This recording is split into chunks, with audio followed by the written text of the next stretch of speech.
Chapter 1. This system must be seriously ill. Brain storage. Discovered rare immortal herb. Jade spirit root. What the hell was that noise? Ming squatted on the ground, holding the celery he had just picked, feeling somewhat confused. The market was quite noisy, but that sound had been very clear. Could it be that the pressure of studying is making me hallucinate? I can't study anymore this afternoon. I need to play some games to relax, balance work, and rest. After buying the celery, Ming hummed a little tune about self-discipline and continued to stroll. The afternoon sunlight filtered through the market's roof, casting mottled shadows. The air was filled with the fresh scent of various vegetables and fruits, along with the tempting aroma from a nearby fried sauce noodle stall. His mood gradually relaxed with this pleasant atmosphere. School starts tomorrow. I don't even know how I'm going to survive this last year. No pain, no gain senior year is flavorless. No fight, no struggle senior year is wasted. Just thinking about it gave him a headache. Every day, they feed them toxic motivational quotes. Celery can be mixed with black fungus, and then make some scrambled eggs with tomatoes to enjoy the last dinner of the holiday. At the next stall, Ming's gaze landed on the tomatoes. This looks good and is a decent size. Muttering to himself, he reached out to pick one up. Discovered rare fruit. Crimson flame fruit. What the hell? Ming's hand shook, almost dropping the tomato. Again, he looked around, but the people nearby seemed unaware of the sound. Thinking this, Ming looked down at the tomato in his hand. Under the sunlight, it appeared a bit shiny and bright. But that was all nothing special.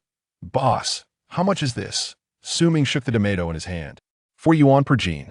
The middle-aged man glanced at Ming, then continued watching videos of women dancing on his phone. A customer buying just a few tomatoes really didn't interest him. 4 yuan a gene for a so-called rare fruit. Ming increasingly felt like he might be seriously ill, hallucinating heavily. Whatever, even if it is a crimson flame fruit, it has to be turned into scrambled eggs with tomatoes tonight. Next, he grabbed a box of fresh eggs. Fortunately, this time there was no hallucination. Get some black fungus too, then go home and play games. Ming mumbled, his steps light. The black fungus was an important part of his dinner plan, so he couldn't be careless. No one dislikes black fungus, especially men. Arriving at the dried goods stall, Ming's gaze fixed on the neatly packaged bags of black fungus. Does this thing really have to be darker to be better? He held the bag in his hand when that strange voice rang out again. Discovered rare material, netherworld ear. Ming's movement froze. What is going on today? Even black fungus isn't letting me off? This time, his curiosity increased a bit. Could these sounds be hinting at something? Is there really a treasure? Ming examined the black fungus in his hand closely. Aside from the slightly darker color, it didn't seem particularly special. But the continuous sound still made him feel something was unusual. Could it be? He's a genius. Boss, how much for this bag of black fungus? Ming asked, his voice carrying a hint of barely noticeable expectation. Is it really an exorbitantly priced spiritual herb?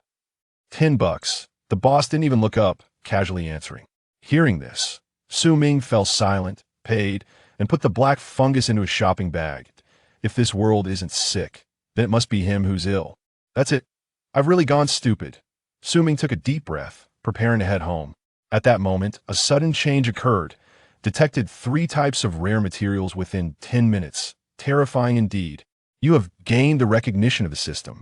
Universal Bestiary System has been bound. Binding time, August 31st, 2026. Wait, Ming stood frozen in place. He could barely understand the system. He had read enough web novels. But what the hell is this binding time? Isn't today August 31st, 2025? There's no way he could be mistaken. Tomorrow his summer vacation ends, and he will put on a mask of suffering as he crawls into senior year. If it's really August 31st, 2026 at that time, he would be preparing for college. What a garbage system, so careless. What the hell is a universal bestiary? However, no one responded. Could it be that I'm hallucinating again? With questions in mind, Ming returned to his apartment. The summer breeze brushed by, bringing a hint of coolness. The trees in the community were lush, and occasionally a few birds chirped, breaking the afternoon's tranquility. Ming unconsciously slowed his pace, thinking about what had just happened. Rustle.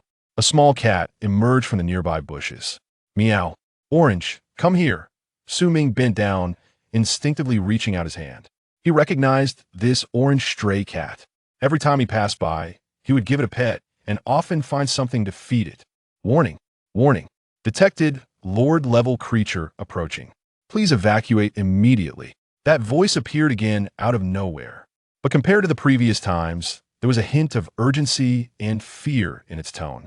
Su Ming's hand froze in midair. Danger where? At that moment, the orange cat rubbed against Su Ming's calf. Successfully marked Lord-level creature. Shadow cat demon. Danger level. Certain death. Please evacuate immediately. Hearing this, Su Ming's eyes widened in disbelief as he looked at the small cat on the ground. This thing is some kind of cat demon. The orange cat seemed unaware of Su Ming's abnormal reaction and let out a gentle meow. Warning, warning. The shadow cat demon is activating its skill, Netherworld Whale. Netherworld Whale contains an extremely strong psychic wave, terrifying beyond measure. Can cause the hearer to suffer a mental breakdown and bleed from all orifices. Stupid host, please cover your ears and escape immediately. Meow, meow, meow. Is it getting urgent? And do you call this terrifying? Orange, I won't play with you today. I have something else to do. Su Ming said and stood up. The things happening now were too bizarre, and he needed to sort them out. And this system, at first glance, clearly hasn't received 9 years of compulsory education. Artificial intelligence idiot. The orange cat seemed to understand Su Ming's meaning, tilted its head, and ran off. As expected of the host. Terrifying indeed. Faced with a lord-level creature, calm and composed, successfully drove it away. Due to outstanding performance, the detailed explanation function has been activated. Huh. The change of tone was so quick. Feeling bewildered, Su Ming returned home and took a deep breath. This system of his could be mixed with fake alcohol. System. Activate the detailed explanation function. Su Ming tried to shout, a bit afraid the system wouldn't understand. Detailed explanation function has been activated. Current exciting material. 1. Afternoon of August 31st, 2026. In this desolate land, the sky is shrouded in eerie black. Mist obscuring the sun. The orange cat wandered into this place, lost its way due to the black mist, and was unable to find a way out for several days. As time passed, the power within the black mist began to erode its body, ultimately transforming it into the shadow cat demon, extremely terrifying. You encountered it today, remain calm and composed, displaying wit and courage, and successfully drove it away with your words. Truly impressive. After reading the detailed explanation, Su Ming was both angry and amused. Got it, it's not his problem. But this system must be seriously ill. Chapter 2. Awesome Compendium of Everything. The Mysterious Subway Incident. Laughing aside, Su Ming still clenches fists. This system might have some issues, but that doesn't necessarily mean it's fake. If what it says is true, then it has bound itself to me a year in advance. So anxious. Wasteland, shrouded in black mist, lord-level creatures. What the hell will the world turn into a year from now? Spiritual energy revival, strange invasions? Sound complicated. What the hell am I supposed to study? Su Ming complained, then turned his gaze to his shopping bag, feeling a bit excited. Could these vegetables I picked from the market really have some significance? Su Ming took out several ingredients. System, tell me, what are these? The host can check the compendium of everything. Compendium of everything? This was already the nth time he had heard this term. Open the compendium of everything. The compendium of everything has been opened. Current material compendium. 3. Biological compendium. 1. There's still a classification. Su Ming admitted he was a bit intrigued. Material compendium. Jade spirit root. Category. Wood attribute, life attribute. Grows in areas rich in spiritual energy, matures in 100 years, has the effect of purifying body and mind and prolonging life. Its leaf can be used to refine spiritual medicine. Its roots can be used to arrange gathering spirit formations, greatly enhancing cultivation efficiency. Crimson flame. Fruit. Category. Fire attribute, energy attribute. Born from absorbing the earth's fiery energy, contains intense fire attribute energy. Consuming it can enhance physical fitness, especially effective for practitioners of fire attribute techniques. If the energy can be refined, it can help cultivators break through bottlenecks and reach new realms. Ethereal ear. Category. Dark attribute, spiritual attribute. Grows in extreme areas, formed by absorbing the essence of the moon. It has a strong purifying effect on spiritual power. Consuming it can enhance consciousness and resist mental disturbances. It can also assist cultivators in reaching higher levels on the spiritual plane, making it an excellent choice for cultivating mental power. Seeing the content in the compendium, Ming was somewhat stunned. Oh no, it seems like this is real. Not only that, but under these 3 entries, there was also a reward extraction option. Extract reward. Ming murmured softly that he seemed to understand a bit about how this system worked. Extracting Jade Spirit Root Compendium. Physical Constitution 2. Extracting Crimson Flame Fruit Compendium. Strength 2. Extracting Ethereal Ear Compendium. Spirit 2. Hiss! In an instant, a warm current surged from Ming's body, spreading throughout. Fatigue vanished. Thoughts became clear, and he was filled with energy. Even the muscles in his arms seemed to have become a bit firmer. This broken system is really useful. Ming was radiant, in a great mood. A year from now, the world might really undergo major changes. But so what? After all, he was all alone. Now, he not only had a cheat, but also a year of preparation time. Wouldn't he just go around killing casually? A dream start, mainly taking advantage of the information gap. Compared to ordinary people, I have a 1-year head start. All kinds of rare resources will be exclusively mine. This is a track that no one has started on. Moreover, these resources are now very cheap and easily accessible. Thinking of this, Ming couldn't sit still and open the biological compendium again. Since it's a compendium, it can't favor one over the other, right? Biological compendium. Ethereal Cat Demon. Category: Dark Attribute. Assassin. Curse User. Rank: Lord level creature. Born from mutation due to Black Mist. Possesses Dark Attribute Power. Agile movement. Sharp claws that can cut through steel. Its cries are sharp enough to penetrate the soul, possessing strong mental attack power. A single creature has so many categories. It even has different professions. Ming looked at the compendium, intrigued. Of course, this wasn't what interested him the most. The Ethereal Cat Demon Compendium also had a reward extraction option that was the key point. Extract reward. Extracting Ethereal Cat Demon Compendium. Gaining ability. Ethereal Howl. Ethereal Howl. Emit a sharp cry to perform a soul attack, briefly stunning the enemy the stronger. The mental power, the higher the damage and the longer the control duration. Wow, this is amazing. Ming's hands trembled, somewhat excited. Compared to the attribute boosts from the material compendium, the prestige of skills was clearly higher. Who wouldn't want to summon the wind and rain, ride the clouds, or wield ice and fire? After dozens of minutes passed, Ming finally calmed down. During this time, he had roughly explored the system's functions. In a nutshell, he could easily become stronger just by taking advantage of it. The world is vast, and he wanted to see it. In addition, the system had thoughtfully prepared a data panel for him. Ming. Strength, 7. Constitution, 7. Mental power, 7. Agility, 5. Charm, 7. Ability, Ethereal Howl. Overall evaluation, relatively weak in all aspects, thus considered a minor waste. Just a bit more, and I could achieve a willpower of 7. Ming muttered softly. As for that evaluation, he directly ignored it. However, this data also indirectly proved that he was quite handsome. After all, his attributes have been boosted by 2 points in the top 3, just barely matching his charm. With just a bit more effort, he could catch up to how handsome the readers are. Next, Ming opened his computer. Of course, he no longer had the mood to play games. He recalled a news story, a news report that had occurred not long ago, near their community. On the night of August 15th, the Jiangzhou subway, missing persons case. It was a subway line in trial operation. According to surveillance footage, the last train left the station before the final stop, and the carriage was empty. Then, the in-car monitoring malfunctioned. However, when the subway reached the final station, several passengers inexplicably appeared in the carriage. These passengers were found in a coma at the final station, and after waking up, had no memory of how they ended up on the subway. The whole incident was puzzling. According to subsequent investigations by technicians, the subway's automatic control system experienced a brief malfunction at the time of the incident, leading to an unexplained stop for several minutes. And this situation did not occur again after the malfunction was resolved. Witnesses claimed that on the night of the incident, they saw vague figures wandering on the subway platform. But when they got closer, these figures suddenly disappeared. Near the subway station where the incident occurred, there was an old cemetery. There were rumors that it was haunted, but the materialistic Ming certainly didn't believe in such things. He still trusted the experts' statements more.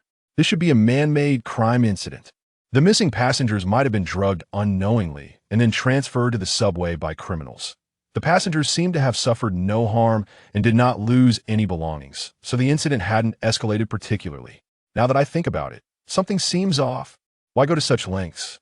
If there really are criminals, what could their motive be? What do they want to achieve? They can't just be bored and want to kidnap people for fun, right? The fact that it hasn't blown up could also mean it was suppressed from above. Chapter 3. Matching social status is more important than love. Let's break up. Ming took a deep breath. He was no longer an ordinary person, so naturally he would think a bit more. In the past, even if he thought about it, it would have been useless. Throughout the afternoon, Ming browsed related information online. The more he looked, the more alarmed he became. Recently, the frequency of these strange occurrences seems to be higher than before. Fishermen along the eastern coast captured a huge black shadow while fishing at night, its size comparable to that of a ship. Preliminary analysis by experts suggests this may be related to recent nuclear wastewater. A series of geometric cloud formations suddenly appeared over the western desert, with birds gathering. These strange patterns gradually dissipated after several hours, leading some to believe it is extraterrestrial activity.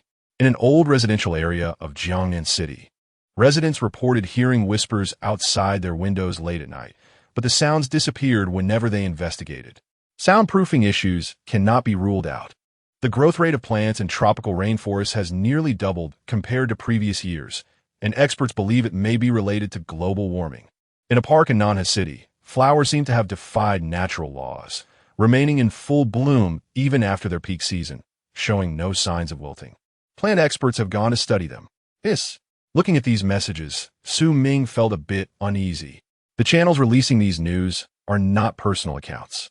They are all local small media. This means there is some level of official tacit approval. It's not all fabricated. If it's not just for attention or hype, is there a possibility that the world is really starting to change? The proverbial boiling frog. Ordinary people wouldn't suspect a thing. Releasing this information could be the country testing the waters, exploring. A classic example of subtle writing. Ming rubbed his slightly sore eyes and stood up from his seat. He had spent the entire afternoon researching. First, he would have dinner, then go to the subway station to take a look. He wasn't the indecisive type. He acted on his thoughts. The subway station where the incident occurred was nearby. Riding a bicycle would take just over half an hour. He needed to inspect the scene to feel at ease. His previous visit to the market had been fruitful. Such a peculiar place should yield results too. Ming approached the window. It was nearly 6 in the evening. The sky's curtain was gradually changing from the bright blue of day to the orange of dusk. The setting sun began to descend. Like a weary traveler slowly walking towards the horizon's harbor. The afterglow cast a golden veil over the city's skyline, draping the distant tall buildings in a layer of gold. The number of pedestrians and vehicles on the street gradually increased, and the hustle and bustle of rush hour began to spread across the city.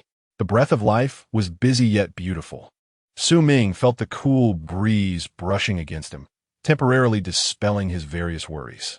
For most ordinary people, the changes a year from now are either a disaster they do not wish to see or the dawn of a new brilliant era.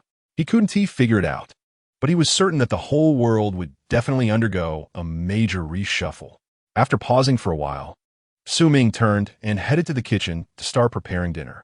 Clear water washed fresh vegetables, and the sound of the knife cutting on the chopping board had a rhythmic cadence. The aroma rising from the frying pan brought him a sense of satisfaction. After being explained in such a way, I'm a bit reluctant to eat now. Half an hour later, the scrambled eggs with tomatoes were bright in color, and the celery mixed with black fungus was crisp and refreshing. So delicious. Ming was ecstatic.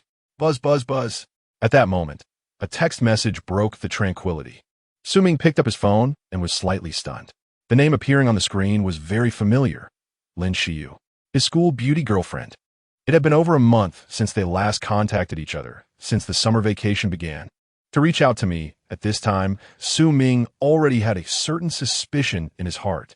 You should know, his girlfriend was not only youthful and beautiful, but also a true academic star, a product of top universities, the envy of girls, the white moonlight of boys. And what about him? Lucky enough to get into an ordinary undergraduate program, with no notable family background. Besides being handsome, he had nothing else to offer. The distance between them was like that of unreachable stars and the dust beneath one's feet. Too far. However, if spiritual awakening occurs, everything would be different. Have you ever heard of a term called reverse heaven's blessing? At that time, the knowledge in textbooks would become as worthless as waste paper, just a little useful. But not much. And with a golden finger, he would no longer be that person who could only look up at the stars. He would have his own stars. He would possess the power to explore the unknown world. Thoughts aside, Ming still opened a message panel. His suspicions were confirmed. Ming, I've been very happy knowing you for these 2 years, and I believe you have too. But we both need to grow up and face a broader world. I have received a notice of admission to Tsinghua University and have found my path. I believe you can also find a path that suits you. But our paths are no longer the same. I hope you can understand that this is not a hasty decision, but a choice made after careful consideration. Matching social status is more important than love. Let's break up. Ming read the message line by line, feeling a bit moved. To be honest, this breakup scenario wasn't overly dramatic. There were no green hat tropes. It felt very real, even quite reasonable. Thinking of this, Ming shook his head and chuckled. Thank you for these 2 years. As for the future, everyone has their own destiny. There's no way to retain her. After his moment of reflection, Ming began to reply to the message. Okay, the first sword after coming ashore, to cut off the one he loves. He expressed respect for Lin Xiu's choice. Respect. Under the afterglow of the setting sun, Lin Xiu's silhouette appeared very gentle. She sat by the window of her villa, like the most exquisite porcelain, delicate and perfect. At this moment, Lin Xiu was somewhat speechless.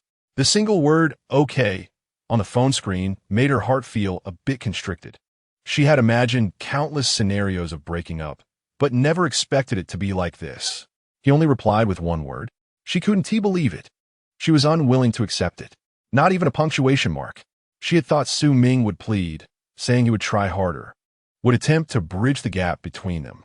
She had even prepared her words for when Ming would chase her relentlessly. But it seemed none of that would be necessary. Lin Xiu took a deep breath, trying to calm her emotions. She should have felt relieved, but instead, she felt a bit troubled. Ming, are you playing hard to get? I want to give you the chance.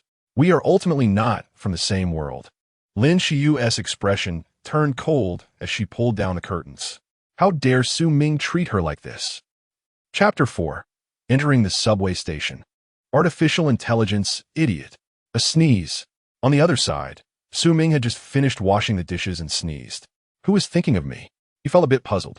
Surely, it can't be that Lin Xiu remembers his good qualities and regrets it, right? Women are too complicated. He couldn't figure it out. Soon, Ming finished tidying up and hummed a little tune as he stepped out. Since it was summer, it didn't get dark that quickly. Why didn't I get a reminder when I bought eggs? Ming rode his bicycle, feeling slightly confused. Even when he was at home, he had touched rice, ginger, garlic, soy sauce, etc., but still couldn't trigger any prompts. They were all ingredients. Why could some trigger the catalog while others did not respond? He still hadn't figured out the pattern. There must be something he overlooked. On a summer evening, the air was filled with a faint floral scent and the smoky aroma from a barbecue stall in the distance. It smelled quite nice, facing the cool evening breeze. Ming finally arrived near the subway station after passing through bustling alleys. Looking at the time, it was already past 7 in the evening. The sky had darkened, and the street lights gradually lit up, casting a soft glow over the city. The subway here was still in trial operation, with only a few pedestrians hurrying by, making it somewhat desolate. The towering glass curtain walls reflected the dim light of the street lamps in the night, but could not conceal the emptiness behind them. The surrounding greenery and decorative art were intended to add vibrancy, but under the yellowish lights, they appeared somewhat bleak. Ming stopped his bicycle and looked around. Although the subway station's hardware facilities were complete, most of the surrounding shops had yet to open. He wondered when it would become lively. Su Ming walked into the subway station. In the empty hall, the sound of his footsteps echoed. The automatic ticket machines and entrance-exit gates stood coldly in place. When there were no passengers, they resembled soulless shells. Was there not a single staff member? Su Ming frowned slightly, passed through the ticket gate, and walked towards the platform. He had noticed the cameras on the walls, but he had already thought of his excuse. If someone really asked, he would say he was curious after hearing the rumors and wanted to see it on the last day before school started. Soon, Su Ming arrived at the platform. Looking into the darkness deep within the tracks, an inexplicable sense of loneliness surged in his heart. Were those passengers sent up from here? How did they do it? Although the lights on the platform were bright, they could not dispel the gloom in his heart. After observing for a while, Su Ming began to walk slowly along the platform, trying to find a clue in this cold environment. In the subway monitoring room, a tense and serious atmosphere was palpable. At the command center, this was monitoring room 3. The target had entered the platform area, and his behavior was abnormal. The woman's voice was clear and sweet. A brief and forceful reply came through the intercom. Continue monitoring. We are analyzing his intentions. The young woman in the monitoring room nodded, rapidly operating the controls, adjusting the cameras to capture every subtle movement of Su Ming. What is this kid doing out here at night, instead of going home to sleep? Isn't it a waste of time? Doesn't he know that curiosity killed the cat? Wouldn't it be better to cuddle with his girlfriend? Ever since that peculiar subway incident half a month ago, things had become complicated. That mysterious subway case still had no leads. Now, it seemed that the place was poorly managed, but in reality, it was heavily guarded. Even the hidden corners of the subway platform had skilled personnel on standby, ready to respond to emergencies. The higher-ups seemed to take this place very seriously. In the sweltering summer, it felt a bit cold here, as if the air conditioning was on. Su Ming whispered to himself, looking around like a curious child. Of course, he did this deliberately, because he knew there were likely many people watching him. The more natural he acted, the less likely he would be suspected. Su Ming's footsteps echoed on the platform. There was nothing here. Could it be that there was no problem? Was the truly suspicious place at the last platform? Or on that train? Warning. A high concentration of black mist ahead. Extremely dangerous. Restricted area. Warning. The host must not approach. Survival chances are 0. At that moment, the silent system finally came back to life. The voice repeated, revealing an unprecedented urgency and panic. Black mist? Su Ming heard this term again, but did not panic too much. He simply found the system a bit noisy, irritating his nerves. Su Ming slightly slowed his pace, still appearing completely normal, not wanting to lose his composure under surveillance. Those eyes might be closely watching his every move. Su Ming raised his head slightly, directing his gaze toward the area ahead. The streetlights there seemed dimmer than elsewhere. The electrical circuits appeared somewhat unstable. However, these phenomena seemed completely unrelated to the extremely dangerous warning from the system. For what he could tell now, the system was speaking of events that would occur in the future due to time distortion. In the future, this place would become a no-go zone. What exactly were those black mists? He thought about it, but still stepped forward. For ordinary people, they might really think the electrical circuits were unstable or that the bulbs had issues. But he knew there was a hint of revival. Warning. There seems to be extremely powerful swarm creatures hiding in the black mist. Please do not approach. Warning, the black mist has strong corrosive and mental interference properties. Dumbass. Evacuate immediately.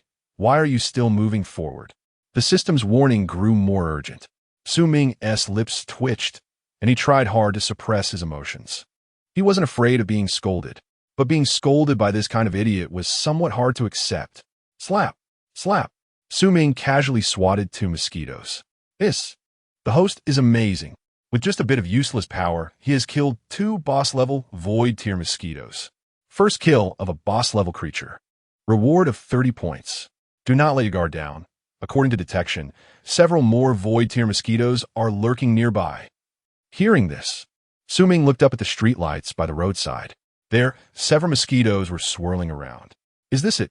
Soon, Su Ming walked past this section of the road. Apart from being a bit dim and slightly cooler, it was really no different from other places.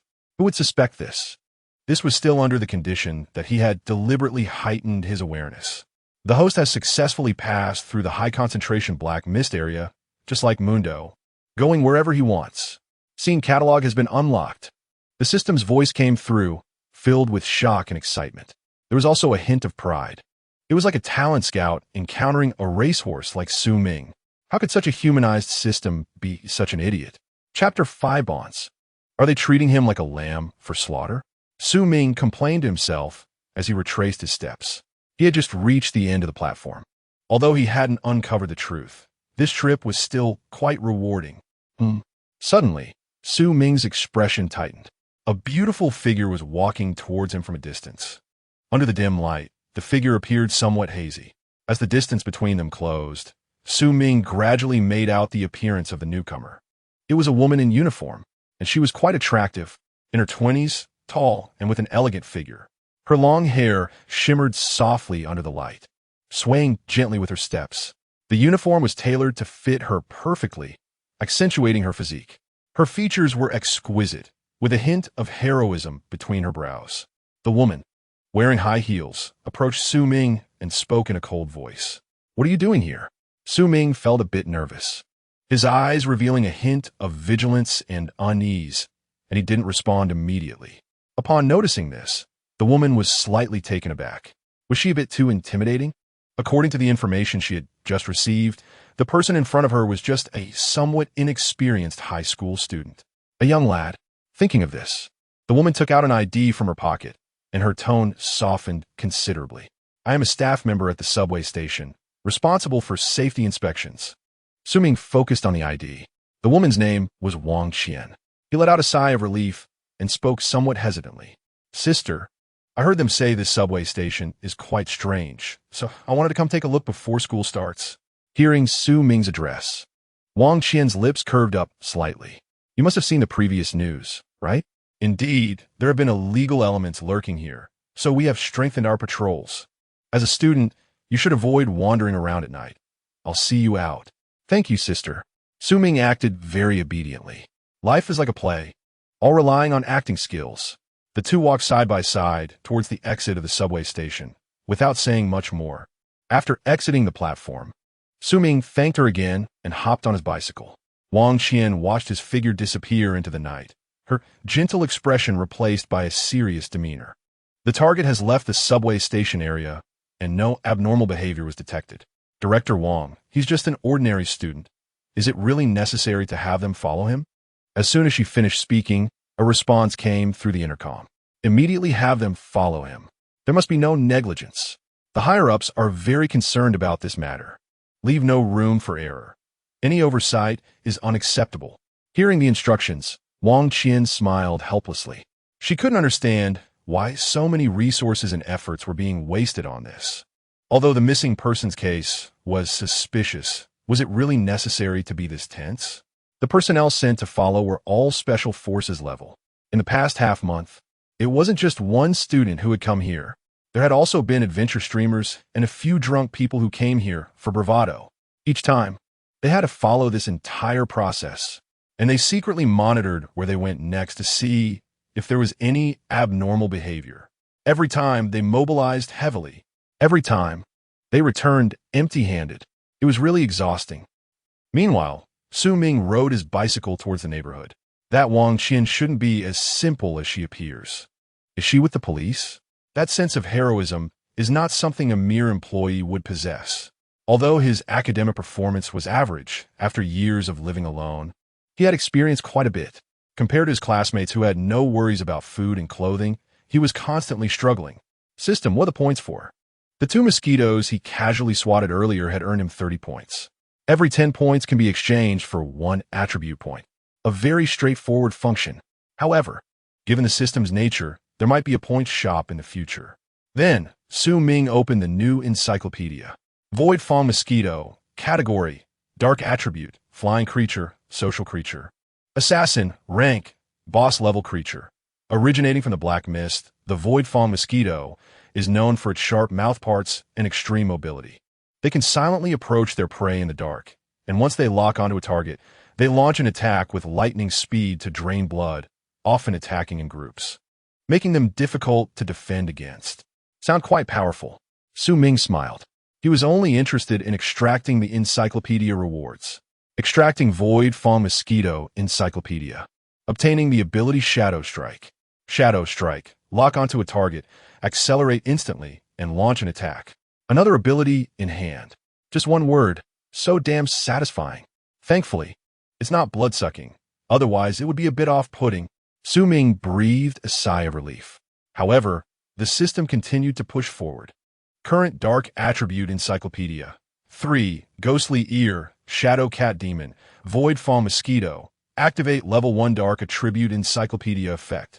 Host's vision in darkness increased by 30. Movement speed increased by 10. Damn, this is a bond. At this moment, he really couldn't sit still. He had played a lot of games. He was familiar with this stuff. The bicycle beneath him was kicked up in excitement. Although the system was a bit silly, the benefits were really good. Crack. Suddenly, a crisp sound echoed. The chain of his shabby bicycle broke due to Su Ming's excessive force. Inertia carried the bicycle forward for a short distance before it gradually came to a stop. Su Ming propped one foot on the ground, his expression somewhat strange. His mood complicated. Why did he suddenly stop being able to smile? Thankfully, he wasn't far from home. Su Ming shook his head, got off the bicycle, and gently patted the seat. Taking a small path, he cut through to get home. The small path under the night sky was particularly quiet, accompanied only by the occasional chirping of insects and distant lights. Su Ming pushed his bike, his pace not slow, while pondering the new abilities brought by the system. If you remember correctly, there was also a newly added scene-type encyclopedia. Rustle, rustle. Suddenly, a subtle movement broke the night's tranquility, waking Su Ming from his thoughts. He looked ahead. Under the moonlight, 3 figures gradually became clear, blocking the path ahead. The leading man was burly, with a somewhat malicious look in his eyes. Su Ming slowed his pace, a certain suspicion forming in his mind. In the middle of the night, in such a secluded place, these people seemed to be treating him like a lamb for slaughter. A few scum of society in a lawful society. If it were in the past, he would have definitely run away without a second thought. But now he decided to wait and see. Nowadays, these kids have no sense of safety. Running around alone in such places at night. They have all gone stupid. Just right to give them a lesson, pay tuition, but not necessarily. What if they just wanted to find a pretty girl for some fun? The few of them laughed as they approached Su Ming. In the next moment, the leading man pulled out a sharp dagger, his smile twisted. The blade gleamed coldly under the moonlight. Kid, we won't make it hard on you. Hand over your money, phone, and payment password, then hurry up and roll. If you don't want your parents to have to collect your corpse, don't play any tricks. This little lamb was definitely going to be slaughtered by them. Chapter 6. Thank you for your blessings. Little Gundam. Not far away. 2 men dressed in black blended into the night. One of the young men frowned and complained in a low voice. How can there still be so many shameless people in this day and age, ruining the country's image and harming fellow countrymen? They must be locked up for life. Brotherly, let us hurry over. This kid is lucky to have us watching him from the shadows. Don't rush. The older man held down the speaking youth, his eyes revealing sophistication and calmness. Let us observe first. In times like this, we can see the true character of this kid. Besides, these robbers usually don't dare to go all out. As long as they hand over their belongings honestly, they generally won't take lives. If he ends up getting a bit of a beating, it will serve as a lesson for him, so he doesn't suffer a bigger loss in the future. While the two were discussing, they quietly moved a little closer to Su Ming and his group. Let us see what this kid will do. If the situation goes awry, we'll step in to save him. The man took a deep breath. He knew this was a risky move, but sometimes one must have that kind of courage. On the spot, Su Ming took a deep breath, appearing somewhat nervous. First, show weakness to the enemy. Exchange all 30 points of credits for attribute points. Add 1 point to strength, 2 points to agility. There's no way I'm giving them money. If these people don't know better, then it's just right to test my skills on them. It's hard to find a live target these days. Increasing strength is to knock these bastards out with 1 punch. Increasing agility is because I find these people filthy. Getting too close makes me sick. With attributes far beyond ordinary people and a mysterious ability, he was already invincible. Moreover, to be safe, he directly allocated all his attribute points without holding back. Going all out. I don't have much money on me, and I don't want to give you my phone. Can you let me go this once? I'll burn incense, and thank you later. I'll buy something expensive. Ming spoke slowly, his voice somewhat weak. Hearing this, the three men exchanged glances, reading a hint of confusion and disbelief from each other's eyes. His kid in front of them, using a harmless tone, seemed to be insulting them. What are you talking about? Let me tell you, there are no cameras here. The leading man's face darkened, his voice revealing anger and impatience. Does this kid really think they wouldn't dare to act? Ming remained calm and composed. He could sense the hostility from the few men, but he was even more aware of how strong he was right now. Every point of attribute is extremely valuable for ordinary people. A huge boost. Can't understand? I said I don't have money, and I don't want to give you my phone. Also, I'll F your mother. He had no good feelings for these scum, and couldn't he be bothered to waste words. Damn it, let us get him. The leading man was completely enraged by Ming's attitude. The three men charged at Ming almost simultaneously, ready to teach this reckless kid a lesson and see some blood, even crazier than them. In the shadows. Damn, this kid is so bold. Even that old officer couldn't sit still at this moment, wanting to rush in to save him with a swift step. Are you crazy? Where does this confidence come from? How did he survive to this age being so brave? No wonder he dared to go to the subway station alone. A natural-born, reckless body. And what happened next made his brain momentarily freeze. Hiss, how is this kid possible? Not far away, someone was injured and lying on the ground. But it wasn't that kid. The three men were knocked out cold, looking very peaceful. This scene was somewhat beyond the comprehension of this veteran officer. Under the moonlight, Ming's figure moved like a black lightning, weaving between the men. His movements were ghostly, fast enough to dazzle the eyes. The few men had almost no time to react or resist, collapsing like puppets with their strings cut, howling in pain. Just a few breaths of time. Damn. The young officer's voice trembled, his eyes wide open as if he had seen a ghost. The balance of power shifted. The lone little lamb actually charged into the wolf pack and slaughtered them. Absurd. Brother Lee, should we go out? His voice carried a hint of uncertainty as he turned to look at the old officer, waiting for instructions. The old officer shook his head with a bitter smile. The situation on the scene had completely exceeded their expectations. This seemingly weak kid had fooled them all. So good at hiding his strength. So damn good at acting. Wait, I'll continue following him. You stay here and don't let anyone enter the scene. I'll contact the higher-ups. In an instant, the old officer made a decision. At such a time, they must call for reinforcements. After squatting and watching for so long, they finally had a harvest. Judging from this kid's displayed combat power, it should be more than it seems.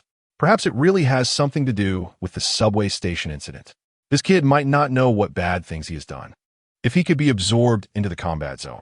A hint of complex emotions appeared in the old officer's eyes. This kid has too much potential. The country really needs talents like him.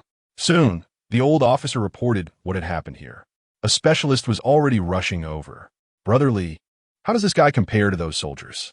The young officer swallowed hard and continued to ask. He prided himself on his strength and considered himself one of the better young talents in the special forces. But what he had just seen still made him question his life. Are high school students this strong now? The old officer was silent for a moment before slowly speaking. Can't tell, really can't tell. The speed he just displayed was faster than both of us. If it goes any higher, I can't judge. Only those soldiers know. Of course, those soldiers' overall strength must be stronger than this kid. If they go all out, only this kid would die. He didn't doubt that at all. Firearms and equipment, physical elevation. No matter how strong a person is, they can't withstand the power of firearms. He was still somewhat careless. He should have recorded what needed to be recorded earlier. The old officer sighed and then prepared to leave. The kid not far away had already gotten on his bike and was calmly continuing on his way. On the other side, Ming kept his composure and continued forward. After taking care of a few social scum, he felt a sense of relief but had no psychological burden. Anyway, He was alone, and wasn't he afraid of retaliation from friends and relatives? Can't find any targets in the void? Right now, I'm terrifyingly strong. Ming reflected. Only real combat is the only standard to test strength. He hadn't even used his abilities just now. It was a complete numerical crush, with no operation involved. Is this the power of a pay-to-win character? His data panel had a bit of a supermodel quality. Ming, Strength, 8, Constitution, 7, Spirit, 7, Agility, 7, Charm, 7, Ability, Wailing from the Abyss, Shadow Strike. Level 1, Dark Attribute Codex, Overall Evaluation, relatively weak in all aspects, hence a little waste. If calculated based on ordinary standards, where each aspect is rated at 5 points, he is definitely a little Gundam. Why should he be compared with him? Chapter 7. Someone's coming. What is this black technology? The journey back was uneventful. Ming successfully returned home. In the night, the old officer watched Ming go upstairs and quietly retreated. Wait for me at that place. I'll be there soon. He couldn't rest yet. He had to return and guard that place until the experts sent from above arrived. There must be no mistakes. On the other side, after Ming got home, he took a shower, freshened up, and went to bed. It was still early, just past 9 in the evening, but he turned off the lights. Only in this darkness, with the other senses closed off, could his mind be the clearest. As I left home, I encountered no signs of the Tanjiro on my way to the subway station. Yet at the platform, there were warnings about a forbidden zone shrouded in black mist and about encountering revived mosquitoes. The conditions for triggering Tanjiro seemed much clearer now. Ming turned over in bed. The ingredients at home hadn't triggered Tanjiro because they essentially hadn't begun to revive yet, not meeting the criteria. However, the tomatoes, with ear mushrooms and celery bought from the market, already showed signs of revival. At first glance, they seemed similar, but they were completely different. It was like a woman who has just become pregnant. There was no visible difference at first. He thought again about the mosquitoes at the subway station. The judgment given by the Tanjiro was not activated simply by encountering something new, but whether the object itself had begun to revive. The garlic rice, and so on at home had no signs of revival, so they couldn't trigger Tanjiro. From this perspective, the market might be quite extraordinary, just like the subway station. Otherwise, how could there be so many items showing signs of revival? If I want to develop quickly in the future, I must specifically choose those unusual places to go. Wherever there is something wrong, there I will be. In that moment, it was as if a beam of light shone deep into Ming's soul, dispelling the heavy fog. With a clear goal and full motivation, he was ready to take action. In a narrow alley, a black sedan entered the nearby street under the cover of night. The car door opened, and several figures stepped out, their demeanor markedly different from ordinary people. These individuals said little and walked straight into the alley. The leading man wore a long black coat that fluttered gently in the wind.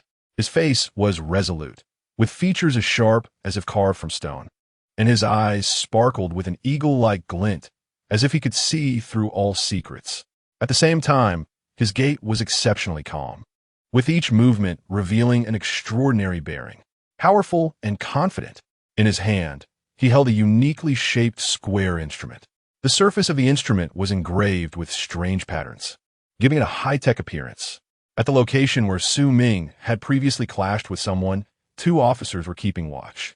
As for the 3 attempted robbers, they were taken away by local police after a brief questioning.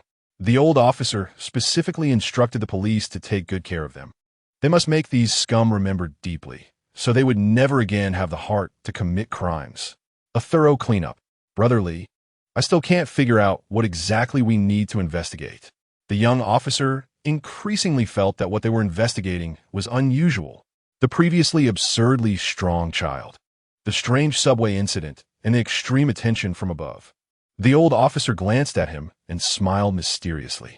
Even I am not very clear, but remember, being selected to participate in this series of tasks is our honor, a recognition of us. You must have heard that strange things have been happening across the country and even around the world recently. 1 or 2 times can be said to be coincidence, but...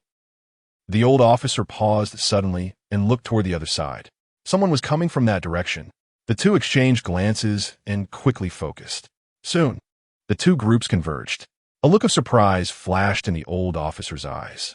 Among the newcomers, there was someone he recognized. Guan Jida, one of the absolute top brass of the police district, quite reputable and well-known.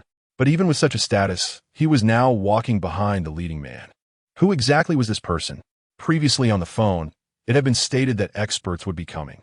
Now, it was certain that the leading man was the so-called expert. They had flown directly to their city without delay after receiving the news. Time is of the essence, and there was no delay at all. Thinking this, the old officer quickly stepped forward to make the handover with the newcomers.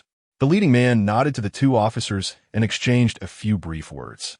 The general situation had already been communicated over the phone. After that, the man walked briskly toward the site of the conflict. Under everyone's gaze, he slowly closed his eyes. What was he preparing to do? The old officer was slightly taken aback, filled with confusion, just like the young officer beside him. The expressions of the other three newcomers were much more serious. No one spoke, and the atmosphere became somewhat quiet.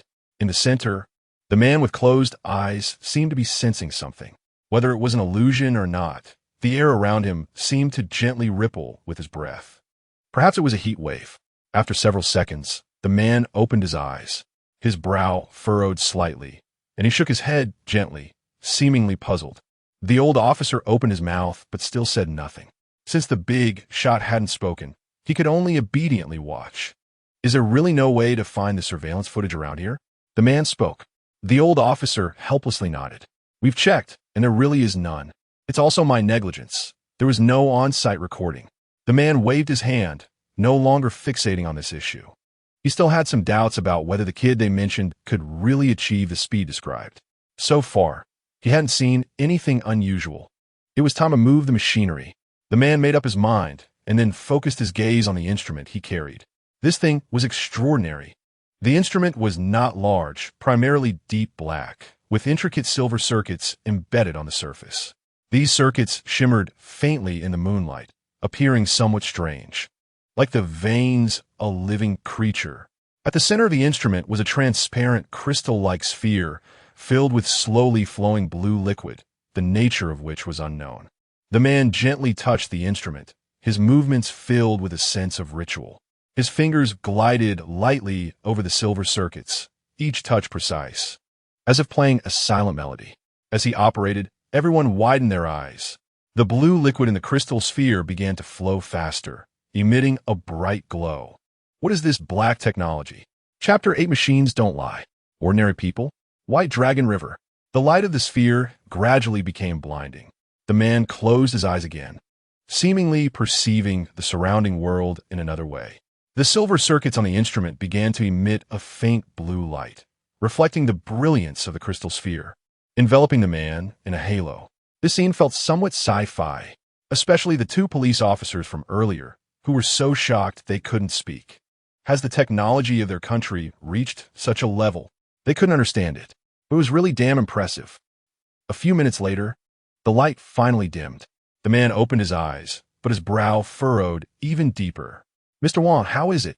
At that moment, Director Yuan initiated the inquiry.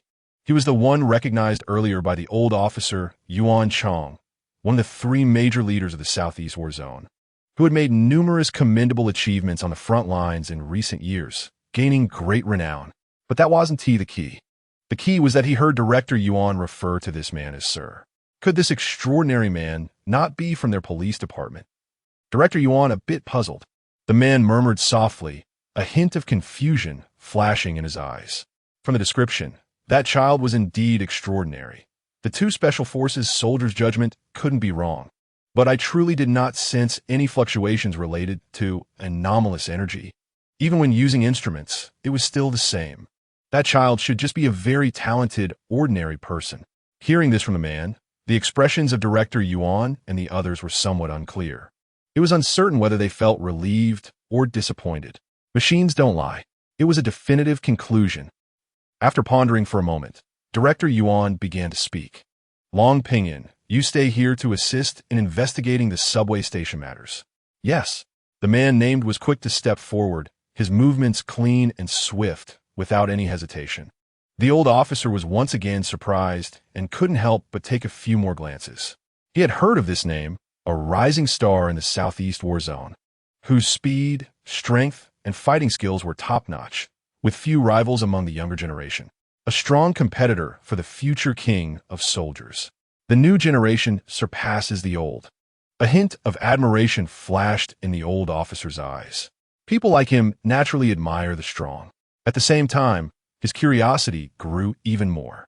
These were all formidable characters. He had a new understanding of the importance the higher-ups placed on this matter. It felt like a storm was coming. Besides being skilled, Long Pinyin had a straight nose, a resolute chin, and an upright posture. His appearance was outstanding. He was undoubtedly far superior to those young idols. He should be about the same age as my daughter, if I could match them together. The old officer's eyes flickered, unsure of what he was calculating. He would definitely never be as strong as them in his lifetime. But if he could hear such a strong person call him dad, he would wake up laughing from his dreams. Soon after, Yuan Chang and his team followed the old officer to the local Special Investigation Bureau. During this time, Mr. Wang used the instrument again at the subway station. This time, a faint red light appeared on the instrument. No one besides us can speak of this matter. This is a state secret. If leaked, it could be considered treason. The group arrived quickly and left just as fast, departing the early morning. Their schedule fully packed. Only Long Pinyin remained in Jiangzhou. As for the investigation results concerning Su Ming, it was to be followed up on, but it should not affect people's lives. To put it bluntly, that meant no need for deliberate attention. After all, one must trust Mr. Wang and the machines specifically equipped by the state. Just a somewhat powerful normal person. The old officer smiled broadly, patting Long Pinyin on the back. Brother Pinyin, you haven't eaten since you arrived in Jiangzhou, right? Come to my house for dinner. I'll call my daughter to cook a few more dishes. What? You've eaten? That won't do. Our Jiangzhou customs are to be warm and hospitable. When in Rome, you must come home with me tonight. The night grew deeper, and the sky over Jiangzhou was shrouded in a layer of soft moonlight. It gently covered the city like a light veil. The twinkling lights mirrored the stars in the sky. The streets of Jiangzhou gradually quieted down. The hustle and bustle of the day had faded away, replaced by tranquility and serenity. Occasionally, a vehicle would pass by, the sound of tires grinding against the pavement echoing in the night sky. But it didn't seem out of place. Instead, it added a touch of charm to the night. Children's murmurs, the snoring of the elderly, and the occasional barking of dogs from afar all added a bit of beauty to this late night. Jiangzhou, of course, has a river, the White Dragon River. The moonlight spilled onto the river's surface, sparkling like countless pearls dancing on the water. The distant mountains appeared hazy in the night, resembling an ink-wash painting, quietly telling the stories of time. The willows by the river swayed gently in the breeze, their branches dancing gracefully under the moonlight. No one noticed at this time that a thin layer of silver mist rose above the river. The silver mist flowed slowly across the water's surface, as if alive, gently swaying with the breeze. In the depths of the river, occasional deep and melodious sounds echoed, like ancient whale songs. They penetrated the water's surface and resonated in the night sky. On the willow leaves by the river, tiny dewdrops began to shimmer with strange light, like gemstones embedded among the branches, swaying with the willow branches. At the same time, some unknown small grasses under the willow began to grow rapidly. Their leaves seemed to have strange patterns, emitting a faint fragrance. Nearby insects began to behave unusually. They seemed to be attracted by some kind of force, either drawing strange patterns on the ground or piling up small mounds in the corner. It seemed meaningless, yet it appeared to follow some unknown rule. On the other side, Su Ming had already fallen asleep. Perhaps it was because he was too excited during the day. He had a dream. The dream began in a vibrant forest. The trees towered into the clouds, their leaves shimmering with emerald light. Deep in the forest, a pure white elk strolled leisurely, its eyes sparkling with gentle wisdom. The elk walked lightly, and with each step, tiny light points rose from its hooves. Accompanied by crisp, jingling sounds, it healed everything around. In the sky above, a giant phoenix soared. Its feathers were colorful, and every flap of its wings brought forth rising flames and light. It circled in the air, its cries piercing the clouds and shaking the entire grassland, causing all living beings to bow in reverence. Ming continued forward and arrived at a lake. On the lake's surface, two elegant water cheilans frolicked in the shimmering waves. As the water cheilin leaped lightly, columns of water shot into the sky, transforming into radiant rainbows, dazzling with colors. He also saw martial arts masters who could walk on walls, light as a swallow, weaving between towering buildings, seemingly unbound by gravity. Their movements contained the power of heaven and earth, and every strike produced a sound that split the air. Finally, he reached the summit of a towering peak. Here, clouds and mist swirled, as if it were a staircase to the heavenly realm. In the sky, a giant dragon writhed among the clouds, accompanied by thunder and storms. A dragon's roar made the heavens and earth tremble. Ming stood at the cliff's edge, holding a long sword that looked ordinary to the extreme. In the next moment, the dragon moved, and the entire mountain moved too. The rock rolled down from the mountain peak, and the earth split open under its pressure, as if the whole world trembled under its impact. The dragon breaking through the air. How dare mere mortals stand in its way? Ming in the dream seemed to move as well, slowly and calmly. There were no fancy sword techniques, no exaggerated movements. He simply waved his sword, as if bidding farewell to an old friend. Naturally, effortlessly, the tip of the sword sliced through the air, creating not a whisper of wind, stirring no waves. The dragon's sharp claws had already touched Ming's head. At that moment, its body froze in midair, split in two, and transformed into countless points of light that scattered. A dragon? One sword stroke to cut it down. Chapter 9 Dream. Heritage. The force in the west. In the dream, he was terrifyingly powerful. As the giant dragon dissipated, the dream began to collapse. Son! At that moment, Ming vaguely heard a call. The voice, so gentle. Ming's heart jolted, and he quickly looked up. His gaze pierced through layers of shattered scenery, and above the clouds, he saw two vague figures. Their faces were unclear, as if shrouded in a thick mist. Ming opened his mouth, wanting to respond, but found that his voice was trapped in his throat. He felt a bit anxious and began to struggle, but could only emit silent roars. In the next moment, Ming moved. He flew towards the horizon. An unknown constraint made it difficult for him to take a step, as if he were stuck in place. But so what? Ming reached out his hand desperately, trying to touch the figures ahead. But the distance seemed to mock his efforts, just out of reach, just unclear, so close. Ming felt an unprecedented sense of helplessness. His heart raced wildly in his chest, cold sweat covered his forehead, his eyes reddened, and his face twisted. It was too late. This world was collapsing further. Wait! Ming finally let out a roar, but the sound seemed trivial amidst the collapse of the dream. Fragments flew by him like a meteor shower. Ming tried hard to grasp those fragments, wanting to piece together this world that was about to shatter. But it was all in vain. No, don't leave me. The voice echoed in the empty dream, but the two figures had already vanished without a trace. Ming woke up with a start. Sitting up abruptly, his heart raced, and sweat had soaked the sheets. After about 10 minutes, Ming finally calmed down. They say one thinks during the day and dreams at night. Ming smiled bitterly and shook his head, a hint of desolation in his tone.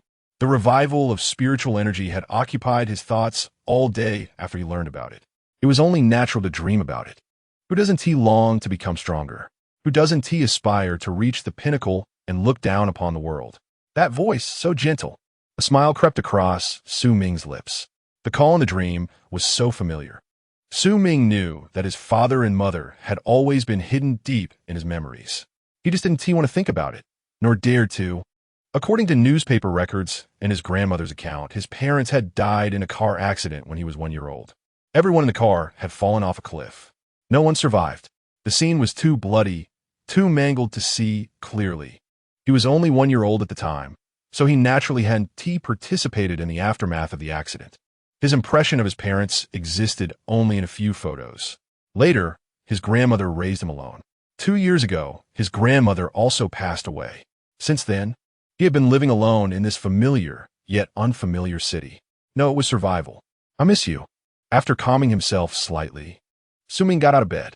He had to live well to honor his grandmother's years of hard work and teachings. After all that, it was already 6 in the morning. He tidied up and prepared to go to school. Today was September 1st. He was officially a senior in high school. Ming's room was illuminated by faint light. This was the dawn's glow. After washing up, Ming gently walked to the window. He placed his hand on the curtain, took a deep breath, and then suddenly pulled it open. Hopefully, today would be more promising. The curtain slid open, dispelling the dimness of the room. Morning light poured in like a spring, illuminating every corner. Outside the window, the world was like a painting just waking up. On the eastern horizon, a streak of orange-red dawn was slowly spreading, bringing the first warmth to the tranquil morning. In the community, some elderly people had already started their morning exercises, calm and composed. Ming's gaze crossed the community wall and fell on the street outside. On the street, several breakfast shops had already lit their lights. The smoke curled up, mingling with the morning mist. Fried dough sticks rolled in the oil pot, and the soy milk machine roared. In the steamer of the bun shop, steam billowed, with baskets of hot buns and steamed bread waiting to be served. Let us go out to eat. Ming felt a surge of interest. Ever since learning about the impending changes, he felt no academic pressure at all. He couldn't study a bit. Soon, Ming went downstairs and exited the community. He hadn't paid much attention before, but now he realized. It turned out that there were so many people outside so early. Everyone had their own things to do. The bustling atmosphere on the street grew stronger. No matter what the future held, he still had to enjoy the present. Cherish the moment. Ming entered a small dumpling shop, ordered a basket of freshly steamed dumplings, and a bowl of hot soy milk. The dumpling skin was thin, the filling tender, and the soy milk rich, simple yet satisfying. No wonder so many people came to eat so early. Oldly, have you heard? Last night, there was a ghost in the old forest to the west. Right next to Ming, an old woman whispered conspiratorially to the person beside her. Cheating? Which cheating? Oh, not cheating. There's a ghost. What kind of ghost? Who are you listening to? Oldly responded dismissively, but couldn't help leaning in to listen. Old age makes one hard of hearing. My nephew said he lives right next to the forest. He said he saw lights in the forest last night, colorful, accompanied by strange sounds that didn't seem like any animal. The old woman spoke with excitement in her eyes. Wow, that is quite mysterious. Oldie scratched his head. Curious. Could it be something new that those young folks are up to? Not like that. My nephew said the light scattered like mist at times, and then gathered again, and the sounds were chilling. The old woman waved her hand, her expression growing more mysterious. Ming perked up his ears, feeling a tightness in his chest. Previously, he would have just laughed at these old people's gossip. But times have changed. All right, my chickens have been acting strange these days, not crowing on time. As if something is making them uneasy. Oldly seemed intrigued and began sharing his own concerns. That is right, my dog too. It keeps barking at the air all night, as if there's something invisible wandering around. The two continued to chat excitedly. The old forest to the west. Ming's heart stirred, and he began to ponder. He vaguely knew where the two elders were talking about. The school had organized several outings in that area. The forest was gently embraced by a clear stream, a rare piece of pure land in the city. At the edge of the forest, a few households kept some poultry for self-sufficiency, harmoniously coexisting with the surrounding natural environment. What they were talking about might really be related to the revival of spiritual energy. Just because the news didn't report it, doesn't mean it isn't happening.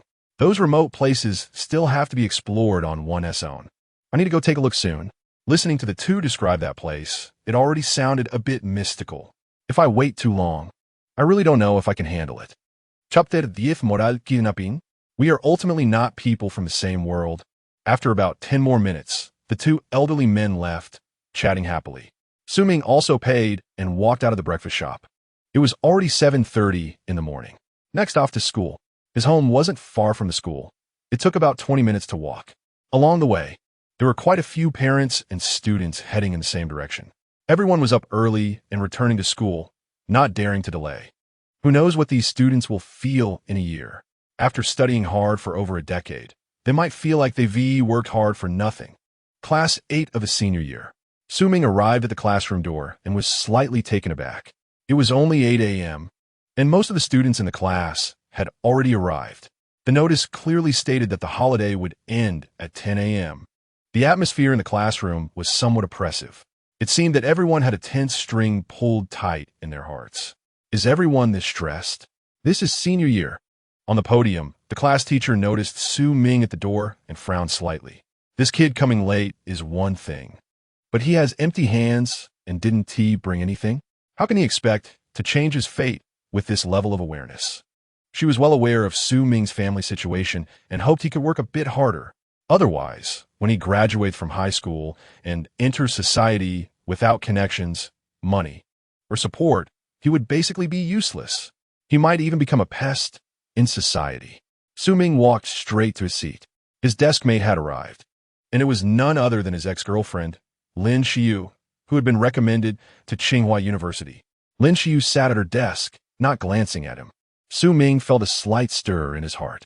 In the past, she would always sense his arrival at the first moment, then lift her head and smile sweetly. Now, it had changed. Of course, this didn't matter to him. Instead, it relieved him of any burden and made him feel much lighter. Everyone focused on their own things. It was fine. Time passed second by second, and Su Ming felt a bit restless. It wasn't because Lin Xiu treated him like air. It was that he really couldn't focus on the contents of the textbooks now. Isn't it a pure waste of time? He simply took out his phone and started scrolling through it under the desk to see if there were any interesting news stories to prepare for. Su Ming. After an unknown period, a sudden voice came from the side. It was like the cold wind of winter, sharp and penetrating. Su Ming turned his head slightly. Lin Xiu was looking at him with a face of indifference, a hint of disappointment in her eyes. Su Ming, we have broken up, she spoke, her tone devoid of any emotion. Su Ming was even more confused. He knew that. Didn't he reply back then? Did Lin Xiu not receive it? He thought about it, but still nodded. Seeing Su Ming's reaction, Lin Xiu revealed a hint of disdain. I know you're feeling bad, but that's the reality. You should give up. Do you think acting indifferent in front of me, not studying, will attract my attention and help you win me back? Or do you intend to morally kidnap me? If you can't get into a good school later, will people say it was my influence? Su Ming was even more bewildered. What on earth was this woman talking about? Is it really like that? Left speechless, seeing Su Ming's reaction, Lin Xiu's expression grew colder. She didn't expect Su Ming to be this kind of person. Previously, she had been naive and misjudged him, leading to this huge joke. Originally, she still felt a bit guilty and sympathetic, but at this moment, those feelings completely vanished. It truly wasn't her problem. All the mistakes were Su Ming's. I'm telling you, it's impossible. This one make me change my mind. It will only confirm that my choice is right. Lin Xiu paused. Studying isn't for others. Your future and your life are your own. I hope you can mature a bit and stop being so childish. Su Ming ultimately couldn't hold back and laughed out loud. It was simply too hard to keep a straight face. So this is how she sees him. Ridiculous. Miss, stop casting spells. Don't worry. What I do now has nothing to do with you at all. Just like you said, we are ultimately not from the same world. After saying that, Su Ming continued looking at his phone. The last few remnants of special feelings he had for Lin Xiu vanished without a trace at that moment. How others treat him is how he treats others. Quite reasonable. Time quickly reached 9:40 a.m., and all the students in the class had gathered. The class teacher on the podium began to speak. Everyone take a 20-minute break. Pack up what you need to. Classes start at 10 sharp. And I've already posted the schedule for you. We are in senior year now. No need for so much small talk. Let us get straight to business. Once she left, the class instantly erupted in chatter, the students buzzing together. Although senior year is stressful, there are still students who haven't seen each other for a long time, so there would naturally be topics to discuss. Many people's gazes turned towards Su Ming's direction at this moment. Of course, they weren't looking at him. They were looking at Lin Xiu beside him. Have you heard? Class monitor Lin received the recommendation notice from Tsinghua. She doesn't even have to take the college entrance exam. Isn't that obvious?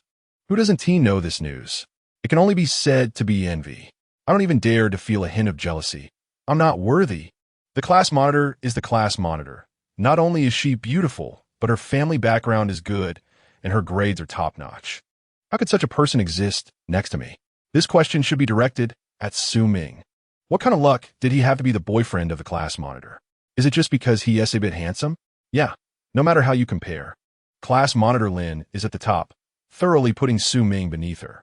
She'll quiet down, the crowd whispered. As the person in question, Su Ming continued playing with his phone.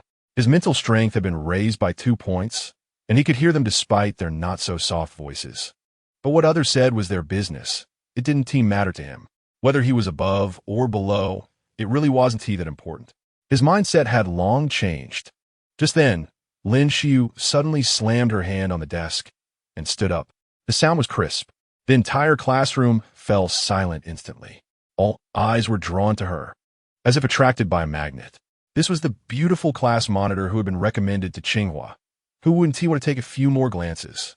The sunlight just happened to shine on her face at that moment, adding a touch of softness to her cold expression. Her fair skin appeared even more delicate under the sun. Her brows were like distant mountains, her eyes like autumn waters, and a hint of red lips was particularly vibrant. She stood there gracefully, with an ethereal demeanor, like a blooming lotus flower, pure and untouchable. Lin Xiu was very satisfied with the reaction of the crowd, cleared her throat, and began to speak. Classmates, we are at the most crucial turning point in our lives. Senior year is the battlefield of our youth. The best time for us to prove ourselves. Her gaze was firm as she scanned everyone present. In this critical senior year, we have no time to hesitate and no reason to indulge. Our hearts should only be focused on studying, on progress, and on the pursuit of our ideals. Lin Xiu said this, took a deep breath, and her tone turned icy. Everyone knows that I have been in a relationship with classmate Su Ming for 2 years. As a class monitor, I admit that I have not done well. But now, I will lead by example and officially break up with classmate Su Ming. We cannot be selfish. We carry not only our own future, but also the expectations of our families and the teachings of our teachers. I hope all classmates can be focused and give their all. Class 8 of senior year, let's go. Passionate and resolute, with righteous spirit, and damn it, in a grand manner. Chapter 11, Grandiose Words, Building Grudges, Changing Seats. Lin Xiu's words resonated like a morning bell and evening drum in the classroom of Class 8, Senior Year 3. Each sentence was powerful, each filled with passion, carrying an undeniable authority. After a brief silence, the classroom erupted into thunderous applause. This was their class leader, not only an outstanding student academically, but also a spiritual leader. How fortunate they were. How could they not love her? However, when everyone's gaze turned to Su Ming, their eyes inevitably carried a hint of mockery and schadenfreude. After all, many had secretly harbored jealousy and dissatisfaction over Su Ming dating class leader Lin for the past 2 years. Jealousy to the point of madness. Why couldn't it be them dating the class leader? And now, Su Ming was getting what he deserved, paying the price. How satisfying. Everyone was excited, beside Lin Xiu. Su Ming also clapped lightly. The performance this woman put on was quite spectacular. He couldn't help but applaud, laughing brighter than anyone else. Was he crazy? While Lin Xiu reveled in the applause, she caught a glimpse of Su Ming out of the corner of her eye, her heart skipping a beat. This was the first time she had seen such a smile from Su Ming. It inexplicably felt a bit cold, a bit unsettling. Could it be that Su Ming was still thinking about getting back at her? Didn't she do this for him, for everyone? At that moment, the class teacher walked back into the classroom. Lin Xiu quickly sat down. She had said everything she wanted to say. The classmates at the back would naturally spread the word, causing it to ferment quickly. Her remarks would surely earn praise from the teacher. Moreover, she had effectively announced to the world that she had successfully broken up with Su Ming. A well-calculated strategy, a double win. At the podium, the class teacher began the Chinese class. Writing essays relied on talent, emotion, and humor.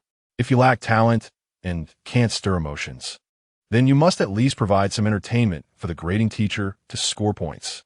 A bland piece is no one's cup of tea. Below, Su Ming didn't hear a word. He was very angry. He originally had no prejudice against Lin Xiu, wanting a peaceful parting and for each to be well. At worst, he wouldn't interact with her again and would avoid her. However, What Lin Xiyu just did made him feel disgusted for the first time. Using him, right? Whether it was to establish authority, motivate classmates, or to break up, those were all justifiable. But choosing to hurt his self-esteem without considering others' feelings made him feel a sense of unfamiliarity. Time and again, this grudge had been established. He couldn't stand it, nor would he tolerate it. A class quickly passed. Ming didn't play on his phone during this class. After all, it was the first class of a new semester, and sitting in the front row was really inconvenient. Of course, he didn't pay attention to the lecture either. He took out his notebook and began to write and draw. He was planning the subsequent development route and organizing the context. After class, the classroom buzzed again. Many students' eyes turned towards this side once more. Everyone wanted to read some loneliness and discomfort from Ming's face. After all, studying was already so hard. Only by seeing others do poorly could they find some comfort and amusement in their hearts. Of course, they were destined to gain nothing. Ming ignored the surrounding gazes and walked straight to the back of the classroom. "Xiaoge, wake up!" The boy in a dream was awakened by this sudden voice and raised his head. His face showed obvious impatience. The teacher rarely cared about him. Now, who dared to bother him? His eyes were half open, revealing a hint of hostility. Clearly, he was extremely dissatisfied with being disturbed from his sleep. "What?"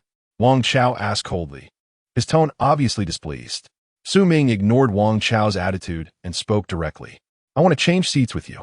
"Not changing." "Wait." Wang Chao's words of refusal were just on the tip of his tongue, but he forcefully held them back. The last row, especially the single seat, was a treasure he had earned through his long-term efforts. Ordinary people really didn't have this fortune. He usually wouldn't change. But a thought flashed through his mind. Ming's desk mate was Lin Xiyu, that beauty who was viewed as a white moonlight by all the boys in the class, including him. Ming's seat seemed even better than his.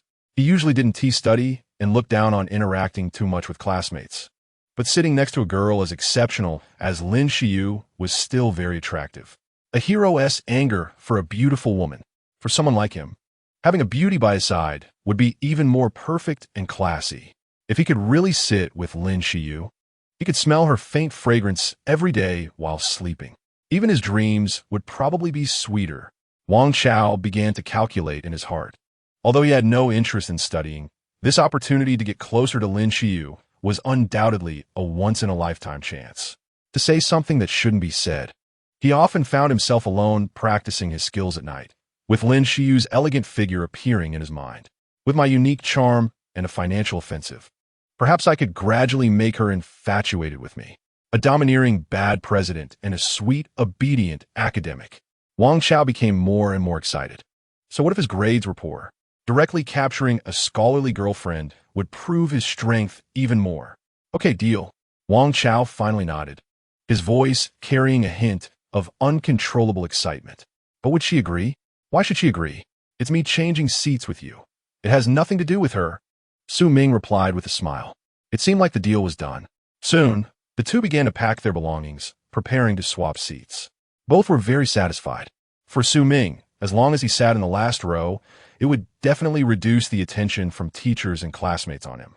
It would be more convenient for him to scroll through his phone, record, and plan some things. The surrounding classmates naturally noticed the commotion here. Out of curiosity, they began to whisper, "Hey, look, it seems like Ming wants to change seats with Wang Chao." Ming is willing to switch? He asks, sitting next to class leader Lin. Has his brain been squeezed by the door? What can he do if he doesn't change? Does he want to embarrass himself alone? Class leader Lin has already dumped him. He must be feeling dejected and gloomy. Is he doing this to garner class leader's sympathy and get back together? Class leader is beautiful and kind. She would really agree, right? Wow, how malicious. And Ming intentionally changing seats with Wang Chao is really toxic. We know what kind of person Wang Chao is, right? He is so arrogant just because his family has some money. Sure, keep it down. If that guy moves over, can class leader focus on her studies? Honestly, what Ming did is too much. Not trying to improve himself, but secretly scheming for revenge. If he can't have it, he wants to destroy it. I never realized he was this kind of person. The students' gossip faintly reached Ming and Wang Chao's ears. But both were indifferent. Wang Chao was always shameless, and had long been used to it. Su Ming treated their comments as barking dogs. Let them say what they want. He just needed to become stronger on his own. No need to explain. Strength is the only truth. When that day comes, these people will all change their tune and start to curry favor, flatter, and fawn over him. That's how society works. The weak are preyed upon by the strong. Dignity and reason are things only the strong deserve. Chapter 12. Revenge against Su Ming. Enjoying delicious food, Lin Xiyu frowned slightly. She didn't expect Su Ming to do this. It's really funny. Does he really think this will catch my attention? Does he think he's worthy of me? Lin Xiyu recalled Su Ming's earlier sneer. Is this your revenge, Su Ming? Pathetic, childish, and boring. She increasingly looked down on him. Instead of trying to improve himself and shorten the distance between them, he was resorting to petty tricks. Su Ming was beyond saving. Just then, Wang Chao sat down next to Lin Xiyu and smiled at her. Lin Xiyu suppressed her annoyance and nodded in acknowledgement. This made Wang Chao's smile even brighter. Noti Yixchen. Does that mean she is interested in him? There's a chance. The last class of the morning began. The students put away their thoughts of fun and listened attentively. Even Wang Chao wanted to perform well in front of Lin Xiyu at this moment, and didn't he continue to sleep. Only Su Ming sat at the back of the classroom, scrolling through his phone. Time passed minute by minute, and Su Ming's eyes felt dry. So he decided to take a break. Relying solely on information from the internet felt insufficient. Many more important pieces of information might still be concealed and unpublished. Even some seemingly bizarre news was a mix of truth and falsehood, making it hard to discern. Su Ming sensed some drawbacks. With his current means and identity, trying to obtain more useful information was still too inefficient. This couldn't continue. Su Ming felt troubled, not knowing what to do. An individual's strength was ultimately too small. Not only that, but he was also restricted by being a senior student, unable to run around freely. Sitting here obediently, collecting relevant information, organizing his thoughts, and making plans wasn't wasting time. But it couldn't last long. At most, a few days later, there wouldn't be anything new, and he would need to practice and go to the field. If the next year continued like this, wouldn't he be useless, akin to being imprisoned? He had to find a way. He couldn't be confined here. Saying he would drop out would probably be troublesome, and he might not even get to drop out. Doing so might also arouse suspicion from those with ulterior motives, especially since he had already attracted attention at the subway station. Su Ming murmured to himself, searching for countermeasures. Should I cause some trouble? Hit a classmate or something? Find someone I dislike, give them a cold shoulder, and then beat them up, slap them hard. After all, these students were no match for him now. When the time came, getting a little punishment or even expulsion would be justified. The more Su Ming thought, the brighter his eyes became. Very smooth, very reasonable. The class bell rang. So soon? Su Ming was slightly taken aback, feeling a bit emotional. Usually, classes were dull and long. Now he just scrolled through his phone, and a class was over. After class, the students made plans to head to the cafeteria. Su Ming prepared to go out to eat. Although the school cafeteria was free, he no longer had to worry about saving money like before. He had to eat well. Su Ming, wait. At that moment, Wang Chao called out to him. Something on your mind? Su Ming turned his head slightly. Wang Chao put his arm around Su Ming's shoulder, appearing friendly. Su Ming, let me treat you to lunch. Let us have a good chat. Wang Chao's tone was casual, trying to present himself as a big brother. Su Ming calmly shook his head. No need, I have things to do. What was there to talk about with this guy? It was just wasting time. A flicker of displeasure crossed Wang Chao's face, but he still held back his temper. Su Ming, you and class leader Lin have been in a relationship for 2 years. You should know what she likes, right? Upon hearing this, Su Ming immediately understood Wang Chao's intention. He wanted to curry favor with Lin Xiyu, hoping to see if he could get lucky. What a pipe dream. He now clearly understood what kind of person Lin Xiyu was. With someone like Wang Chao, once he got in too deep, he would only end up harming himself. There was no change in Su Ming's expression. His voice remained indifferent. I'm busy and I don't know. With that, he turned and left. He had no interest in this matter. What happened between Lin Xiyu and Wang Chao was their business. It had nothing to do with him, and he didn't want to hear about it. Wang Chao stood there, stunned. He didn't expect Su Ming to be so cold, so disrespectful.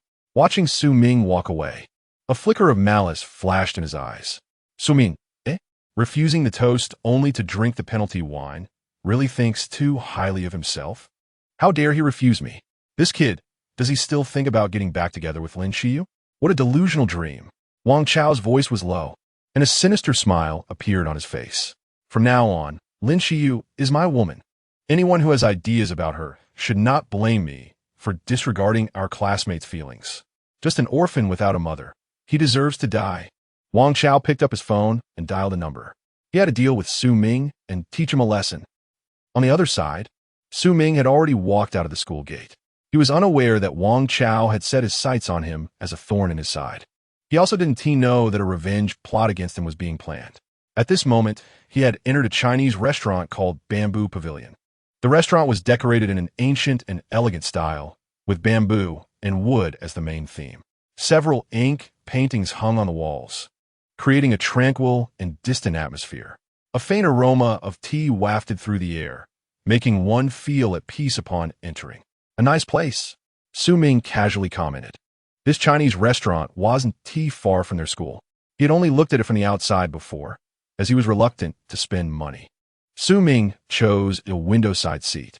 The afternoon sun streamed through the window onto the table, providing him with a touch of warmth. So, high school life can be this pleasant. Since it was lunchtime, there weren't many people in the restaurant. A waiter quickly approached and handed over the menu. Su Ming browsed through it and ordered a few signature dishes. A steamed sea bass, a kung pao chicken.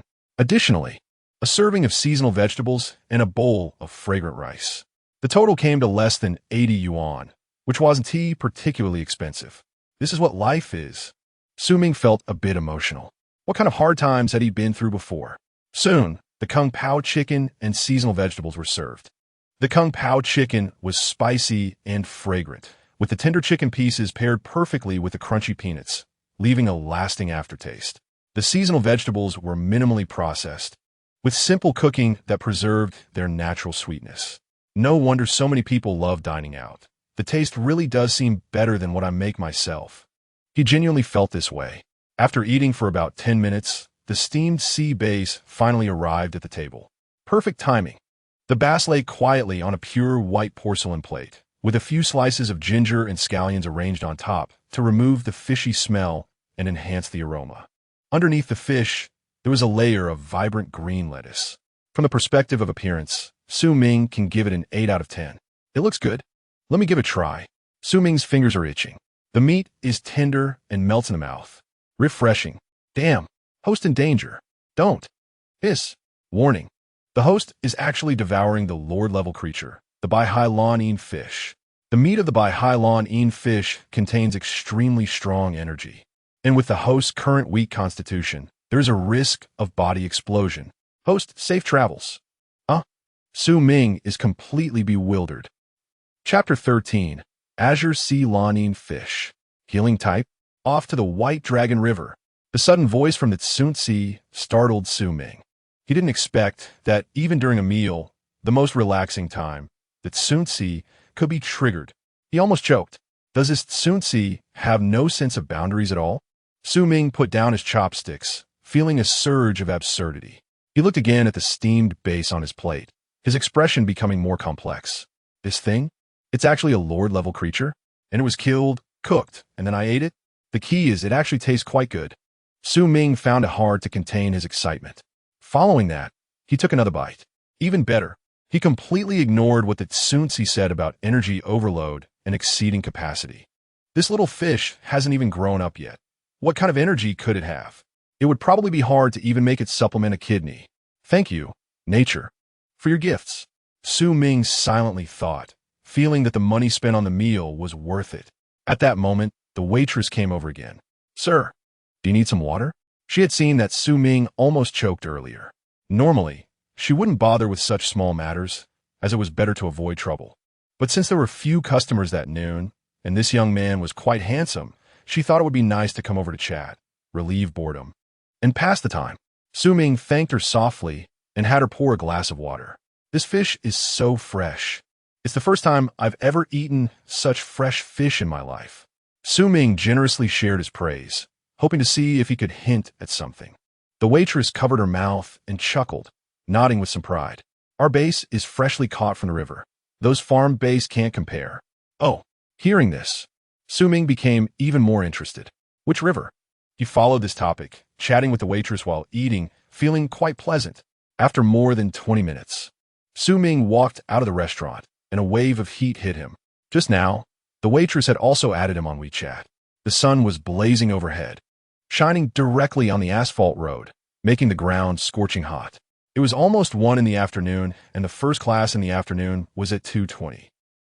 Ming squinted slightly, feeling a bit conflicted. He was contemplating whether to go check out the White Dragon River now.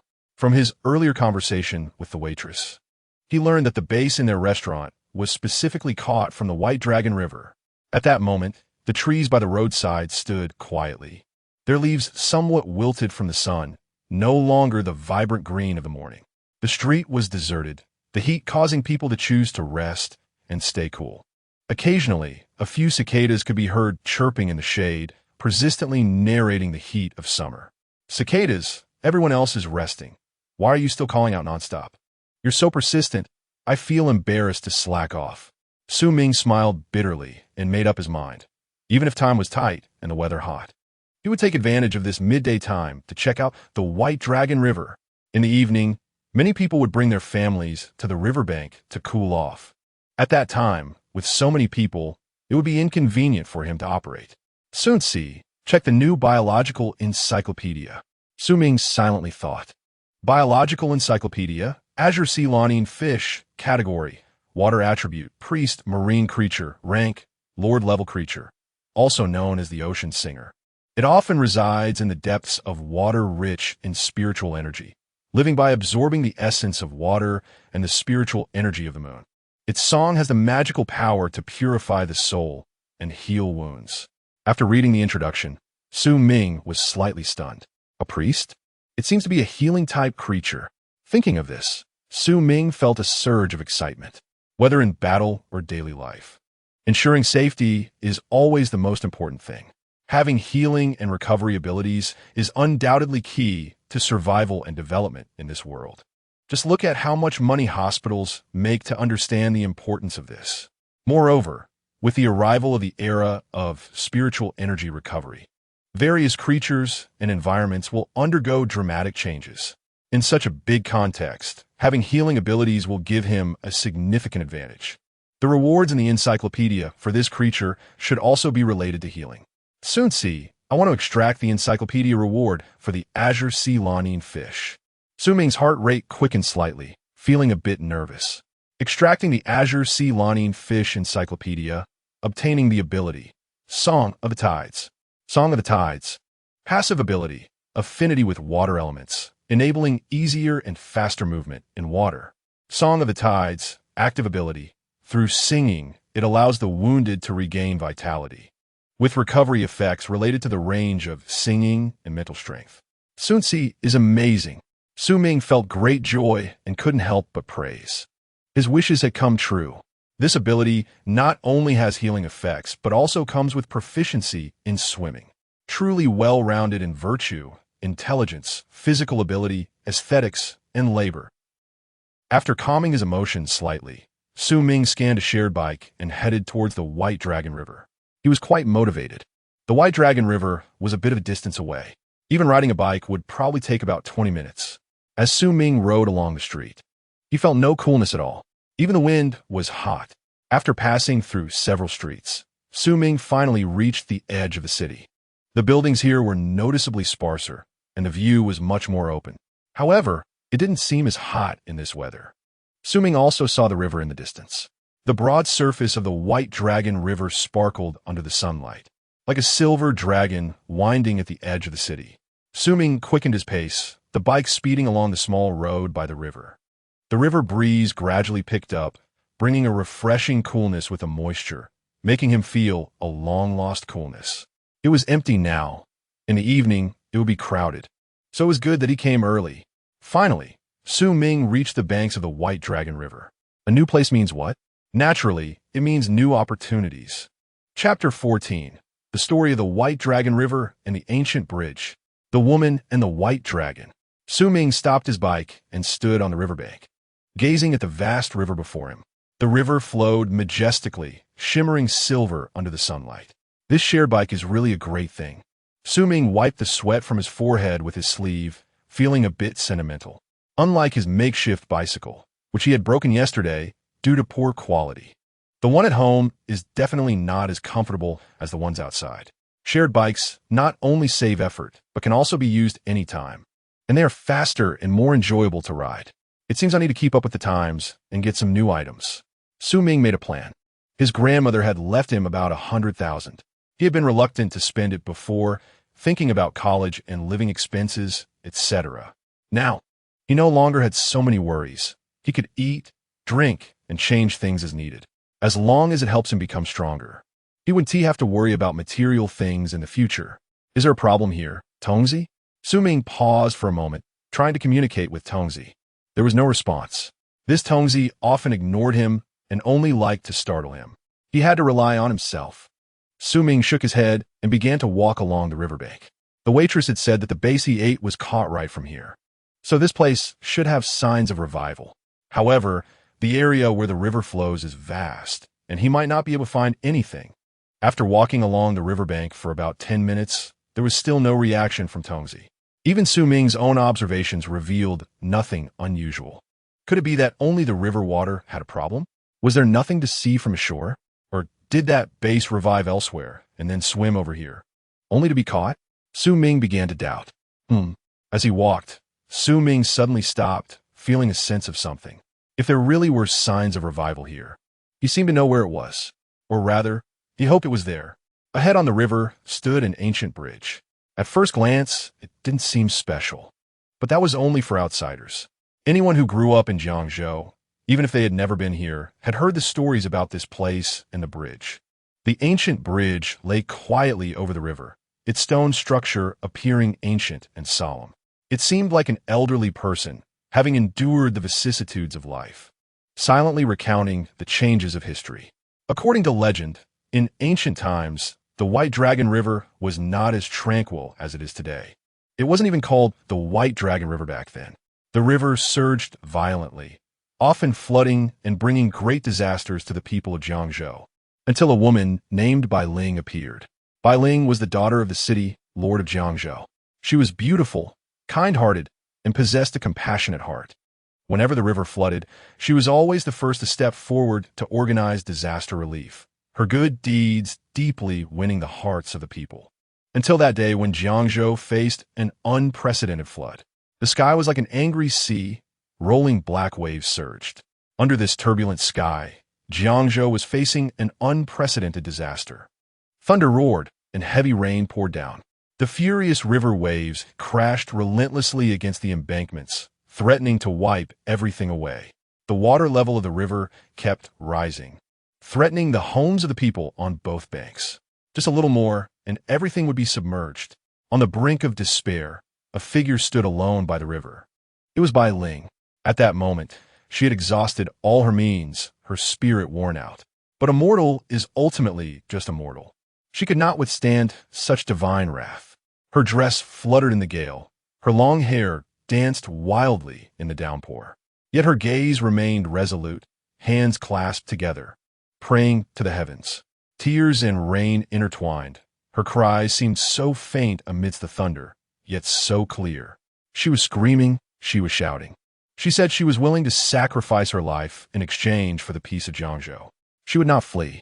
Even if she died, she would face fate together with the thousands of people. The people of Jiangzhou felt this despair. Their homes were on the verge of collapse under the threat of flood. But in the face of natural disaster, they chose to stay, choosing to face the punishment of fate together with Bai Ling. By the river, countless figures knelt in the muddy bank. Their faces were filled with helplessness and fear, but more so with determination and resilience. Elders, children, women, and even the strongest men were kneeling in a row at that moment. They imitated Bai Ling, hands clasped together, praying to the heavens. Cries, shouts, and thunder merged into a tragic symphony. Just in this despair and prayer, the dark clouds in the sky suddenly rolled more violently, and thunder roared. It was as if the gates of the heavenly realm had been opened. A dazzling light pierced through the clouds, illuminating the dark world. A gigantic white dragon appeared from the light, its silver scales glimmering coldly in the lightning. The dragon's eyes held complexity as it let out a thunderous roar that echoed through the sky. Under the gaze of the crowd, it descended to the human realm. The white dragon waved its tail gently, carving a deep trench in the earth. The river was guided into the trench, and the raging flood was diverted, gradually calming down. The crisis seemed to have been resolved. However, at that moment, Bai Ling had exhausted all her strength, her body collapsing like a kite with a broken string by the river. Can humans still not overcome the heavens? Her voice was small, only a few heard her murmurs. The efforts and sweat, blood, and tears of thousands of people were not worth a gentle wave of the hand from a deity. The white dragon circled in the sky, letting out a deeper roar. It seemed to be conversing with heaven and earth, and also communicating with the fallen Bai Ling. This roar was somewhat sorrowful.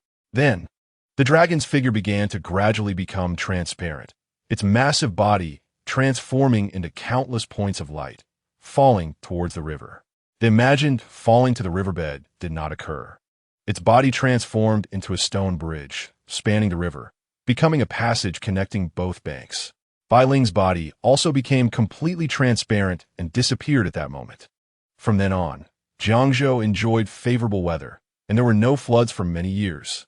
To commemorate the White Dragon and Bai Ling, they named the river the White Dragon River and the bridge the White Dragon Bridge. And their Jiangzhou is also called Lingzhou locally. At this moment, Su Ming was already standing on the White Dragon Bridge. Beneath his feet were the weathered stone slabs, and in his ears was the sound of the river gently lapping against the bridge piers. On the railing of this stone bridge, a poem was inscribed. The river roars and surges as if the sky is about to collapse. Clouds surge and winds howl in the night. Bai Ling stands alone at the crest of the waves, tears falling like rain, startling the river and sky. The dragon soars through the sky, breaking the firmament, silver armor shining amidst the lightning. With one roar, the mountains and rivers lose their color. The flood suddenly ceases its furious voice. The bridge is born from the dragon's soul and Bai Ling's spirit, the stone arch reflecting the moon's shadow in the waves. From then on, Jiangzhou adds beautiful scenery, and on the White Dragon Bridge, a vow of lasting peace is made. Su Ming gently caressed the poem inscribed on the railing. It felt like sand had entered his eyes, and his eyelids were a bit red. But then he smiled. Like the dawn's sunlight, it dispelled the gloom in his heart. Why did he suddenly feel more eager for the revival of spiritual energy? Su Ming looked up at the sky, murmuring softly. He wanted to see the giant dragon that quelled the flood with its own strength. He wanted to see that woman. Chapter 15 New Scene Rewards. Scene type illustrated book. Su Ming enjoyed the river breeze for quite a while. It was very comfortable. However, it didn't attract any fish. Was there no revival here yet? Did that fish really come from somewhere else? Su Ming felt a bit disappointed. It wasn't tea because he made a wasted trip, but he felt an inexplicable sense of regret. Soon, Su Ming crossed the bridge from the other side. At that moment, the fish came alive. Hiss! The host has a deep fate, extraordinary luck, and has discovered a hidden paradise, simply a walking treasure map. New scene type illustrated book has been collected. Instantly, Su Ming felt invigorated. He was right with his guesses. Could it be that those rumored stories might also be true? Since it was a revival of spiritual energy, if it didn't exist before, how could it be called a revival? Hidden paradise? Su Ming looked at the willow tree in front of him. The willow tree stood by the riverbank, its trunk seemingly sturdier than its surrounding companions. The bark was a deep brown, marked by the passage of time. The willow branches were soft and long, drooping towards the ground, gently swaying in the wind. These weren't the key points. The key was that the willow leaves were covered in dew, sparkling under the sunlight. It was the middle of the day, and there was still dew. It was almost as if the abnormality was written all over it. Thinking of this, Su Ming walked over and gently touched the willow branches. Discovered rare, celestial wood. Bibo Xianlong. Sure enough, Su Ming's heart trembled. His previous conclusions were not wrong. Most things require the environment to change for revival to occur. Su Ming didn't rush to check the illustrated book. He squatted down, carefully observing the small grasses on the ground. It seemed like there was more to discover. Although he could reach a conclusion just by touching them, he couldn't rely solely on the fish. Only he could be truly trusted. Paying attention, observing, and using his brain was always a good idea. This faint fragrance seemed to be emanating from these inconspicuous grasses. After observing for a while, he was basically certain that these grasses had also started to revive. Moreover, the degree of revival was probably not lower than the vegetables he bought at the market, because there were strange patterns on the leaves, and their shapes had changed slightly. It was still the pregnant woman theory. If those things at the market were only a month along, then these had at least been developing for 3 or 4 months, showing some signs. Discovered rare, celestial herb. Kui Ling Xian Gao. Su Ming reached out, and the fish's voice came decisively, without any delay. Those things from the market seemed to be rare materials, just like this one. Currently, this willow tree was indicated as a rare item, so it should be of a higher grade, right? Check the new material illustrated book. Su Ming didn't hesitate. Current material illustrated book, 5, by Bo Xianlu, category, would attribute, spiritual attribute, grown by the water's edge, nourished by moonlight, with a beautiful shape and graceful branches. The bark is tough, containing the essence of water. The leaves are a vibrant green, exuding a fresh aura.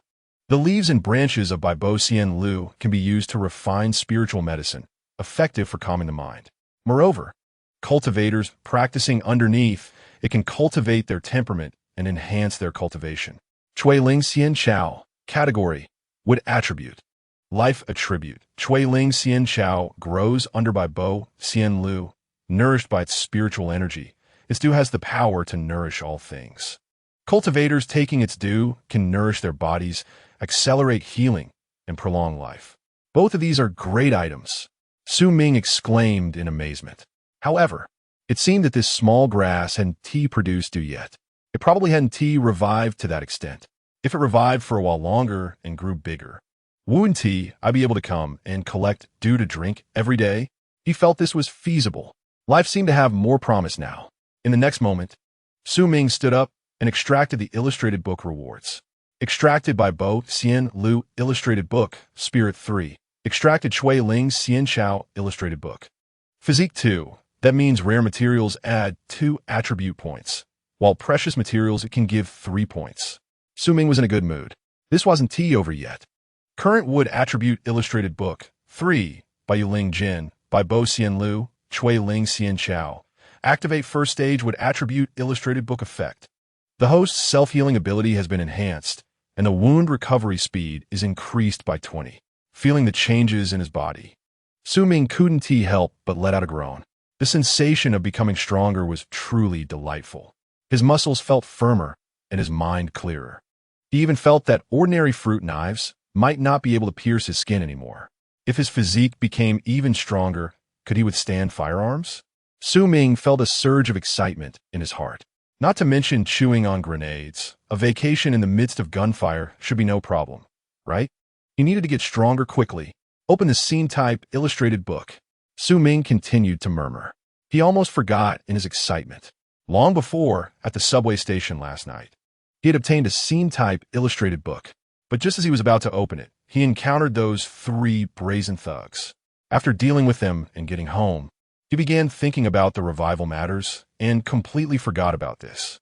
Then he fell into a long dream, and the whole morning felt like he was still in a daze. While having breakfast, he heard 2 old folks talking about strange happenings in the western forest. After arriving at school, he was also put in a difficult position by Lin Xiu, leaving him somewhat speechless. At noon, he enjoyed a hearty meal and even got a free fish with signs of revival, the Bai Hailan Inu. Then he chatted with the waitress to gather information, rushing all the way to the Bai Long Jiang without a break. His schedule was basically packed. If it weren't for the new scene type illustrated book rewards coming in, he probably would have forgotten again. Getting old really affects memory. Current scene type illustrated book, 2, Black Mist Dead Zone, Absolute Forbidden Zone. The black mist, like the cloak of death, shrouds this cursed land, silently eroding all life. The daylight here is dim, and under the endless night, only ghostly lights flicker, as if countless lost souls wander within. Celestial Spirit Cave, a true paradise. Spiritual energy bursts forth like bamboo shoots after rain. nourishing every inch of this land. Rare flowers and exotic grasses bloom in competition. Celestial birds and spirit beasts frolic among them, and the essence of the sun and moon gathers here. A treasure land sought after by cultivators. Practicing here not only greatly enhances cultivation speed, but also provides opportunities to comprehend the highest laws of heaven and earth. It sounds quite impressive, doesn't it? These two illustrated books, one black and one white, are a stark contrast.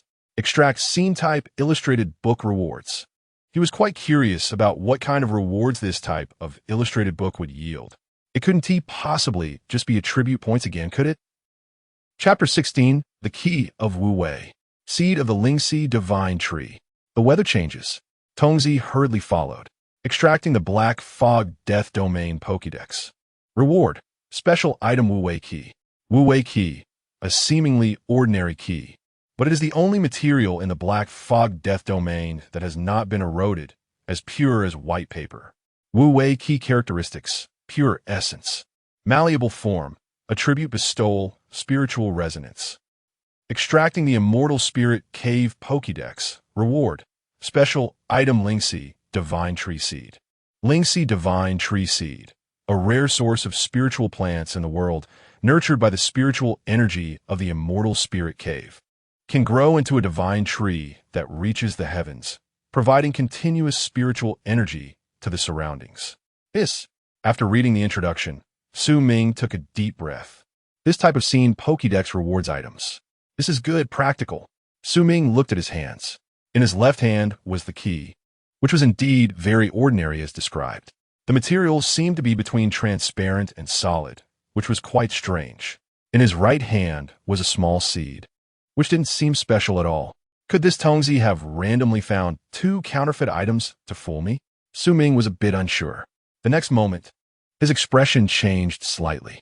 Some information automatically entered his mind. It was about the key.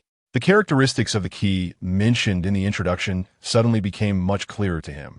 In other words, this key can change into any shape and form according to my will and needs. From weapon to tool, it has strong plasticity. In addition, it can also bestow different attributes based on my manipulation. It's like a whiteboard weapon in a game. I can enchant it.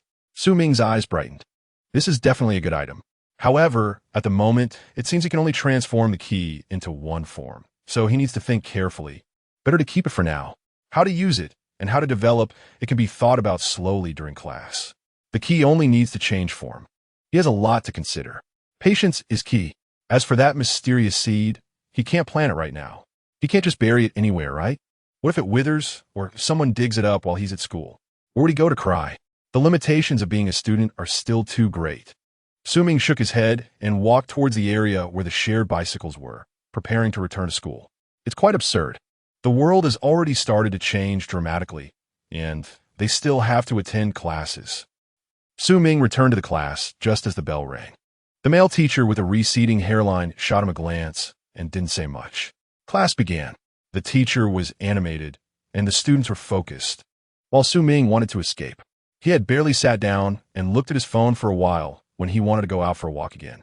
Staying here was just too much of a waste of time. He needed to leave quickly. The school would only limit his development. He and they were no longer of the same kind, and there was no need for much interaction. Ming played with the key in his hand. What should he turn it into? How to operate the enchantment? And as for the seed, it definitely can't be planted in crowded places. The risk is too great, and it would easily be exposed. What if he rented a place in a remote area? 10,000 yuan might not be enough to buy one, but renting would definitely be sufficient. Ming let his mind wander to pass the time. The scorching summer sun hung in the sky like a fireball, mercilessly roasting the earth. Ming sat in the classroom, feeling the harsh sunlight outside, and was somewhat irritated. Although the fan above his head was spinning nonstop, it seemed to be of little help in dispelling the heat. The students were naturally focused on the podium, but under the heat, beads of sweat had unconsciously formed on their foreheads. 2 periods passed quietly. When the bell rang again, the students all sighed in relief, as if they had gained a brief reprieve. This damn weather is too hot. It feels like being in a sauna. Yes, just yesterday we were at home enjoying air conditioning, and now we have to suffer this. We're just not used to it yet. This will be the case every day, and the bad days have just begun. I really hope for a heavy rain to wash away this heat. Hang in there. In a year, we will be free. I've heard university life is amazing. The students complained, trying to relieve their irritation and catch their breath. Soon, the class bell rang again. It was only 4 in the afternoon. There were still 2 whole periods left. As class began, Ming continued to scroll through his phone. The benefits of sitting in the last row were fully evident. After a whole afternoon of fermentation, the teachers seemed to have learned about the situation between Lin Xiyu and him. It seemed they no longer paid much attention to him, but this is normal and suits him just fine. In the eyes of these teachers, a student's future and prospects have long been categorized by grades. A promising student like Lin Xiyu is a treasure in their eyes, someone they are willing to invest time and energy in nurturing, even to please and curry favor with. After all, such students have a brighter future than they do. On the other hand, what about Ming?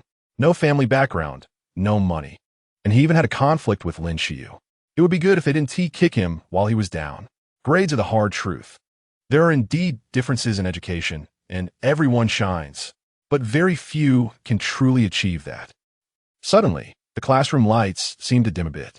Then it intensified. The originally bright blue sky was quickly covered by dark clouds. The change happened too quickly, as if a giant hand was painting ink in the sky, gradually swallowing the light. The scorching sun was completely hidden. What's going on? Why did it suddenly get dark? Oh no, is the apocalypse coming? Do I finally not have to attend class? The students began to whisper among themselves.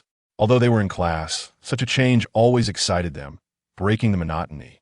Beside Lin Xiyu, Wang Chao slowly woke up. Although he had a beautiful girl beside him, the teachers' voices were indeed too hypnotic. He was a bit dazed. What's going on? Did I sleep until night? Sleeping with the fragrance of a girl really makes one so peaceful. Suddenly, a strong wind howled in. Like a roaring beast, it slammed against the windows, making sharp sounds. The previously noisy classroom fell into silence in an instant. They felt an unprecedented chill. The wind blew through them, making them feel cold and shiver. No one complained about the heat anymore. Why is it so cold? A student asked, trembling. The temperature in the air seemed to be dropping rapidly. Who was the one who said they wanted a heavy rain? A girl swallowed hard, feeling a bit worried. It's not her fault for being timid. The weather's change was severe and harsh. They didn't even have time to react, which was quite abnormal. The weather has changed. Chapter 17. A major change. Taking risks. If you're going to be something, be the strongest. The wind grew stronger, and the windows of the classroom began to emit increasingly intense cracking sounds, as if they might shatter at any moment. The excitement on the students' faces faded, gradually turning into a hint of fear. They enjoyed watching the spectacle, but they were afraid of becoming part of it. Everyone, stay calm. The teacher's voice rose a few notches, trying to overpower the howling wind outside and maintain order in the classroom. His expression was equally grave. Having lived for more than half a lifetime, he had never seen such severe weather before. The dark clouds in the sky resembled a surging black ocean, rolling and gathering ominously. Suddenly, a bolt of lightning split the clouds like a sword from the heavens, carrying the might of the universe. The entire classroom was illuminated, every corner exposed to its brilliance. The thunder roared like the wrath of a deity, causing everyone's eardrums to ache. Whoa! Ah! The students exclaimed, their hearts pounding. The trajectory of the lightning was clearly visible as it drew a perfect arc in the air, seemingly ready to split heaven and earth apart. Everyone could vividly feel this boundless, violent power. Who broke the heavenly rule? The homeroom teacher hurried into the classroom, trying to appear calm. Students, everyone stay calm. Don't panic. Meanwhile, the announcement system crackled to life. Attention, all students. Due to the sudden adverse weather, the city has decided to dismiss all schools early today. Students with parents picking them up may leave first. Given the current extreme weather conditions, we recommend that all students remain in the classroom for the time being and stay calm. Listening to the fragmented voice from the speaker, the students finally felt a bit reassured. But this did not include Ming. Ming's face looked somewhat grim as he tightly gripped the key to Wu Wei. This key seemed to be slightly warm, as if responding to the changes outside. It was abnormal, too abnormal. Su Ming's gaze pierced through the window, staring at the raging storm outside. This sudden tempest might not just be a simple natural phenomenon. Su Ming bent down, turning his attention to his phone. The weather report for Jiangzhou displayed a bright sun, with no sign of impending rain. The next moment, the display changed. Red alert for lightning. The Jiangzhou Meteorological Disaster Emergency Response level has been raised to level 2. There were no signs at all, and the notification came late. With current technological means, they were caught off guard, and everything felt wrong. Unscientific. The next second, the phone vibrated slightly. A text message arrived. Dear citizens of Jiangzhou, hello. Current weather conditions are extreme, and we urge all citizens to prioritize their safety and take protective measures. It is recommended that all residents stay at home and avoid unnecessary outings. Simultaneously, the voice of the Director of Education echoed again from the announcement system. Students, in accordance with the higher-ups notification, the Meteorological Department is closely monitoring the weather dynamics, and initial predictions suggest that this extreme weather won't last long. The school will ensure the safety of every student, so please remain calm and follow the teacher's arrangements. Upon hearing this, the students began to discuss more fervently, their voices mixing with the thunder. At this moment, who still had the mood to attend class? Su Ming stood up, the key in his hand, which was growing hotter, made it impossible for him to sit still. He had to go out and take a look. He had set a plan for himself earlier. Wherever there was something unusual, he would be there. Though this might not be safe, in cultivation, there was no room for timidity.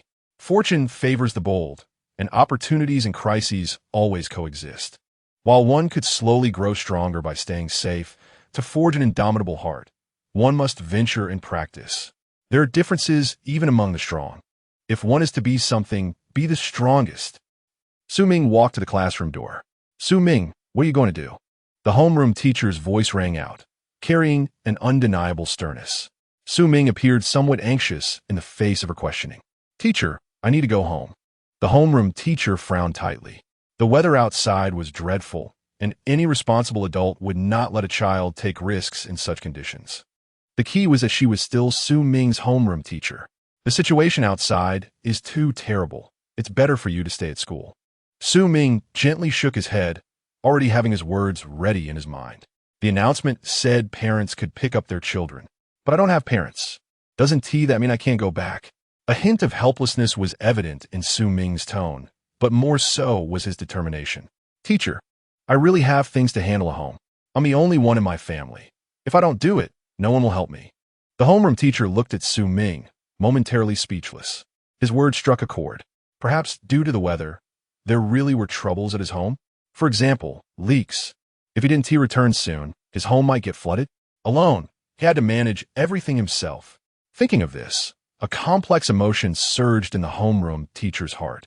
Although Su Ming seemed somewhat self-destructive, she still didn't want to see her student living in hardship. Then wait a moment, come with me. The homeroom teacher turned and led Su Ming toward the office. Upon entering, she picked up a large black umbrella from her desk. Be careful on the way back. Don't run around. Take this umbrella. I've also heard about what happened with Lin Xiyu. Don't overthink it. Romance at your age is inherently unreliable. Focus on studying, and you'll have opportunities to excel in the future. Su Ming took the umbrella, sincerely thanking her. It was still that saying, business is business. Whoever treats him well, he will reciprocate. Meanwhile, Su Ming's gaze fell on the teacher's laptop beside him. The computer screen displayed real-time news broadcasts from various parts of Jiangzhou. Because of this sudden storm, many places were in dire straits. In the footage, some low-lying areas had streets submerged under a layer of rainwater. The water flowed rapidly, and debris floated on top. Trees by the roadside swayed in the fierce wind, with one even being uprooted and lying across the road, blocking traffic.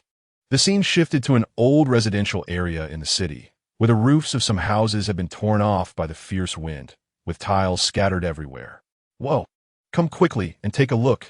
Another male teacher appeared somewhat excited, slapping the table. Su Ming didn't rush to leave, and also turned his gaze over. What was being played? There was the real-time footage of the Bailong River.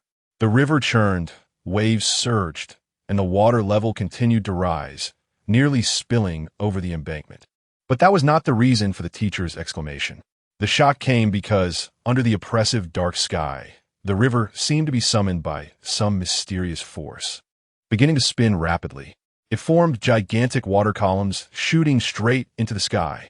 These water columns resembled the bodies of giant dragons, soaring from the river's surface with a deafening roar, pulling the surrounding air into a vortex. The base of the water columns was wide, gradually narrowing as they spun faster, until they connected to the clouds. Exaggerated. The geography teacher was incredibly excited, pointing at the spectacular scene on the screen. This should be the phenomenon of waterspouts. Waterspouts, also known as waterspouts, are a strong convective weather phenomenon that occasionally appears over water surfaces. They are formed by funnel clouds extending from the base of intense thunderstorm clouds, sucking water from the sea or lake into the clouds, creating massive water columns. The geography teacher's voice was quite excited, leaving a few nearby female teachers in a daze as he shared knowledge. He never expected that, after teaching for half his life, he would finally get to see it with his own eyes. But in the next moment, the screen went black. The official live feed of the White Dragon River seemed to have been cut off. Ming felt a stir in his heart and decided not to linger any longer. The disappearance of the live feed could be due to extreme weather affecting the equipment, but it could also be that the authorities had actively cut off the information source. Some things cannot be made public yet. Chapter 18, officially entering the realm of cultivators. The spiritual energy is at my command. The teacher's advice was of no use. Ming still held the black umbrella and walked out of the school. The rain poured heavily, and the dark clouds in the sky seemed as if they would crush the city. The thunder roared, and the terrifying, violent atmosphere made one's heart race. The rain curtains swept up by the gale blurred his vision, and the world seemed to be submerged in water. Ming stood at the school gate, put away the black umbrella given by the homeroom teacher, and let the rain hit him. It wasn't that he was ungrateful. It was just that in such extreme weather, the umbrella was useless, only prone to destruction. He was reluctant to damage someone else's belongings. The vastness of heaven and earth made his figure seem small, especially lonely in the rain. It was unlikely he could find a shared bike. In this extreme weather, using electric vehicles could easily cause a short circuit. His makeshift bicycle was, surprisingly, more reliable, quite dramatic. From the earlier live footage, many places had severe flooding and traffic was likely very inconvenient. Taking a taxi was basically impossible, wasting time for no reason. After a moment's hesitation, Ming decided to run directly to the Bailong River. If others heard this, they would surely think he was crazy. But only Ming knew that when one is strong enough, this way of traveling is actually the most feasible. With his exceptional physique and agility, this distance wouldn't take much longer than riding a bike. Thunderstorm weather would likely overwhelm many surveillance devices. Ming pondered to himself. Plus, with the dim weather, strong winds, and rain obstructing vision, not many people would notice him. He certainly had his concerns. Once he exerted himself, his speed would indeed be somewhat exaggerated. In the next moment, Ming began to sprint, each step splashing water. The rain blurred his vision, but his thoughts were exceptionally clear. He tried to choose less crowded routes without affecting his time. The scenery along the way became distorted and dreamlike amidst the flashes of lightning and rumbling thunder. The trees in the gale swayed like phantoms, dancing in the rain. The thunder roared in his ears, and each flash of lightning illuminated the road ahead, guiding Ming's direction. He darted through the rain, his figure flickering in and out of sight, as if he had merged with the storm. His heartbeat synchronized with the thunder, each beat filled with power.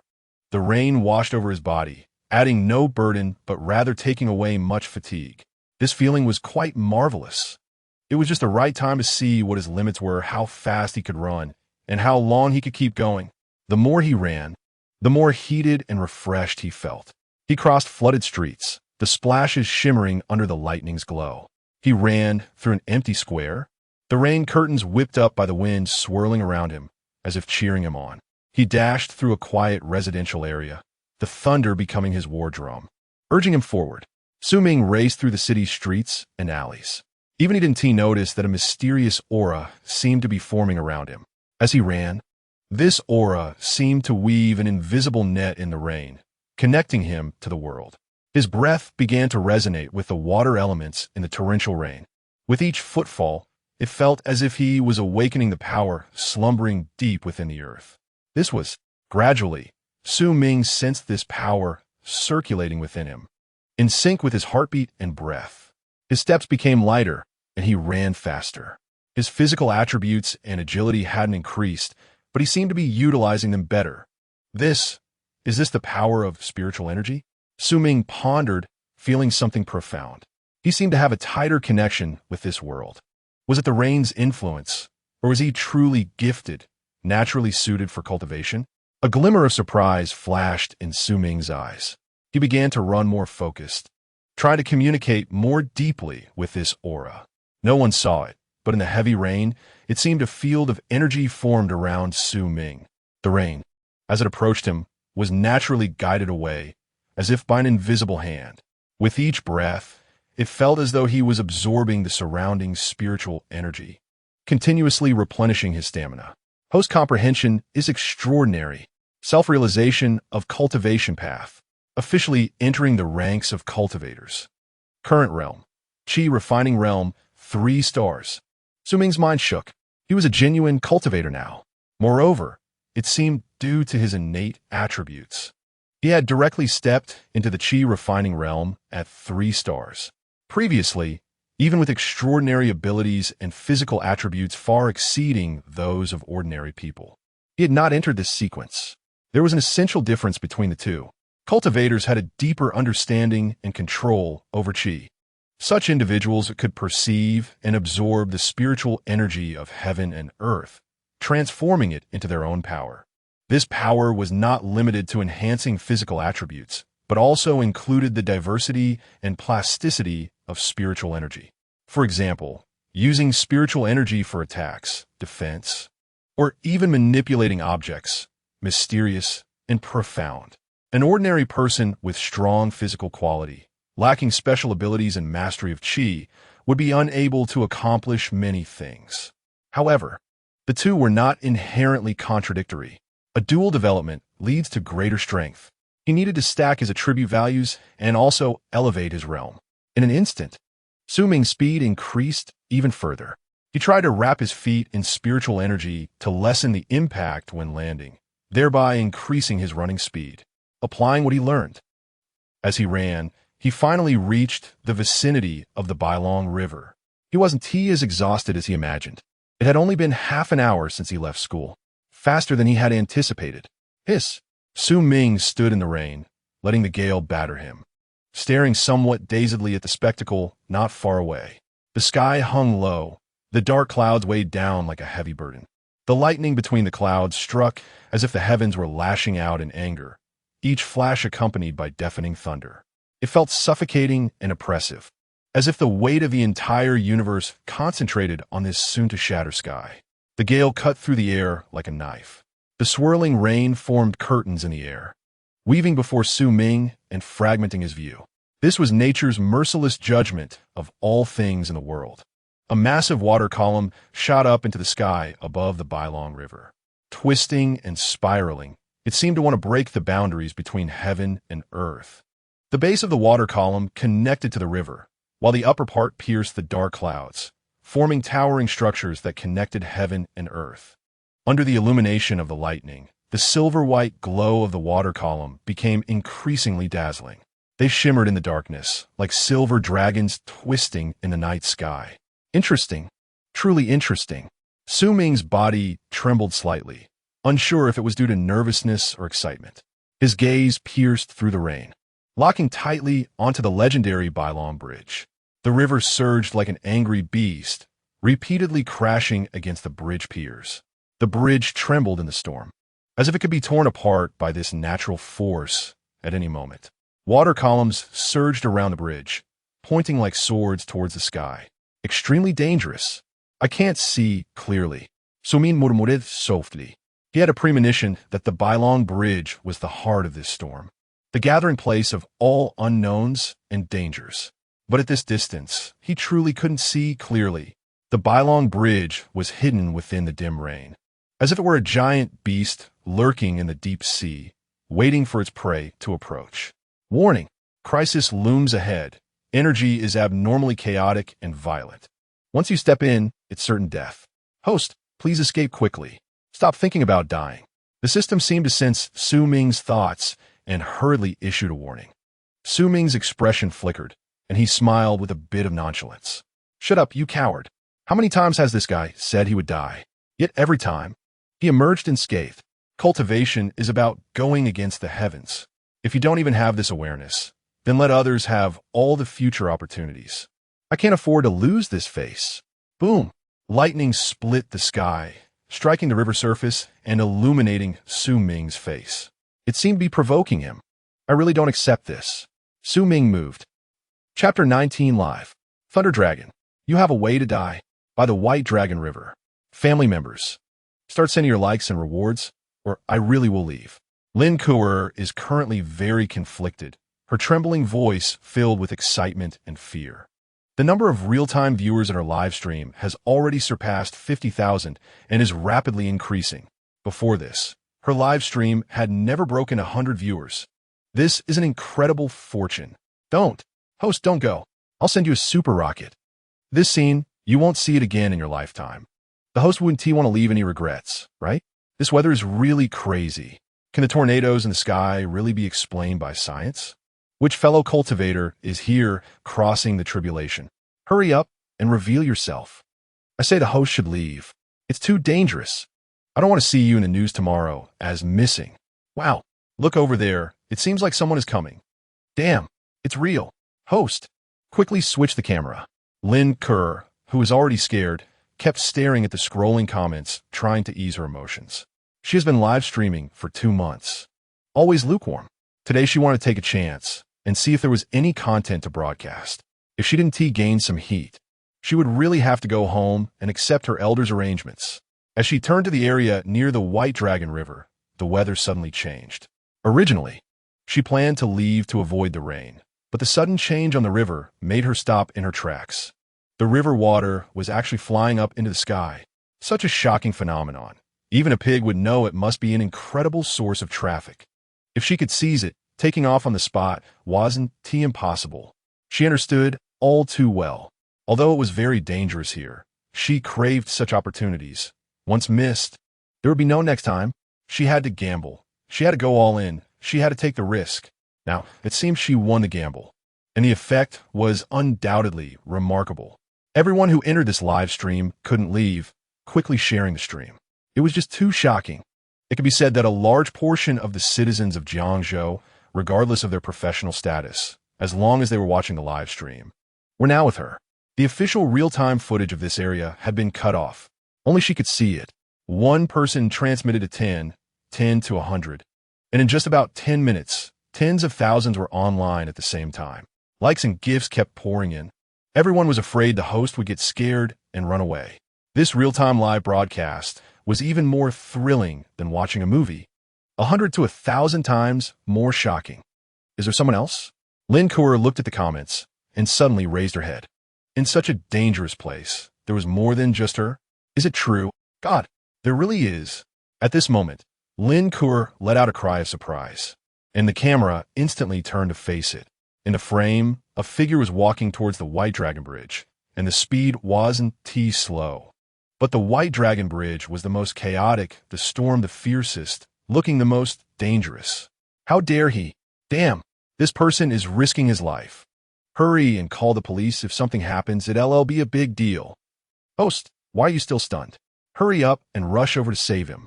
Does anyone on the upper floor have any brains? Why don't you go save him? Is there a difference between that and sending him to his death? Exactly.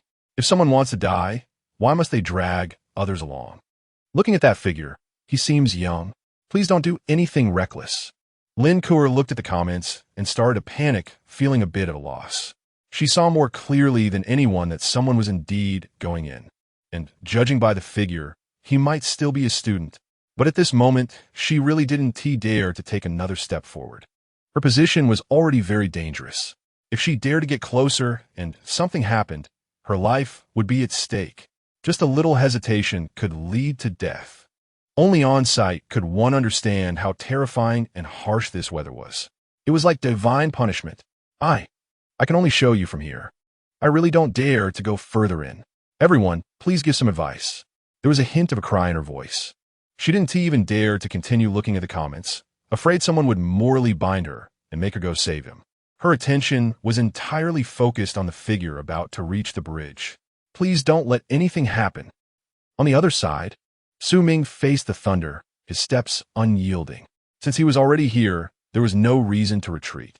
One of his feet had already stepped onto the white dragon bridge. Although the spiritual energy was limited, he evenly attached it to his body. In case of any accidents, he could still block a bit. The bridge surface was slippery and slightly trembling, and the surrounding strong winds seemed to have intensified a bit. It felt as if countless hands were pulling at him, trying to push him off the bridge. Strange. Ming held onto the railing, steadying himself, his gaze sharp. Just then, a bolt of lightning split the sky, illuminating the other end of the bridge. In an instant, Ming's pupils constricted. Not only Ming, but Lin Ke, who had been watching from a distance, also let out a surprised cry at that moment. She almost couldn't steady her phone. Thanks to the recent flash of lightning, she vaguely saw something at the other end of the bridge. It seemed there was something, like a very strange creature. What it was, she couldn't see clearly from such a distance. She must have seen it wrong, right? It wasn't just her. Some people in the live stream also caught a glimpse. Of course, because they were watching through their phones, they didn't see it as clearly as Lin Ke, mostly just speculating and doubting. Damn, did you all see that? It looks like there's a bear on the other side of the bridge. A bear? Nonsense. There's clearly nothing there. It's too dark to see anything. I think I saw something just now. Regardless of whether it was a mistake. Isn't the key the person who just went in? I wonder how he's doing. Probably not good. He'll be on the news tomorrow. He asked for it. He deserves it. Everyone was not optimistic about Ming. No one could guarantee they wouldn't have an accident in such a place. The strong winds and torrential rain were secondary. If swept away by the river or struck by lightning, then there would be truly no way to deal with it. People must have a sense of reverence for nature. On the White Dragon River, Ming's expression was very focused. There was indeed something on the other side of the bridge. The surrounding winds were howling, and it was pitch black all around.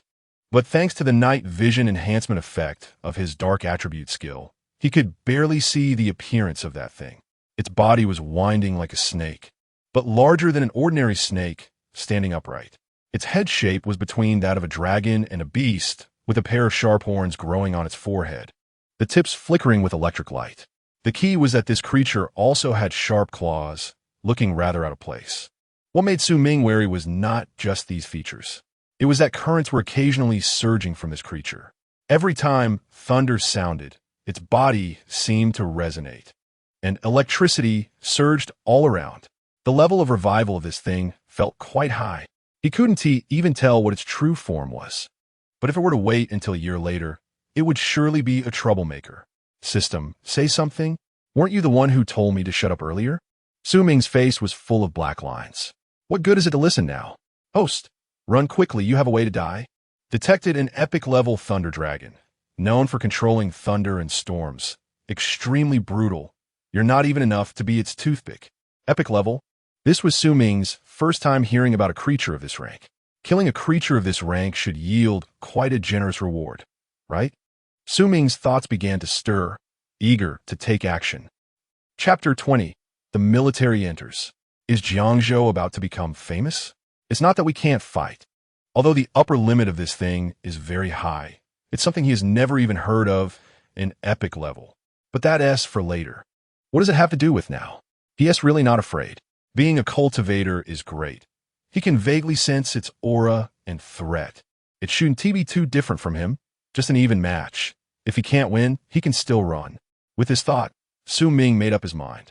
A broken dragon making such a big fuss. Who knows what it's pretending to be? Do you think you can transform into a dragon? Are you worthy?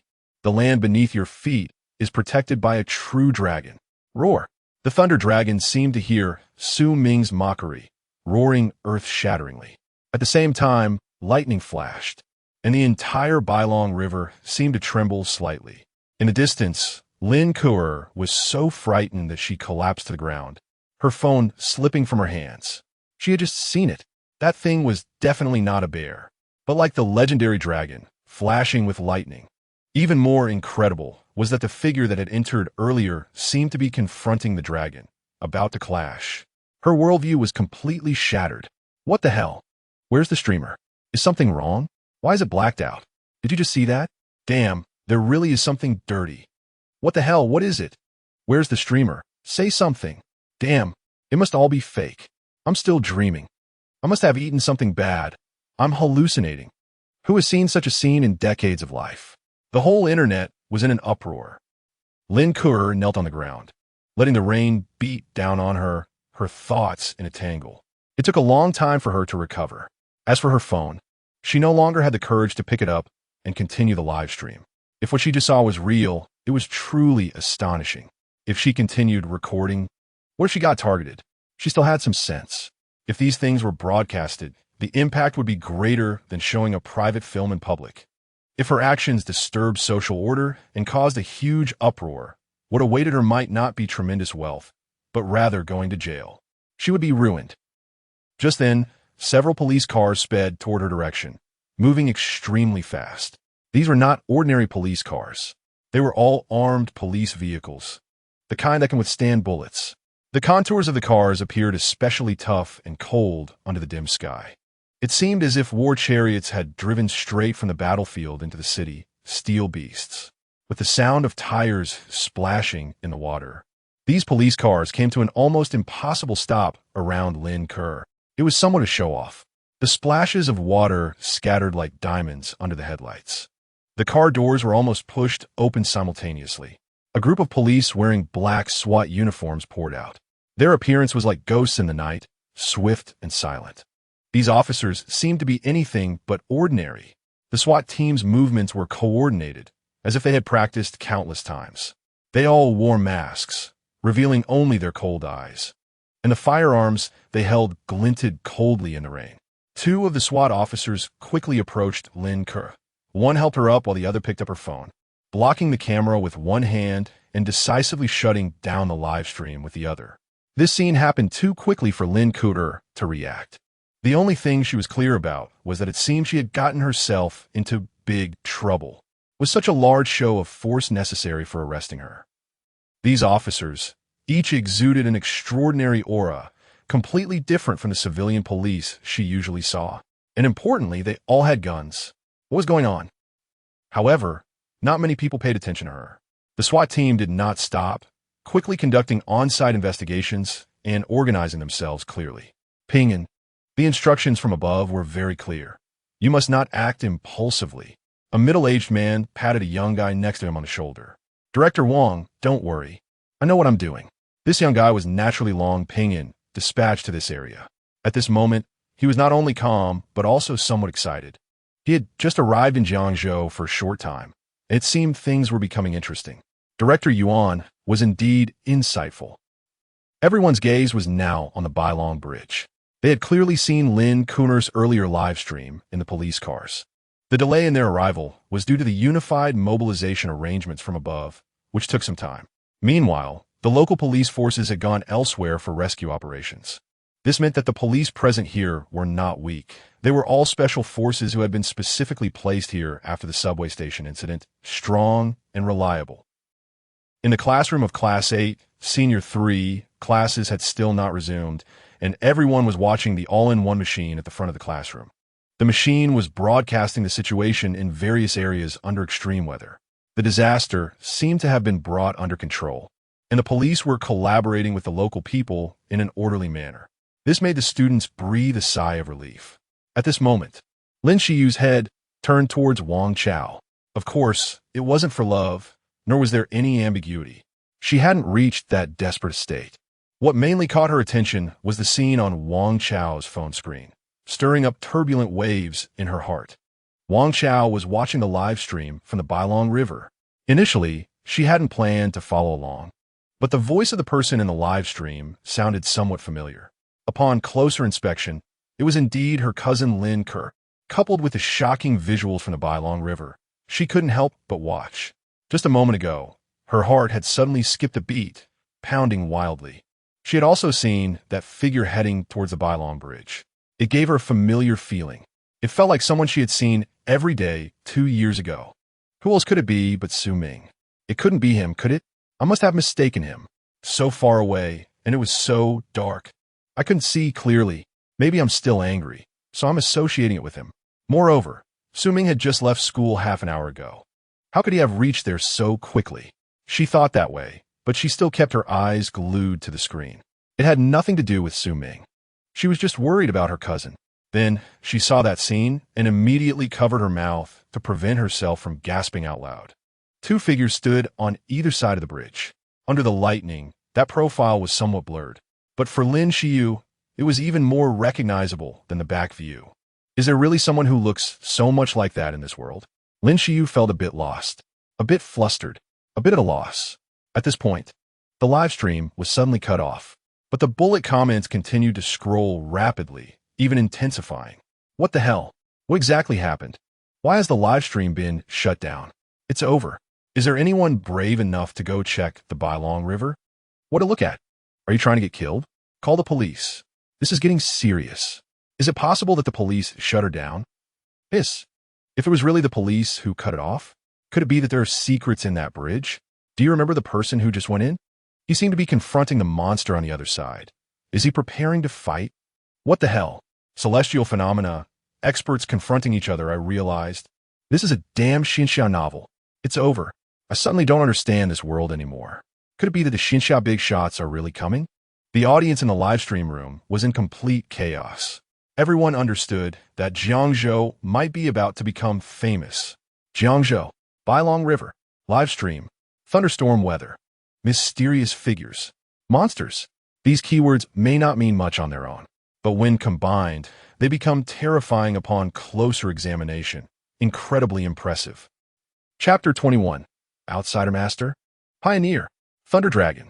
Could Su Ming be an outsider master? Or perhaps a legendary cultivator? Lin Xiyu stared at the scrolling messages in the barrage, slightly dazed.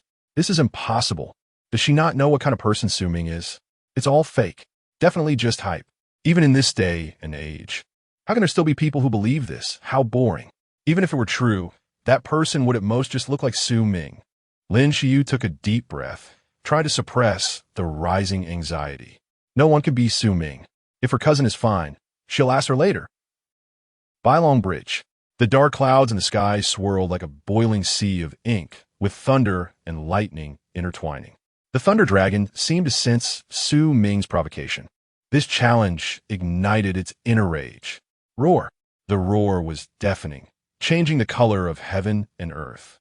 How dare a mere mortal be so arrogant? It didn't understand. The Thunder Dragon violently swung its tail, creating a towering water column. The water column, like a sharp sword, pointed directly at Su Ming. At the same time, the Thunder Dragon leaned forward, like a bolt of lightning, charging swiftly. Su Ming's heartbeat accelerated at that moment. For the first time, he felt the threat of death. But in his eyes, besides fear, there was more fervor for battle. He collected illustrations and strengthened himself. Wasn't it all for the sake of fighting, for the thrill? For man, what could be more exhilarating than this? In an instant, the key in Su Ming's hand transformed into a long sword. It was the very sword he used to slay the dragon in his dream. He felt incredibly cool. The sword glowed faintly, resonating with Su Ming's will and power. Just a beast. What is there to be proud of? With a flash of sword light, Su Ming charged toward the Thunder Dragon's onslaught. If this guy were in a fully matured state, he would definitely turn and run without a second thought. But you've just awakened, and you're acting all high and mighty. Is that really okay? Su Ming's figure transformed into a phantom in the rain, colliding with the Thunder Dragon's electric power. What he lacked now was real combat experience. The aura of the dragon was not too far from his own, and might even be slightly weaker, making it an excellent target for practice.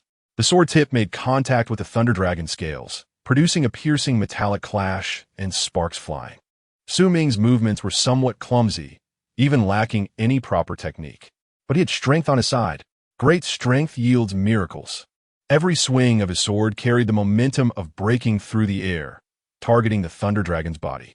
The Thunder Dragon's counterattack was equally fierce, its tail like a giant whip in a storm, each swing carrying the force of thunder. Ming dodged left and right under the Thunder Dragon's attacks, fully focused. His figure flickered in the rain, elusive like a ghost, hard to pin down. Fortunately, he had gained an understanding of spiritual energy on the way here and became a cultivator. Otherwise, he would have been in real trouble. Ming sighed inwardly. It was precisely due to this understanding and application of energy that he wasn't so helpless now. He even seemed a bit like a master. The battle escalated, with both sides exchanging blows on Bailong Bridge. The quality of this bridge exceeded human imagination. Not far away, a group of special police officers looked serious, mixed with a hint of excitement, watching the flashes of lightning on Bailong Bridge. They couldn't see the specifics inside, but everyone was not foolish. They could roughly guess what was happening inside. Those two freaks must have started fighting. Is this really the extent of human power? Besides them, Lin Kuo had her pupils suddenly constrict and her body tremble. She could never have imagined that just going out happily today would lead to so many events that shattered her worldview. This is really not a movie. Next to Director Wong, Long Ping exhaled, his eyes filled with fervor and shock. Right now, everyone's attention was not on him. But if someone were to look closely, it seemed there were faint fluctuations of energy around his body. He was indeed a rising star in the Southeast War Zone, but he was also a genuine pioneer. Several months ago, the country's higher-ups had discovered some clues. Their world seemed to be undergoing some changes. At first, no one took it seriously. But in the past 2 months, the higher-ups and the military increasingly felt that something was amiss. In their land, it seemed that some abnormal energy they had never seen before had appeared. The higher-ups held several meetings overnight, ultimately establishing several special investigation teams. Over the past 2 months, they had learned a lot and gained significant insights with shocking results. This could be a transformation that hadn't occurred in 1,000 years. A chaotic era was about to begin. This special energy, under the relentless research of the special investigation teams, finally led to the development of instruments for measurement that could be distributed. It was the very one that appeared at the subway station that day. Trained specialists used the instruments to sense energy. As long as there were abnormal energy fluctuations, the instruments would emit red light. The greater the abnormal energy fluctuation, the brighter the red light. According to the special investigations, this abnormal energy affected not only plants and animals, but also the environment and humans.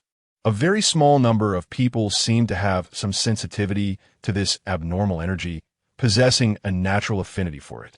They could even use it for themselves. Until 2 weeks ago, the country secretly released a significant bombshell that only a few people knew about. They had named this abnormal energy. It was called spiritual energy.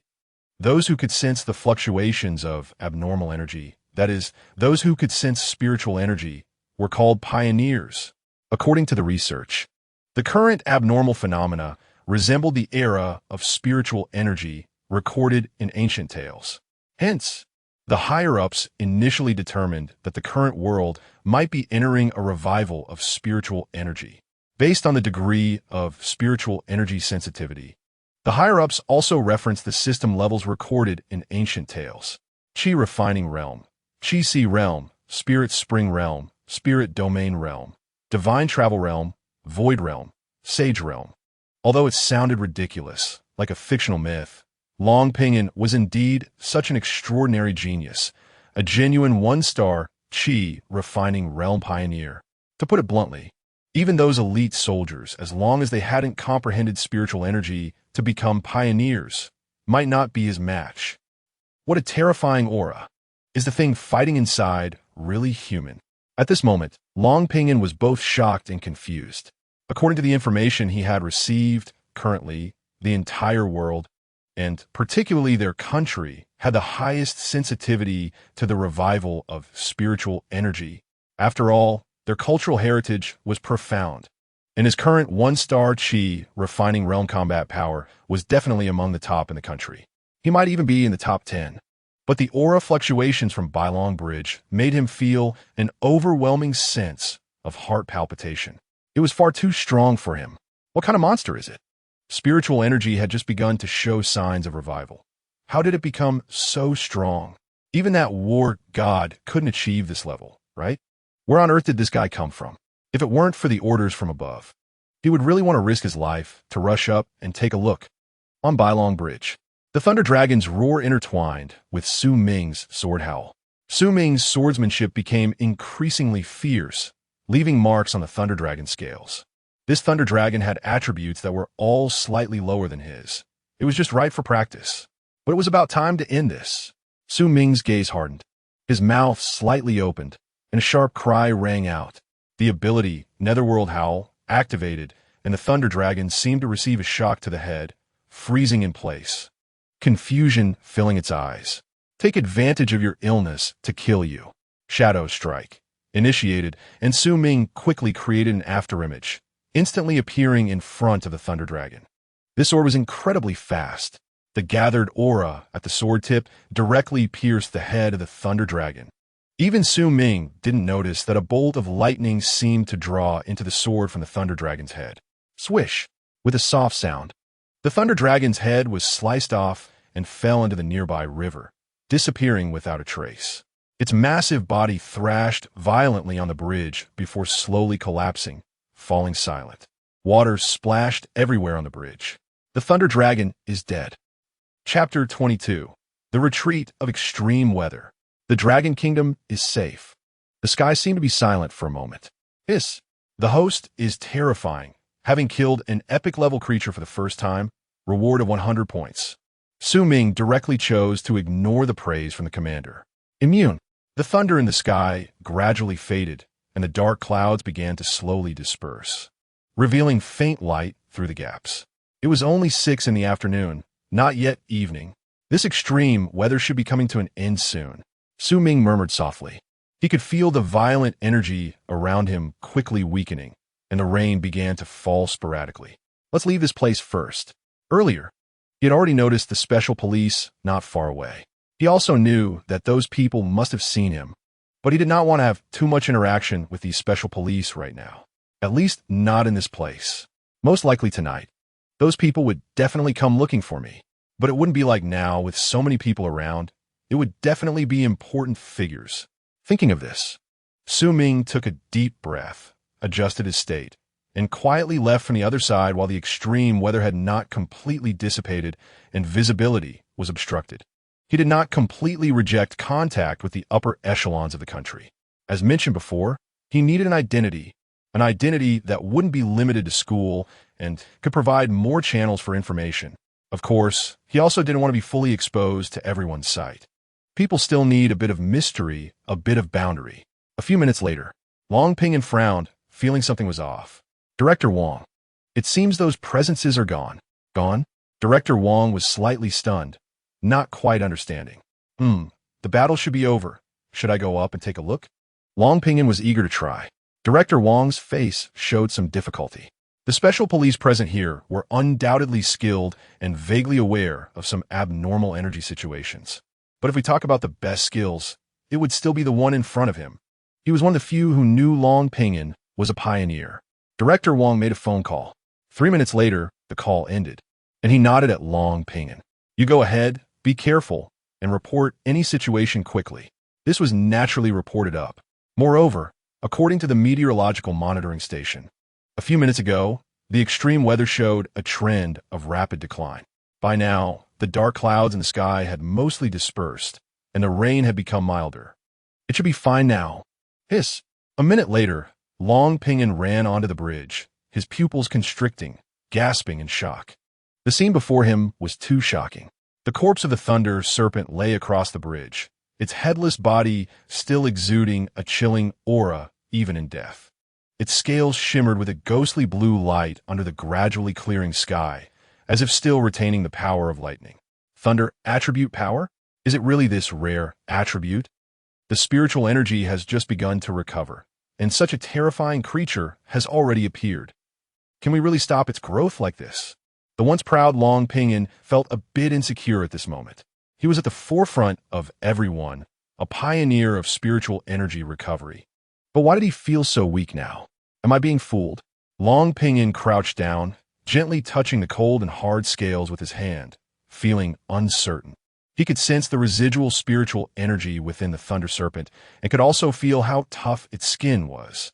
This creature in life must have been several times stronger than him. Without using hot weapons, he might not even be able to break its defense. Such a being, even if the few known pioneers joined forces, it would still be hard to say who would win.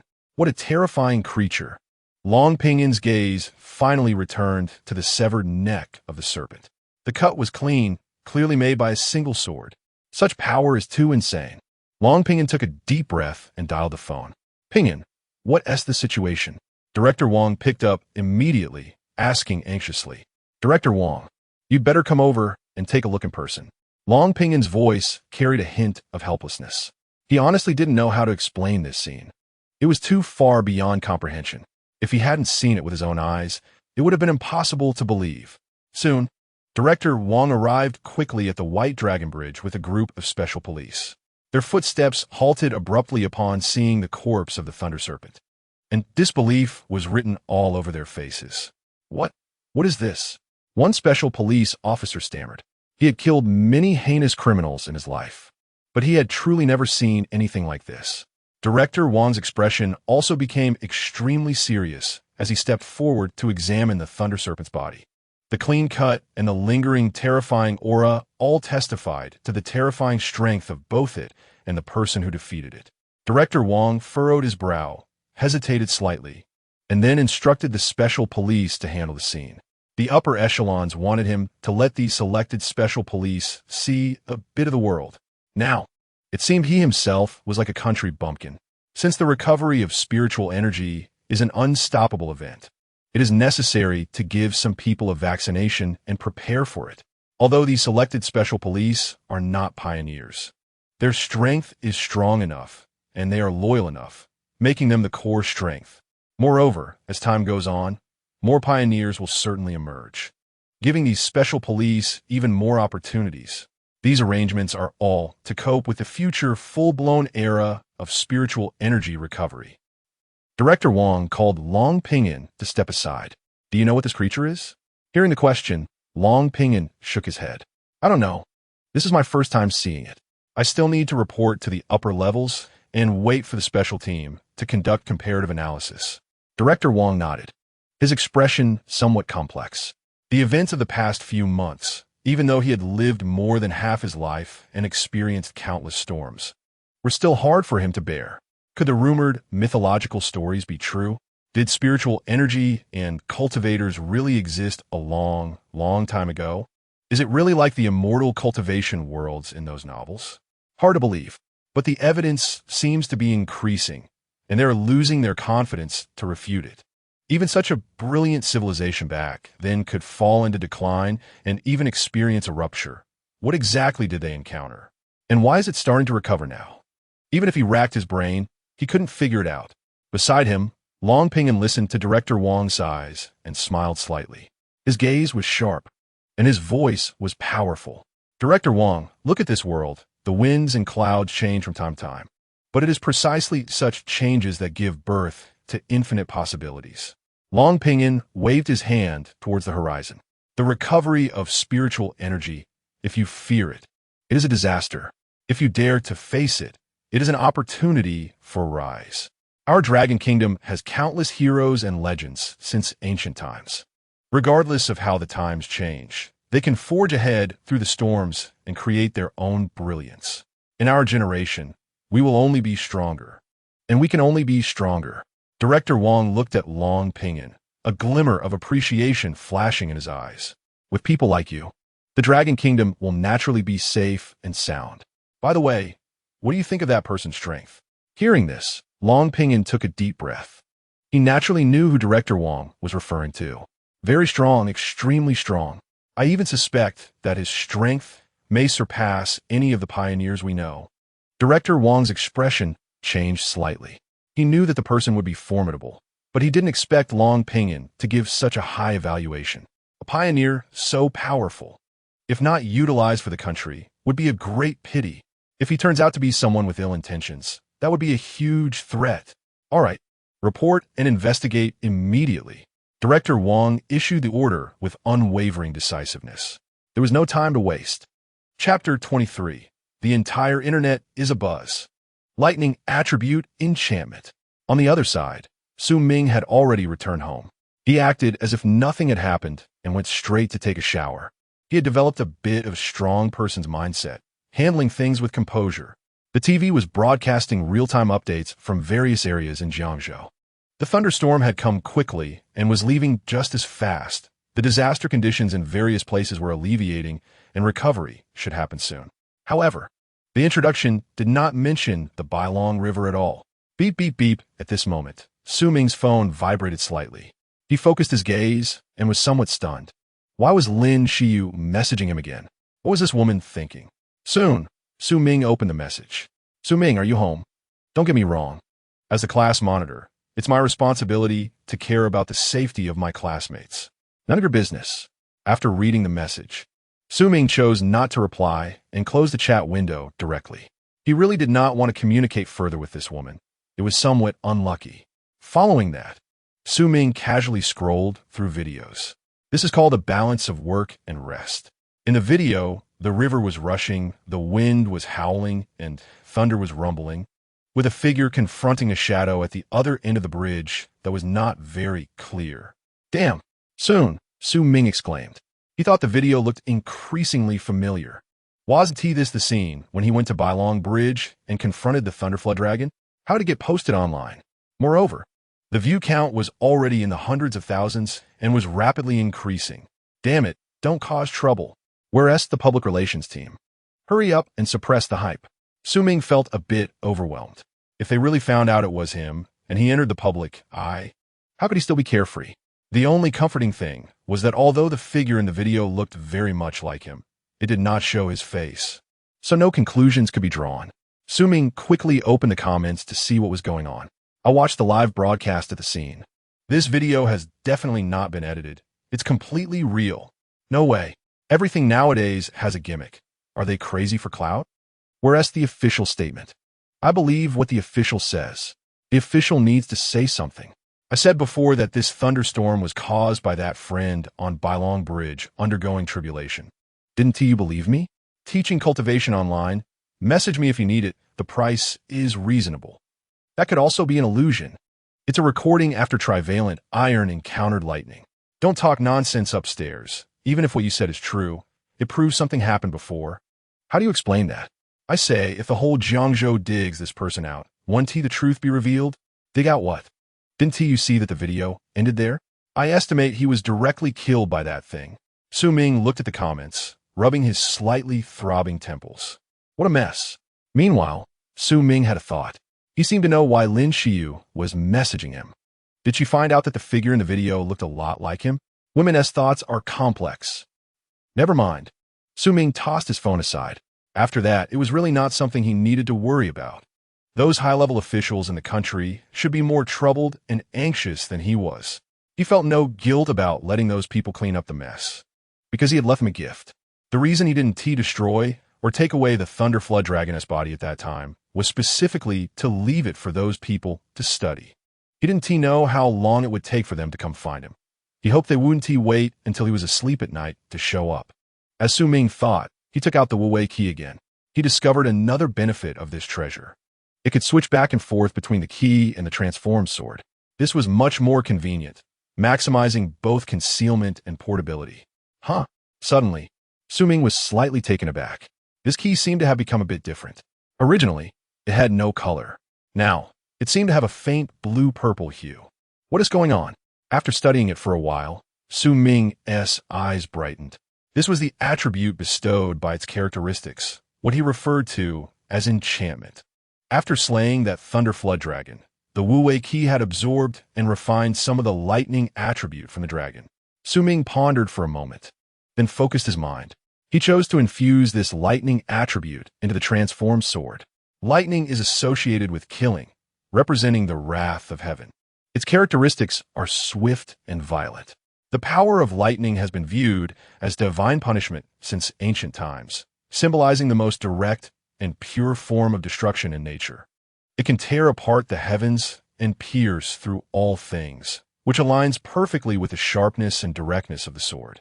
The sword, known as the king of weapons, is renowned for its sharpness, directness, and indestructibility.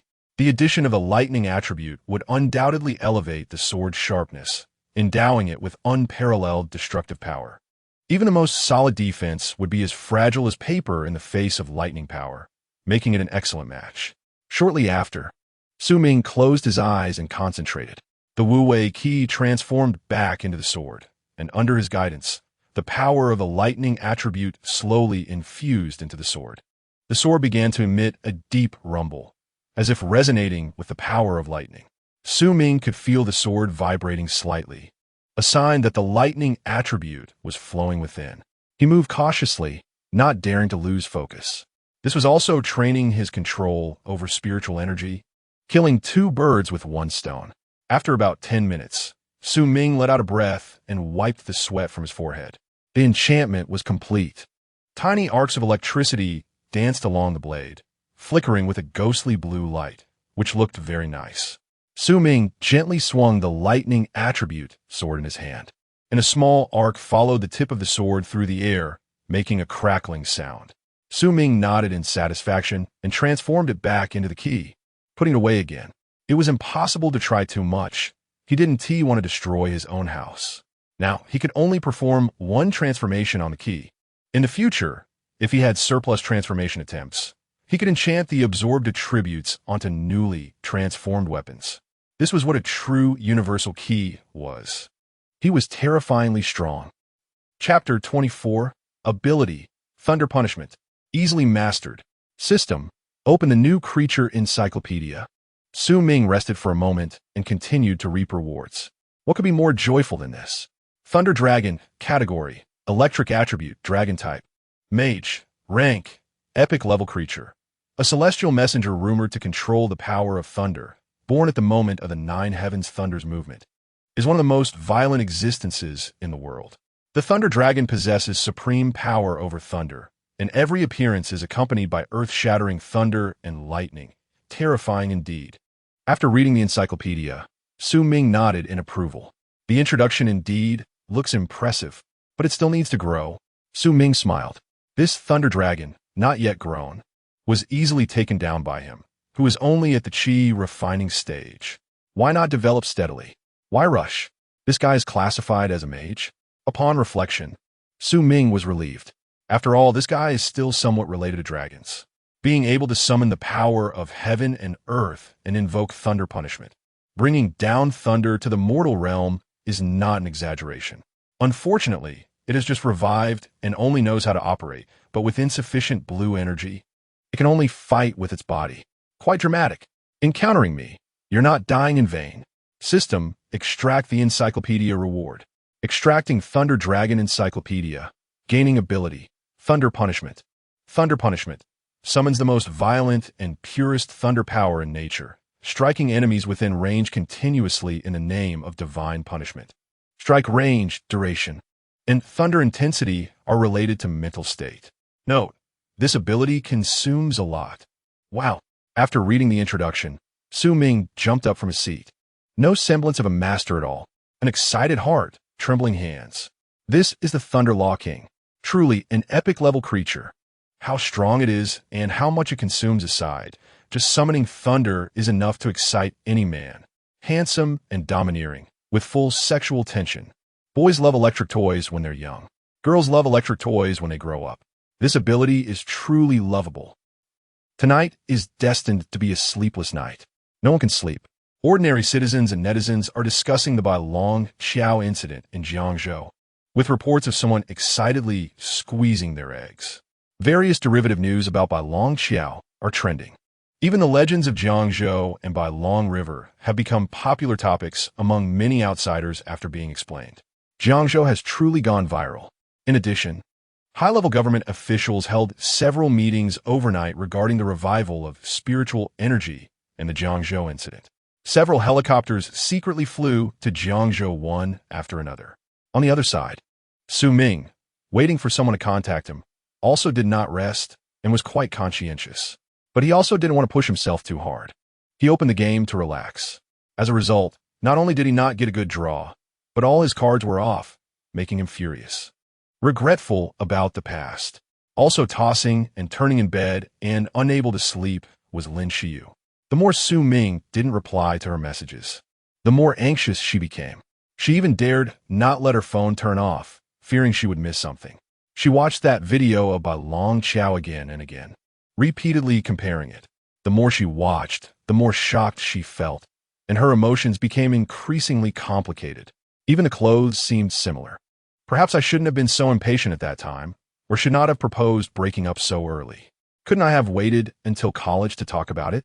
But I did this for his own good, to prepare him mentally. During this time, she also called her cousin, but there was no answer. Annoyed, really annoyed, Lin Xiyu threw the teddy bear on her bed to the floor. What's wrong with considering others wholeheartedly? The fault lies with Su Ming. The next morning, Su Ming woke up from bed, somewhat puzzled. He had gone to sleep very late the night before, close to 2 in the morning. But apart from Lin Xiyu occasionally messaging him, no one else contacted him. With the government's capabilities, it shouldn't be impossible for them to find me, right? Could it be that I'm still too weak to attract their attention? Su Ming's expression was somewhat strange. Has the government become that powerful? Terrifying. The current time is 7 in the morning. The weather outside is quite nice. Su Ming scrolled through his phone again and discovered some clues. The trending topics from last night began to decline. Are the higher-ups starting to take action? Su Ming casually clicked on some comments. I have a friend in the Jiangzhou Police Department. The Bai Long Chao incident was purely accidental. Classic I have a friend. Has everyone heard about the legends of Bai Long River? The creature seen on the bridge was actually a performance prop. The live stream did exist, and the girl in the stream had no malicious intent. She just happened to capture it. The weather conditions were so chaotic and extreme at that time. It's understandable to misidentify it. Indeed, someone rushed into the extreme weather, but it seems nothing happened. They're pretty lucky. Those spreading rumors are really despicable, causing panic among people. Everyone should be more vigilant in the future, so they aren't used by those with ulterior motives and become part of the hype. A night passed, and public opinion changed dramatically. There were many such comments, and the users were all different. It quickly became mainstream. What a great move. Su Ming's eyes lit up. There was no official clarification or explanation of the entire incident. But through this advanced manipulation, they directly rationalized the situation. At the same time, they accused unscrupulous bloggers of sacrificing everything for traffic, thus raising the emotions of ordinary people, quietly switching concepts. This way, everyone has the same stance. Plus, the event was so shocking that people were already hesitant to believe it. As long as no further incidents occur, public opinion can soon fade away. Of course, there will definitely be a small number of people who can detect the oddities here. But it doesn't matter. The government doesn't need everyone to believe. It's not a bad thing for a very few sharp individuals to sense the abnormality and prepare in advance. As long as the majority of the public believes, society can still maintain order and stability within controllable limits. Soon, Su Ming went out. He still ate breakfast at the same bun shop as yesterday. He actually struggled for a while over whether to go to school. In the end, he chose to take a look first. After all, he still wanted to return the umbrella to his homeroom teacher. He had been holding it all day yesterday. Even when fighting the Thunder Dragon, he had placed it aside. It could be said to be the most well-traveled umbrella. Of course, school is just about timing your entrance. He didn't want to be stopped by Lin Xiyu again, asking questions and talking about irrelevant things. Breakfast was quickly finished. Today, he didn't hear anyone discussing anything strange. At most, they were excitedly talking about yesterday's extreme weather. After breakfast, Su Ming strolled around the school. When the time was about right, he entered the classroom on time. Unsurprisingly, Lin Xiyu was staring at him with dark circles under her eyes. She was just about to ask something when the class bell rang. Su Ming walked past her directly and returned to the last row of seats, not giving her any chance at all. Easily mastered. Chapter 25. Lin Xiyu in Doubt. A military district visit.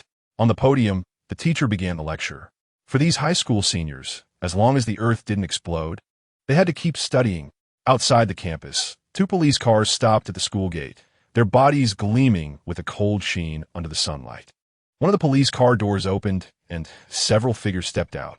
They were all familiar faces, including the old officer who had followed Su Ming home and helped him clean up afterward. the Southeast Military District's new star, the one-star Chi refining pioneer Long Ping'an. Director Wang from the Jiangzhou Special Investigation Bureau, and Yuan Chang, one of the three major leaders of the Southeast Military District who had rushed to Jiangzhou overnight again. At the school gate, the principal had been waiting for several minutes.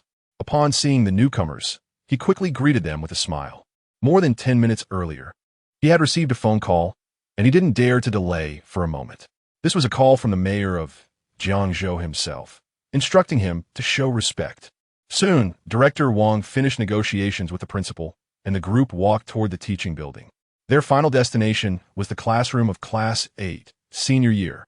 They first arrived at the teacher's office and communicated with Su Ming's homeroom teacher. They inquired about Su Ming's usual situation and what he had done after the extreme weather event yesterday. The final inquiry results were similar to their investigation and did not reveal anything special. Lin Xiyu was also casually investigated by them. Can they break up? Let's go. Help me call your classmate Su Ming. The tone must be a bit nicer. After all, we are not here to arrest him, just to ask a few questions. The old officer said with a smile to the homeroom teacher. The homeroom teacher nodded, stood up from her seat, and at the same time swallowed hard.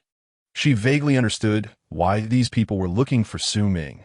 Just not long ago, Su Ming had returned the umbrella to her. Her hands were shaking at the time. She had also watched the video from yesterday at Bailong Bridge.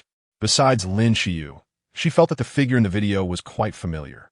After all, she was Su Ming's homeroom teacher, and she had given him the umbrella alone yesterday, so the memory was quite vivid. But that wasn't the key point. The key was that in the video, she had repeatedly dragged a frame.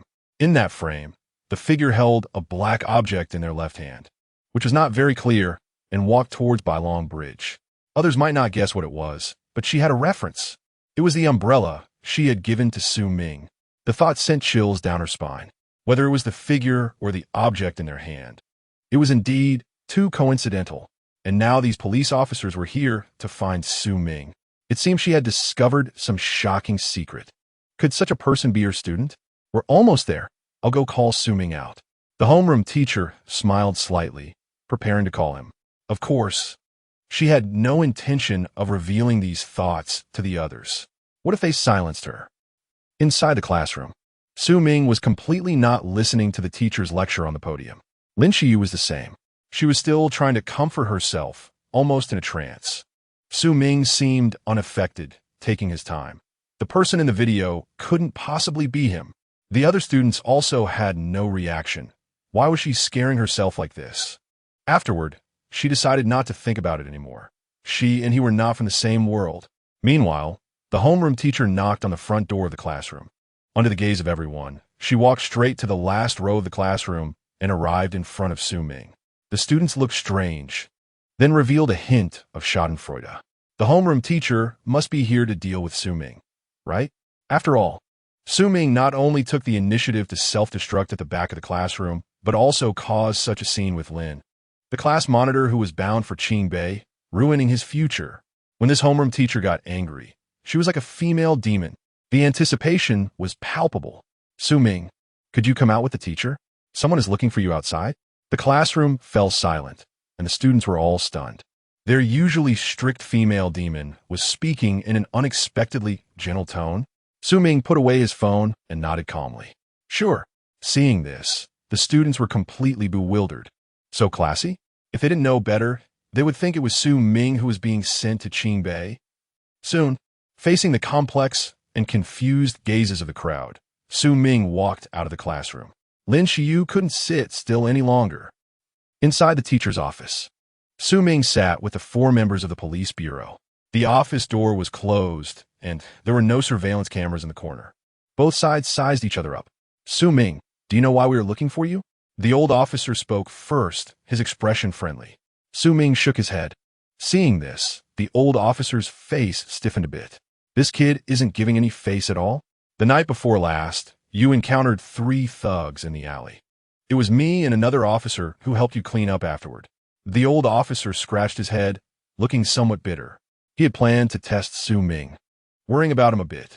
Who would have thought this kid directly took down all 3 of them, showcasing impressive skills? After such a big incident yesterday, they did a simple comparison. The figure from Bailong Bridge turned out to be this kid recorded in their files. He recognized it at a glance, and his expression was quite remarkable. On the other side, Ming felt a bit uncertain upon hearing the old officer's account. There shouldn't have been any surveillance there. So how did this old officer know it was him? And how could he have been there?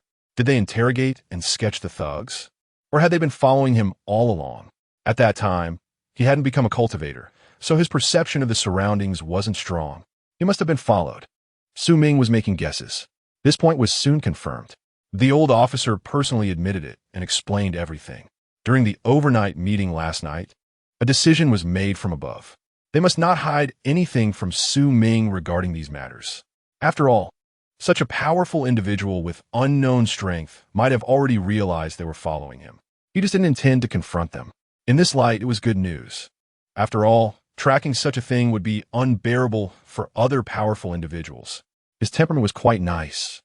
Ming's name had quickly been engraved in the minds of all the higher-ups overnight. Unknown strength, incredibly strong. Under the somewhat tense gazes of the others, Ming nodded. He had already preliminarily confirmed the identities of the people opposite him, and some things no longer needed to be concealed. Let us save some time and be honest. Seeing Ming nod, the others breathed a sigh of relief. Facing such a powerful master, the pressure was indeed too great, making them more nervous than being on the front line. As for whether that person from last night was Ming, there was really no need to ask anymore. Both sides understood. The next moment, Yuan Chang stood up from his seat, his movements clean and neat, extending his hand to Ming. Ming, let me introduce myself. My name is Yuan Chang, and I am one of the 3 major leaders of the Southeast Military District. If anyone else saw this scene, they would surely drop their jaws. When did a top military figure, known for being fearsome on the front lines, need to extend a hand to introduce themselves? But this is Ming. A man who made top leaders like Yuan Chang fly back and forth by plane twice in 2 days. A man who caused national high-level meetings to be held overnight. He even deceived national instruments. What kind of outrageous method is this? Making those researchers work late into the night on EMO. With someone as strong as Ming, how could he possibly lack spiritual energy? How could he not be a pioneer? In summary, their attitude must be humble. They are convinced both in heart and by words. Chapter 26. Trust Ming, trust the country, and trust yourselves. Ming smiled slightly and stood up as well. The two shook hands. Ming has always had a good impression of soldiers, especially those from Longhua. Although he had never heard of Yuan Chang's name, he knew that military leaders are different from those in other positions. They earn their status bit by bit, especially in the Southeast military region. They have bled and sweated for their country and people, achieving remarkable feats. The overall atmosphere was fairly harmonious, and both sides were quite satisfied. Ming, do you mind if I call you that? Yuan Chang asked with a smile. He was afraid that Ming's strong mentality might feel uncomfortable. It's fine. I'm just a junior, so it's natural. Ming continued to smile, appearing very easygoing. Seeing this, several soldiers breathed a sigh of relief. It seemed he was quite easy to talk to. Yuan Chang rarely showed a gentle smile on his face, and his gaze revealed appreciation and respect for Ming. He was powerful but not arrogant, calm and composed. He cleared his throat, his voice carrying a sense of solemnity and sincerity. First, please allow me to express our gratitude on behalf of the country's leadership and the hundreds of thousands of citizens of Jiangzhou. You have single-handedly quelled the crisis. The higher-ups have said that if you have any requests, feel free to bring them up. This is a reward and encouragement for you, something you deserve. Upon hearing this, Ming's expression flickered. It seemed that the country's higher-ups intended to build a good relationship with him first. This meant that his strength was probably acceptable at the moment. After a moment, Ming spoke. Let's not discuss what you want to give me just yet. Let's first talk about what the higher-ups want me to do. After saying this, Ming stared directly at Yuan Chang. He could sense that among these people, this one was the most influential. Hearing Ming's question, the others were slightly taken aback. Whether it was Director Wang or the old police officer, everyone looked at each other. This kid was playing a bit out of the ordinary, but this indirectly confirmed one thing. Ming was indeed very confident. Yuan Chang nodded slightly and then cleared his throat before sitting down. He could lead troops in battle, but discussing these matters required the expertise of Director Wang beside him. They couldn't be careless about this discussion. This was also why they had come to find Su Ming today. They had spent an entire night discussing plans, and it was important for Yuan Chang to come over urgently to stabilize the situation. Director Wang understood and stood up from his seat, gently bowing to Su Ming. His attitude was very humble. "Mr. Su, hello. Let me introduce myself. I am the head of the Special Investigation Bureau of Jiangzhou. I must confess, I was in charge of the subway station incident and the Bailong Bridge incident, but I didn't handle them well. On the way here, I kept reflecting that having a young talent like you in Jiangzhou is my honor and also a blessing for Jiangzhou. You must also know that we are in an unprecedented era of spiritual energy resurgence. Our country, as well as the world, is starting to witness various anomalies, and the frequency and impact are increasing. I won't elaborate too much on this. Mr. Su should be more aware than I am." Su Ming nodded and did not interrupt. As he had expected, the country had also noticed the abnormalities in today's world, but they probably didn't know much more than he did. Because the signs of spiritual energy resurgence had just begun, the country was keeping an eye on these changes and had been taking action. A single misstep could lead to total failure. As for the exact impact, I won't elaborate. Mr. Su is a smart person and doesn't need to hear that nonsense. I'll directly state the conclusion from the higher-ups meeting. They want to recruit you into the military. Once you join, they will provide as many resources as possible to help you grow further. At the same time, when the country needs it, you will contribute your strength. Director Wang's words were very straightforward and sincere. He didn't sugarcoat anything. They just wanted to tie Su Ming and the country, the military, together, sharing both gains and losses. Raise troops for 1,000 days. Use them for one moment. Su Ming did not respond immediately. The others did not interrupt, but patiently waited. Su Ming didn't doubt Director Wang's words. Just as he said, once the era of spiritual energy resurgence fully opened, the country would need talents like him to maintain the situation. As long as he chose to join, those resources would definitely be focused on him. From this perspective, it was a good choice. It was stable, like having a formal position, but it was only a decent choice. Stability largely equated to mediocrity. If he wanted to go further, he needed to take a different approach. Under everyone's gaze, Su Ming shook his head. He refused. If he really joined the military, he would essentially be transitioning from a student identity to a military identity. It sounded prestigious, but he would still be subject to many regulations. Changing from school to military district was merely a change of environment. Many things would still be inconvenient for him to do. As for the tilt of national resources, it sounded tempting, but the country would not focus on cultivating just one practitioner. They wouldn't be naive enough to place their hopes on one person. Moreover, he actually didn't lack those resources. His development direction and upgrading methods were quite different from other practitioners. He had his own unique abilities and a powerful, all-encompassing guide. Given the current level of spiritual energy resurgence on Blue Star, even if all those resources were piled up, they wouldn't be as practical as his ability to enhance through the guide. So why limit himself by joining the military? It didn't make sense. Seeing Su Ming shake his head, the faces of several soldiers looked a bit unsightly. Su Ming still smiled. "When I was young, I relied on my grandmother. After she passed away, I grew up alone. I've been accustomed to solitude in my life, not fitting in with others, preferring to be alone. But I have always known that it is this land beneath my feet, the mountains and rivers of Longwa, that nurtured me. My roots are here, and my soul is here. Whether in the military or among the people, I will do my best to protect this land." Hearing Su Ming's words, the expressions of the people present gradually softened. It was enough for them that Su Ming could say this. Following closely, Yuan Chang nodded. This outcome had actually been discussed during the meeting last night. As long as Su Ming was willing to contribute to the country in times of crisis, it didn't matter if he didn't join an official organization. Since Su Ming had become this powerful, he must have his unique path.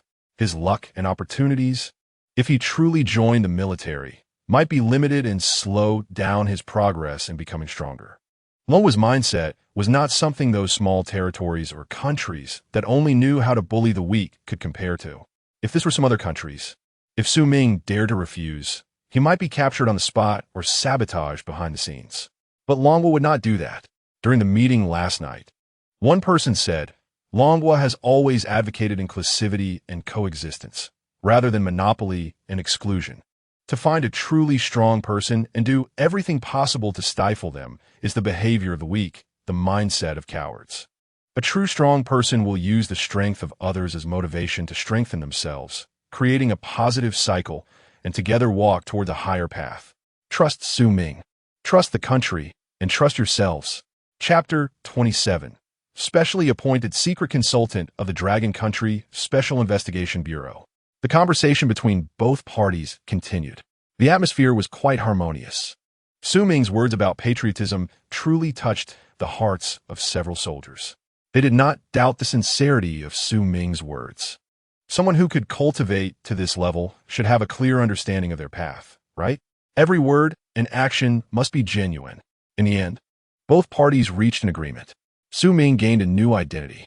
He did not join the military, but he became a specially appointed secret consultant of the Dragon Country Special Investigation Bureau.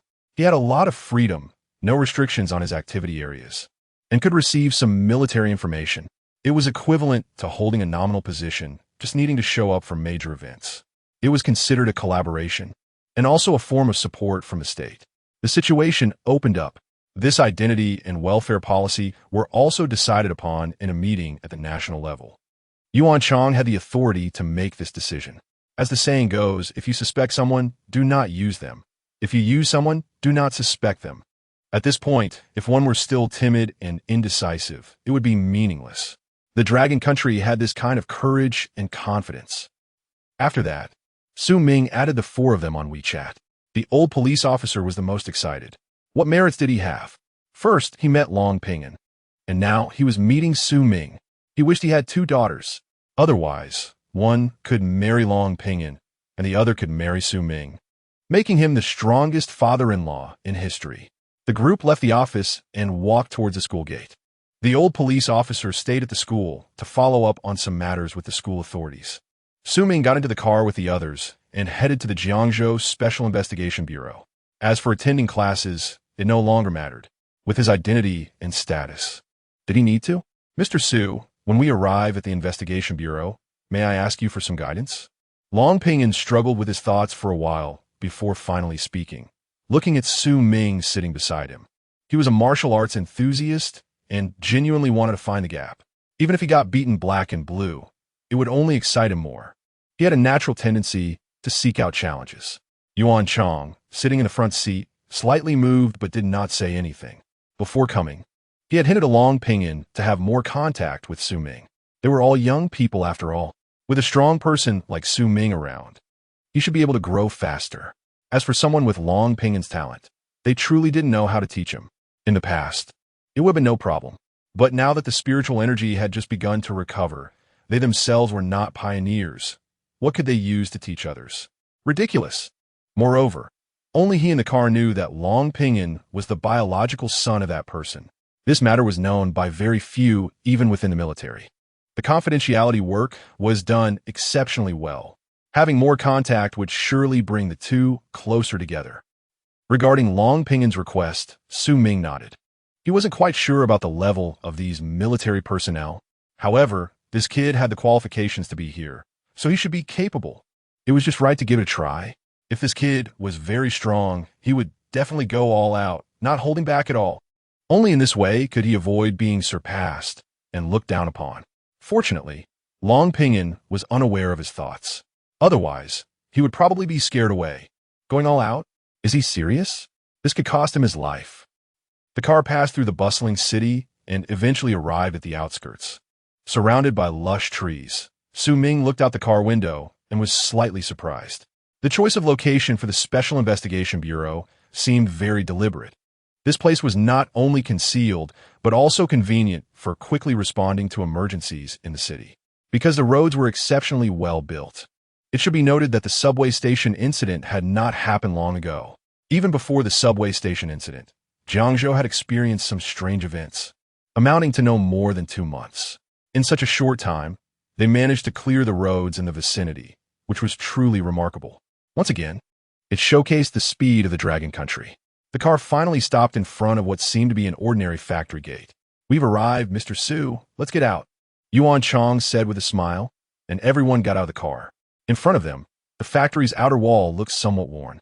A sign that had lost its paint hung on the gate, reading Jiangzhou Waste Material Recycling and Processing Plant. Su Ming understood. Such a factory would naturally not attract the attention of the citizens. No one would be willing to take a closer look inside. It thus made sense for strange things to be transported here. "Let's go." Yuan Chong walked ahead, with Director Wang, Long Pinyin, and Su Ming walking side by side without further explanation. A master like Su Ming would surely understand the intention behind it. On the surface, it appeared unremarkable, but in reality, it was full of surprises.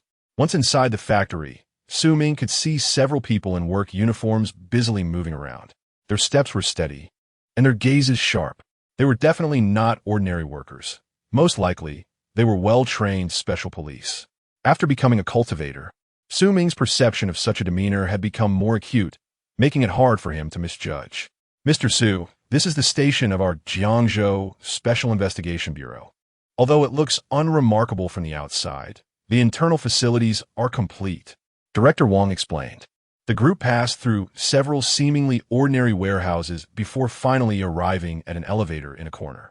Director Wang operated the elevator buttons, and the elevator door slowly opened. "Please come in, Mr. Su." He gestured for Su Ming to enter. Following the others, Su Ming stepped into the elevator. As the elevator descended, he felt some mixed emotions. In just a few days, his life seemed to have undergone a complete transformation. The military, national-level consultant, recovery of spiritual energy, cultivators.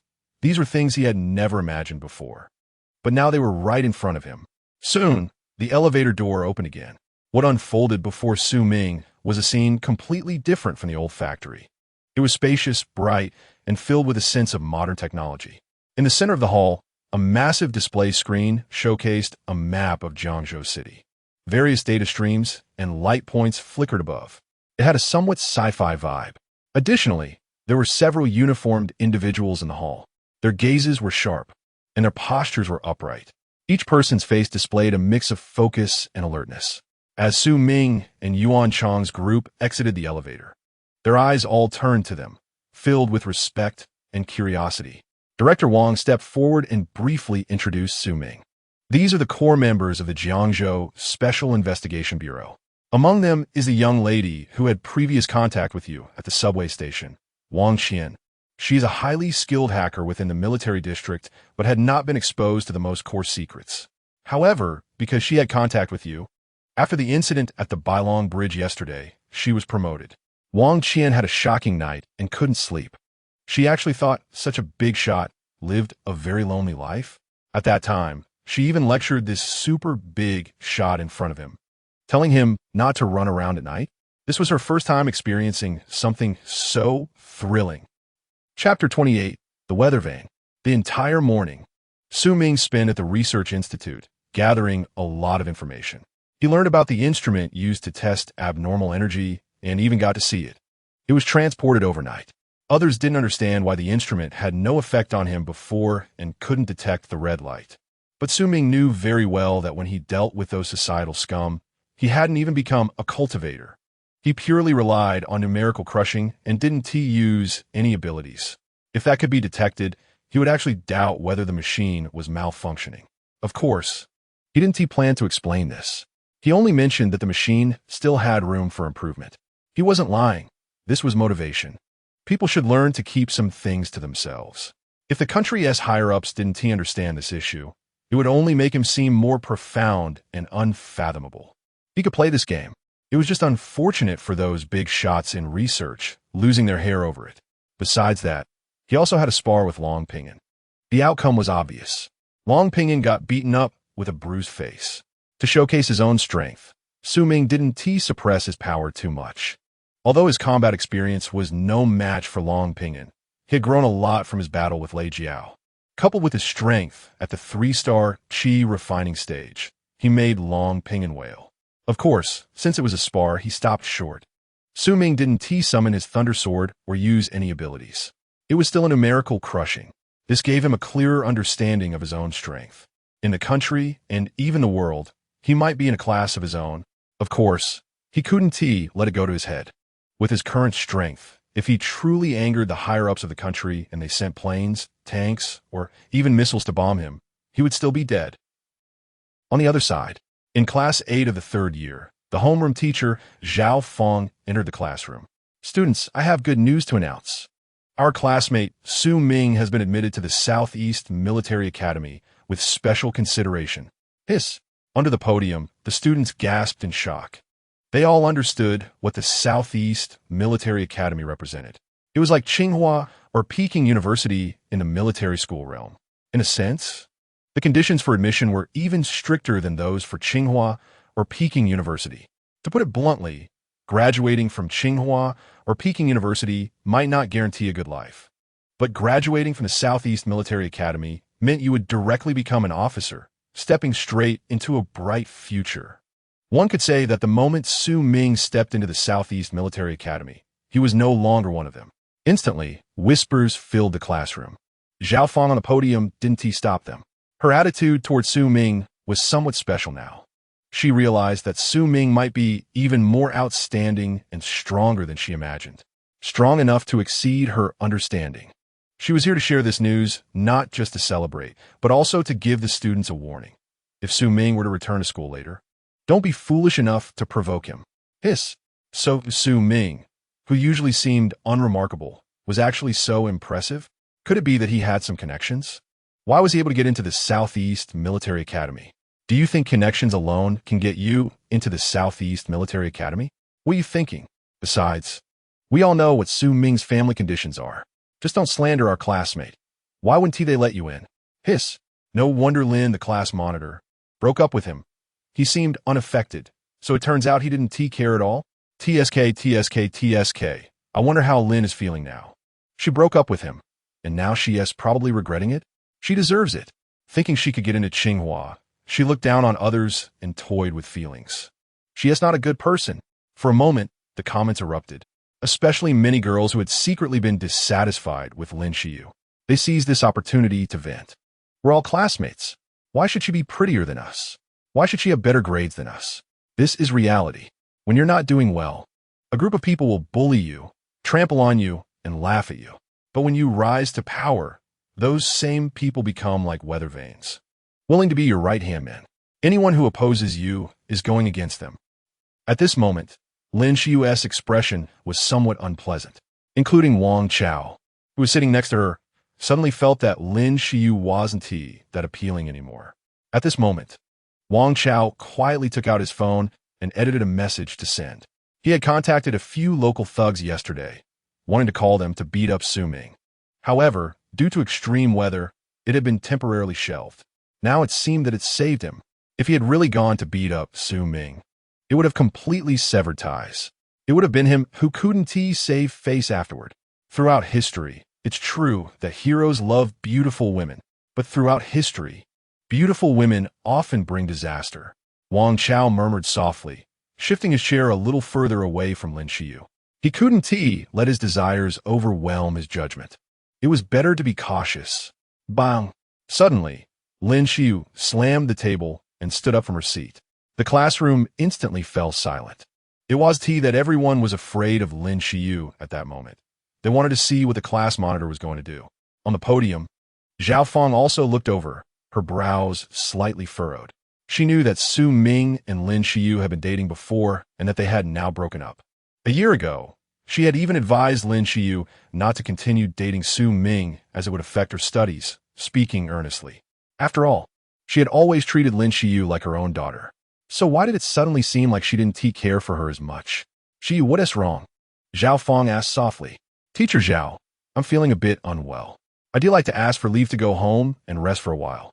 Lin Xiyu tried to control her emotions, not wanting to make herself too uncomfortable. Oh, okay.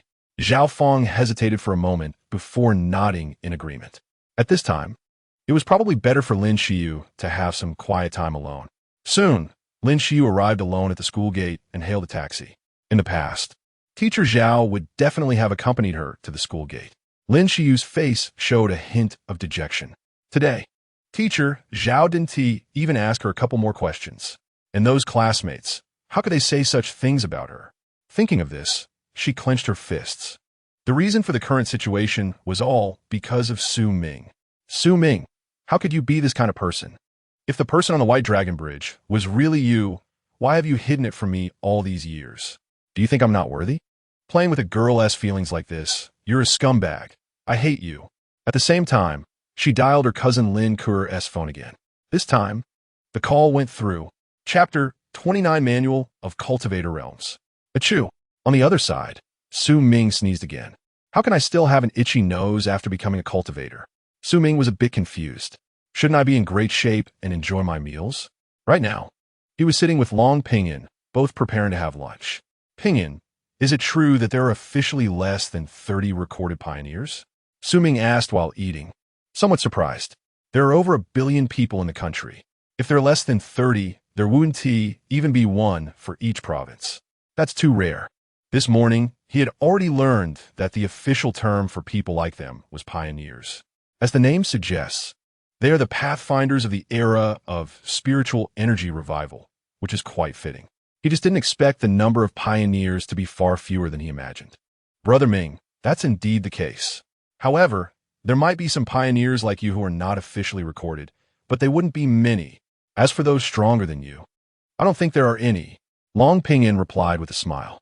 After all, until now, the revival of spiritual energy had just begun to show some signs. Those who can sense and utilize it are very rare. By the way, Brother Ming, the Research Institute has also classified a realm chart for people like us based on ancient texts. Would you like to hear about it? Sure, let me see. Su Ming continued to eat without looking up. He wasn't particularly interested in this. Based on previous legendary accounts, to classify realms sounded unreliable. It couldn't be as accurate as his own intelligence. Wait a moment, I'll send it to you on WeChat. Hearing this, Su Ming lost even more interest. Since it was sent via WeChat, it was obviously not a secret, just for entertainment. The next moment, Su Ming received a document sent by Long Pinyin on his phone. Manual of Cultivator Realms. Su Ming opened it casually while eating. In the next moment, his pupils constricted sharply. The first item displayed for the upper realm was something he was very familiar with. It was indeed the Qi refining realm. Could the content recorded here really be true? Did the legendary stories actually happen? Su Ming remained calm and continued to read. Fortunately, Long Pinyin did not notice his unusual reaction. Qi refining realm sensing period. 1 star to 3 stars cultivators begin to sense the existence of spiritual energy and learn how to absorb it into their bodies. Condensation period. 4 stars to 6 stars cultivators can condense the sensed spiritual energy in their dantian, forming a cyclone.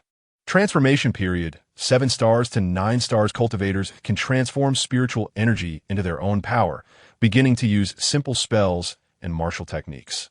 Sea of Qi realm cyclone period. 1 star to 3 stars the cultivator cyclone becomes more stable, and spiritual energy circulates to form a sea of Qi. Tide period. 4 stars to 6 stars the cultivator's sea of Qi surges like tides, significantly increasing the amount of spiritual energy. Tsunami period. 7 stars to 9 stars the cultivator's spiritual energy becomes as powerful as a tsunami, possessing great explosive force. Spiritual spring realm spring eruption period. 1 star to 3 stars the cultivator's spiritual energy gushes forth like a spring, continuously flowing. Spiritual liquid period. 4 stars to 6 stars the cultivator's spiritual energy becomes more refined, like the water of a spiritual spring, nourishing body and mind. Spring surge period. 7 stars to 9 stars the cultivator's spiritual energy is abundant, nourishing all things like spring water. Spiritual domain realm domain opening period. 1 star to 3 stars the cultivator opens their own spiritual domain, and spiritual energy circulates within it. Domain expansion period. 4 stars to 6 stars the range of the cultivator's spiritual domain expands, covering a wider area with spiritual energy. Domain transformation period. 7 stars to 9 stars spiritual energy flows freely within the cultivator's domain, forming a unique cycle of spiritual energy. Divine travel realm divine movement period. 1 star to 3 stars the cultivator's mental power is strong, allowing them to travel beyond the physical world. Spirit travel period. 4 stars to 6 stars, the cultivator's consciousness can roam far and wide, exploring the unknown. Divine unity period, 7 stars to 9 stars, the cultivator's consciousness merges with spiritual energy, achieving a state of unity of heart and mind. Void realm, void hole period, 1 star to 3 stars, the cultivator masters the power of the void, able to create void cracks. Void silence period, 4 stars to 6 stars, the cultivator comprehends the mystery of silence in the void, making spiritual energy deeper. Void period, 7 stars to 9 stars, the cultivator can freely traverse the void, with spiritual energy unrestricted by space. Saint realm, saint awakening period, 1 star to 3 stars, unknown. Saint transformation period, 4 star to 6 stars, unknown. Saint venerable period, 7 star to 9 stars, unknown. The document was this long. However, after reading the message, Su Ming's mind was greatly shaken. Why does it feel like this thing makes sense? Intelligence. Come out and explain if this is real, Su Ming asked in his heart. However, there was no response. This intelligence is so unreliable at critical moments. It doesn't seem like it's false. Is each small hurdle every 3 stars, with a big realm being a significant hurdle? Su Ming narrowed his eyes slightly. His understanding of the entire cultivation system seemed to have suddenly increased a bit, just like those cultivation novels. Each major realm is a tough challenge to break through, but once achieved, it opens up a brand new world. If what is said here is true, can I achieve sainthood before the full outbreak of spiritual energy revival? Not for anything else, just because sainthood sounds very impressive, full of motivation. The two quickly finished their meal. Buzz, buzz, buzz. Just then, Su Ming's phone beeped with a text message. He focused and saw a smile appear on his face. A transfer of 1 million yuan had already entered his bank account. His balance instantly surged to 1 million. As for this money, it was considered a reward and joining fee from above. After all, he didn't lack resources. Money is more tangible. With this money, he could purchase some things and conveniently complete another important task, finding a house. Although Director Wang said he could help arrange it, he didn't want too many favors. Moreover, the houses arranged by the national high level would not be entirely comfortable for him. He wanted to find a place himself, then plant trees, creating his own paradise. If he didn't plant that seed of the Lingxi divine tree soon, he was afraid he would lose it. Chapter 30, Forcefully Breaking Through. In the afternoon, Director Wang personally drove Su Ming back to the city. Along the way, Su Ming's ears were almost numb from listening to Director Wang's sighs and musings. He lamented the changes in the world today and felt proud to be a native of Jiangzhou, making him feel even more important and revitalized. As if he had found a second spring. Mr. Su, I have a not-so-promising niece who's about your age. Half an hour later, Su Ming got out of the car, finally letting out a sigh of relief. The noise was gone from his ears. Why is it that these leaders either have daughters, granddaughters, or nieces? What is next, cousins? It's terrifying. Back at home, Su Ming lay straight on his bed. Not having to go to school was indeed a bit refreshing. However, he wasn't just lounging around. He had received so much information in the morning that he needed to digest it thoroughly. Now that he had the identity of a consultant, many times he didn't have to be so secretive about his actions. This was a good thing. Not only that, but as a consultant for the Special Research Institute, he could gain access to a lot of first-hand information. I am currently at the 3-star Qi refinement stage. According to the records, breaking through to the 4-star Qi refinement stage is quite a hurdle and not easy at all. With this in mind, Su Ming got up. He sat cross-legged on the bed, slowly closed his eyes, and began to attempt to enter a state of cultivation. After gaining insights while running in the rain, he naturally understood what to do. He entered the sensing period mentioned in the records, allowing him to actively connect with the surrounding spiritual energy and absorb it into his body. Su Ming's breathing became calm and deep. He gradually entered a serene and ethereal state. Even in this hot weather, he seemed to feel a bit cool. Being a cultivator is nice. It saves on air conditioning costs. In Su Ming's perception, the air around him seemed to become lively. The spiritual energy of heaven and earth flowed slowly. As his mind gradually sank, the surrounding spiritual energy seemed to respond to his call, starting to converge towards his body. These spiritual energies were like tiny streams gathering from all directions. Gradually, they permeated his skin and fused into his blood. However, after 20 minutes, Ming opened his eyes again, frowning. There was a bit of a problem. Although he could perceive and absorb spiritual energy, the spiritual energy in the world today was indeed too thin, like a drop in the bucket. It was like trying to feed a tiger with mosquitoes to fill its stomach and replenish its energy.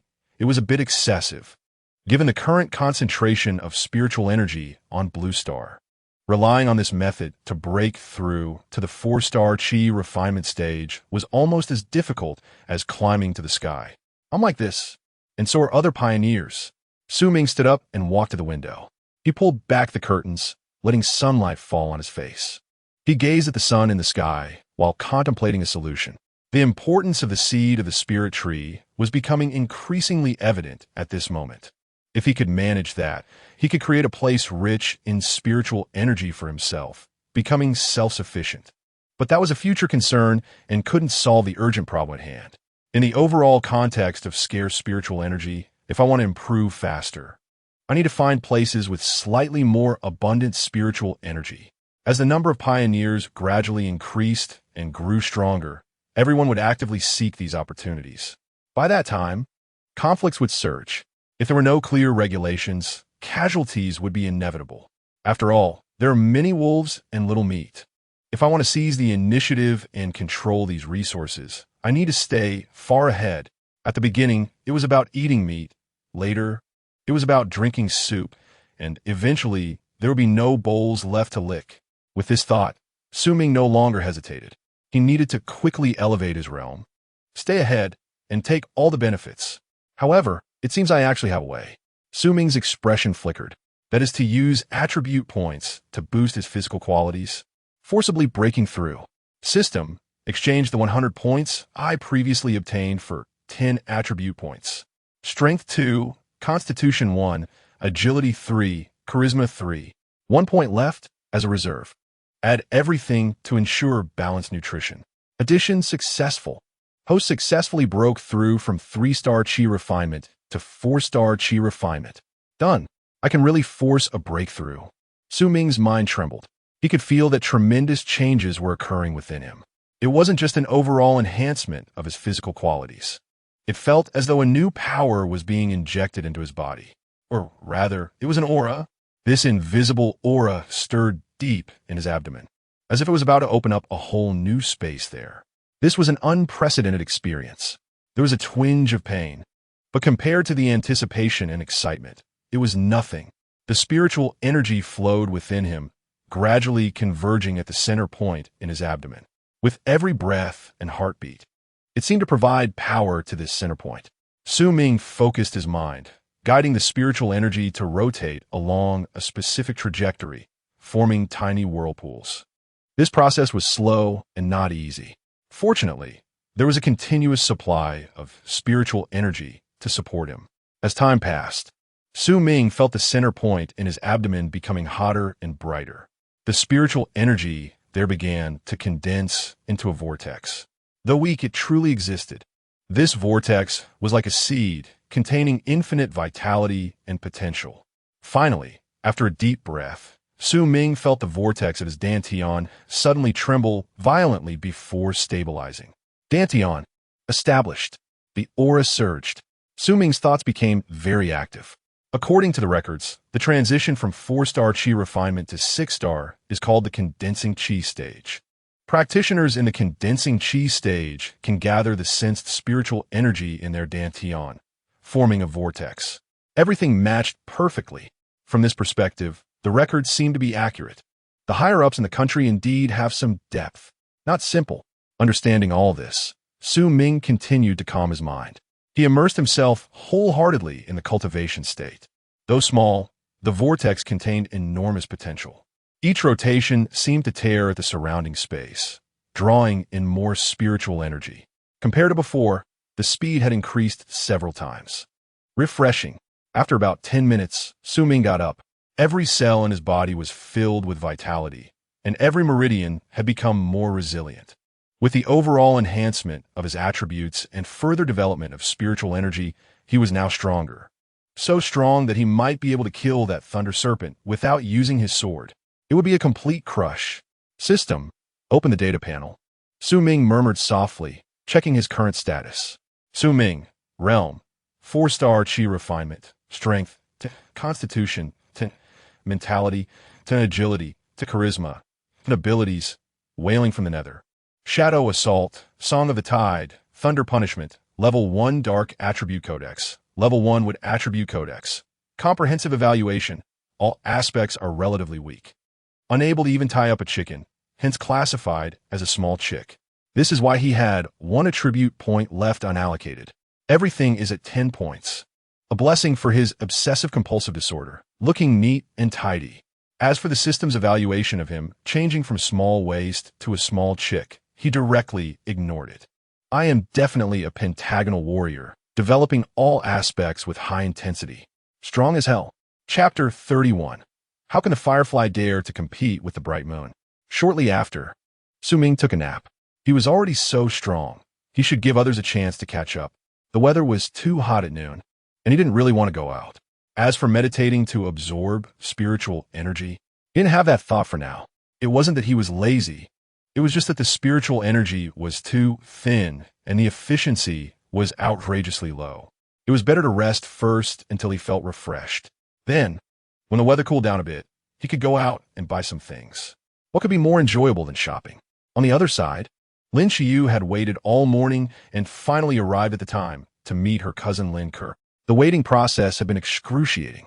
During this time, she had thought countless times about messaging Su Ming to question him. But in the end, she held back. She only sent, "Are you there?" with no response. This made Lin Xiyu even angrier. Even if she really had some issues, didn't Su Ming make any mistakes? At this moment, Lin Xiyu sat alone in a corner of the CF, gently stirring a cup of already cooled coffee in her hand. The afternoon sun shone through the window on her face, but couldn't take away her sorrow and loneliness. Finally, a figure appeared at the door, and it was her cousin Lin Ke. Lin Ke wore a large pair of sunglasses that almost covered half of her face. However, her outfit was exceptionally plain, a simple white t-shirt paired with jeans, without any complicated decorations.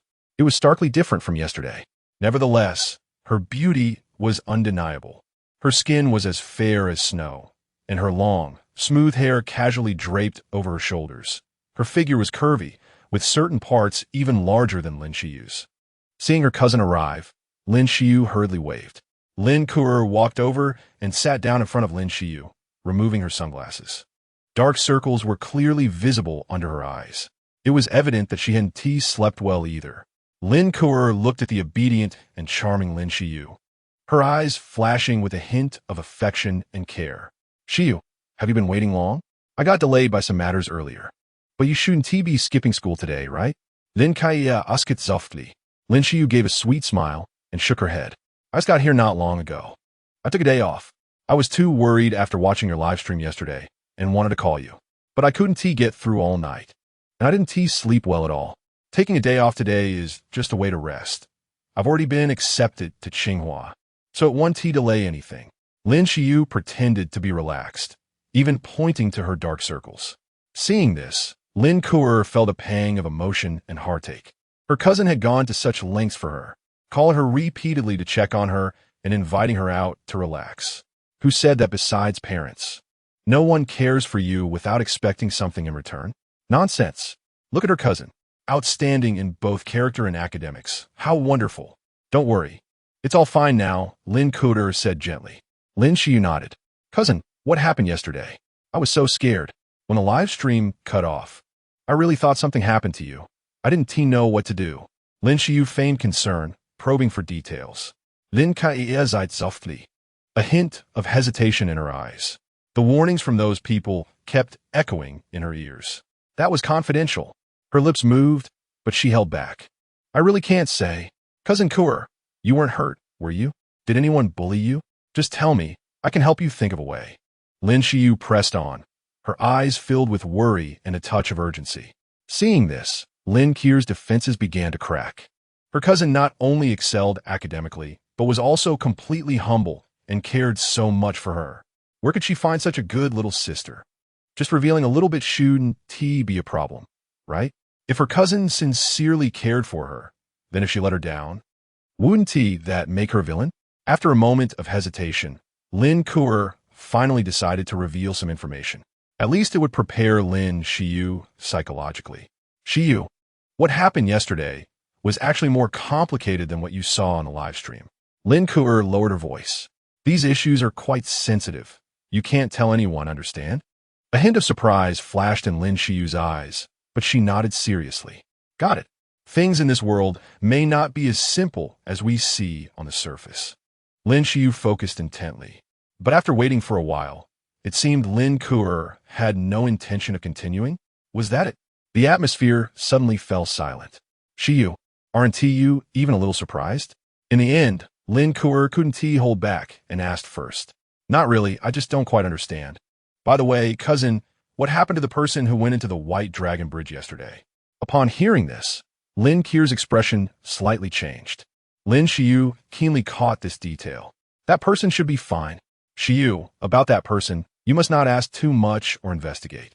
I can only say that the person looks about your age, but is completely different from us. This is absolutely confidential. Lin Kuer recalled the scene she had witnessed. That man was terrifying. Her cousin was accepted to Tsinghua University, which sounded impressive and promising. But compared to that person, she was completely incomparable. How could a firefly dare to compete with the bright moon? Later, the two chatted about trivial matters, but their minds were clearly elsewhere. Lin Xiyu's mind kept echoing her cousin's earlier words. That person was about her age? This meant there was a high probability that it was Su Ming. Was Su Ming confidential? Lin Xiyu's expression was quite complex. Was he really that outstanding? She had resolutely broken up with him. Could it be that she had made some mistakes? Lin Xiyu didn't even realize that her heart was becoming chaotic. Why did she feel a bit regretful? Afterward, the two parted ways. Lin Xiyu still didn't plan to go to school and chose to rest at home for the day. She suddenly wanted to dig out those old photos with Su Ming from the trash to look at. On the other side, Lin Kuer planned to go house hunting. After yesterday's incident, her mindset had completely changed. What job or popularity mattered? It was no longer important. The different things she had encountered had yet to be fully digested. She now wanted to find a quiet and secluded place to contemplate life alone.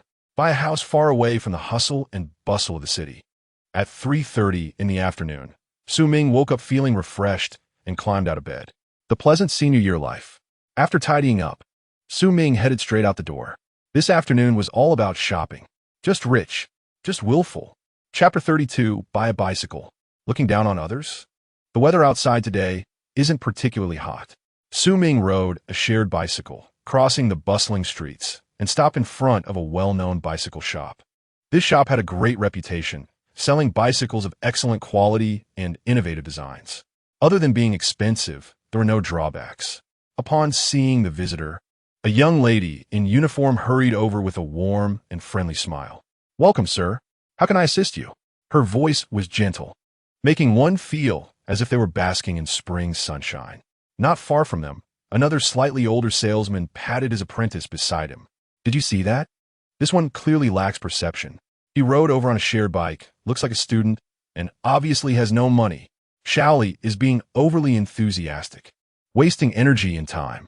Su Ming's ears perked up, and a smile tugged at the corners of his mouth. With his current abilities, he could hear the gossip from the person beside him. "Miss, what is the most expensive bicycle you have here? I'd like to know." Hearing Su Ming say that, the young lady's eyes lit up. She was clearly surprised. "Please follow me. We have a top-of-the-line electric manual hybrid bicycle." The older salesman's expression changed. Did she just get slapped in the face? She continued to lower her voice, muttering to her apprentice, "Just wait. This kid is definitely just curious and won't really buy it. He's just a kid who's never seen the world. Once he knows the price, he'll drop the thought." The young lady led Su Ming to the most prominent spot in the store. The two salespeople followed, wanting to see some entertainment since there weren't many customers at the moment. There stood a uniquely designed bicycle with smooth lines. It had basic security features and looked somewhat stylish. The bicycle's frame was made of carbon fiber, making it both lightweight and sturdy. The components were all cutting edge, with exquisite craftsmanship and exceptional performance. Whether for urban commuting or off-road adventures, it could handle it all with ease. The The young lady detailed the introduction, showing no signs of impatience. Su Ming circled the bicycle and was quite satisfied. This one is indeed nice. I'll take it, Su Ming said casually. Hearing this, the young lady's eyes couldn't hide her surprise. So direct? Suddenly, she felt this young man was quite handsome. Puffed behind them. The salesman who had been gossiping couldn't hold back and laughed. Su Ming frowned. He was enjoying his conversation with the young lady. And someone had to come ruin the mood. Hey kid, do you know how much this bike costs? Even if your family gave you money to buy a bike, they probably wouldn't let you buy this one. It's quite expensive, you know. It seemed like a reminder, but her tone carried a hint of sarcasm. Mind your own business. Su Ming shot back without a hint of friendliness. Sir, this bicycle costs 110,000. At this moment, the young lady's tone also dropped significantly. She had only just started working and had no sales records. Hearing the older salesperson say that made her feel uncertain. I'll pay by card. Su Ming took out his bank card and handed it to the young lady. He felt the price was somewhat outrageous. He hadn't expected it to be this expensive. He could buy a small car for that amount. But at this moment, he naturally wouldn't show it. Although he was now a cultivator and not in the same world as ordinary people, he wanted to slap some faces hard. Besides, with his current strength and status, earning another 100,000 or million was really not a difficult task. Why not just buy it? The young lady took the bank card, her arm trembling slightly. She hadn't expected that this handsome guy who looked even younger than her would actually pay. And he appeared so calm. She quickly operated the POS machine. Feeling a bit anxious, she worried this might turn into a farce. If there was no money in the account, not only would she lose out on a huge commission, but this young man might also be embarrassed. All eyes were focused on this moment. Ding! The successful card swipe echoed clearly. The air in the entire store seemed to freeze for a moment. The young lady's face instantly broke into a radiant smile. This was a prank, it was real. Meanwhile, the older salesperson who had mocked them earlier looked extremely unpleasant. How did she end up missing out on such a big deal? Clearly, I'm the one who has been here longer. I should have been the one to handle the sale. At this moment, she felt as if she had been slapped hard across the face, her cheeks burning. Her mouth twitched, and her eyes were filled with disbelief. Even her apprentice beside her was dumbfounded, completely not expecting things to develop to this point. Her mentor seemed somewhat unreliable. Just then, a middle-aged man, dressed in a sharp suit, hurriedly walked out of the office. His gaze quickly scanned the store before finally landing on Su Ming. A hint of surprise and curiosity flashing in his eyes. Sir, I'm a manager of this store. Thank you for your support. The manager's voice was filled with flattery and respect as he extended his hand to Su Ming. They had to build a good relationship with such a young benefactor. Su Ming smiled slightly, but had no intention of shaking hands. Your bicycles are indeed nice, but I wouldn't call it support. However, some of your staff seem to lack perception.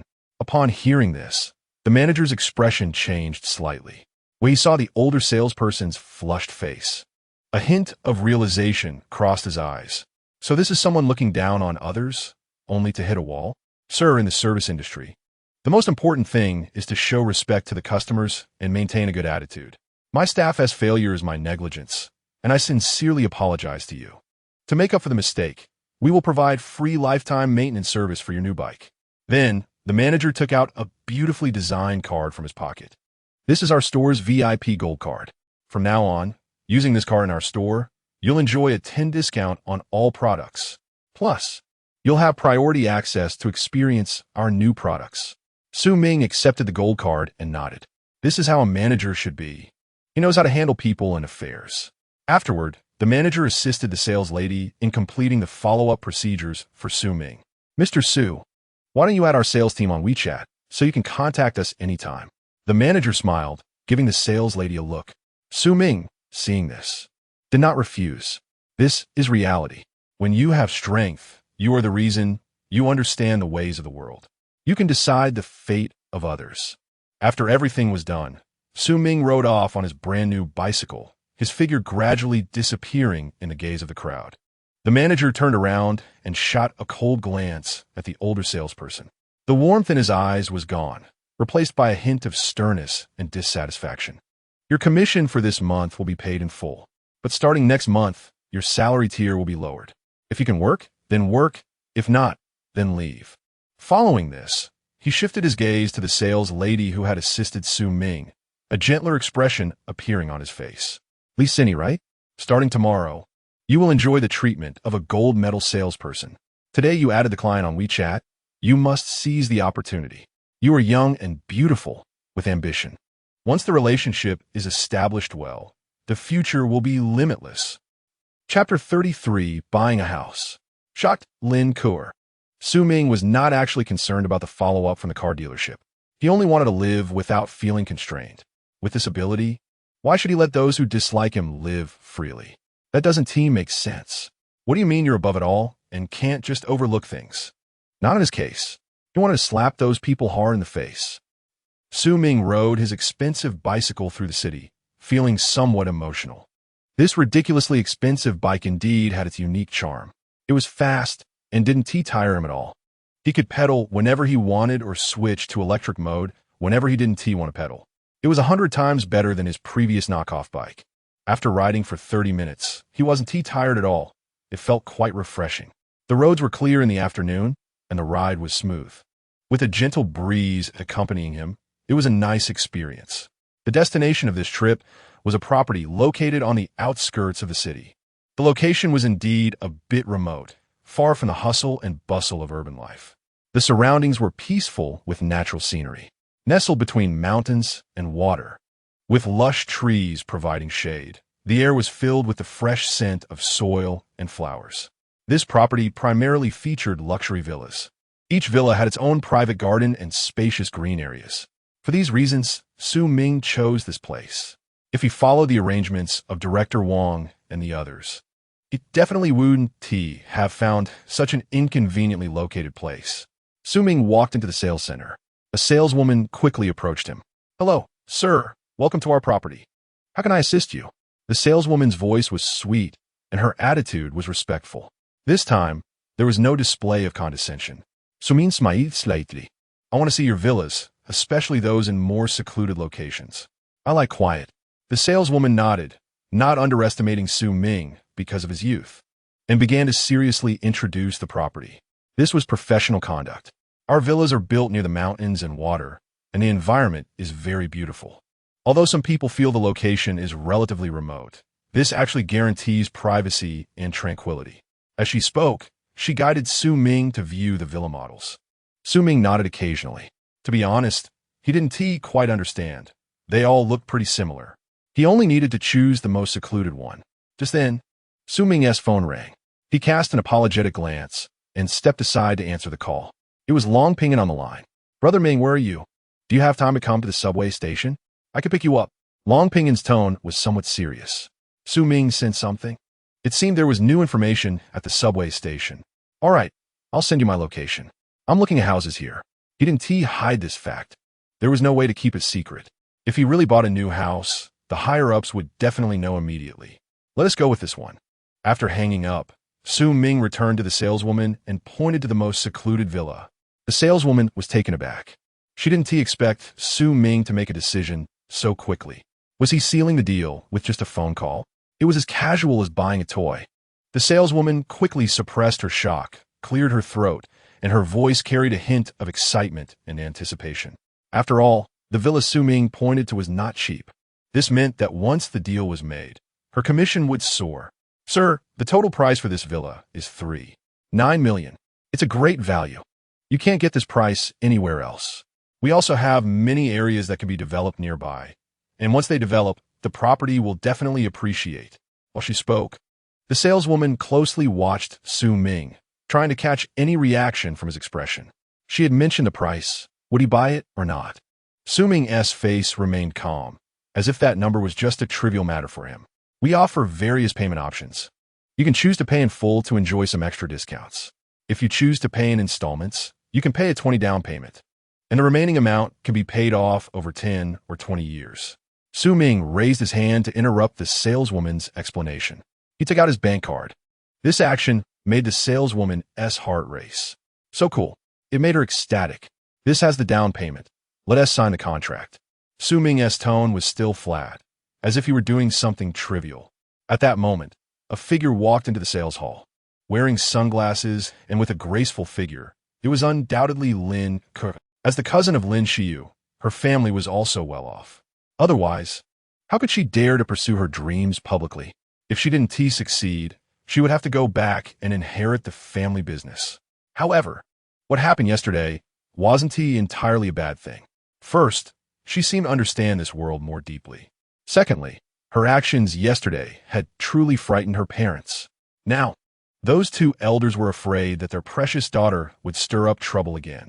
As long as she didn't live stream and didn't go to those chaotic places, everything would be fine.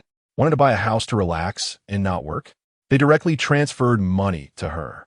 In the past, it wouldn't have been so straightforward. Suddenly, Lin Ke was attracted by the commotion on Su Ming's side. After all, the saleswoman's face was flushed and her tone was excited, clearly thrilled. This made her glance at Su Ming a couple more times. At this moment, Su Ming had his back to her. Lin Ke was slightly taken aback. She felt that this back view was somewhat familiar. But for a moment, she couldn't recall where she had seen it before. Does this person know me? Of course. None of this was particularly important. She was mainly there to look at houses. Other social interactions seemed unnecessary, and she didn't have much interest. This was also why she hadn't had a boyfriend in her 22 years. Being alone was freer and happier. If it were that special someone, she might consider it. Lin Ke didn't know why, but she suddenly thought of the figure she saw at Bailong Bridge last night. That person seemed to be about her age. Moreover, from that blurry profile, they didn't look bad either. Most importantly, their aura was impressive, and their strength was formidable. People are naturally attracted to the strong. Being conquered by such a man wouldn't be unacceptable. Lin Ke wiped her slightly flushed face. What was she just thinking? Could she really think about someone like that, or even approach them? At that moment, Long Pinyin finally arrived. Soon he found Su Ming. Brother Ming, Long Pinyin called softly, and Su Ming turned to look. Okay, you handle the paperwork and contract first. I have something to attend to. Su Ming instructed the saleswoman, added her on WeChat, and prepared to leave with Long Pinyin. Oh, okay. The saleswoman nodded seriously, her face slightly flushed. Such a decisive, charismatic, and wealthy young man truly made her heart flutter. The friend who came to greet him is also very handsome. Not far away, Lin Ke watched everything with wide eyes, stunned in place. Her eyes were wide open. Fortunately, she was wearing sunglasses so others couldn't see.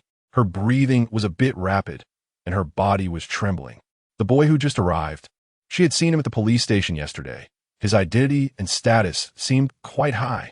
He was one of the few people who advised her not to disclose the White Dragon Bridge incident. And now, he was actually walking together with this young boy who was buying a house. My God, Lin Ke covered her mouth. She suddenly remembered why the back of this young boy looked so familiar. It was very similar to what she saw yesterday at the White Dragon Bridge. Now, these two were walking together. Hiss, hiss, hiss. Chapter 34. Update on the subway station incident. Black mist. A chilling thought. Lin Ke felt like her CPU was about to overheat. How come I keep running into him no matter where I go? Could it be that I really have a connection with him? Is all of this just fate's arrangement? OME, Lin Ke, destined for greatness. At this moment, Lin Ke's mindset began to change. After reading so many domineering CEO novels, it seemed like they were about to become reality. Has being single for 22 years been for this moment? The opportunity is right in front of me. I have to be more proactive. Such a powerful big shot. And he looks so young and handsome. No, a fresh meat. She was genuinely a bit moved. With that thought, Lin Ke walked toward the saleswoman who had previously shown Su Ming the house. Excuse me, which villa did that gentleman just buy? What? It's customer privacy. And I can't see his information? Just give me a hint, and I'll buy one from you too in full. Plus, I only need his name and phone number. If you don't say anything, I won't either, and no one will know. On the other side, Long Pinyin was driving while Su Ming sat in the passenger seat. So, the passengers who mysteriously appeared at the subway station were actually not allowed to live freely? Listening to Su Ming's inquiry, Long Pinyin nodded. That's what they say to the outside. But they and their families have actually been under the supervision of the Investigation Bureau all along. They were provided with temporary housing, and all their living expenses were covered, with additional subsidies. After all, the matter regarding the recovery of spiritual energy is not to be taken lightly. Soon, the two arrived at the Jiangzhou Special Investigation Bureau. Many of the warehouses here actually function as residential areas starting from the second floor. Director Wang came over, hurriedly walking. His expression was quite grim, which made Su Ming's heart tighten. Things might be worse than he imagined. Advisor Su, come quickly. Director Wang did not engage in small talk and led the way. Soon, the three arrived in front of a door. 4 armed special police officers were guarding the entrance. The current situation seemed a bit difficult to handle. Open the door. With a command from Director Wang, one of the special police officers opened the door. Su Ming and the others stepped inside. The scene inside surprised Su Ming. It was completely different from what he had imagined. It didn't look like a place for living. It resembled a makeshift prison. In the center of the room, there was a row of barriers made of alloy steel. They were cold and solid, dividing the space into 2 parts. On the ground inside the barriers lay 4 people, 3 men and 1 woman. Their bodies twisted in unnatural positions, as if they were suffering from some invisible torment in their sleep. Their breathing was sometimes weak, sometimes rapid. The expressions on their faces were occasionally calm and sometimes distorted. Quite strange. Su Ming frowned tightly. It was obvious that these people's conditions were very abnormal. These individuals were the passengers who had mysteriously appeared on the subway. Director Wang's face was serious as he explained. Advisor Su, look here. Director Wang pointed to a monitoring screen nearby. Since the subway station incident occurred, these individuals had been under our surveillance. Their wrists were all wearing monitoring bracelets for tracking various health data. For such a long time, there had been no abnormal indicators, and they appear to be just like normal people. We originally planned to release them in a few days, but who knew there would be problems at this time? It's too tormenting. Su Ming's gaze shifted to the screen. According to the display, although these individuals had their eyes tightly closed, the eyeballs beneath their eyelids were rapidly moving. This indicated that their brain activity was abnormally active. Director Wang sighed, his eyes revealing a hint of helplessness and anxiety. Our staff detected their abnormal indicators immediately. Moreover, the time period in which they became abnormal was very close, no more than a few minutes apart. According to their families, they were all behaving normally before the incident, without a hint of anything unusual. Some were taking naps, some were bored and watching TV with their families. Yet, without any warning, they began to convulse, some went mad, and then fell into a coma, unable to be awakened. Director Wang scratched his head vigorously. Since taking over here, he had been losing hair rapidly. Fortunately, these individuals who experienced sudden abnormalities did not harm others. To be safe, they were all transferred here immediately to prevent any further accidents. After all, they currently looked very strange. Pinyin, do you feel anything? Su Ming asked beside him. After a moment, Long Pinyin nodded, his expression uncertain.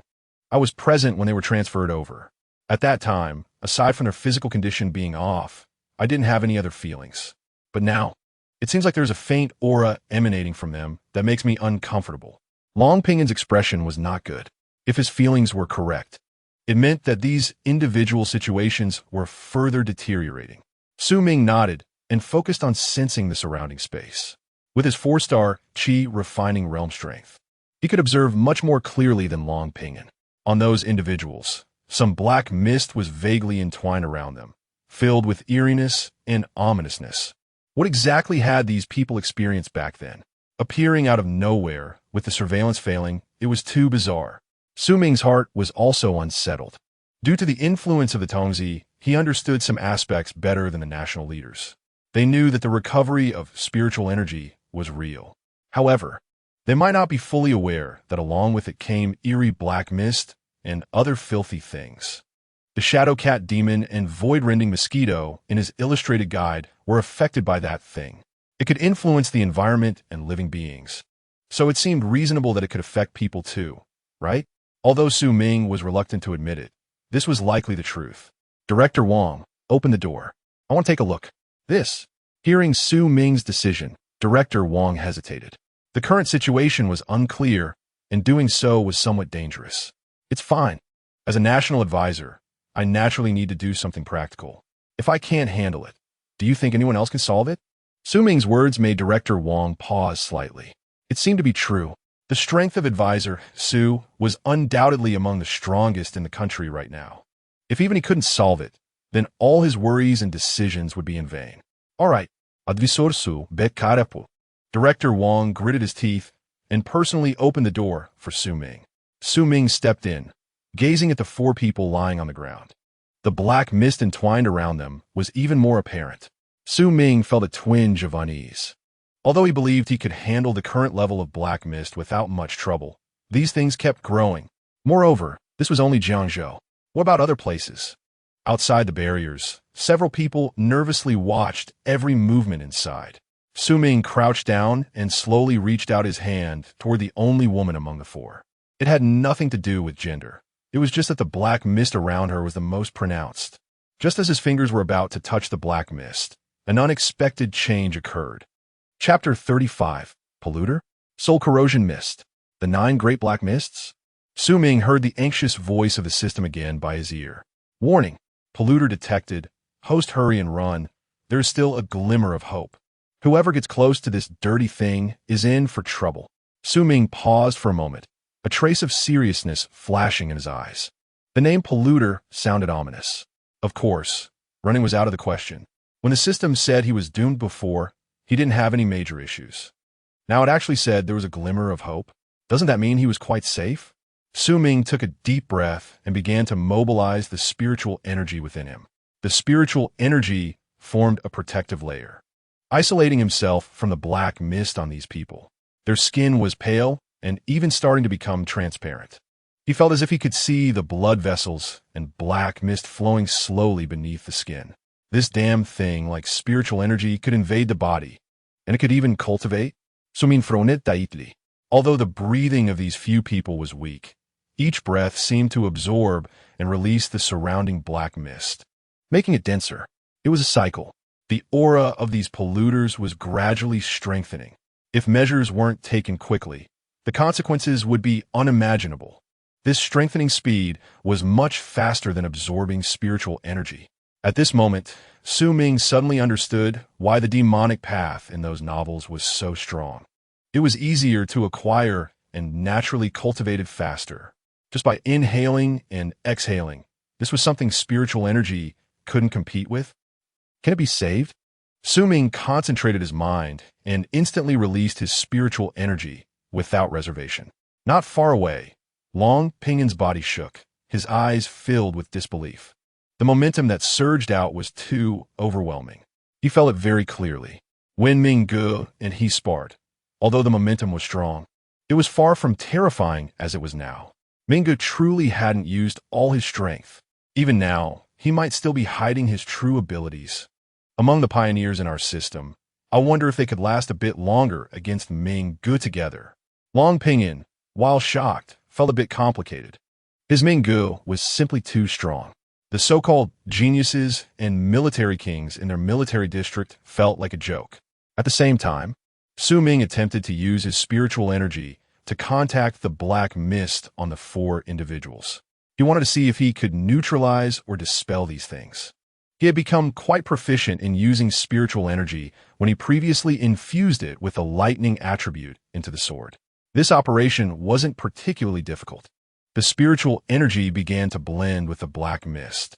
The black mist seemed to resist the infiltration of the spiritual energy, while the spiritual energy was striving to purify them. There was a bit of effect. Hiss! Outside the barrier, a few people gasped. Originally, except for the already a pioneer Long Pingin, the others couldn't see the aura on them at all. But now, under Su Ming's use of spiritual energy to counter it, they could faintly see the fluctuations in the surrounding space. This was the aura in circulation, like the heat waves in summer. There was some effect, but it couldn't solve the problem. Su Ming smiled bitterly in his heart. Although his spiritual energy could barely block and offset the black mist was getting stronger, while his spiritual energy was not. Moreover, a considerable amount of black mist had already entered their bodies. He was also helpless against that part.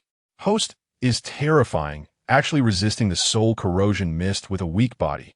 Black mist classification has been opened. Upon hearing this, Su Ming's mind shook. Open the black mist classification. At this critical moment, there was no time to waste. He needed to figure out what these things were. The system's emergency response was spot on. Black mist classification, soul corrosion mist, one of the 9 great black mists. Soul corrosion mist is extremely common, becoming a nightmare for all living beings due to its silent invasion and irreversible effects. Once entangled and infiltrated by the soul corrosion mist, it gradually erodes life force and soul, and the infected are called polluters. Polluters in the early stage are no different from ordinary people. The erosion is silent and unnoticed.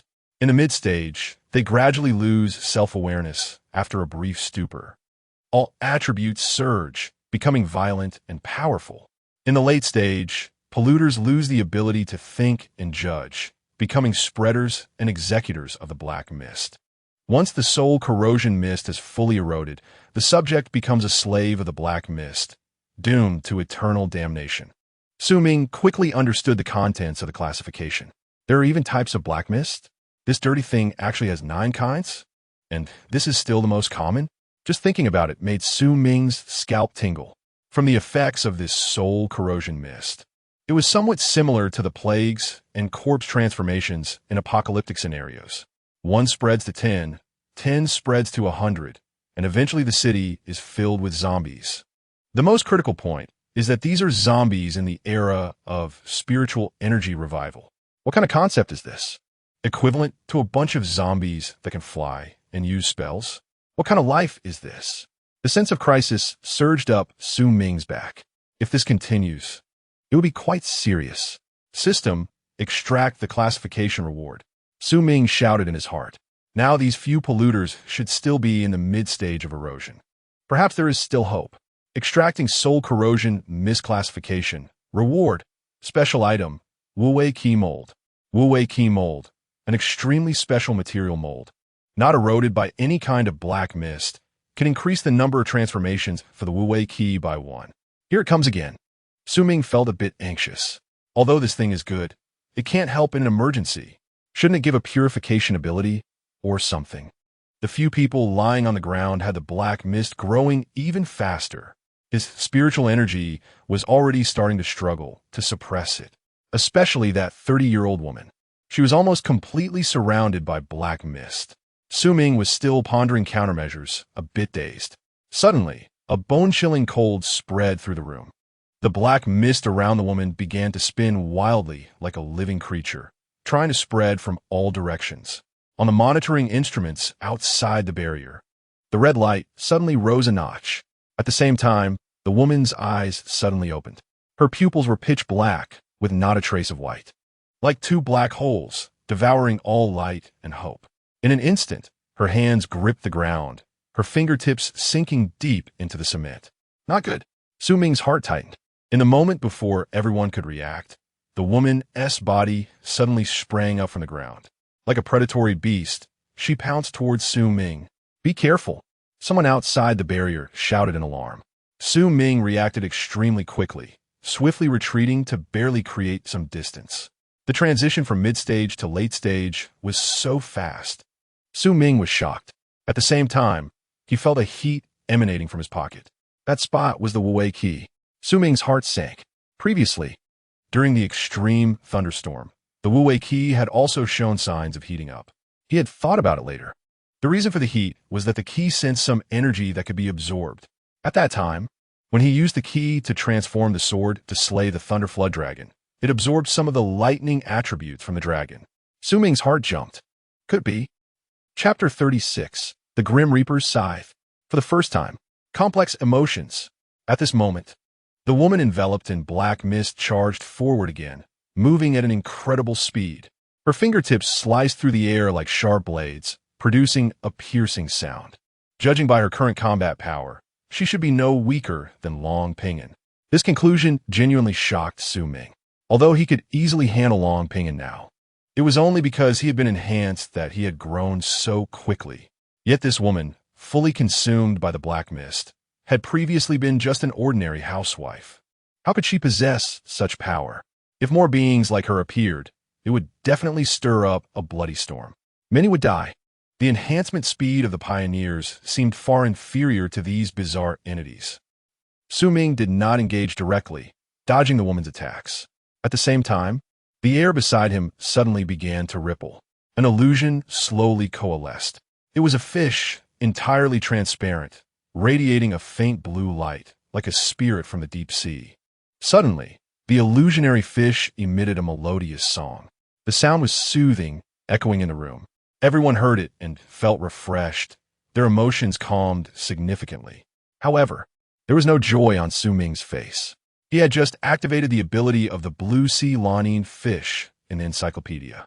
It was a song of tides, capable of area, healing, and purification. Yet the black mist on the woman showed no sign of being affected. It was ineffective against her. The next moment, the Wu Wei Qi was once again taken out by Su Ming. The Wu Wei Qi mold he had obtained earlier had probably been automatically added due to the influence of the leader. This meant he now had another opportunity for weapon transformation. The sword he had transformed earlier had absorbed the lightning attribute from slaying the thunder serpent. If the Wu Wei Qi reacted again this time, could it absorb this soul-corroding mist as well? Time waited for no one. Su Ming no longer hesitated and began the second weapon transformation in his mind. His thoughts raced, and countless weapon images flashed through his mind. From axes to spears, from clubs to staves. Nothing really fit. Finally, his gaze settled on a scythe. Who said cultivators couldn't use such a thing? A scythe, the harbinger of death, the arbiter of fate. The aura of that thing matched these bizarre entities perfectly. With Su Ming's intention, the Wu Wei Qi gradually elongated, transforming into a massive scythe. The handle of the scythe was long and sturdy enough to support its wide, sharp blade. The blade curved like a crescent moon, its sharp edge glinting coldly under the light, like the gentle embrace of the grim reaper, ready to reap lives at any moment. Outside the railing, several people were taken aback. They couldn't see how such a bizarre object suddenly appeared in Su Ming's hands. Fighting with a scythe? That was somewhat eerie. Director Wang. At this moment, Su Ming couldn't care less and shouted toward the railing. Director Wang's expression changed, his hands clenched tightly, his nails almost digging into his palm. Ready. The next moment, he almost shouted out. He understood Su Ming's intention. Inside the railing, the woman felt the threat from the scythe.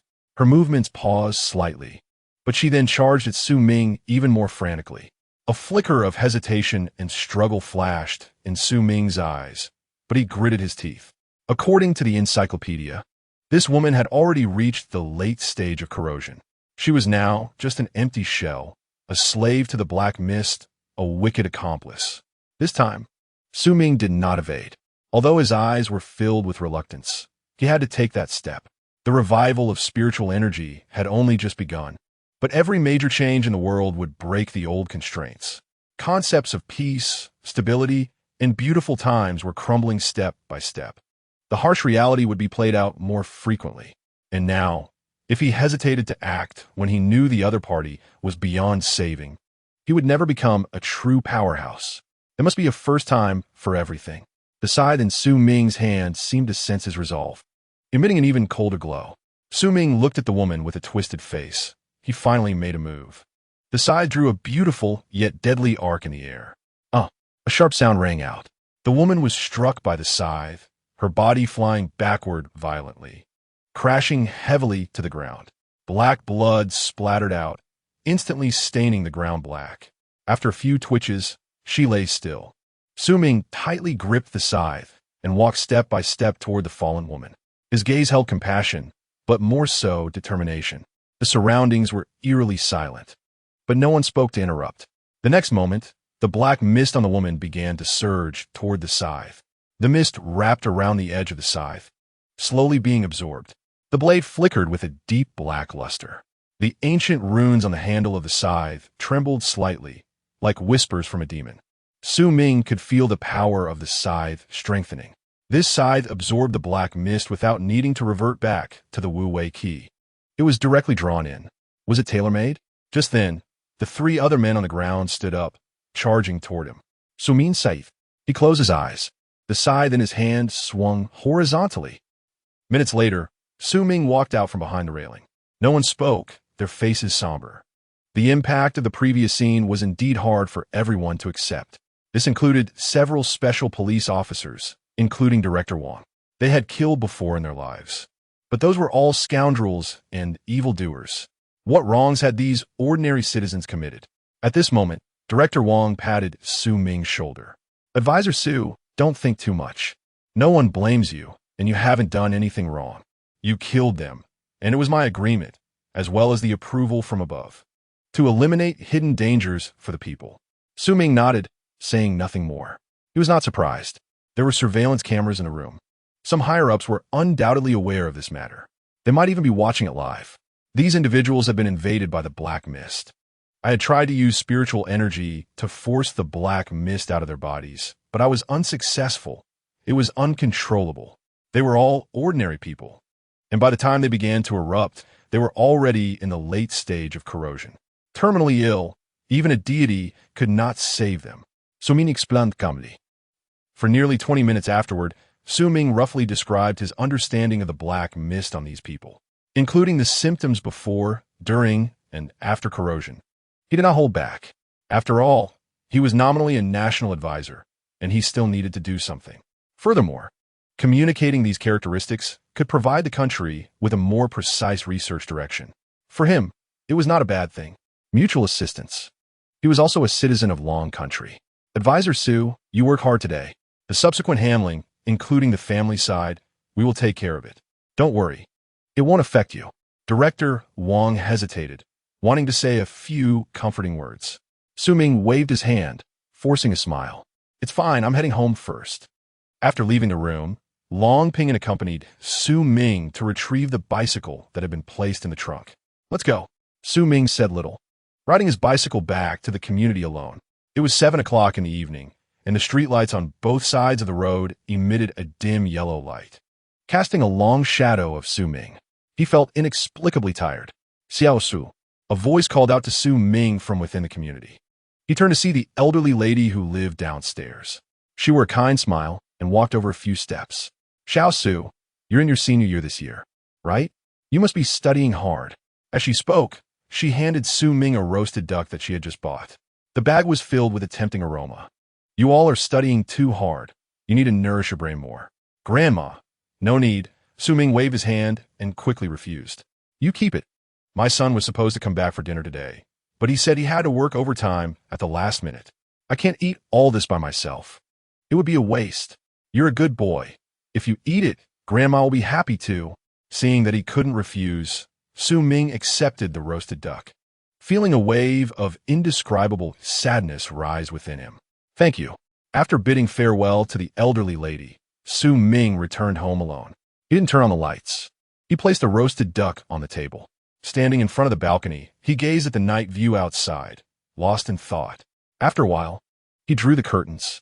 He took a small stool, sat down at the table, and still didn't turn on the lights. In the darkness, nothing was visible. An hour passed. Another hour. Suddenly, someone let out a breath in the darkness. The phone screen lit up, illuminating Su Ming's face. It was already 9:30 in the evening. Su Ming dialed a number. Pingin, come out for a drink. Bring Siam escapers. Chapter 37 Moving in. Planting the Lingxi Divine Tree Seed. Half an hour later, Long Pingin appeared at Su Ming's doorstep with beer and barbecue skewers, together with half a roasted duck that Su Ming had reheated. The two of them ate late into the night, filled with many emotions. There are no fixed rules in the world. Good and evil are not determined by fate, but by one's own heart. The brave are praised in the light, yet stand firm in the darkness. As one walks through the world, only by asking one's conscience can one stand invincible. The sword points to the sky, not for slaughter. Those with compassion may have blood on their hands. You're still merciful. Su Ming understood. The next morning, Su Ming woke up from bed, feeling refreshed. Long Pingin had left in the middle of the night, taking the trash with him. After all, two men who had been drinking might have a bit of ambiguity if they slept in the same room. Su Ming picked up his phone. It was already 8 in the morning. He had slept quite well and was not too affected. Even Su Ming himself was unclear. His mindset seemed to be getting stronger. As long as he had no regrets in his heart, there was no need to think too much. On his phone, there were several little red dots, unread messages. The most numerous red dots were from Lin Shiyu. A total of over 50 unread messages. Su Ming still had no intention of opening them, only glancing at the top one. Su Ming, is there a misunderstanding between us? Can we meet and talk? Talk about what? Su Ming murmured softly and skipped it. Below, there were a few unread messages from others. Chunya, Li Sini, and Zhao Mingming. One was a waitress from a Chinese restaurant. Another was the girl he had coordinated with about the bicycle yesterday. And the last was the salesgirl who sold him the house. All of them were quite good-looking. Chunya asked when he would go out to eat again, her tone casual and somewhat joking. Li Sini first expressed her gratitude, then asked if he was satisfied with the bicycle and if he wanted to go out and have some fun together. Finally, Zhao Mingming told him that the paperwork was almost done and that he needed to sign a few things before he could pick up the house anytime. I'll come by this morning. Su Ming only replied to the salesgirl. After what happened yesterday, he felt a sense of urgency pushing him to move forward. In this world, it seemed peaceful on the surface, but underneath, there were turbulent currents. Yesterday's incident was the best proof of that. It seemed he had resolved the issue, but in reality, he felt powerless and was forced to choose. After a casual breakfast downstairs, Su Ming rode his bike to the sales office on the outskirts of the city. Mr. Su, from a distance, Zhao Mingming spotted Su Ming approaching and waved hurriedly. This was her lucky star. Because of Su Ming's presence, another lady had bought the villa next door in cash. One could only say that the lives of the wealthy were beyond her imagination. To chase after a young, handsome man, she actually bought a house in full. Her commission from yesterday was also substantial. During the morning meeting today, she was even praised by her boss. She was in a great mood. Su Ming nodded in acknowledgement and walked over. For the next 40 minutes, Su Ming was busy signing and completing the final processes. Around 10 in the morning, he received the key to the villa. The efficiency was extremely high. Since it was a fully furnished house, it had all the necessary furniture. Su Ming had no intention of changing anything. It was already quite good for him. Mr. Su, would you like me to accompany you inside to take a look? If you want, I have time today. Our villa has no cameras to protect the privacy of the residents, so you can feel at ease. After handing over the house, Zhao Mingming asked expectantly.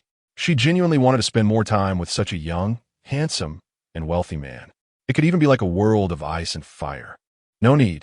Su Ming declined lightly, heading alone to his villa. It wasn't that he wasn't interested in the girl. It was just that he wanted to take care of business first. He needed to get things done. Besides, he was somewhat intimidated by these saleswomen.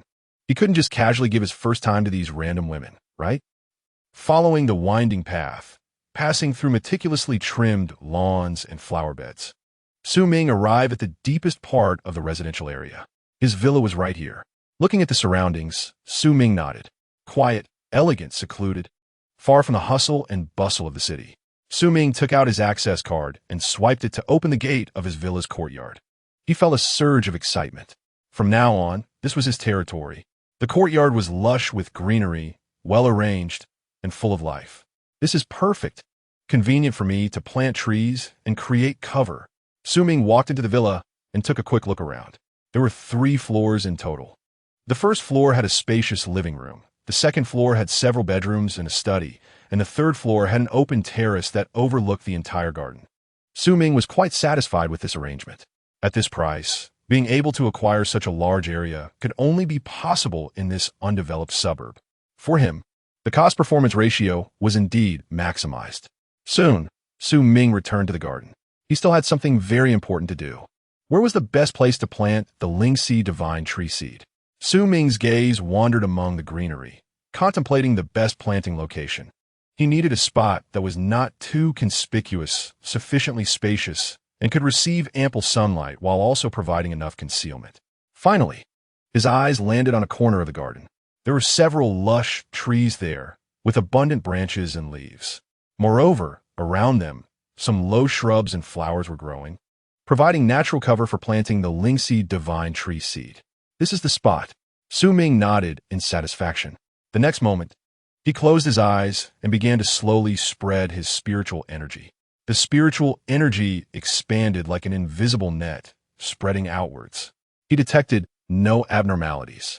No one was spying. After confirming, Su Ming opened his eyes and walked towards that patch of land. In his hand, he already had a long sword. With a gentle wave, The sword tip traced beautiful arcs in the air. The sword energy then shot out, precisely landing on the ground. Swish! After a few sounds, the soil and weeds on the ground were easily cut open. A moderately sized pit appeared before him. Are you kidding me? He was already a powerful cultivator. Did he really need to dig little by little with his hands or a shovel?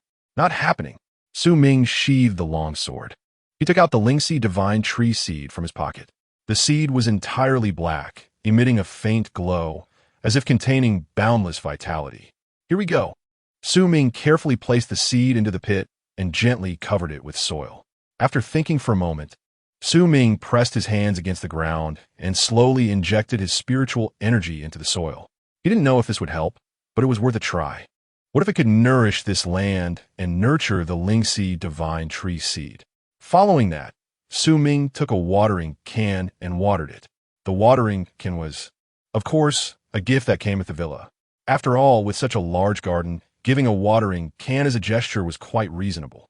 On the other side, after finishing with her current clients, Ming picked up her phone. She called Lin Kuer. Hello, Miss Lin. Mr. Su has moved in. He just completed the handover this morning. Lin Kuer had bought a villa from her in full cash, earning her a hefty commission. Helping Lin Kuer pass along some non-private news was perfectly fine. It's all about human relationships. Chapter 38. Head to the Forest. Spiritual Energy Association. Ming spent the entire morning in the villa, not going anywhere. He moved a chair and sat in the garden, scrolling through his phone. From time to time, he glanced at his plot of land, checking for any changes. It was at this moment that Director Wang sent a message. Advisor Su. The higher-ups want to create a forum under a personal name called the Spiritual Energy Association. They want to include the current cultivation realm system, as well as some peculiar news and insights. They asked me to inquire about your opinion. Ming looked at the message from Director Wang and fell into contemplation. Was the higher-ups planning to continue the strategy of the spring and autumn brushwork? For ordinary people, seeing these posts would just be for entertainment. But for those with intention, it would certainly draw attention, including the cultivation realms and peculiar matters mentioned in the posts. Once these individuals found some verification of the content within the posts, they would naturally take it seriously. For this group of people, the value of this forum was self-evident. It could even lead to many associations. From a national perspective, such a forum could help them guide the current pioneers more conveniently. More importantly, it could quickly identify some pioneers who had not been documented. Aside from these, such a place for communication would undoubtedly form a positive feedback loop. The pioneers were currently feeling their way across the river, and they would definitely encounter many problems in practice. Here, they might find answers or inspiration, avoiding many wrong turns and detours. Coupled with the intentional guidance from the higher-ups, sharing and helping each other would promote the rapid development of the cultivation world in Longhua. Moreover, the forum could serve as a hub for information, collecting and organizing various cultivation-related materials and information. Whether it was cultivation insights or observations of the spiritual energy revival phenomenon. Even speculations and discussions about unknown phenomena could find a place here. One could imagine that as more and more pioneers paid attention to this forum, it would become a massive knowledge repository, providing them with valuable information resources.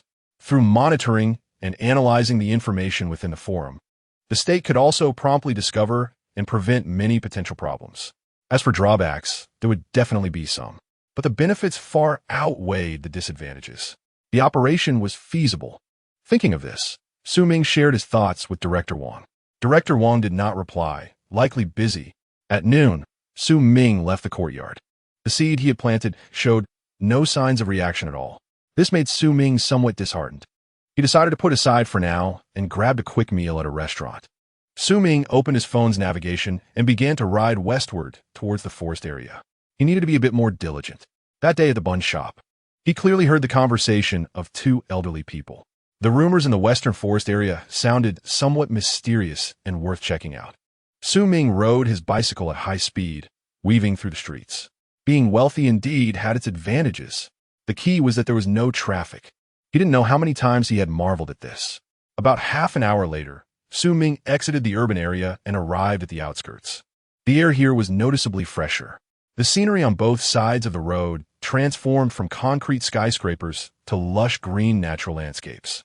Su Ming slowed down, riding leisurely on the winding country road. On either side were verdant trees, with sunlight filtering through the leaves, casting dappled shadows. The green waters and blue mountains. The chirping of birds and the fragrance of flowers. The air was filled with the fresh scent of earth and vegetation. In the distance, a stream babbled. Accompanied by the occasional birdsong from the forest, everything seemed so tranquil and peaceful. Such calmness is actually not a good thing for me. So Min Fronith. The target area still felt a bit too large. His Wu Qi did not react at all. This indicated that there was no sensing of attribute energy available for absorption. Of course, it could also be that there were no new blank molds, so new attributes couldn't be absorbed or sensed. Su Ming got off his bicycle and began to walk. The trees in the forest were tall and straight, their branches and leaves lush, forming a natural green barrier. Sunlight streamed down from the treetops, illuminating the forest floor with beams of light.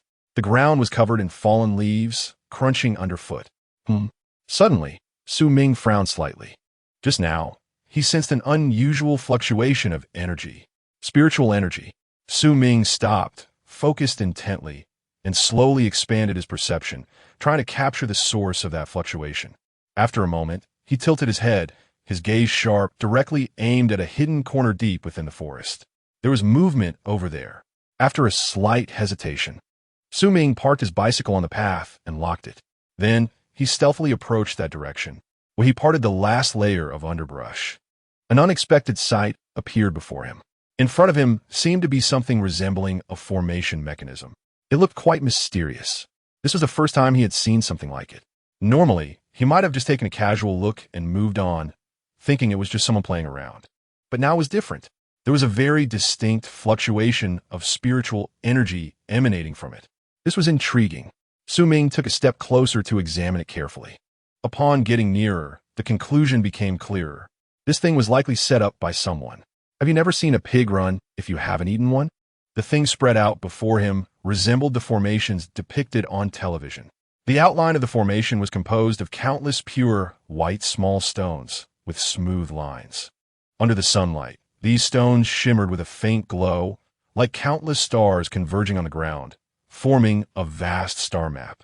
At the center of the formation was a fist-sized stone emitting a soft blue light, resembling a miniature moon, complementing the surrounding small stones.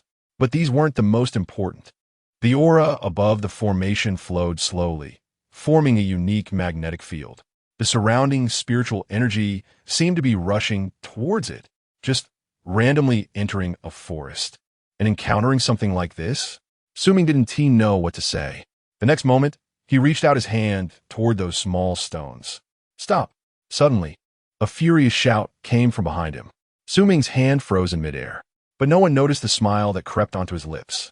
From the moment he arrived in front of this formation, he knew someone was watching him from the shadows. Seeing him about to reach out, these people finally couldn't sit still. Chapter 39 Formation. Not cowardice, but sincerity. A man and a woman walked out from the side. They both looked relatively young, not much older than him. The man was tall and had a resolute face. In contrast, the woman beside him was much shorter and had a delicate appearance. However, there was a hint of anger on her face. Hey, why did you touch her stuff? Su Ming looked the woman up and down and spoke lightly. Is this place your home? The woman was taken aback for a moment, but shook her head. Su Ming smiled. Since this isn't your home, you know it's a public place. So why does this thing belong to you? Can't I move around freely? He continued, besides, I was just taking a look, not doing anything. Why are you making such a fuss? Are you trying to restrict my personal freedom? Hearing this, the woman obviously felt a bit embarrassed, her face turning red, unsure of how to respond. The man beside her noticed, and his expression darkened. He stepped forward. Don't make a fuss here. I advise you to leave quickly. Although this thing is just for our amusement, we put in a lot of effort and don't want to show it to you. If you don't leave, don't blame me for being rude. The man's voice carried a hint of threat. Su Ming glanced at him, feeling a bit amused, and wasn't angry. It seemed these two didn't harbor much ill will towards him. I can leave, but first, can you tell me what this is? Su Ming asked leisurely. The man was momentarily at a loss for words, so he stepped closer to Su Ming, showing off his muscles. I'll ask you again, Are you leaving or not? The man's voice became even harsher. Su Ming shook his head, half smiling. It's not that I won't leave, but some things need to be clarified. You three came here just to arrange some stones? Go ahead. Can you even arrange some spiritual energy? Upon hearing Su Ming's words, the expressions of the two changed drastically, filled with disbelief. How does he know? At that moment, another figure appeared from shadows. It was an old man. He approached, wearing a gray robe, resembling a Taoist priest from a TV show. Su Ming stood still, feeling no surprise, his expression unchanged. Earlier, he sensed the aura from the three of them. They should all be first-star chi refiners. The statistics from higher-ups in the country could only serve as a reference. As the recovery of spiritual energy deepens, there will be more and more chi refiners, sprouting up like bamboo shoots after rain. Upon seeing the old man, the two young people slightly bowed their heads and stepped back, clearly showing great respect for him. The old man looked at Su Ming with intense eyes. Following that, he directly bowed to Su Ming. This surprised the two young people behind him. An elder bowing to a junior? The old man didn't say much. The reason he bowed was simple, because he couldn't see through the person before him at all. He naturally had to be humble. This isn't cowardice. It's sincerity. Can you tell me what this is now? Su Ming, though surprised, still spoke calmly. Why should I tell you? You wearer, don't be reckless. The woman behind the old man just began to speak and was interrupted by the old man. She looked a bit angry, but said nothing more, just muttering under her breath. Even if he is a chi refiner, we don't need to have this attitude, right? How strong can he be alone? Besides, we have three. Why act like we're beneath him? I can't stand people like that. The man beside her also heard the woman's mumble and tugged at her shoulder. But he thought the same way, right? Why is that? May I ask, young man, what realm are you at now? The old man did not directly answer Su Ming's question. Su Ming frowned and instantly summoned his sword. Lightning flickered along the blade, like small electric snakes moving. He didn't waste words. With a twist of his wrist, the sword drew a beautiful arc in the air before slashing down towards the ground. This strike had no fancy techniques, only pure power on display. Boom! A loud noise erupted as the sword energy made contact with the ground, creating a deep ravine. Dust flew, and debris scattered. The violent aura erupted in an instant, like a sleeping beast awakening, exuding a terrifying pressure. This overwhelming force made everyone around feel a moment of suffocation. The old man, being the closest, was the first to bear the brunt, his face turning pale instantly. This power far exceeded his imagination.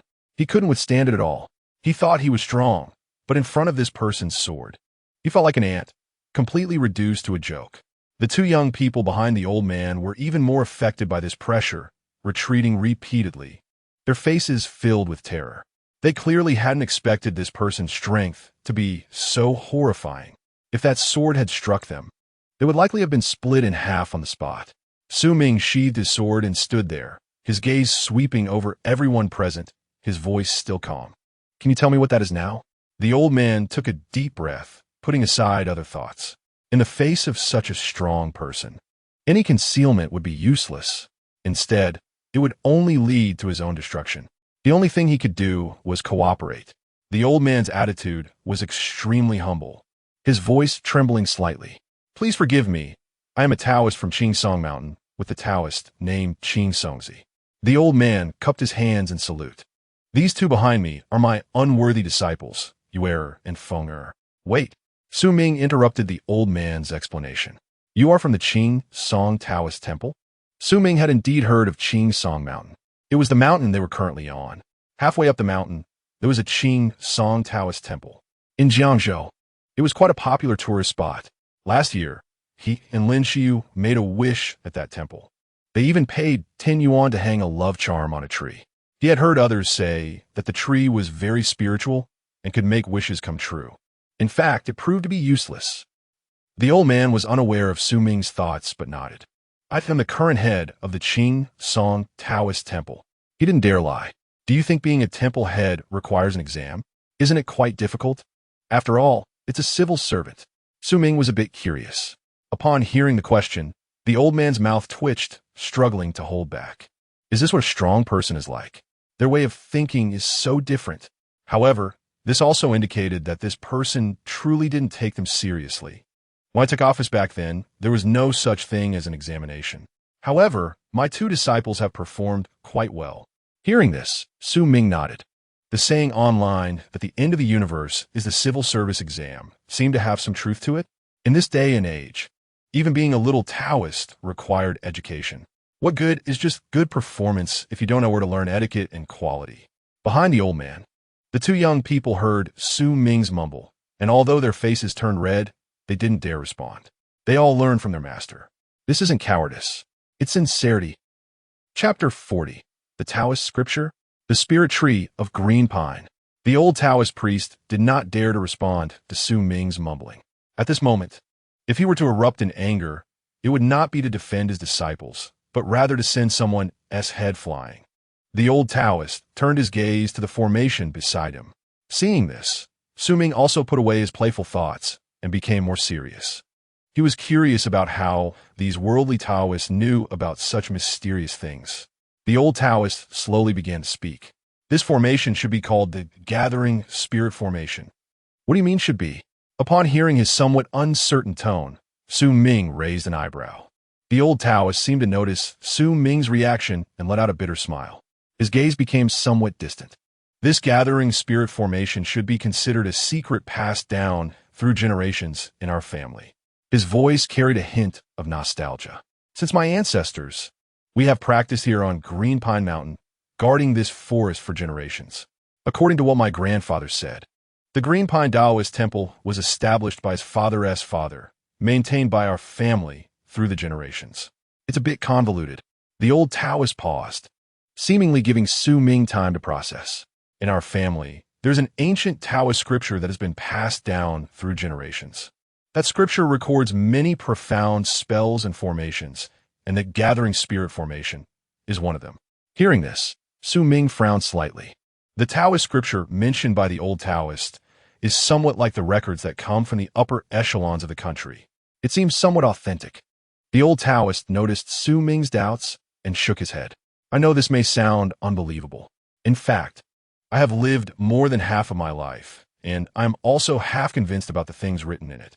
I feel that those records are too mystical, even somewhat ridiculous. The old Taoist sighed at this point. I have tried to practice some of the spells in the scripture more than once. But no matter how hard I tried, using various methods and timing, I could not feel any effect. Over time, I gave up, believing that these so-called ancient secret methods were merely fantasies left by our ancestors. Sticking to this temple, collecting incense money every day, my life has been carefree and peaceful.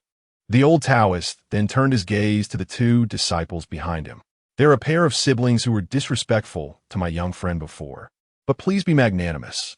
5 years ago, at the request of my friend, they were sent to my temple and have lived with me since then. Hearing this, Ming was slightly taken aback. He caught a glimpse of the somewhat dim expression on the faces of the two disciples when this was mentioned, which might indicate that, like him, they had experienced some family changes. Otherwise, they wouldn't generally make such a choice. Of course, if the old Taoist did not elaborate, he did not plan to ask further. It was someone else's family matter.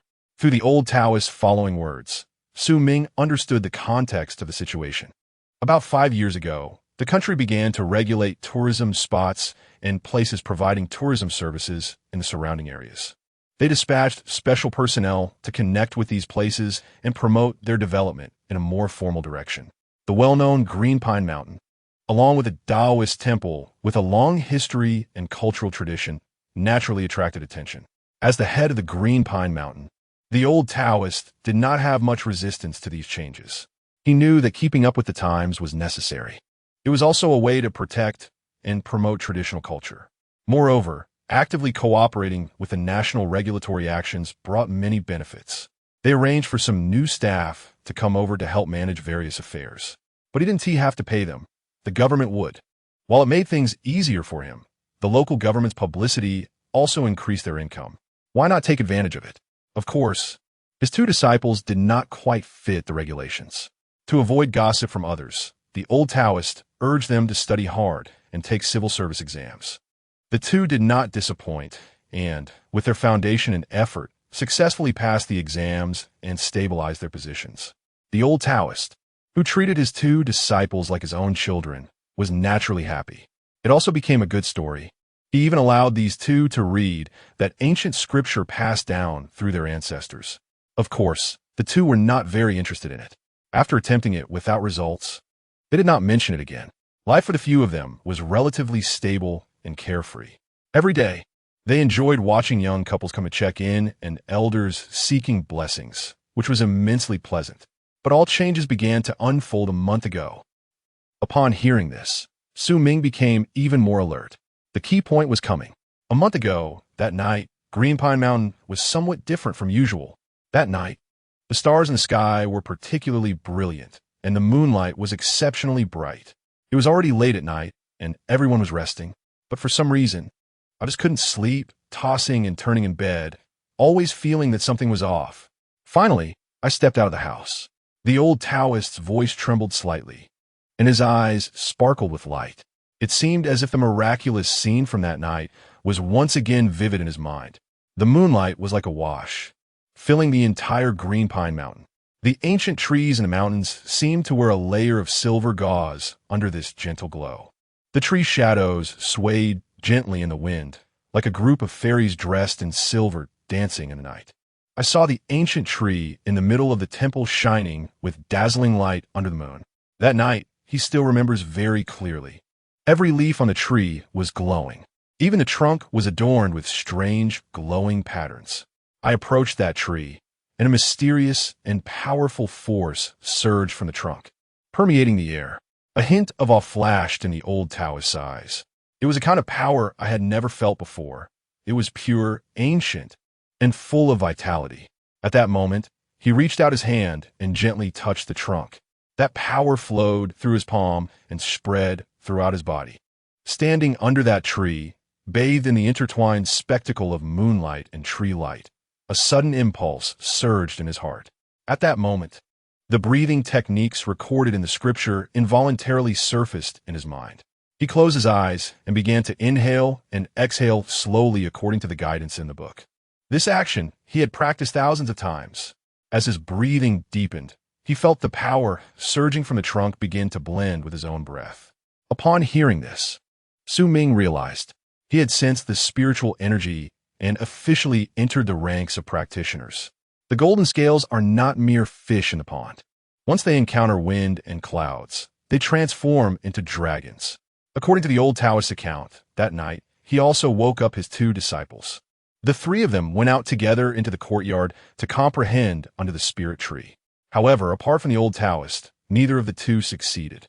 The reason seemed quite simple. Although these two had also read the scripture, they were far behind the old Taoist.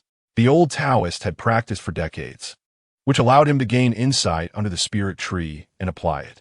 What right did they have? In the following days, although such phenomena did not reappear, the concentration of spiritual energy around the Green Pine Taoist temple remained high. His two disciples, doing nothing else, focused solely on studying the breathing technique. However, even after nearly a week of studying the breathing technique, they still couldn't sense any spiritual energy. In other words, this path seemed unfeasible. Wait. Ming interrupted the old Taoist's narration. If it was really as he said, then what about the two disciples behind him? Why could I reach the Qi refinement stage 1 star now? Did he open it too? Chapter 41, 3 Illustrated Guides. Earth Attribute, Sky Attribute. Hearing Ming's doubt, the old man chuckled awkwardly. Young man, you may not know this. The reason my two disciples became pioneers is not because of the breathing techniques in the Tao book. Upon hearing this, Ming was slightly taken aback. Not gained through the profound breathing path. Then it seems he guessed quite a bit before. But upon reflection, if that breathing technique could truly create pioneers, that would be incredibly impressive. If such a method were in the hands of the state, they could directly promote it throughout the military and sweep through. That would be somewhat too monstrous. Half a month ago, some higher-ups came to our Qingsong Taoist temple. Ming's heart stirred. The old Taoist was likely referring to those from the Special Investigation Bureau. They had a very special instrument, and there was a great red light here. I didn't hide it. Hearing this, Ming's expression became quite interesting. He understood what the old Taoist was thinking at that time. After all, Such matters were too shocking, and it was better to remain low-key. However, in the face of state methods, it was indeed somewhat overshadowed. They couldn't deny it. Later on, I confessed the anomalies at that time, as well as the Tao book matter. From that day on, Qingsong Taoist Temple was no longer open to the public, and the originally arranged staff were all reassigned. The reason my two useless disciples were able to become pioneers is that I agreed to an exchange. The state's upper echelons exchanged 2 elixirs for a copied Tao book. It was these 2 elixirs that allowed them to gain insights into spiritual energy. Hearing this, Sumin understood. No wonder. However, this also gave him further insight into the means of the state.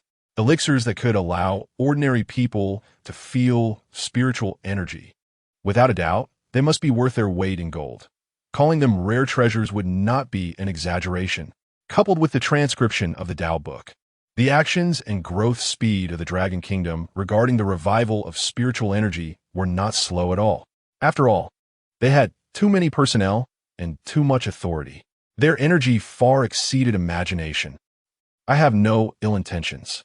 Is it okay if I just take a look at this spirit gathering array? Su Ming's tone had calmed down quite a bit. If what the old Taoist said was true, then they should not become enemies. He wasn't some tyrant who bullied the weak and killed innocents.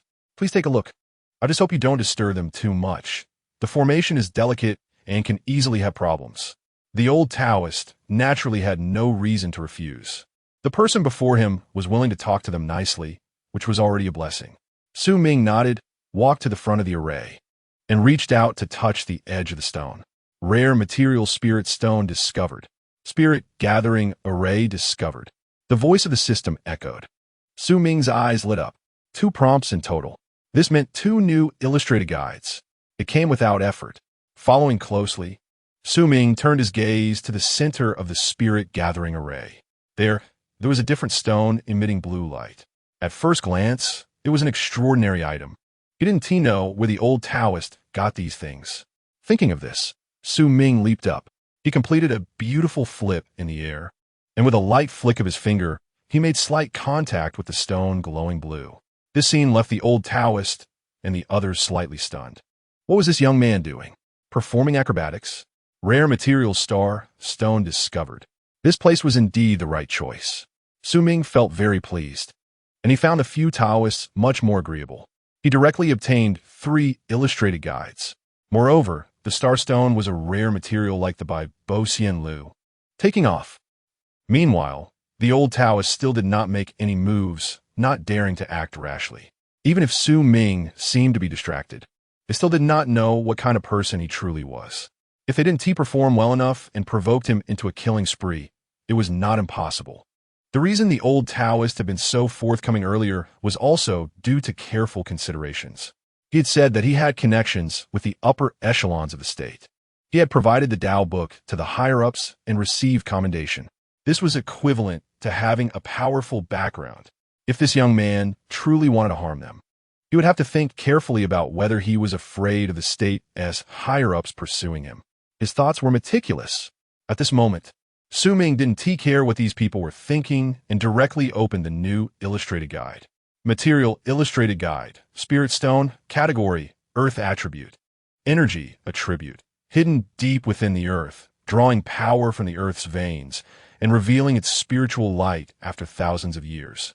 The spirit stone is an important medium for cultivators to refine spiritual energy and enhance their cultivation. Starstone. Category. Sky attribute. Earth attribute. Energy attribute. From a meteorite from beyond the heavens containing the power of the stars, is an extremely rare cultivation material. The starstone not only significantly improves cultivation efficiency, but is also a key material for refining high-level magical tools and spirit treasures. Su Ming looked at the content on the illustrated guide with slight surprise.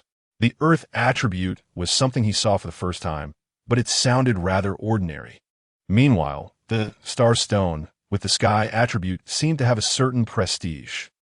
Scene illustrated guide. Spirit gathering array. A basic and practical cultivation formation designed specifically for gathering the spiritual energy of heaven and earth for cultivators.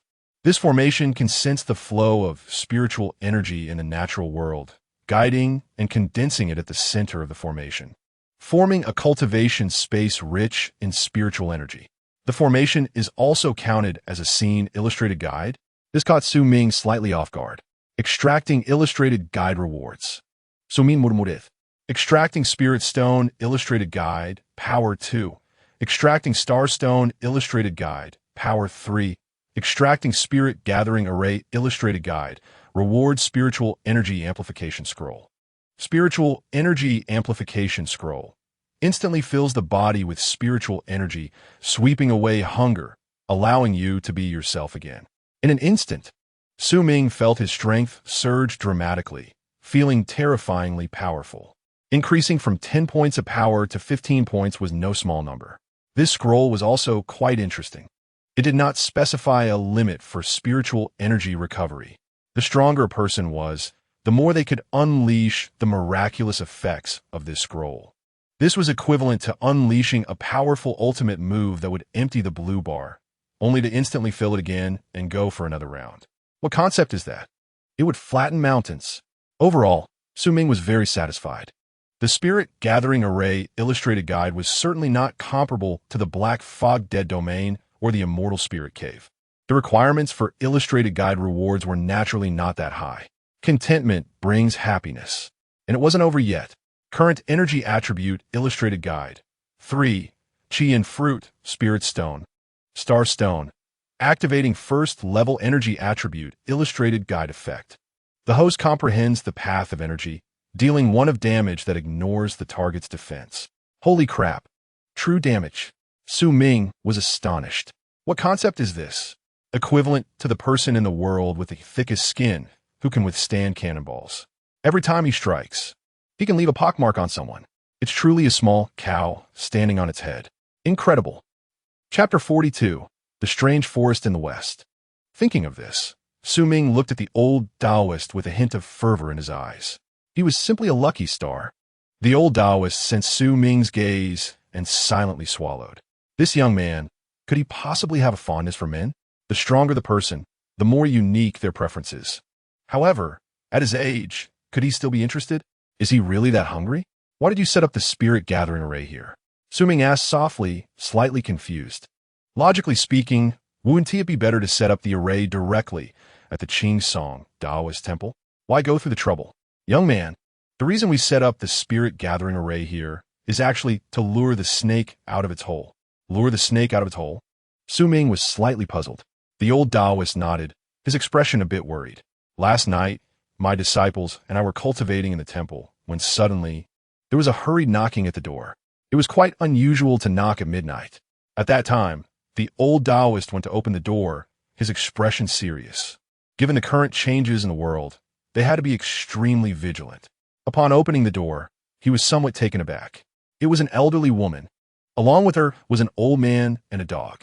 The old lady's face was filled with anxiety. She told us she had lost contact with her nephew. Her nephew was not far from her home and hadn't come to dinner as promised. She went to look for him, but found the house empty, with no trace of him, and no one answered when she called. At that moment, she was a bit worried but also held onto some hope, thinking perhaps her nephew was out and hadn't returned yet, or maybe his phone was dead or he didn't notice the ringing.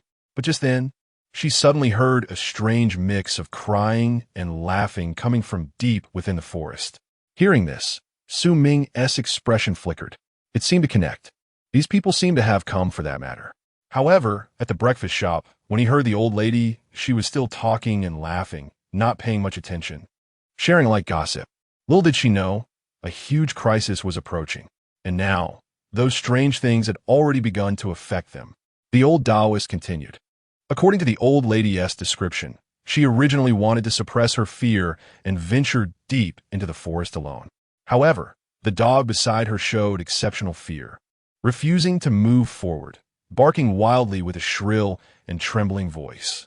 Realizing something was wrong, she sought out the old man living alone nearby. Little did they know, strange things were occurring at the old man's house as well.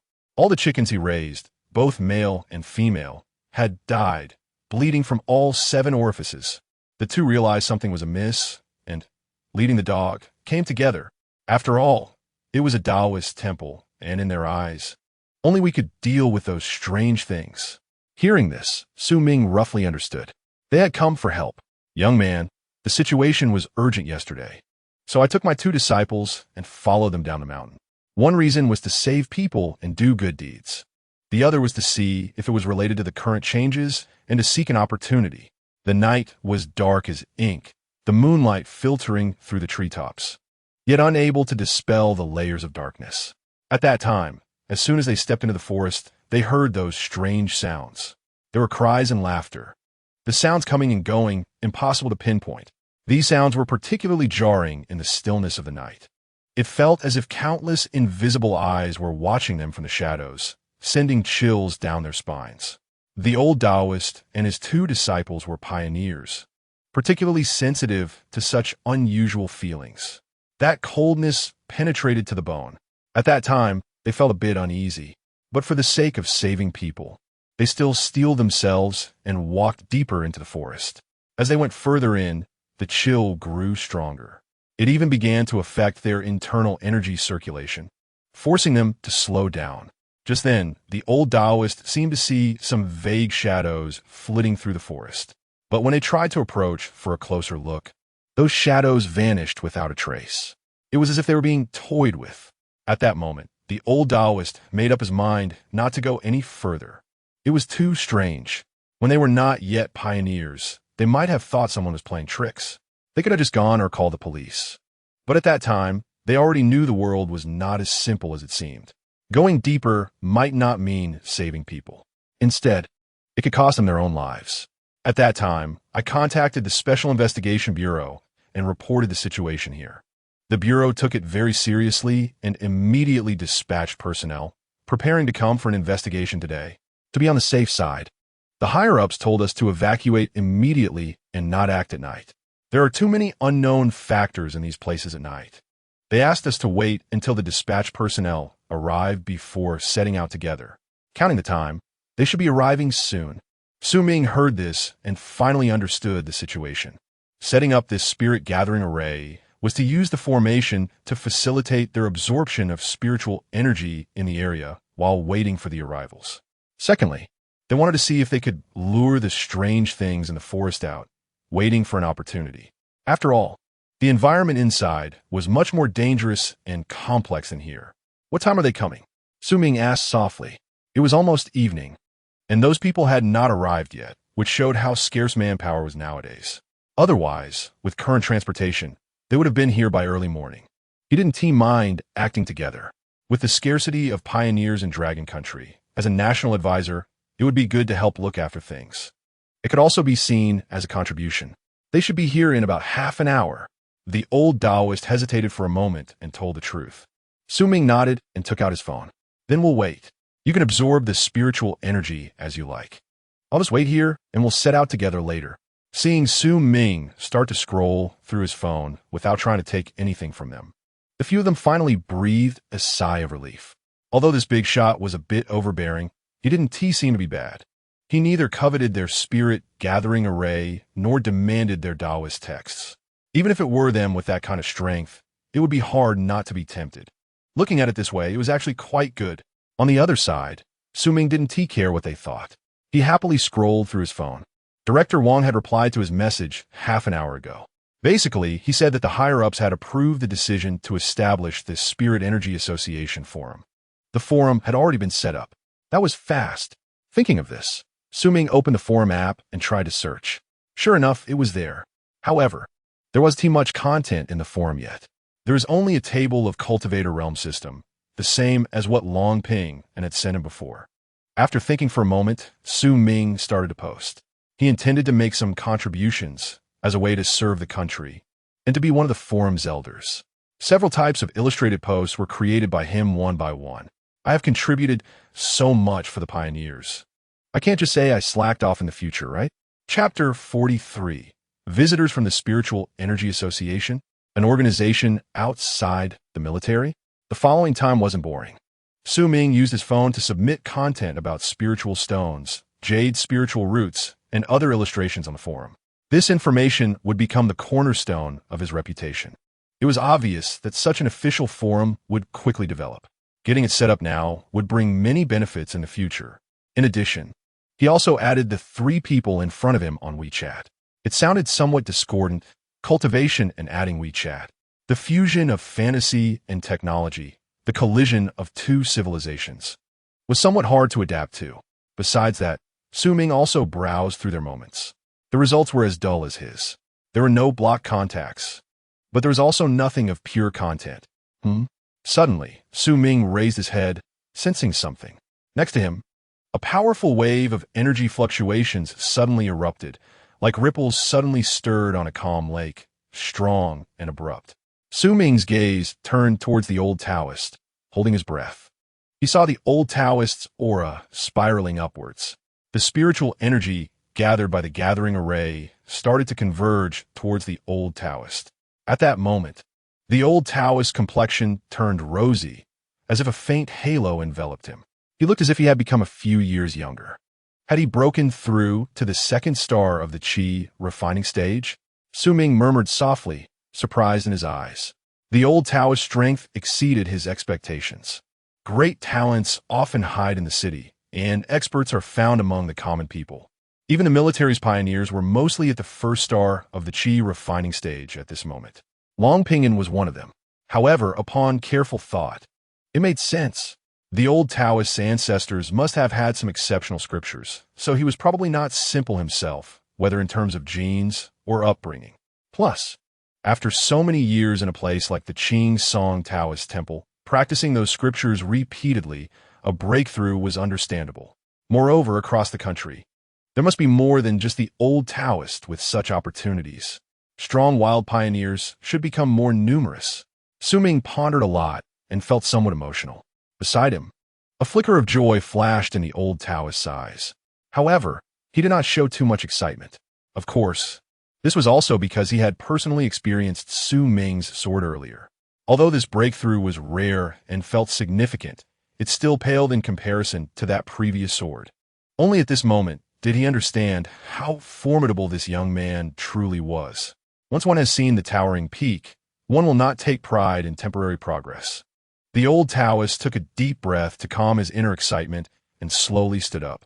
He gently bowed to Ming. "Mr. Su, your sword earlier gave me some insights.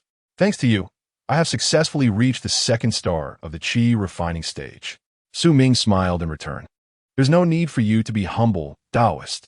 This is the result of your diligent cultivation and has nothing to do with me." The old Taoist slightly nodded, his admiration for Ming growing even more.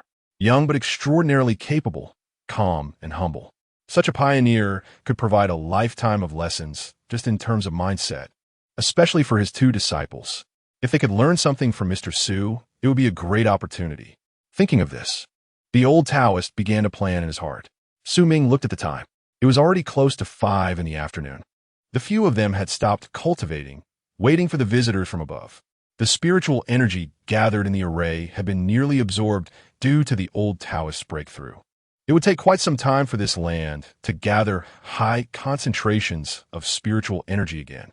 The formation had also been dismantled by the old Taoist for reuse. As stated before, the spiritual energy on Blue Star was still too thin.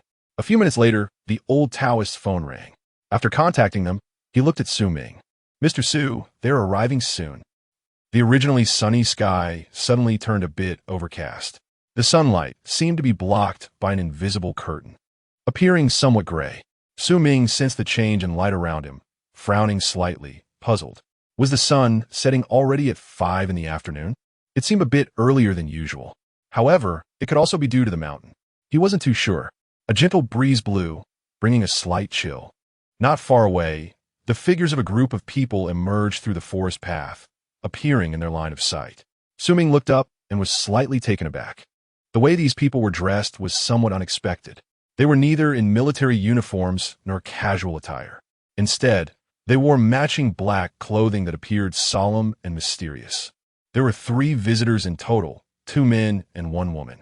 Their clothes had no unnecessary decorations, simple and neat, giving off a capable impression. One middle-aged man stood out particularly, walking at the forefront. He wasn't handsome, but his deep-set eyes revealed an undeniable sharpness. Shallow wrinkles adorned his forehead. seemingly recording the traces of time and the accumulation of experience. His steps were steady, indicating he was the leader among the three. The leader approached the old Taoist, ignoring Ming and the others. He directly extended his hand, introducing himself.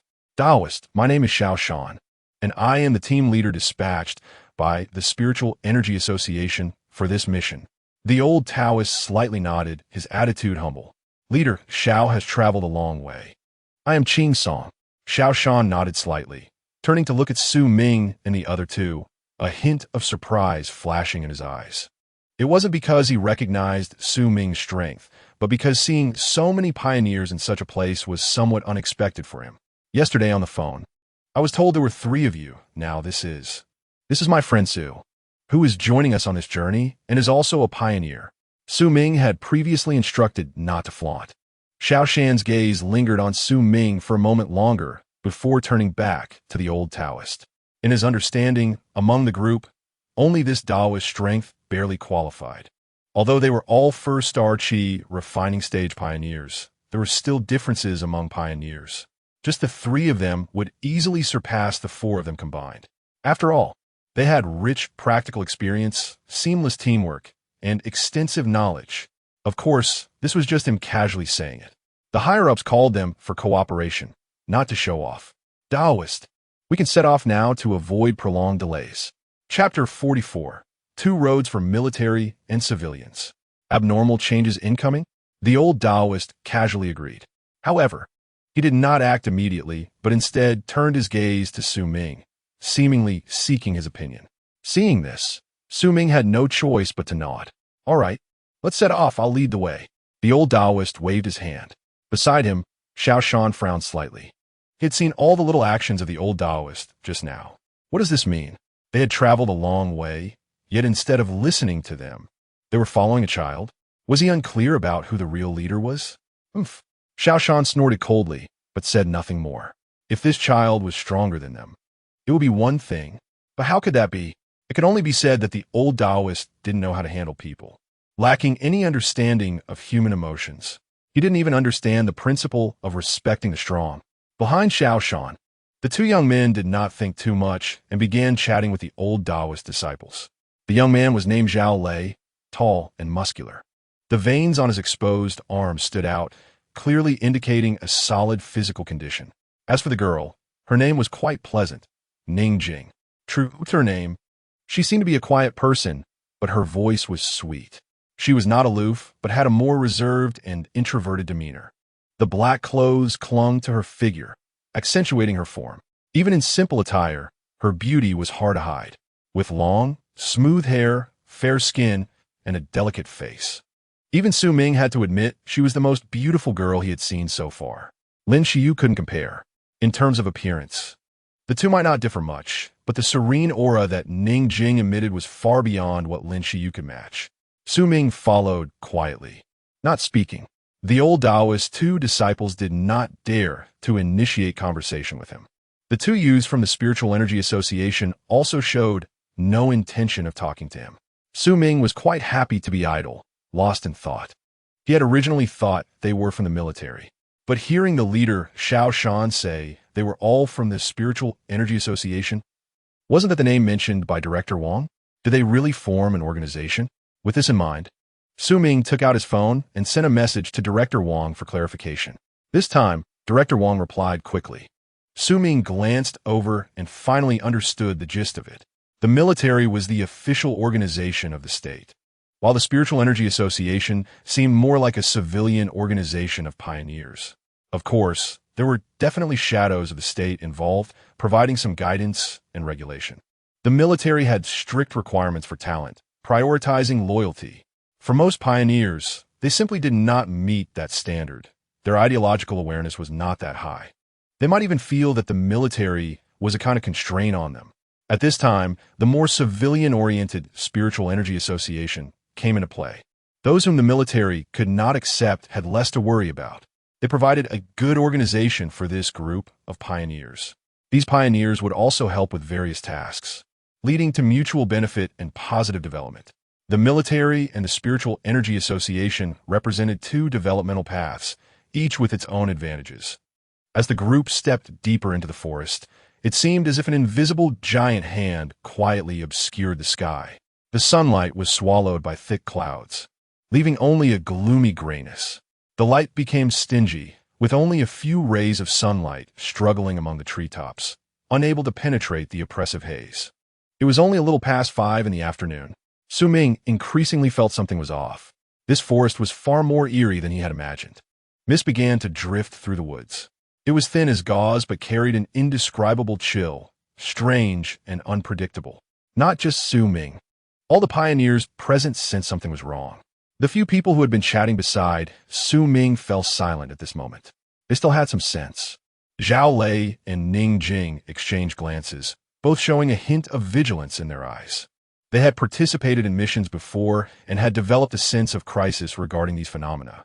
The veins on Zhao Lei's arms bulged, seemingly ready to respond to any sudden situation. Ning Jing remained quiet, but her eyes held a glimmer of alertness. Beneath her calm demeanor, there seemed to be an undeniable strength. Ming observed this and nodded inwardly. The people who had come were not all just ornamental. Unlike in the past, where many visitors were merely going through the motions, everyone was clearly aware of the situation now. Xiao Shan's face grew serious, although he felt somewhat displeased. He would not falter at this moment. This mist was suspicious. Everyone should be cautious and not let their guard down. The group moved slowly through the mist, their footsteps echoing in the silent forest. The mist thickened, severely obstructing their vision, forcing them to huddle closer together. An indescribable sense of oppression spread in everyone's hearts. The phone lost signal. Ming, who had been silent, spoke up at this moment. He felt a bit annoyed. Young people today feel somewhat uncomfortable without their phones. Just then, a sudden gust of wind, carrying almost palpable coldness, sent the mist swirling more chaotically. The trees swayed in the wind, making a rustling sound. It was as if they were whispering, or perhaps warning. Although it was not yet night, the surrounding environment had become indistinct. Xiao Shan and the others took out flashlights to barely illuminate their surroundings. Warning: ahead is a high concentration of black mist, extremely dangerous, classified as a restricted area. Warning: the host must not proceed. Survival probability is 0. Ming paused for a moment, then returned to normal, putting his phone back in his pocket. He felt like he had heard these 2 warnings from the system before, back when he was at the subway station, where he even killed a mosquito. This foolish system did have its advantages, serving as an early warning function. However, he was unsure what type of black mist this was. It felt much more intense than that at the subway station. At that time, the subway station was just dimly lit. Now, this forest practically had strange written all over it. Suddenly, a piercing scream shattered the silence of the forest. The sound was harsh and sharp, as if something was struggling in extreme pain. Everyone's hearts tightened, a chill rushing from their feet to their heads. The scream came suddenly and faded just as quickly, but its impact left ripples like stones thrown into a calm lake. Xiao Shan's face turned extremely ugly as he gripped his flashlight tightly. Everyone close in, don't scatter. Ming froned slightly. He could feel the atmosphere around them becoming chaotic after the scream. Just then, a stronger wind swept in, mixed with low growls and roars. What is that? Xiao Shan suddenly pointed ahead, his eyes filled with shock. In the distorted forest ahead, it seemed something was moving beneath the tree trunks. And it wasn't just one. Shadows blurred and moved quickly, heading toward them. Chapter 45, Corrupted Wingbat. A dense shadow loomed. Everyone's hearts skipped a beat. An unprecedented sense of crisis surged up instantly, as if facing a great enemy. Whoosh! Suddenly, a dark figure darted out from the trees on the side at incredible speed. The closest to it was Ning Jing, standing on the far left. Zhao Lei, who was closest to Ning Jing, reacted quickly. He stepped in front of Ning Jing, his eyes filled with rage. What the hell is that? In an instant, Zhao Lei's figure transformed into a solid fortress. A faint, earthy yellow glow appeared on the surface of his skin, and his muscles bulged beneath his dark clothing, as if containing the potential to withstand immense force. Watching this, Ming immediately set aside any thoughts of attacking. Earth attribute abilities? It should be related to defense, right? He wanted to see how far these pioneers could go now. Zhao Lei crossed his arms over his chest, resembling a small mountain. The dark figure collided with Zhao Lei's body. Zhao Lei staggered, but did not fall. This physique is quite impressive. A hint of admiration flashed in Su Ming's eyes. At the same time, the old Taoist and Xiao Shan, who were not far away, rushed forward. The peachwood sword in the old Taoist's hand traced a mysterious trajectory in the air. The sword tip gathered the spiritual energy he had amassed, and the sword's sound pierced the air. Xiao Shan swung his fists, the wind from his punches fierce, like a tiger descending the mountain, unstoppable. A few attacks were unleashed in quick succession, and the dark figure let out a shriek, collapsing to the ground, motionless. It was only at this moment that everyone could see the true appearance of the dark figure. It resembled a bat, with a distorted form, hollow and lifeless eyes, and black liquid dripping from the corners of its mouth, looking extremely horrifying and disgusting. Everyone was slightly taken aback. They had never seen such a thing. Its fingertips were sharp as knives, clearly excelling in speed and attack power. If Zhao Lei hadn't stepped up in time, Ning Jing might have been in a very dangerous situation. After all, everyone cultivates in different directions. However, no one breathed a sigh of relief. The creature that attacked from the side might just be a vanguard. The real main force was not far in front of them. Behind the trees ahead, a dense mass of twisted dark figures loomed, like a group of lurking evil spirits, ready to strike at any moment. The sheer number was chilling. Perhaps the failure of the vanguard temporarily subdued them, but their hunting instincts meant they wouldn't be able to endure for long. Qing Song Taoist, we should retreat. Xiao Shan's face was extremely serious. Just now, the aura emanating from the old Taoist made his heart race. He hadn't noticed anything before, but when they attacked together just now, he realized how overwhelming the old Taoist's aura was. It far surpassed his own. He felt it didn't even compare to the vice president of their spiritual energy association. It might have already reached the second star of the Qi refining stage, terrifyingly so. How could there be such a strong person in the mountains? Previously, he had said he could easily defeat these few. Now it seemed he had become a bit of a clown. However, even a second-star Qi refining stage expert wouldn't stand a chance against such a massive dark horde. The old Taoist complexion was also not good, but he did not make a unilateral decision. He cast his gaze back at Su Ming. Seeing this scene, Xiao Shan was slightly stunned. If it had been before, he might have lost control and cursed loudly. But now that he roughly understood the old Taoist strength, he had to calm down and think. This Taoist kept looking at this kid. Could it be? But how old is he? No one spoke. And at this moment, Su Ming crouched down and touched the filthy creature. Successfully marked the boss-level creature Corrupted Winged Bat. He opened the new biological encyclopedia. Su Ming muttered to himself. Corrupted Winged Bat. Category. Dark Attribute. Flying Creature. Social Creature. Assassin. Rank. Boss-level creature. An evil creation derived from the soul corruption mist. It hunts silently in the dark with its nocturnal and high-speed mobility. It has sharp mandibles containing toxins that can inflict fatal damage on prey in an instant.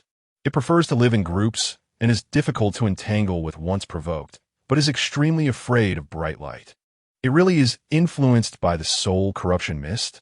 Does that mean my scythe can absorb another wave? Before Su Ming could think much further, the dense mass ahead moved. It became extremely noisy, rushing toward them in an instant, like a wave of darkness. Mr. Su, we should run.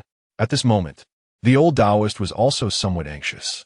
He knew Su Ming was strong, but facing an unknown number of filthy creatures, they could only feel despair.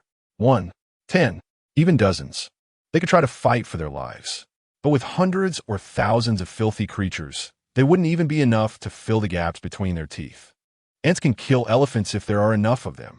They couldn't muster any fighting spirit at all. Damn it, if we don't run, I'm taking the others and leaving. Xiao Shan completely lost his composure, ready to flee with the two young men. At this point, still hesitating about anything was pointless. Even if this kid was indeed some kind of strong person, he was too damn arrogant, too out of touch with reality. Even if the entire Spiritual Energy Association came over, they could only run.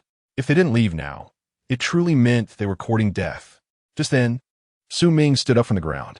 He didn't want to draw too much attention. But these corrupted wingbats really had a path to death. If he killed all these corrupted wingbats, who knows how much soul corruption mist he could absorb for his scythe. He was truly tempted. With such a large group of evil creatures, and they were very afraid of light. Your lives are truly in danger. A smile crept across Su Ming's lips, but his eyes were filled with killing intent. Thunder is the purest yang energy in the world, specifically targeting evil spirits. The key is that he truly could. As the wave of corrupted wingbats approached, the pressure was intense, making it hard to breathe. Su Ming felt the fierce wind, summoned the thunder, soared once more, and his clothes fluttered. Lightning flickered on the blade, exuding an extraordinary aura. Seeing this, the old Taoist and the others felt a glimmer of hope. But more than that, there was skepticism. After all, the number of these filthy creatures was too great, overwhelming. Even if Su Ming wanted to replicate that previous sword strike, he would have to swing countless times to slay all these creatures. If they had to wait until then, they would probably be dead already. Are we just going to wait to die? Xiao Shan also turned back to see the long sword in Su Ming's hand and shouted angrily. Although he was somewhat surprised, he still didn't believe this kid could handle the filthy creatures that resembled a black tide just because he had that extraordinary sword. If this kid died, that would be one thing. The key was that this seemingly extraordinary sword would likely be buried here too. What a pity. In a moment of crisis, Su Ming's entire aura suddenly erupted, like a sun rising in the forest, radiating light and dispelling the surrounding darkness. His momentum soared, resembling a war god descending, shaking the surroundings. Hiss! Everyone gasped in awe. The strength of this aura was so powerful that they could find no words to describe it. Xiao Shan and the others stopped their escape, staring blankly at the figure not far away. What a terrifying presence. Perhaps he really can do it? Chapter 46. Thunder Punishment from Heaven. A sudden change. Xiao Shan's eyes were filled with disbelief. He felt like he was dreaming. One person, one sword. The pressure made them feel no desire for comparison or resistance. It was too strong, strong beyond his understanding. The dark tide formed by the dark corrupted bats seemed to feel a heart-pounding sensation at this moment, stopping for just a brief moment. Of course, it was only a moment. Beasts are beasts, forever unaware of what they are facing. Su Ming murmured softly, gently raising the long sword in his hand. The tip of the sword lightly grazed his finger, a drop of bright red blood oozing out, slowly sliding down onto the sword's body. The old Taoist and the others were stunned. They didn't know what Su Ming was doing. Su Ming raised his hand, pointing the sword towards the sky, as if challenging the unjust world. This blood was not only the essence of life, but also a medium to unleash the power of thunder. The world is filled with injustice, and with blood, summon the thunder. Su Ming's voice echoed in the forest. Heavenly punishment of thunder, activate. As the words fell, dark clouds quickly gathered in the sky, like a massive black curtain. The entire world was plunged into darkness. Thunder rolled among the clouds, and lightning danced between them. The heavens and earth changed color, and the entire forest trembled under the might of heaven. What the hell? Xiao Shan couldn't help but open his mouth wide. Is this really a human? Even heavens and earth change color for him. Can humans really summon the wind and rain? Unleash thunder with their own power? Beside him, Zhao Lei had knelt down on the ground at some point, his eyes filled with shock and uncontrollable fervor. Who wouldn't desire such power? So strong. Ning Jing murmured in disbelief. Her beautiful eyes were also wide open, unable to believe what was happening before her. Upon closer inspection, a flush appeared on her originally pale cheeks. Watching the man standing proudly amidst the lightning, the light in her eyes grew brighter. Her heart raced so fast. Behind Su Ming, a massive phantom of lightning slowly took shape. It was a thunder war god. Holding a thunder hammer, it exuded an imposing aura. With a wave of Su Ming's hand, the phantom swung down the thunder hammer. Above the sky, countless bolts of lightning danced like silver dragons, tearing through the night. The darkness became as bright as day. The thunder and lightning poured down like a torrential rain, mercilessly cascading down. The dark tide formed by the dark corrupted bats was completely illuminated. These little creatures, originally hunters in the night, had now become naked prey. Their once hollow eyes now seemed to show a hint of panic. The dark corrupted bats fled in all directions, emitting piercing screams, tried to escape this disaster. But it was all in vain. The lightning danced like frenzied silver snakes, weaving through the forest, ruthlessly shattering them. Their shrill cries seemed insignificant beneath the thunder. Their bodies turned to ashes in the fury of the lightning. Occasionally, a few dark corrupted bats broke through layers of electric nets and charged towards Su Ming. But they too were met with a single sword strike, just like moths to a flame. Minutes later, the surroundings fell into a terrifying silence. Everyone, except for Su Ming, began to question their lives. A bitter smile appeared on the old Taoist's face. He had actually doubted whether Su Ming could do it. He truly deserved to die. How could he have a right to doubt? Not far away, Xiao Shan's face turned pale, his heart turbulent. He was recalling whether he had said anything disrespectful before.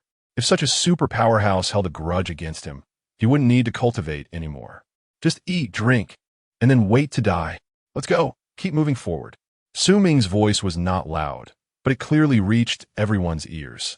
The few exchanged glances, said nothing, and hurriedly walked up. Xiao Shan also breathed a sigh of relief. It seemed like everything was fine. What the hell? In the next moment, everyone was startled, their legs trembling, especially Xiao Shan, who almost collapsed to his knees. Fortunately, Ning Jing was quick and caught him. "Leader Xiao, are you okay?" Xiao Shan shook his head. In front of them, Su Ming's long sword had disappeared, replaced by a very strange scythe, exuding a black aura. Was he preparing to transform into the Grim Reaper to harvest their lives? It made sense. The unparalleled powerhouse no longer hid, and it was normal for them, who had seen the secret, to be killed to silence them. Su Ming looked at everyone's reactions, slightly taken aback. Then, he seemed to understand something, his expression strange. Shaking his head, "Don't worry, it's fine." A few minutes later, everyone barely adjusted their mindset and continued forward. It was still the old Taoist leading the way. However, this time, everyone spoke very little, afraid of upsetting Su Ming. The previous scene was still vivid in their minds. Su Ming, on the other hand, was in a good mood. All the way, his scythe was absorbing the soul corrosion mist. Those shattered, dark corrupted bats had become the best nourishment for this weapon. During the process of absorbing the soul corrosion mist, black light flowed. The already eerie scythe became even more enchanting. It seemed as if souls were wandering on the blade. The edge of the scythe, with its deep black light, irresistibly attracted attention, yet one did not dare to gaze directly at its sharpness. Ning Jing's gaze was once again drawn to the scythe, her eyes flashing with amazement. The impact this scythe had on her was greater than that of the long sword before. Along with Su Ming, in her eyes, he appeared both righteous and wicked, extraordinarily alluring. Having always been a good girl, she had never witnessed such a scene. It was a kind of forbidden beauty. Ning Jing's heart raced, her heart fluttering like a startled deer.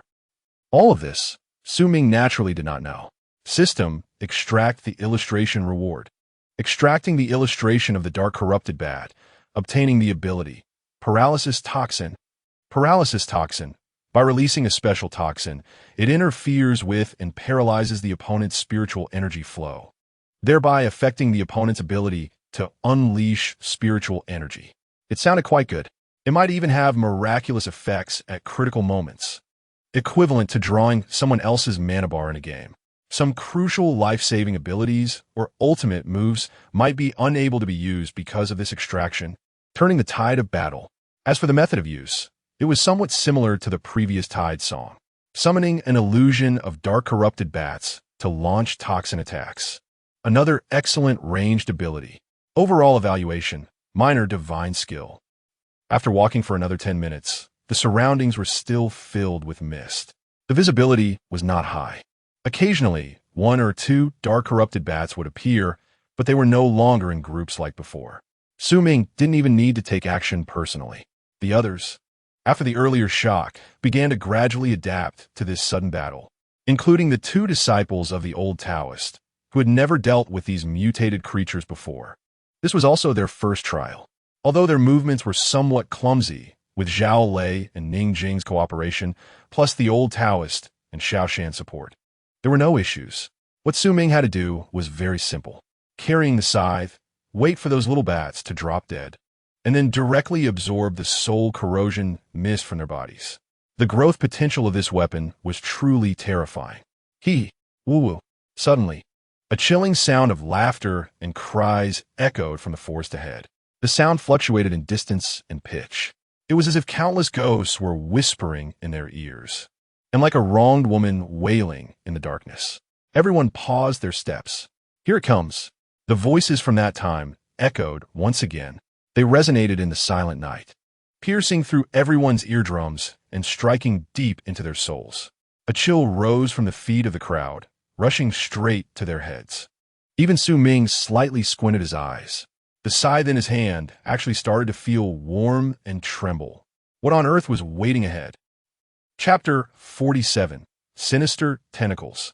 Sinister sounds. Going alone. Everyone be careful. That sound. Before Xiao Shan could finish speaking, a withered hand suddenly reached out from the ground and grabbed Ning Jing's white ankle. Why is it always her who gets hurt? Su Ming no longer held back, swinging his scythe to sever it. What the hell is this thing? Ning Jing stood aside, her body trembling slightly. She never expected that this time, coming to the temple with her master would involve so many terrifying events. She was on the verge of breaking down. However, before they could think much more tentacles emerged from the ground, trying to drag everyone into darkness. Be careful. Su Ming swung his scythe, each strike accurately severing the tentacles reaching for them. Not just him. The others were also busy. These tentacles were not tough. They could be cut with a single blow. However, it seemed these tentacles were endless. Each time one was severed, more would surge up from the ground, relentless like chewing gum. It was as if they were constantly probing their limits. While chopping away, Su Ming furrowed his brows slightly. There was something odd about these things. They gave a feeling of wildfires that could not be extinguished, only to regrow in spring. The most critical point was that whether he touched or cut these things, he couldn't trigger the bestiary. No, bestiary? Do these tentacles not even deserve a name? Su Ming felt increasingly uneasy and suddenly thought of something, hastily speaking up. We must find the source quickly, otherwise. Before he could finish, a deafening scream suddenly erupted from the mist ahead, extremely mournful. It sliced through the night sky like a sharp knife, tearing at everyone's hearts. Everyone's hearts skipped a beat. The sound was like a wail coming from the depths of hell, filled with endless pain and despair. It felt like a curse. What was that sound? Zhao Lei's expression was horrified. The sound just now seemed to have dealt a heavy blow to his soul. This was not something his earth attribute body could withstand. No one noticed that the sound was like sharp needles, piercing Zhang Yu's eardrums, already on the verge of mental collapse. She felt as if her head was about to explode. Her hands instinctively clutched her head, her nails digging into her scalp, yet she felt no pain. Her eyes were wide open, reflecting countless twisted images. It seemed as if countless invisible fingers were stirring within the depths of her soul. Zhang Yu's scream echoed in the air, intertwining with that terrifying sound from the depths of the mist. Fear, pain, and despair. You err. The old Taoist's pupils constricted in panic. Su Ming reacted quickly, severing the tentacles that had reached for Zhang Yu's feet. No, don't. Zhang Yu's voice was hoarse, her body trembling. She had already lost her consciousness. At this moment, everyone noticed Zhang Yu's abnormality. But at this time, they were all busy dealing with the tentacles and couldn't spare any attention. He. In the depths of the jungle, laughter rang out again. And on Zhang Yu's face, a strange smile also emerged. Damn it, this is too bizarre. Even Su Ming was starting to lose his composure at this moment. What kind of underworld trick is this? They hadn't even seen the enemy and were already getting messed up? This kind of mind-affecting method was truly over the top. It was impossible to guard against. He didn't even know how to defend. System, add the points I Haven T exchanged yet to my mental attribute. Also, I should have 3 assassin bestiaries now. What about the set effect? Attribute points have been added. Class set effect. The activation condition for the first stage is 5 different class bestiaries. 5 kinds. Su Ming felt like cursing. Other bestiaries only needed 3 kinds to unlock the first stage, but class types needed 5. His situation was critical. Any slight improvement could change his fate. Unfortunately, The system wasn't being helpful. Taoist Captain Xiao, take good care of her here. I'll go check it out. A look of determination flashed in Su Ming's eyes.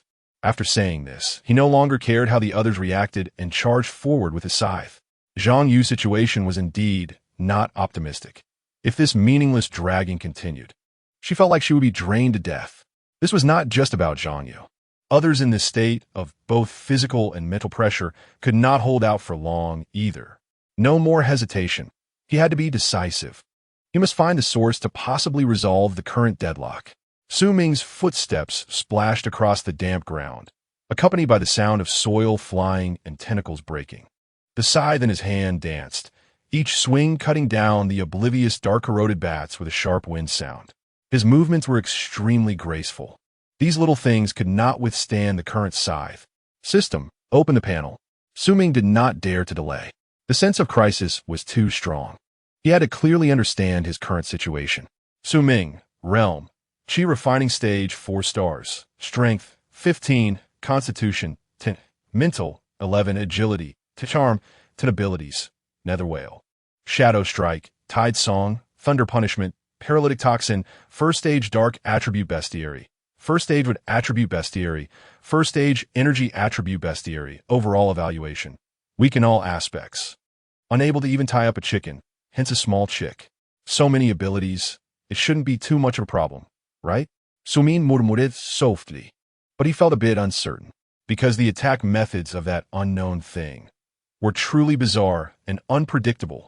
The mist was like a heavy curtain, obscuring Su Ming's vision. But at this moment, his heart was exceptionally clear.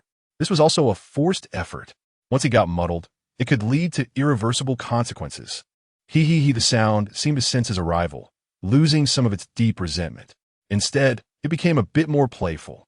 The air around him seemed to grow heavier, with an invisible pressure spreading everywhere. Above Su Ming's head, several dark-corroded bats circled, flapping their wings and making unsettling sounds. These beasts, unexpectedly, did not actively attack him. Was something guiding their behavior? Such high intelligence. Su Ming did not look up. His gaze remained locked ahead, focused on the unknown depths of the mist. Through his enhanced night vision, he seemed to vaguely see something. His hand also reached toward his pocket. Inside, he had that spirit energy amplification scroll. When he previously used thunder punishment, it had drained his spirit energy, and it would take a while to recover. Even though he hadn't used his abilities much along the way, he still hadn't returned to peak condition. If he wasn't careful, he might have to use it before it even warmed up. If he didn't use it, he feared he might never have another chance. Woo Su Ming slowed his footsteps. Through the mist, he seemed to see the instigator of that sound. Chapter 48. Is it really her? Bewitched. In front of Su Ming, the mist is thick.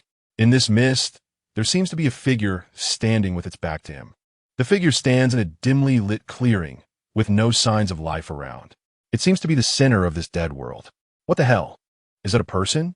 Su Ming is somewhat uncertain. In a place like this, could there really be humans?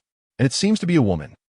Even though she is facing away, her long hair cascades down like a waterfall, shimmering with an eerie glow even in the dim light.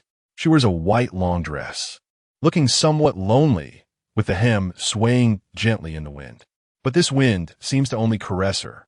The surrounding mist appears to be fixed in place, motionless. The entire scene is both incongruous and eerie.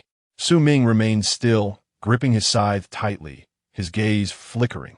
He knows that this figure is likely the source of all these bizarre phenomena. Songzi, say something? Su Ming takes a deep breath, trying to calm his emotions. His Songzi has let him down at critical moments more than once or twice. It's really time for it to give some hints, yet it acts mute.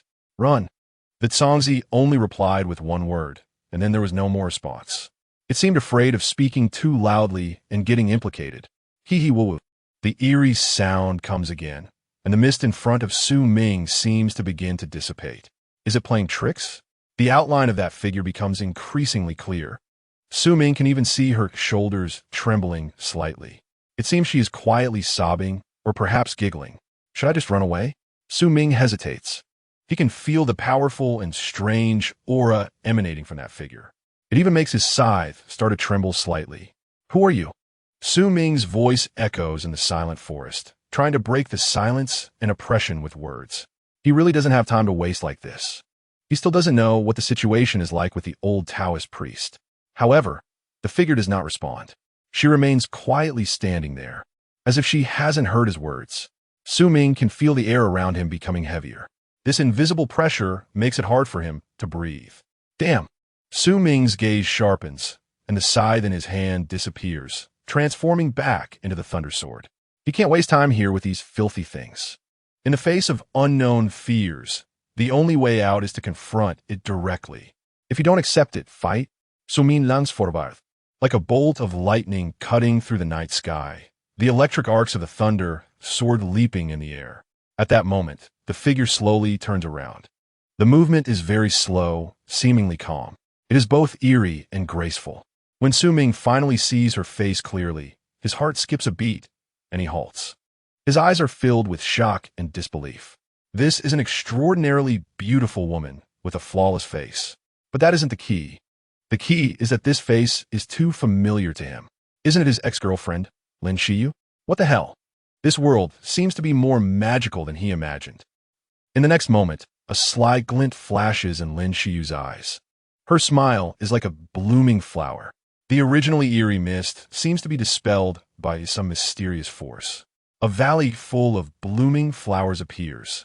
Sunlight pierces through the clouds, showering the earth and draping everything in a layer of golden veil. Flowers bloom vibrantly under the warm sunlight. Red, yellow, purple, blue. A riot of colors, breathtakingly beautiful. A gentle breeze blows, and the fragrance of flowers refreshes the heart. Lin Xiyu stands amidst the sea of flowers, her figure perfectly blending with the surrounding scenery. Beautiful, exceptionally beautiful. Su Ming is completely stunned. Su Ming, you finally came. I've been waiting for you for a long time. Lin Xiyu's voice is soft and enchanting, trying to tug at Su Ming's heartstrings. Su Ming stands before the blooming sea of flowers. His confusion and vigilance have not diminished due to the beautiful scene before him. Su Ming, don't you remember our promise? Lin Xiyu murmurs softly. Her voice carries a hint of melancholy, a touch of longing. In this spring, we will reunite in the most beautiful sea of flowers. You once said that no matter how the world changes, you would find me. Su Ming's heart trembles. Memories buried by time surge back like a tide. They indeed had such a promise. It was on an unremarkable afternoon in the campus, beside the cherry blossom tree, that they made their vow. Lin Xiyu watches Su Ming, who is lost in thought, slowly walking towards him, a gentle smile on her lips. Each of her steps treads on flower petals, light and graceful. She extends her hand, her fingers pale and slender, as if wanting to touch Su Ming's face. Su Ming, do you like the sea of flowers I prepared for you? Her voice is soft, filled with endless temptation. The surrounding sea of flowers seems to respond to her words. The flowers bloom even more brilliantly, and the fragrance becomes richer. The entire valley is immersed in a romantic and beautiful atmosphere. Sunlight filters through the clouds, showering Lin Xiyu in light. She looks like a captivating flower goddess. Su Ming feels his heart almost melting at that moment. Lin Xiyu's sweet words, her beauty, combined with this romantic sea of flowers, stimulate his nerves, making him want to drop all doubts and vigilance. To walk towards her, to embrace her. Su Ming, kiss me. Lin Xiyu's eyes sparkle with anticipation. She slightly tilts her head, a faint blush appearing on her face, a mix of shyness and expectation. Su Ming gazes at Lin Xiyu, his movements slow and gentle, afraid of disturbing the beauty before him. His head gradually leans closer, seemingly to respond to her expectations and give her a passionate kiss. Just as their faces are about to touch, Su Ming's body suddenly jolts. The Thunder Sword, which he had previously transformed into a key, reappears in his hand. The Thunder Sword, with the power of thunder, points directly at Lin Xiyu's heart. This change is too sudden. Su Ming's movements are swift and fierce. Without a hint of hesitation, at this distance, there is no way to dodge. Moreover, compared to usual, this strike carries an extra hint of malice. How could he not know that this is an illusion? It was previously mentioned that when the wind rises, the skirt corners flutter, yet the mist remains completely still. It has already proven that something is off here, likely an illusion or something. At that moment, behind Su Ming, there was a sound of chanting. That was his ability, cacophony of tides. It directly purifies his soul, preventing him from easily falling into it, keeping his vigilance at maximum. It must be said that this filthy thing is truly infuriating. If it had used someone else to create an illusion, he might have been affected, and who knows what would have happened. But why choose her? Why pick Lin Xiyu, who had broken up with him and disgusted him so much? This is going too far. It's too much, and it's like they wanted him to be a clown back then. Su Ming unleashes 200 of his usual strength with this strike. This is the power of anger. Just now, playing along with this filthy thing had disgusted him to the core. Lin Xiyu's figure is like a leaf swept away by a whirlwind, instantly flying backward. Blood carves a tragic arc in the air. You really deserve to die. Chapter 49. Kill the Shadow Phantom Fox Cub. Furious. Currently, Su Ming is somewhat angry. His figure suddenly erupts, transforming into an afterimage, rushing towards the flying Lin Xiyu. Take advantage of her weakness and claim her life. This once-in-a-lifetime opportunity cannot be missed. The battlefield situation changes rapidly. A moment of hesitation could lead to total defeat. The surrounding scene also reverted to the initial darkness. The thunder sword in Su Ming's hand, along with the quickly fading sea of flowers, vanished. In its place was a colder, more lethal scythe. This scythe had absorbed too much soul corrosion mist, its power far surpassing that of ordinary weapons. The reason he initially chose the thunder sword was that the distance between them was too close. A direct thrust was better for exerting force and catching the enemy off guard. Now, wanting to reap, the scythe is undoubtedly the best choice. Lin Xiyu's figure fell heavily to the ground, her appearance beginning to twist and change. She transformed into a small white fox, her body tiny. On her, there was a gaping blood hole created by Su Ming's thunder sword, looking extremely tragic. The fox's eyes were blood red, its legs trembling, clearly suffering severe injuries. Su Ming showed no signs of holding back. The scythe sliced through the air, emitting a sharp whistle. Compassion and pity did not exist. However, the scythe struck the ground, leaving a deep gash. This white-haired fox, on the brink of death, displayed a strong desire to survive. It suddenly kicked with its legs, arcing through the air, narrowly dodging Su Ming's fatal blow. Su Ming's eyes held no hesitation, only cold determination as he continued the pursuit.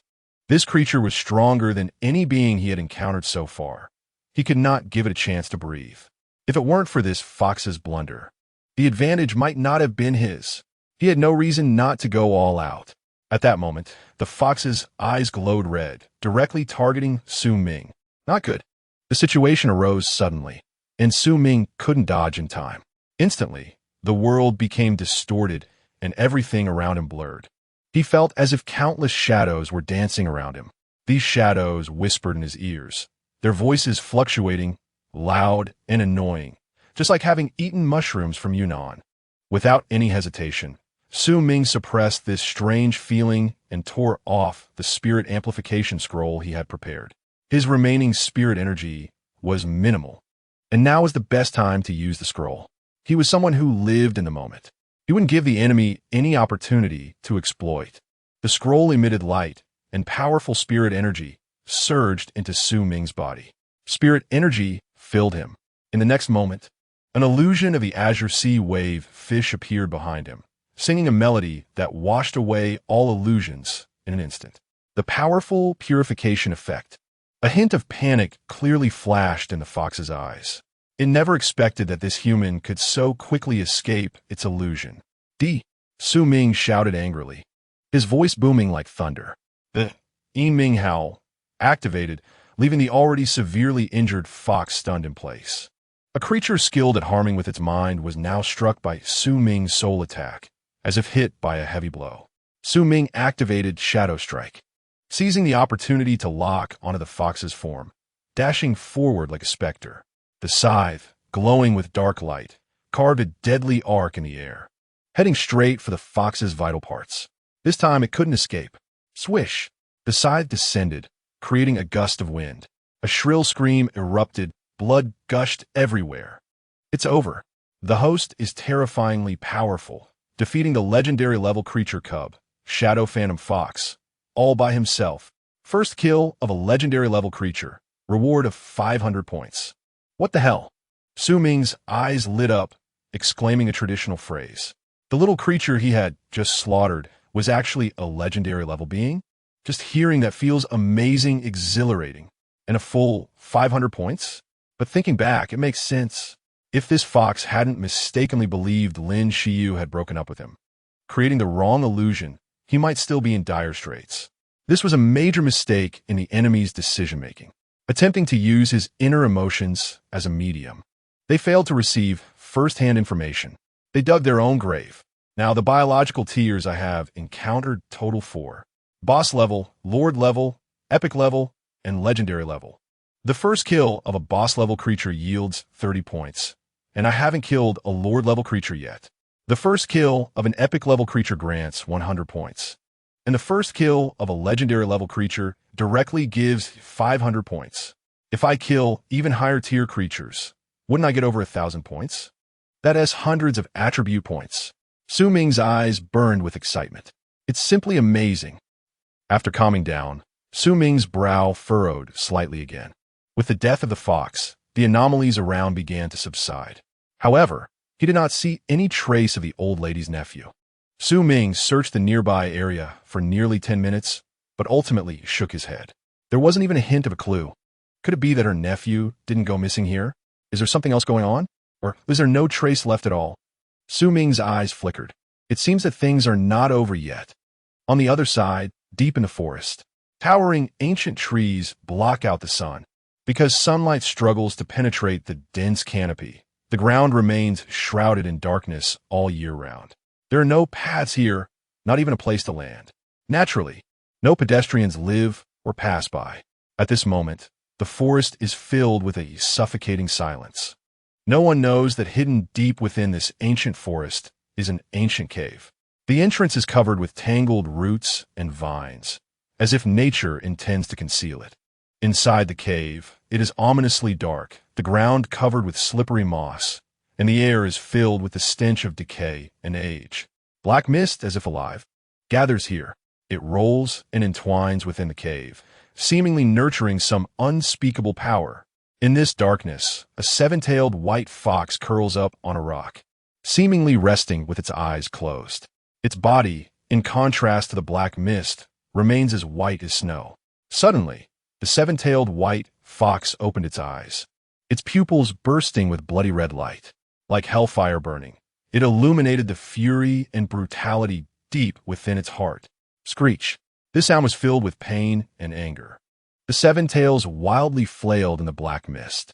Each sweep caused a violent tremor within the cave.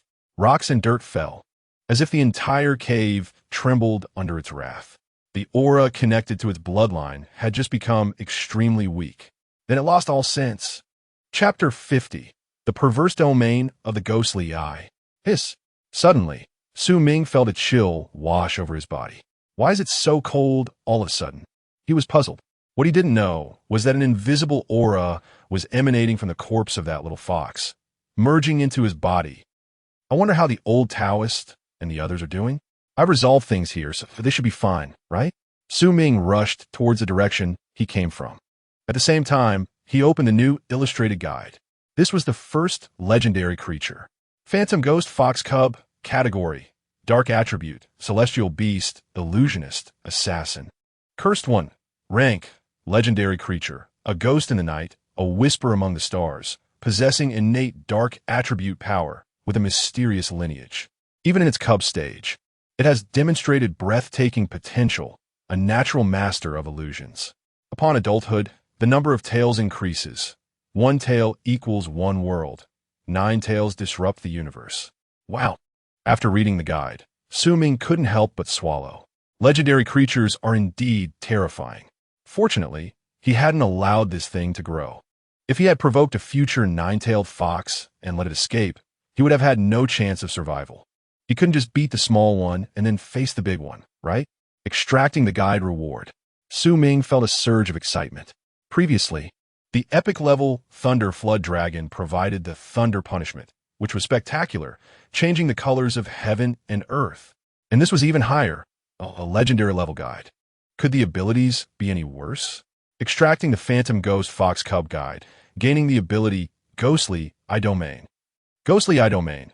Cast the Ghostly Eye. Pulling a target into an independent domain, with all attributes reduced by 10 to 30. The specific reduction values depend on the mental difference between both parties, and the target's reduced attributes transfer to the user within the domain. The domain lasts for 10 minutes or dissipates if either party's targets die during this time. Cooldown, 3 days. No energy consumption. Note, this domain can evolve. Hiss. After reading the information, Ming took a sharp breath. A forced one-on-one duel? How perverse. It reminded him of Malphite's ultimate in League of Legends. If he could utilize this ability's mechanics well, it could be considered invincible. Just think about it.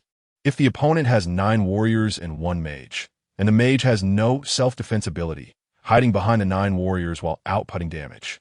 If he casts this domain, forcing the mage into a one-on-one duel within the area, wouldn't that leave the others dumbfounded? Besides, if thousands of attacks were raining down on him, he could pull someone into the domain. That would be equivalent to having 10 minutes of invincibility for 2 people, avoiding massive damage. An absolute divine skill. If this thing is used well, it has many unexpected benefits. The only downside is the cooldown is a bit long, needing a full 3 days. It doesn't consume energy, but has a time limit requirement.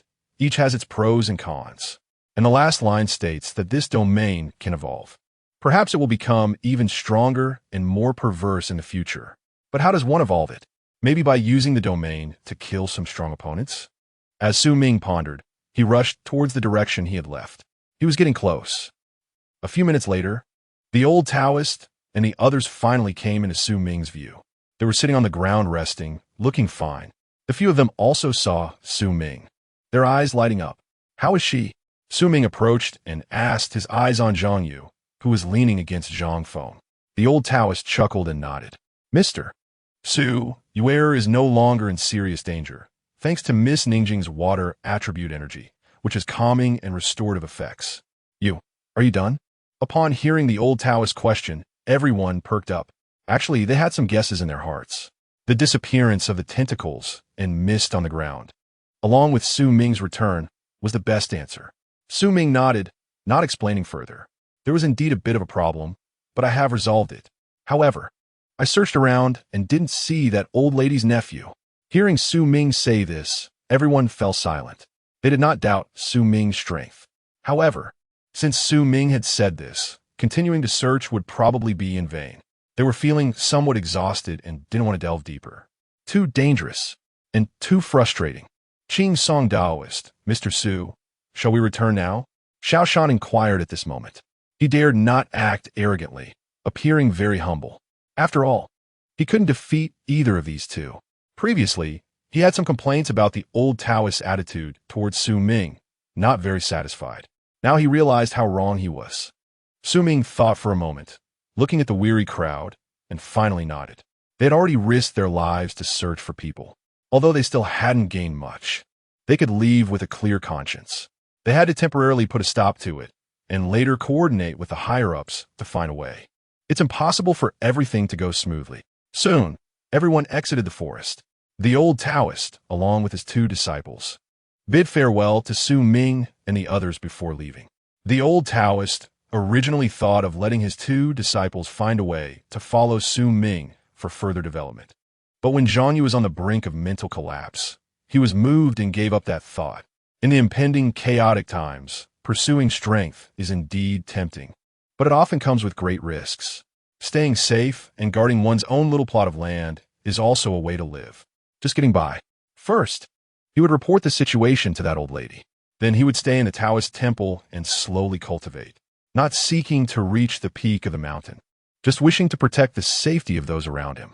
He was old. This era belongs to Mr. Su and the others. On the spot, Xiao Shan and the others were also preparing to leave. Even now, Xiao Shan still felt a bit fearful of Ming, feeling uneasy. By the way, do you guys know about the Spiritual Energy Association forum?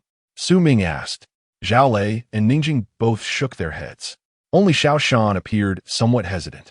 Mr. Su, when we just arrived here, the vice president issued a message that seemed to be about this Spiritual Energy Association forum, but we were in a hurry to come over and didn't look closely. Basically, it informed us that any insights or news in the future could be posted there. I felt it was a bit childish and was afraid it would cause social panic and public opinion. But these are their decisions, and I can't say much.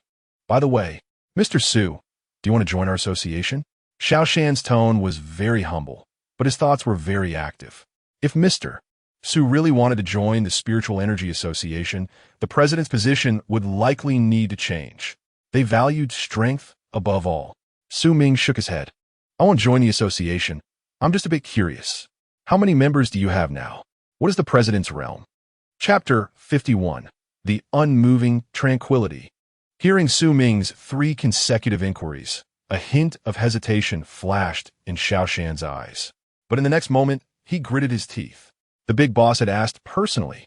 If he didn't speak plainly, would he still be considered person? He couldn't refuse a toast and accept a punishment drink. Before the recovery of spiritual energy, he didn't know how to behave or understand human feelings. Now that the opportunity was right in front of him, how could he not cherish it? Mr. Su, actually, I haven't met our president either. However, our vice president just became a 2-star Qi refining stage practitioner a few days ago. I joined the Spiritual Energy Association a week ago, and at that time, there were probably no more than 10 people in the association. However, the speed of the association's development is just as fast as the current recovery of spiritual energy. Basically, it changes every day. I estimate that now we have at least dozens of members in our association. Su Ming nodded in response, not too surprised, because he knew very well that the Spiritual Energy Association was not an ordinary organization. It had the shadow of the state behind it. Naturally, the development wouldn't be slow. One could imagine that in the future, various organizations would sprout up like bamboo shoots after a rain, including some malicious forces. In peaceful times, there are both black and white paths. In chaotic times, it's even more so. All right, then I'll be leaving. Su Ming nodded, added Xiao Shan on WeChat, and prepared to leave. His newly purchased bicycle was still parked on a nearby path, looking solitary and desolate. He thought to himself that it would have been better to stay in a shabby shop. Oh wait. At that moment, Ning Jing's voice turned at her throat. Ultimately, she mustered the courage to softly call out to Su Ming. Her heart was racing, and her face involuntarily flushed with a faint blush, both shy and eager. Mr. Su, please wait a moment. Her voice was soft, but carried a hint of determination. Su Ming turned around, and seeing the blush on Ning Jing's face, a hint of confusion flashed in his eyes. Was this girl having a fever? Why was her face as red as a teapot? Can I add you on WeChat? Ning Jing skillfully opened the QR code and handed it to Su Ming.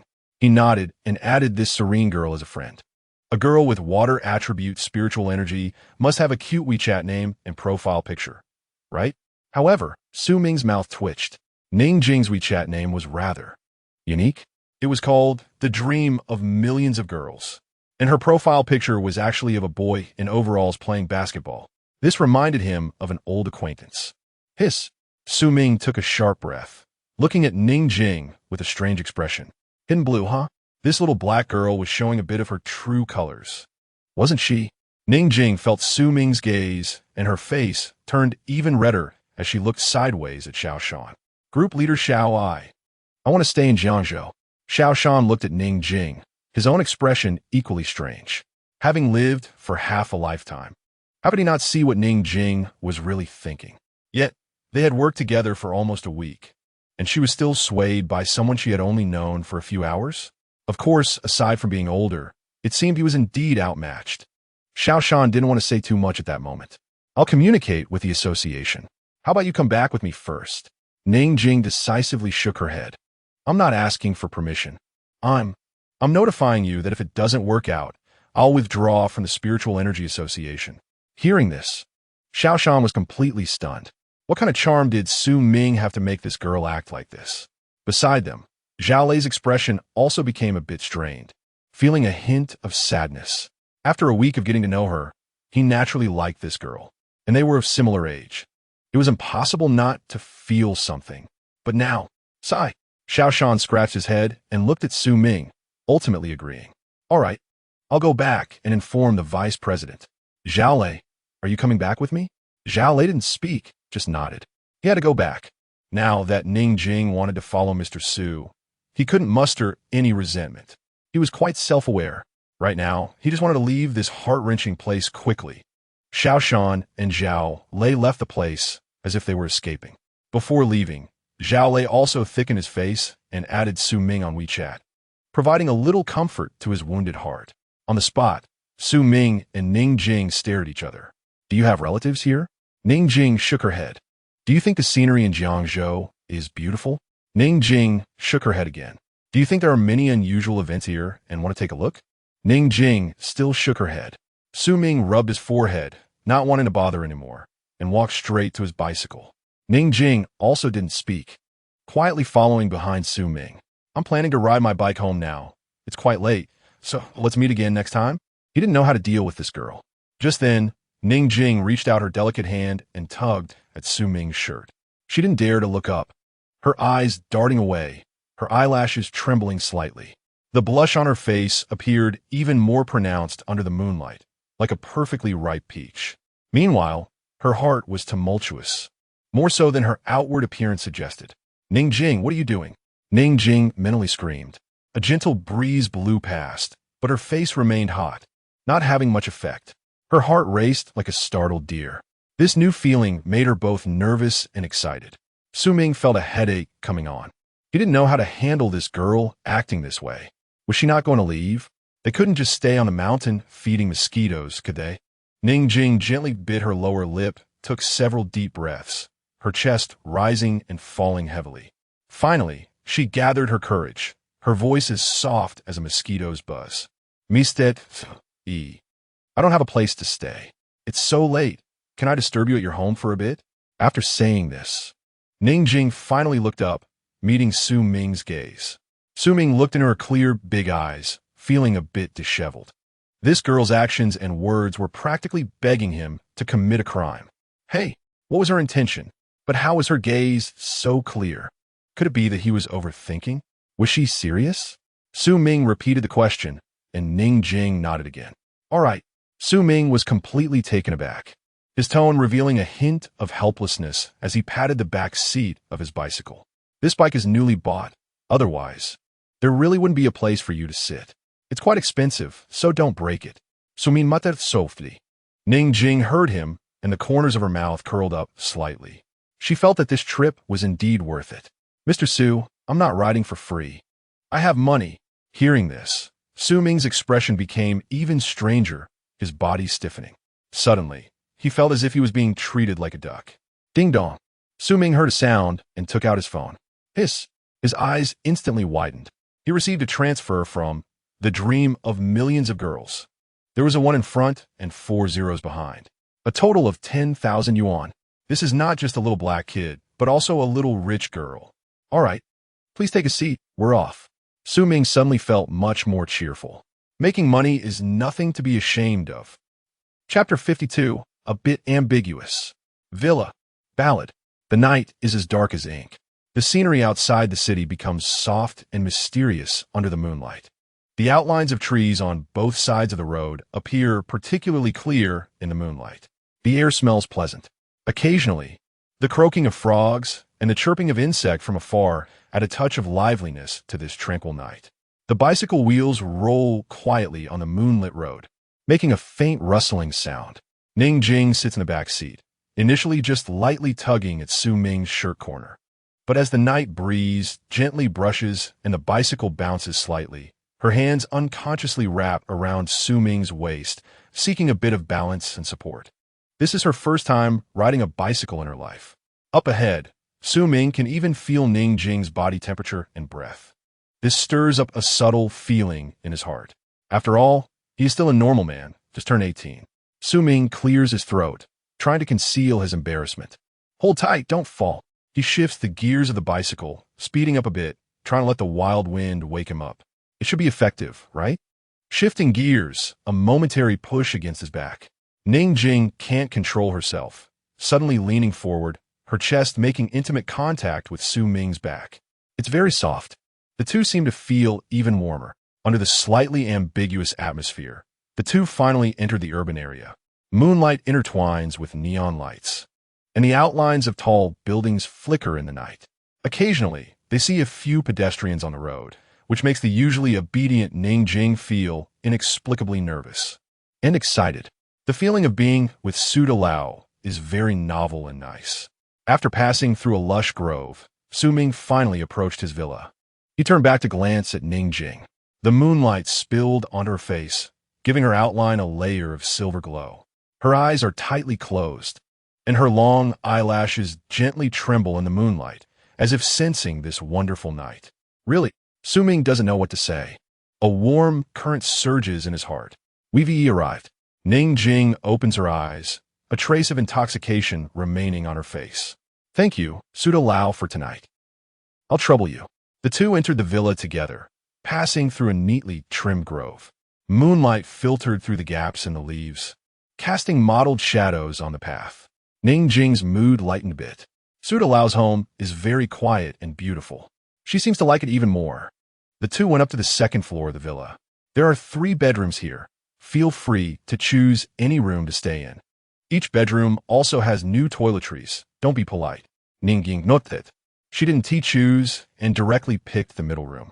Because this way, no matter if Su Lao chooses the left or right room, he'll be closest to her. What a clever little girl. All right, then you can tidy up yourself. After Su Ming settled everything, he no longer cared about her. After all, this girl was just borrowing a place to stay for one night. Although it somewhat disturbed his calm mind, it could also be considered a tempering of his character. Overall, it's fine. Su Ming returned to the first floor alone. He arrived at the tranquil spot in the villa's backyard. This is where he planted the seeds of the Lingxi divine tree during the day. In the night, the moonlight falls gently like silver gauze, illuminating this piece of land. Su Ming focused his observation and felt a bit surprised. Although the seeds of the Lingxi divine tree had not yet broken the ground, it seemed that a faint aura of spiritual energy could already be sensed above this land. They flowed slowly in the air, creating weak ripples. Furthermore, the spiritual energy gradually gathered in the soil, forming a small but clear point of light. The moonlight seemed to be attracted by this point of light, as a beam of soft moonlight penetrated the gaps in the leaves and shone upon it. The concentration of spiritual energy is so high, or should I say, pure? Su Ming murmured softly. He could feel that the spiritual energy contained in that point of light was pure and powerful. This was something he had never seen before. Even the gathering spirit formation of Taoist Qingsong at that time did not have 1/10 of this purity. Quite impressive.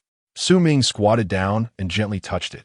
His fingers could feel a slight pulse coming from deep within the soil. It was as if the seeds were breathing, engaging in some kind of silent communication with the spiritual energy of heaven and earth.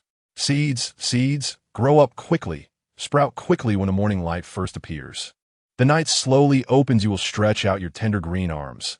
Embracing the first ray of light, Su Ming hummed softly. For some reason, a thin mist appeared in his eyes. In the courtyard, the white trees perch crows, the cold dew silently wets the osmanthus. Tonight the moon is bright. Everyone looks up, not knowing whose home the autumn thoughts fall. The moon in the sky is crescent, and he misses his grandmother a bit. At this age, still so sentimental, Su Ming self-mockingly smiles. This ballad was often hummed by his grandmother when he was a child. If there is a spirit in heaven, his grandmother should be very pleased seeing him now, right?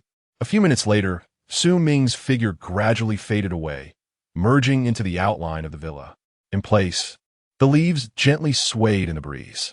The point of light on the ground seemed to tremble slightly. Su Lao. Just as Su Ming returned to the second floor, he heard Ning Jing's call. He turned to look in the direction of the sound and was slightly stunned. Previously, in the grove, Ning Jing was still wearing the plain black clothes of the Spiritual Energy Association. Although beautiful, it seemed like her brilliance was sealed by the school uniform. But now, she revealed her inner attire. Ning Jing was wearing a soft white lace lingerie. The delicate fabric gently clung to her skin, revealing a modest yet elegant beauty. The lace edges adorned her neckline and cuffs, adding a touch of softness and charm. She wore a simple pair of cotton shorts on her lower body. The pure white echoed with the lingerie above, looking both comfortable and natural, with a hint of allure. Her long hair cascaded like a waterfall, a few strands brushing against her fair neck, making her skin appear snow-like, delicate and enchanting. She gave off a clear vibe of the girl next door. Ning Jing's small face had a faint blush, and her eyes sparkled with a hint of anticipation and shyness. "Sudalao, I want to take a shower. Is that okay?" Su Ming snapped back to reality from his brief daze and pointed in a direction. "You can go. The bathroom is prepared with a set of new toiletries. You can use them directly." This was originally prepared for himself. Now it seems he would have to buy another set tomorrow. Ning Jing nodded, the blush on her face deepening, not knowing what she was thinking. "Thank you, Sudalao. I'll go then. By the way, I won't freeload." "Not freeloading?" Su Ming was a bit confused. Not long after, his phone rang again. When he opened it, he was shocked. Goodness, this girl transferred another 10,000. This financial offensive, he was really starting to feel overwhelmed. Chapter 53, I want to be alone. Do you understand what it means to suffer first and enjoy later? On the other side, Ning Jing leaned against the intricately carved wooden door of the bathroom, her heart racing like a startled deer. She had just transferred money to Su Ming using her phone, and a wave of inexplicable joy surged within her. She patted her cheek, her voice tinged with pride and excitement. "Ning Jing, you did great, you did right. You must stay steady from now on. Strategy master, you must not be anxious." Her long hair fell gently, and she lightly fiddled with her strands, a sweet smile gracing her lips. She hummed softly, a tuneless little tune revealing her delight and ease. Carefully shedding her clothes, her snowy skin was revealed, appearing even more delicate under the bathroom lights. Ning Jing turned on the water and stood in front of the bathroom mirror, slightly furrowing her brows. "Even I find myself quite cute. Just a bit bigger would be perfect." Saying this, she pinched herself. Soft. Ning Jing stepped into the bathtub, the warm water enveloping her body. She closed her eyes, letting the water gently lap at her. Her heartbeat quickened in the warm flow. Her cheeks flushed with a rosy hue. In her mind, Su Ming's image unfolded like scenes from a movie. Each flash of scene made her heart skip a beat. The righteous Su Ming, holding a lightning sword, with sparks dancing along the blade, illuminating his resolute face. Majestic and unmatched, the enigmatic and alluring Su Ming, wielding a scythe with a ghostly glow, seemed like a messenger from the abyss, carrying a deadly allure. His deep and charming gaze held a hint of a cynical smile. Two different styles of domineering figures. Hiss! Ning Jing's hands gently moved through the water, tears streaming from the corners of her mouth. On the other side, Su Ming sat on the large sofa, feeling somewhat helpless. He actually wanted to take a shower too, but someone else had taken his spot. Moreover, his excellent hearing allowed him to hear the sound of running water inside. For some reason, he felt his mindset was a bit unstable. His lower abdomen felt a bit heated. He still needed to practice calming techniques. Su Ming scratched his head with a wry smile. The enhancement of his physical condition brought about more vigorous desires. Thinking of this, Su Ming suddenly wanted to complain. He opened his moments and edited a post. "I want to be alone." After posting, Su Ming chose to ignore it and moved to the bedroom on the left. No showering, forget it. On the other side, in the Water Siehua Villa area, Jing-jong. Lin Xiyu was just about to fall asleep when she heard the special concern notification sound. She paused for a moment, then her heartbeat quickened.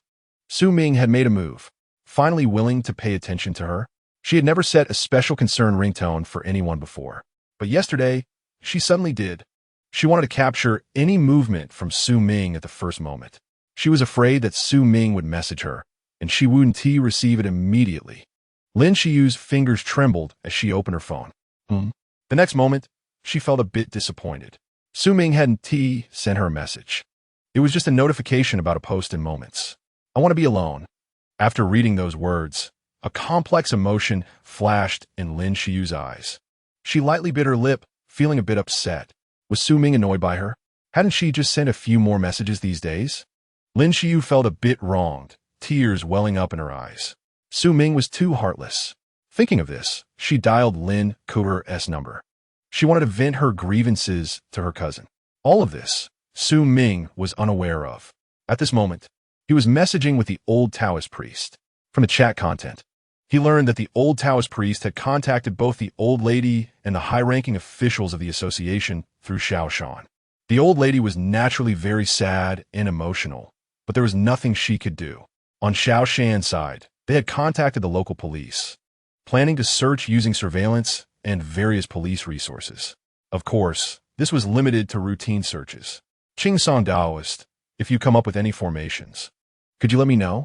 I like to come and observe. Su Ming continued to inquire via message. He was sincere about this. He genuinely wanted to visit the Qingsong Daoist temple. Besides spiritual stones and star stones, there might be some collectible illustrations to unlock. As for formations, there was no need to mention. Once the Qingsong Daoist and his team figured it out, he could directly go over and touch it, directly freeloading illustrations and rewards. The Qingsong Daoist readily agreed. Having lived most of his life, he certainly understood these social nuances. Moreover, befriending a humble yet powerful pioneer like Su Ming brought many hidden benefits. As long as Su Ming didn't demand these things from him. What was wrong with him selling a favor to let someone take a look? A complete profit. They willingly became Su Ming's illustration tool. Back to the other side, Lin Xiyu had just finished her call with her cousin Lin Ke and stood by the floor-to-ceiling window. Her gaze was fixed on the distance. The next moment, her eyes brightened. It seemed that lights had turned on in the villa Su Ming bought. It was just a bit far, so she couldn't see clearly. Su Ming should be back. Ever since receiving the call from the salesgirl this morning, she had been moving her belongings here nonstop. Moreover, she heard from the salesgirl that Su Ming seemed to be living alone, without anyone else. In the afternoon, she felt a bit restless and even went to the entrance of Su Ming's villa. She found a shady spot and squatted down, playing on her phone all afternoon. However, she got several mosquito bites on her legs and didn't see Su Ming's figure. This made her feel a bit down and gloomy. Thankfully, her cousin Lin Xiyu's call earlier had comforted her a lot. Her cousin was so outstanding, a guaranteed student at Tsinghua University, and she would be forlorn over another guy. So what if her unrequited love path was a bit bitter? Moreover, she had a huge advantage. The close proximity. Was there anyone closer than her? Clearly not. Do you understand what it means to suffer first and enjoy later? Full of motivation. Chapter 54 can't come up with a normal name. Inside the bathroom. Ning Jing had just finished getting dressed when she suddenly let out a gasp. She saw Su Mingfa's post on Moments. I want to be quiet. Who is Jing Jing? ISNT Jing Jing her. With this thought, Ning Jing's face turned even redder. A wave of sweet joy surged in her heart, mixed with a hint of uncertainty and panic. Her excited heart raced, and her hands trembled. Is this Su Daolao hinting at me? Does he also like me a little? Various strange thoughts began to swirl in Ning Jing's mind. Is this too fast? We just met, and I haven't done that kind of thing yet. Her face was full of conflict and hesitation, the blush nearly dripping with water. She bit her lower lip lightly and paced back and forth in the bathroom, like a lost little deer wandering in the forest of emotions. What to do? What to do? Ning Jing could even imagine that the moment she opened the bathroom door, Su Daolao would already be waiting outside. Then their eyes would meet under the dim light of the corridor, filled with affection. By then, an indescribable feeling would fill the air. Ultimately, a spark would ignite, ready to explode. Should I go out or not?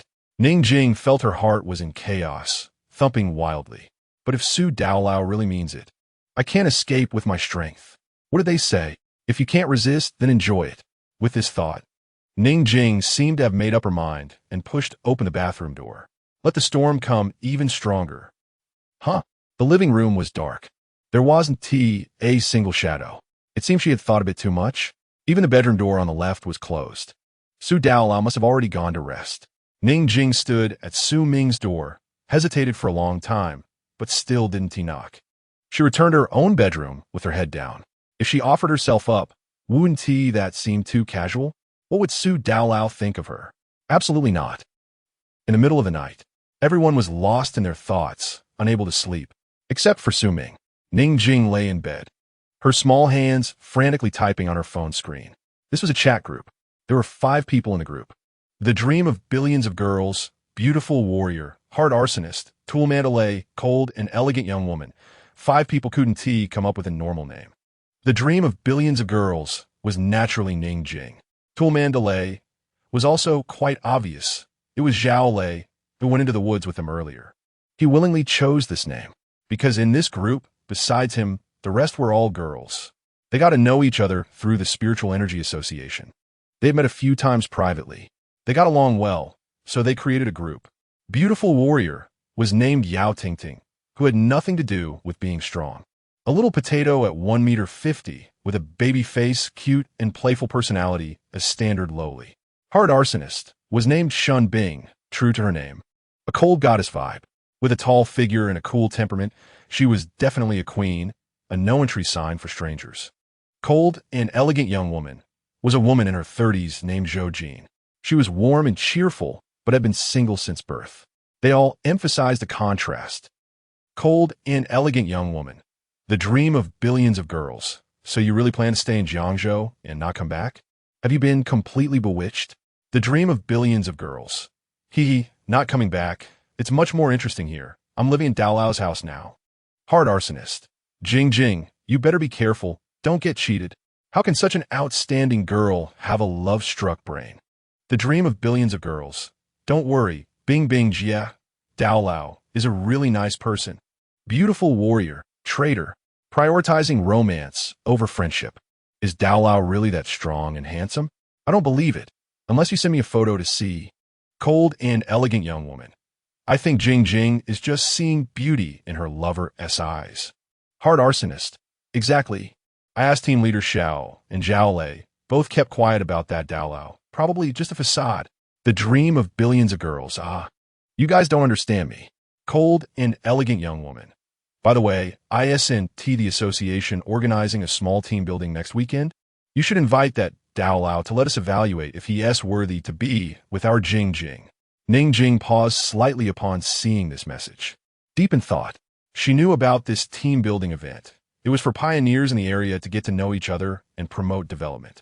She really wanted to go, but she had to think carefully about how to get Su Daolao to go with her. She wanted her girlfriends to see just how strong Su Daolao really was. To slap their faces hard. Her judgment would definitely not be wrong. The next morning, Su Ming got up. After washing up in the bedroom, it was already 8 in the morning. When Su Ming pushed open the bedroom door, he was slightly surprised. Ning Jing had already sat on the sofa in the living room at some point. Su Daolao, you're up. Wait, come and sit. Ning Jing hurriedly urged Su Ming to take a seat while she dashed to the kitchen. Although she had been excited and hardly slept all night, she still managed to put on dark circles under her eyes and went to the breakfast shop outside to buy soy milk, buns, and porridge. Afraid it would get cold. She even kept it warm in the kitchen. There were too few shops nearby, and she walked quite a distance. Basically, she ran there and back, fearing to delay anything. Even as a pioneer, she was quite exhausted, but she felt it was worth it. Mr. Lu Sun once said, to capture a man's heart, you must first capture his stomach. Sure enough, Su Ming nodded appreciatively. He was indeed a bit hungry. The key was that there was really nothing to eat nearby, which was quite inconvenient. The two sat at the table, and Ning Jing stretched out her little hand, handing the biggest meat bun to Su Ming. When are you planning to leave? Su Ming casually asked. Ning Jing's movements froze, and her little face fell. Su Daolao, I don't have money to move. How about I just stay here? You wouldn't feel at ease leaving me alone in a strange place, right? I 1T freeload, 1,000 a day. Her tone was quite anxious, fearing that Su Ming would kick her out. Hearing this, Su Ming was speechless. This little rich girl casually mentioned transferring 1,000. It said she had no money? Ding dong. The next moment, the money had already been transferred. Su Ming glanced at his phone, then at Ning Jing's pitiful eyes, and reluctantly agreed. After all, he was kind-hearted. Of course, there aren't too many people in this world who are willing to be a nanny and even pay for it. By the way, your spiritual energy attribute seems to be water, right? What specific effects does it have? Su Ming recalled how Ning Jing had assisted Zhang Yu, who had suffered mental damage, with her spiritual energy. My water attribute spiritual energy is mainly for healing, right? Ning Jing bit her finger, pondering. It seems to be able to alleviate some minor wounds and pains, like the gentle rain in nature nourishing the earth. Then, she gently swiped in the air. A drop of crystal clear water condensed in the air and fell onto the table. Also like this, creating water from thin air. In addition, my aura can communicate simply with the water element, manipulating it to form various shapes. For example, a water shield for defense, or even water arrows for attack. It might work better in rainy weather. Ning Jing was still pondering when she didn't notice Su Ming's eyes growing brighter. Did she just say she could water plants? Thinking of this, Su Ming reached out to interrupt Ning Jing's narration. Have you learned about planting trees? Chapter 55. The Tree Planting Cooking Assistant. Ning Jing is ready. Plant trees? Ning Jing was slightly taken aback. She didn't quite understand. However, she still shook her head. Why learn that? Let's eat first. Su Ming smiled warmly and proactively served Ning Jing a piece of fried dough stick, but in his heart, he was calculating. The water this girl produced should be purer than what comes from the pipes, right? It might even contain spiritual energy. That would be quite rare. If she learned some gardening and planting techniques, watering and taking care of the Lingxi divine tree seeds every day, would they grow even better? After all, he didn't have that much time and energy. Although the meal was quite simple, both of them had their own thoughts and enjoyed it very much. Let us go. I'll take you somewhere. After finishing the meal, Su Ming stood up, a sly glint flashing in his eyes. Ning Ying blinket. Not asking too many questions. She had no reason to refuse. Following Su Ming made her feel happy. She really liked this feeling of being a little follower of someone so powerful, and she enjoyed it. She liked it when others took the initiative, and she just followed the rhythm. The two walked out of the villa and headed towards the woods outside. They walked all the way to the corner where the Lingxi divine tree seeds were planted. A glimmer of joy flashed in Su Ming's eyes. He saw that a small tender sprout had already emerged from the ground. Under the morning light, it emitted a faint glow, as if it were nature's purest gift. Although the sprout was small, it exuded a vigorous life force. Ning Jing also saw it, her eyes lighting up. She couldn't help but squat down and gently touch the tender green sprout with her finger. Su Ming's thoughts stirred, and he didn't stop her. The more Ning Jing liked it, the more useful she would be to him. Above the little sprout, there seemed to be a layer of faint mist floating. But this wasn't mist. It was the manifestation of spiritual energy, with very high purity and concentration. They slowly converged towards the sprout, which greedily absorbed them. Ning Jing seemed to sense something, her eyes flashing with disbelief. This. She was somewhat at a loss for words. She had originally thought this was just an ordinary new sprout, but the reality seemed to be different. Seeing the moment was right, Su Ming finally spoke up. Do you think I'm strong?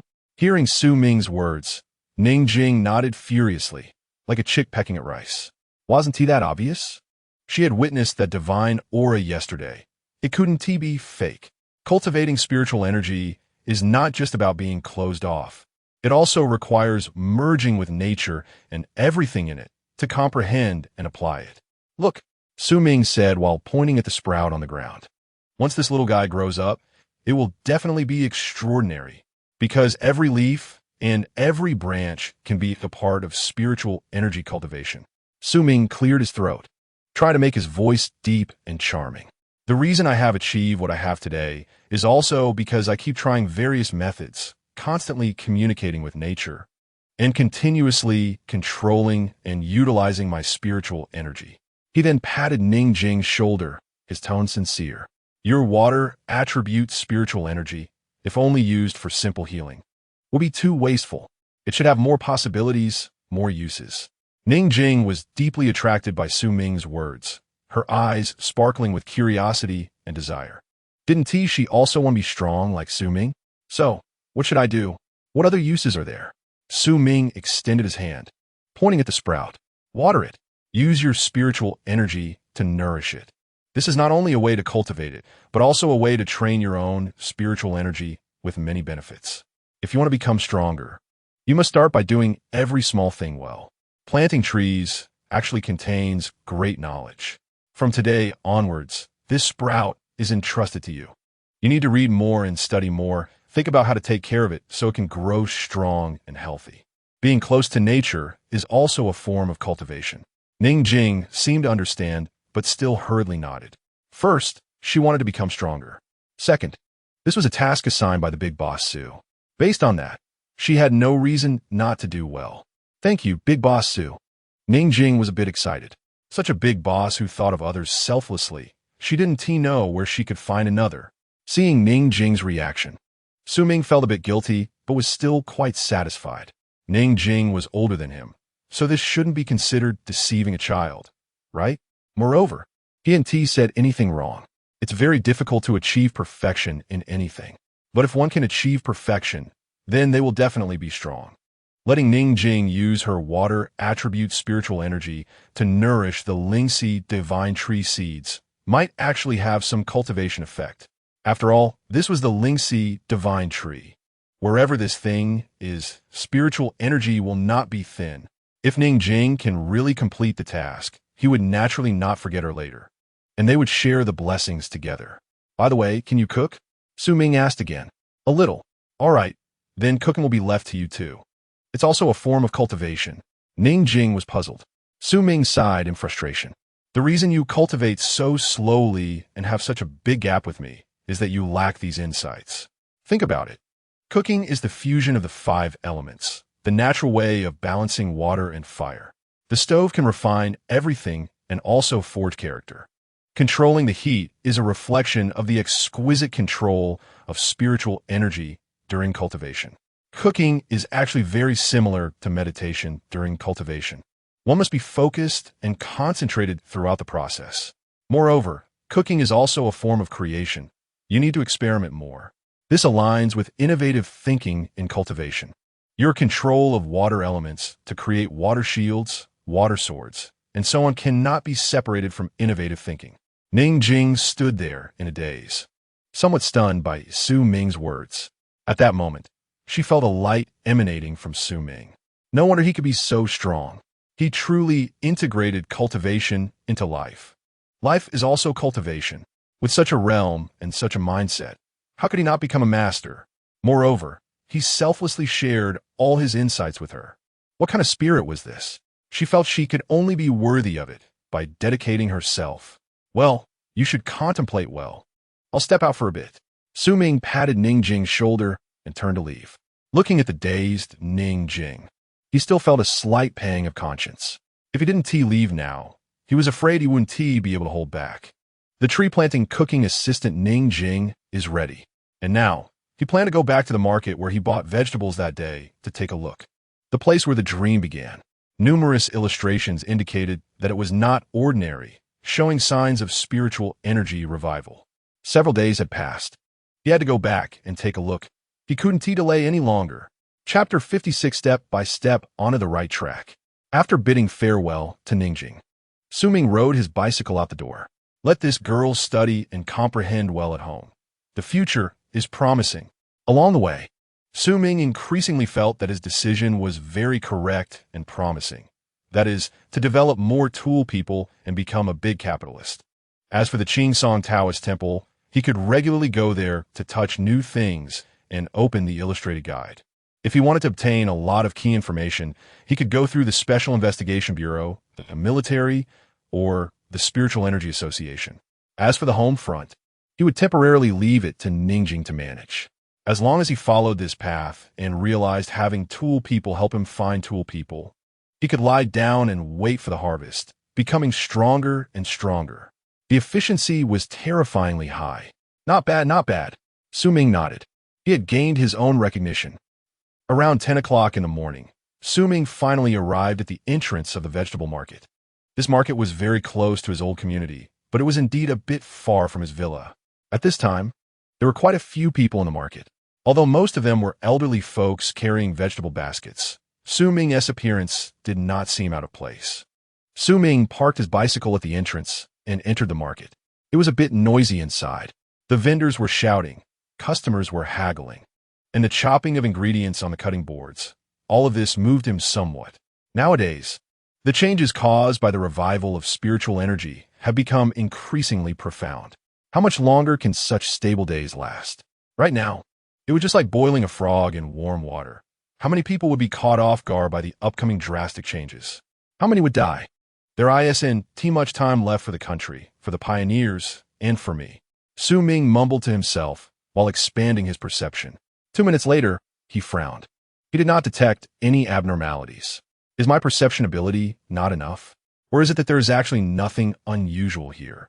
That shouldn't be the case. Su Ming felt a bit lost and decided to take it step by step.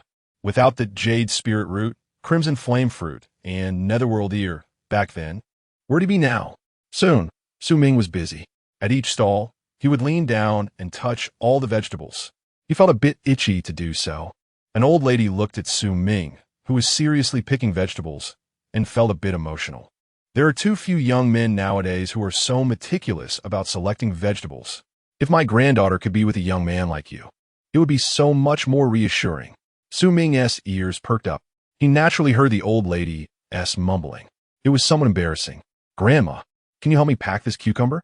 Su Ming took out his phone, ready to pay. Although he was looking for things with signs of spiritual energy revival, it didn't prevent him from stocking up on ingredients. The villa area hadn't been developed much yet, making it hard to buy fresh vegetables and fruits. Besides, touching all the vegetables and not buying anything would be somewhat impolite. He quite liked cucumbers. He just didn't know if Ningjing liked them. Moreover, besides eating, they have many uses. Most girls keep a few at home, slicing them to use as face masks. The hydrating effect is quite good. Time passed by second, and the plastic bags in Su Ming's hand increased. He bought quite a lot of vegetables. However, after visiting almost half of the stalls in the market, he still didn't manage to trigger any illustrated guide messages. Su Ming even doubted whether the system was malfunctioning. Everything seemed normal. However, there were also some strange points. The two stall owners who sold him tomatoes and celery seemed to be gone. Su Ming tried to inquire with other stall owners, but he couldn't get any clear answers. The old market didn't have many cameras, and he didn't know how to describe it to others. The only clue was the physical store where he bought the packaged wood ear mushrooms. While pondering, Su Ming walked into the store. He was somewhat relieved to see that the store owner was still there. Su Ming walked straight to the shelf with the packaged wood ear mushrooms, touching each bag. There was no reaction. Of course, it could also be that he had already opened the illustrated guide for this item and couldn't open it again. Su Ming looked at the store owner. The owner was a middle-aged man, sitting behind the cash register, holding an old magazine, looking somewhat bored. Boss, are these packaged wood ear mushrooms grown by you? The man shrugged. No, but I guarantee they are fresh. We collect them on site. Su Ming's eyes lit up upon hearing this. On site? Which site? Boss, pack all these mushrooms. I want them all. As soon as Su Ming finished speaking, the owner put down the magazine, a look of astonishment on his face. You want them all? I still have dozens of bags here. Su Ming nodded again to confirm. What do you want so many wood ear mushrooms for? The owner got up. Su Ming smiled slightly, took out a few hundred yuan bills from his wallet, and gently placed them on the cash register. To be honest, we plan to open a private restaurant at home. I've tasted these mushrooms. They have a good texture. But more importantly, I want to get in touch with the suppliers since our demand is somewhat large.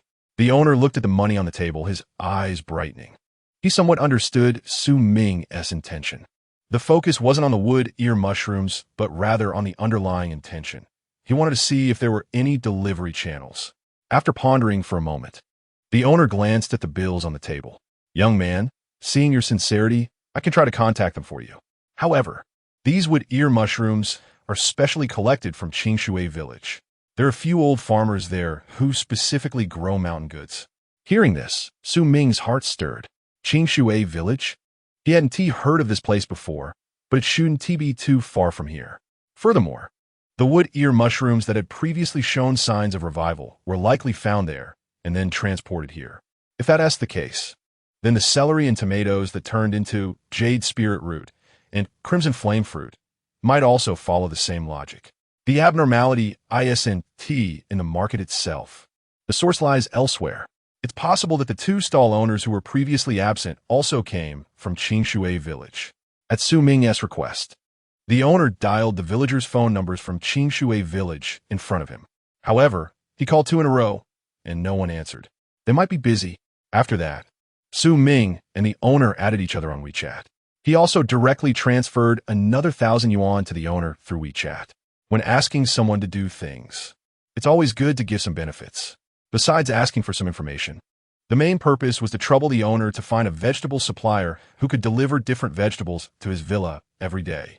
Spending a little money could increase the chances of opening the illustrated guide. If one day the delivered vegetables just happened to show signs of spiritual energy revival and opened a new illustrated guide, he could follow the clues and trace back. It saves time, is efficient, and conveniently solves the problem of inconvenient meals. Moreover, Ningjing might even be grateful to him. After all, Shu and Ti have to go out to buy vegetables every day. She could just focus on cooking and taking care of that little seedling.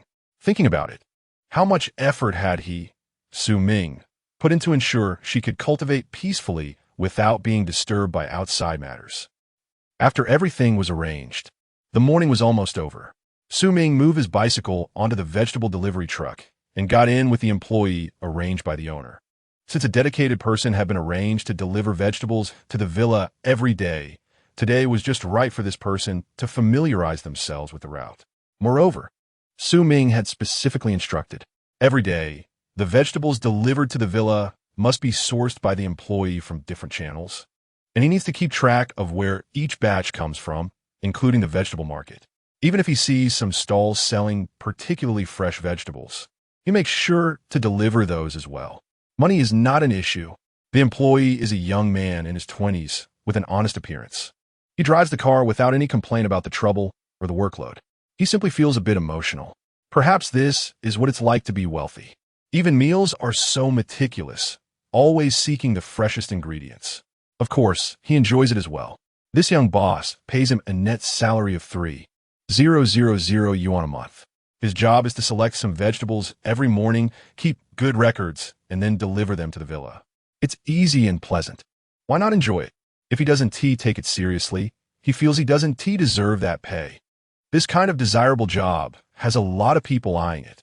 Chapter 57, New Research. Abnormal Detection Watch. Around 1 p.m. Su Ming was sitting in a vegetable delivery cart, entering the villa area. Bro, your house is really big.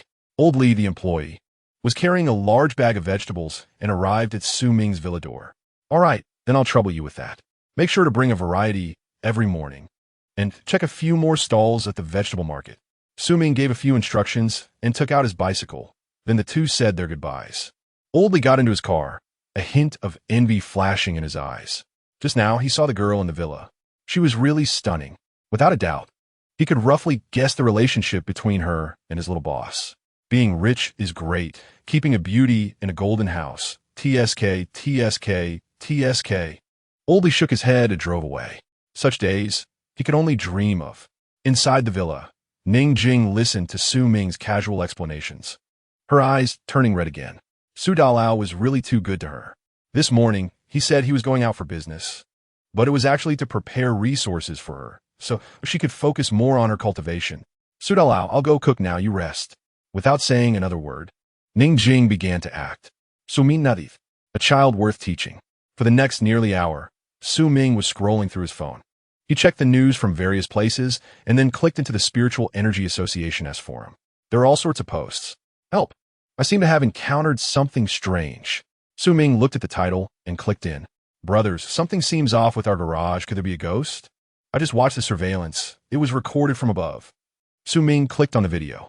In the video, the poster's car was parked there. Suddenly, it began to shake rhythmically. The car is shaking? Su Ming felt a bit confused. It seemed a little strange. Hiss. In the next moment, Su Ming gasped, as if he thought of something. What's shaking? He hurriedly scrolled down to read the comments. They were all filled with green hat emojis. After that, Su Ming read quite a few more posts. The Spiritual Energy Association's forum had just been established, so there wasn't much content. Half the people were looking for fun, thinking that some people were so obsessed with cultivating immortality that they had deceived themselves. The other half, however, showed a trend of serious discussion. Even a few posts he had made about illustrations received a few replies. But he hadn't looked closely yet when Ningjing came over. Su Dalao, it's time to eat. At 2 p.m., the two had their meal. It must be said that Ningjing really had a bit of talent for being a nanny. Originally, he thought that with Ningjing's little rich girl appearance, she should know nothing about cooking. But it turned out to be quite delicious. He misjudged. After that, Su Ming went out alone again. This made Ning Jing pout, feeling a bit resentful. Why did she feel like a lonely woman waiting at home? Half an hour later, Su Ming arrived at the Special Investigation Bureau. Director Wang, you were looking for me? Director Wang smiled and nodded upon seeing Su Ming. The next moment, he took out a document from the drawer and handed it to Su Ming. Consultant Su, this is a special document made for you by the higher-ups. Keep it safe. It should come in handy in some special situations. Su Ming's eyes lit up as he took the document. The cover was black and had a delicate texture. In the center of the cover, there was a silver badge. When he opened the document, a photo came into view. It was indeed him. Below the photo, there was a line of small text. National Special Consultant. Consultant Su, this document may not look very official, but it has already been approved by the higher-ups in various regions, and it is absolutely valid. Su Ming nodded. He could understand. Such a document, if seen by ordinary people, would just seem like a craft item. They wouldn't believe it. He didn't need them to believe it. It was enough that it could be useful at critical moments. Besides this, there was one more thing. Director Wang's gaze was intense. According to the original plan, in another week, the subway here was supposed to officially start operations. However, due to that incident, the plan had to be postponed or even canceled. The reason for calling you here today is that the higher-ups worked through the night to research new equipment and wanted to invite you to take a look at the subway with them. Hearing this, Su Ming was a bit surprised. Previously, it seemed he had put those researchers in a tough spot. Now it seemed it had yielded results. Could this be considered contributing to the country in a roundabout way? Director Wang stood up and took out a delicate little box from a nearby safe. Opening the box, there lay a watch. The watch looked the same as an ordinary watch on the outside, but Su Ming knew it was anything but ordinary. Consultant Su, this is the latest developed abnormal detection watch from the Investigation Bureau. Director Wang's tone carried a hint of pride and excitement. Although it couldn't be mass-produced yet, its practicality was higher than previous instruments. Su Ming took it. It felt a bit heavy. The watch face did not have numbers or hands, but rather a transparent display screen. At the top, a number was displayed. 3. It could detect abnormal energy around in real time and display it in a digital format. The higher the value on the watch, the higher the current abnormal value in that area, compared to the previous red light display. This digital display method was more intuitive and precise. Besides that, it also had portability, concealment, and real-time capabilities. Su Ming nodded upon hearing this. It was impossible not to admire those researchers. That saying was indeed true. Science and technology are the primary productive forces, the future and prospects of a country. At least for now. The next moment, Su Ming smoothly placed the watch in his pocket, his movements flowing like water, his expression natural. Consultant Su, you must not. Chapter 58. Heading to the first subway station. Director Wang quickly spoke up. Huh? What's wrong? Su Ming had an innocent look on his face. Well, this watch is extremely limited in quantity. Jiangzhou only has this one because it's been rated as an A-class anomaly city, making it very precious. It's specifically for our investigation bureau, for emergencies. You need to hand it over. He continued, once they're mass-produced, I'll definitely ask the higher-ups to allocate one for you. Plus, you'll even get a personalized customization option, where you can engrave your desired patterns or words. Director Wang scratched his head, feeling a bit embarrassed as he reached out to Su Ming. Having reached this point in the conversation, Su Ming felt it was inappropriate to forcefully keep the watch and decided to return it. On the other hand, he had the monitoring device on him, which could serve as a detection method. He thought to himself that they could discuss it later. Knock, knock, knock. At that moment, there was a knock on the office door. Ming. The door opened, and 2 figures entered side by side. Su Ming recognized them both. One was Long Ping'an, and the other was the young lady he had first met at the subway station, Wang Qian. Everyone's here. Director Wang nodded at Su Ming. Although we still have personnel in the investigation bureau, there have been too many cases recently, and we can't keep up. It's not just Jiangzhou. Other cities are in the same situation. To be honest, the entire country is currently lacking manpower in this area. Moreover, this situation is quite peculiar, and I don't want too many people involved in this case. Quality over quantity. Therefore, for this subway operation, it will just be the 3 of you. Advisor Su will lead, Long Pinyin will assist, and Wang Qian will monitor the watch and check for any anomalies or bugs. What we need to do is simulate the last subway test run, and it will be unmanned, equipped with a remote control system. It spans 17 stations, lasting a total of 1 hour and 43 minutes. Upon hearing Director Wang's words, Su Ming understood and did not say much. Sometimes, having too many people can actually be counterproductive. With Long Pinyin assisting him, that would suffice. This kid had a temperament that matched his own, and he possessed a bit of strength as well. As for Wang Qian, he had heard Director Wang mention her before. Although she was a woman, she was an outstanding newcomer in information technology, both software and hardware. It was even said that she had some understanding of operating the subway. This configuration of the team was reasonable despite the small number of people. After all, Su Ming alone could take on many roles. Soon after, the three of them wasted no time and left the Special Investigation Bureau. Outside, a police car was waiting for them. This task would take a considerable amount of time since they needed to go to the starting station first. The three of them got into the police car. The driver was also someone from the Investigation Bureau, whom Su Ming had met before. You can rest for a bit. I'll get us to the starting station by around 5 p.m. This was thanks to the police car's smooth journey. Once they arrived at the starting station, they would need to take the subway back for nearly 2 hours to reach their destination. The time was not short. Thinking this, Su Ming picked up his phone in the car and sent a message to Ning Jing on WeChat, roughly telling her that he had something to do tonight and wouldn't be home for dinner, asking her to keep an eye on the house. There was one more message he didn't say, but he felt Ning Jing would understand, to take good care of the seedlings. Those were quite precious. On the other side, when Ning Jing received the message, she felt a bit disappointed, but a blush still appeared on her face. Does Su Dalao consider me the head of the household too? With him managing the outside and her managing the inside, that feeling, she found it hard to let go. Did this imply that Su Dalao recognized her? And that message about taking care of the house? She understood it was a subtle way of telling her to take care of herself. A person like Su Dalao, who was so capable, wouldn't care about material things like a house. He was definitely referring to her, just not wanting to say it directly. She had read in novels that those aloof CEOs were like this, tough on the outside but soft on the inside, always thinking about her. In the car, the atmosphere among the few of them wasn't too serious. Su Ming glanced sideways at Long Pinyin. This kid was smiling and sending messages. A quick look revealed that the profile picture on the other end seemed to be a girl. Girlfriend? So happy.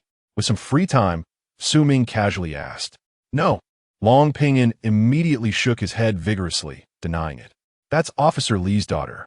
Officer Li treats me well, and I often have meals at their house. I've always regarded her as a little sister. She cooks pretty well. Hearing this, Su Ming's expression was strange. This kid was a bit older than him, yet he was even more stubborn. He had been smiling so widely before, and now he claimed to treat her like a sister? However, Su Ming roughly knew who Officer Li was. He was the local police officer who had been following him in the alley. Quite skilled. As time went on, they chatted quite a bit, naturally bringing up the pioneers. Wang Qian and the driver, while not pioneers themselves, were aware of the current situation. Are you saying that the official count of pioneers has already exceeded several hundred? Su Ming looked at Long Pinyin. Long Pinyin nodded, his eyes reflecting some disbelief. It really is like that. The speed of spiritual energy recovery seems to be accelerating. More and more people can sense the presence of spiritual energy. Some may have even gained opportunities from anomalous events, becoming pioneers in one step. Hearing Long Pinyin's words, not just Su Ming, but even the driver and Wang Qian were somewhat moved. They understood what being a pioneer meant. It was an insurmountable chasm. Ordinary people, no matter how powerful or wealthy, were still mere mortals. But if one were a pioneer, even if they had struggled before, they would now become extraordinary beings. One side gazes down at the galaxy, while the other is confined to the depths of a well. Pioneers ride the clouds, soaring above the heavens, perceiving the mysteries of the world, breathing in the essence of the universe. There was simply no comparison. Thus, people like Wang Qian were just as proactive in facing anomalous events as they were. Proximity to the source leads to greater opportunity. Compared to ordinary citizens, they had more chances. At 5 p.m., except for the driving officer, Ming and the others got out of the car. Wang Qian's expression was somewhat serious. Advisor Pingyan, something seems off. The average anomaly value at the investigation bureau was around 34. But as we drove closer, the values seemed to be increasing. Here, at the point where we got off, the anomaly value is actually at 15. According to the latest anomaly value chart from the higher-ups, values above 10 should raise concerns. Ming and the others exchanged glances. Their emotions somewhat complicated. This place seemed to be the right one. They had only just arrived at the entrance of the subway station. Chapter 59. The ordinary yet unusual subway. Shortly after, Ming and his companions entered the subway station. This place was much more bustling than the terminal station. One side was an old commercial area, while the other was still in a developing state. Multiple subway lines were already in operation here.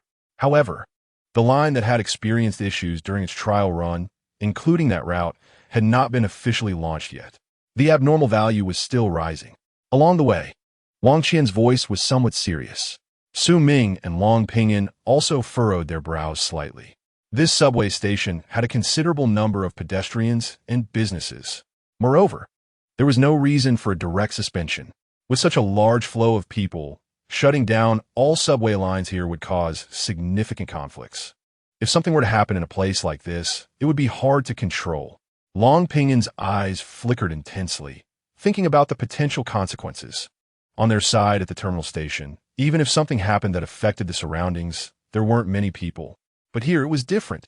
If a problem arose, it could affect thousands of families. Whether in terms of public opinion or the actual impact, it would be extremely terrifying and unacceptable.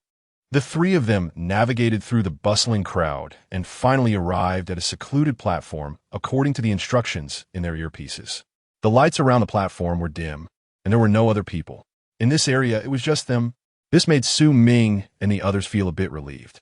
After all, they were still a bit away from other platforms. Even if something really happened, the impact should not be too deep, right? The abnormal value here had exceeded 25 points. Moreover, there was a rising trend. Wang Qian's voice trembled a little. The situation here had also been synchronized to the higher-ups, sparking immediate discussion. Advisor please remain calm and do not enter the subway yet. The plan may change. Upon hearing the voice in the earpiece, Ming was slightly taken aback. The subway was right in front of them, and it seemed no different from the usual ones. However, as a 4-star chi refining expert, he had already sensed that something was off. The atmosphere here made him feel anxious and uneasy. The last time he encountered such a situation was when facing the phantom fox cub. Although that creature had not fully matured and had dug its own grave at the time, it was still fundamentally a legendary level being. So how could this place be simple? The atmosphere suddenly felt a bit oppressive. Then, it rose a little more. Wang Qian's heart raced. She was not a pioneer yet. If they encountered an anomaly, she would definitely be the one to suffer the most. About 5 minutes later, Wang Bureau Chief's voice came through the earpiece again. Advisor the higher-ups have come to a decision. You need to choose for yourselves. An abnormal value above 25 points is something we have never encountered before. We don't know what's inside. If you go, you might die, and the chances are not small.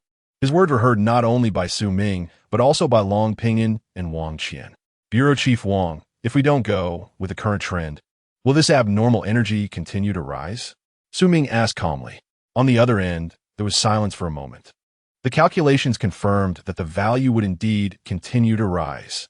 Once it reached a certain point, it would completely explode. Hearing this, Ming exchanged glances with Long Pingyan and smiled at each other, a bit helpless. There was nothing more to say. They had to go. Wang Qian, you should leave. It's too dangerous. No one would blame her, and he would explain it clearly to Bureau Chief Wang. Ming looked at Wang Qian. She was still an ordinary person. If something happened next, it might be impossible to protect her. As for Long Pingyan, he didn't persuade him.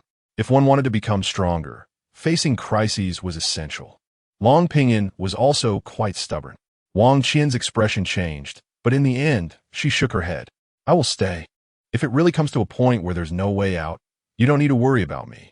This is my choice. I want to be a pioneer too. Wang Qian took a deep breath, her eyes firm. To place oneself in a desperate situation and then seek survival. Danger coexists with opportunity. She was a very competitive person and didn't want to be left behind by the times. Are you sure? Sure. Then let's set off. Su Ming waved his hand, ready to board the train. He wasn't good at persuading people, nor was it necessary.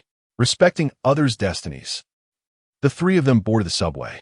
Inside, the National Special Investigation Bureau, Jiangzhou Special Investigation Bureau, everyone fell silent, staring at the images on the screen. The source of information was, of course, the surveillance inside the subway. After the incident, they not only conducted a second inspection of all the carriages' surveillance, but also added a backup set, and it was the best quality.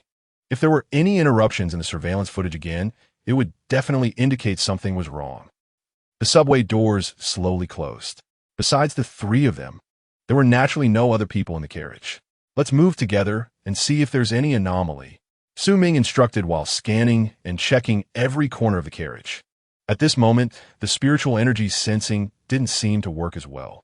The entire carriage gave him a strange feeling, but he couldn't pinpoint what was strange.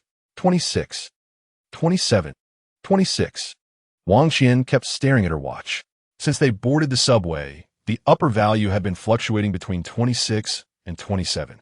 Something was definitely off. The sound of the wheels grinding against the tracks echoed in the empty carriage. The scenery outside began to retreat. High-rise buildings, billboards, pedestrians. Everything flashed by like a movie scene. Every time they reached a station, the subway would stop, open the doors, simulating passengers getting on and off. Everything seemed very eerie. However, for now, everything was indeed normal. 20 minutes later, the group stared at each other in disbelief. They had checked all the carriages and found nothing unusual. The monitoring values on the watch had changed from fluctuating between 26 and 27 to fluctuating between 27 and 28. Throughout the journey, Su Ming's system had not provided a single prompt. At the critical moment, it had gone silent. The subway was very stable, traveling smoothly along the tracks. This made the group feel even more irritated and frustrated. They knew there was a problem, and that the problem was intensifying, but they just didn't know where the issue lay. This feeling was like swimming in a seemingly calm lake. You were initially happy, but then someone told you that a fierce crocodile was lurking beneath the surface. Yet you couldn't get to the shore, nor could you see its figure. This state of mental tension, being on edge yet futile, was 100 times more distressing than facing danger directly. 28, 29. Albisorsu. The abnormal value has already jumped to 29. Wang Qian exclaimed. This oppressive atmosphere was driving people insane. Something was wrong. At that moment, Su Ming narrowed his eyes. Just now, he sensed a slight discordant fluctuation.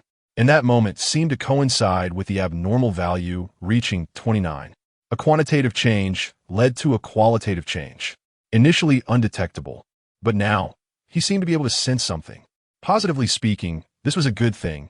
They finally had a clue. But in reality, this was really bad. Late-stage, severe conditions often meant that recovery was impossible. Chapter 60. The Three Generations of a Long Family. Subway Anomaly.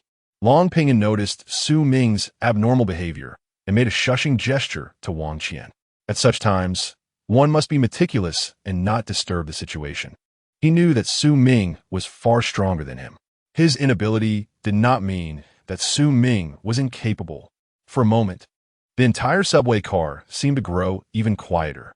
Even the personnel from the National Special Investigation Bureau and the Jiangzhou Special Investigation Bureau held their breath, not daring to make a sound. What if they disturb him? Would they become sinners? 1, 2. Su Ming felt a sense of horror in his heart. He finally realized what was wrong. Wang Qian, give me your watch. After taking the watch, the values on the screen fluctuated between 28 and 29. Hiss. Su Ming inhaled sharply, gaining some clarity. Back when he first visited the subway station, the black mist restricted zone mentioned by the leader required slightly dimmer lighting. If one wasn't careful, it would be hard to notice. This time, it felt familiar. The lighting in the subway car had a subtle change. It was a rhythmic alternation of brightness and darkness, as if conveying some kind of signal. The fluctuations in the watch's values synchronized with the flickering of the lights. This was not random. Su Ming murmured softly. There was a necessary connection between the two. At that moment, the subway arrived at a stop. It might have been an illusion, but the instant the doors opened, the air inside the car seemed to tremble slightly, as if something was coming in and out. "This subway," Su Ming said solemnly, then suddenly raised his head. "It is breathing." Hiss. Upon hearing Su Ming's conclusion, both Long Pinyin and Wang Qian's faces showed a hint of shock. The subway can breathe? What a ridiculous joke. On the other side, the senior officials exchanged glances. Su Ming's conclusion also left them stunned. If these words had come from someone else, they would have just laughed or called them foolish. But the one making this statement was Consultant Su, that man who was extraordinarily strong. At the same time, an anomaly occurred. As if to validate Su Ming's words, the subway suddenly accelerated. In the subway command center, the previously tense atmosphere was suddenly pierced by a sharp alarm. The data on the monitoring screens showed the real-time status of the subway, and now, these figures were changing at an astonishing rate. How is this possible? The subway has gone abnormal. The speed is increasing. A man stood up from his seat, his eyes filled with terror. How could this happen? On the screen, the indicator representing the subway's speed had already crossed the safety red line and was still rising. At this speed, it could derail at any moment. The crowd exchanged glances, disbelief written on every face, and fear. This could cost lives. Where are the technicians? Are they just sitting idly by at this time? This can't be happening. Everyone's expressions varied. This was a big deal. The subway's control system is the most secure. How could this happen? Moreover, even if all limits were lifted, such a speed could not be reached. They couldn't understand. They were utterly baffled. But the facts lay before them. The situation was out of control. The alarm in the control center grew increasingly shrill. Damn it! What the hell is going on? Director Wang of the Jiangzhou Special Investigation Bureau cursed loudly, his voice trembling. In this situation, who could guarantee the safety of his brothers? In the subway control center, all technicians immediately sprang into action, their fingers flying over the keyboard. They were almost pressing so hard that smoke could rise. But the only response they received was a deafening silence. It was incredibly strange. The technician's face turned pale. All the buttons are unresponsive. We completely cannot control the subway. Upon hearing this, an ominous premonition rose in everyone's hearts. Activate the emergency plan, Director Wang decisively ordered. Enter emergency mode immediately. All military personnel on standby, ready to respond to any possible situation. No time to be slack. For a moment, the atmosphere became turbulent. On the subway, Su Ming and the others naturally sensed that something was wrong. The speed of the train made them feel a bit weightless. They held on tightly. The three of them gripped the handrails inside the car, trying to stabilize themselves. The subway's speed continued to increase, and the air inside the car began to flow violently. Su Ming sent out a strand of spiritual energy to protect Wang Qian. If they fell at this speed, even a bruised face would be considered lucky. Moreover, they could hear the crackling noise from their earpieces, but they couldn't make out any content.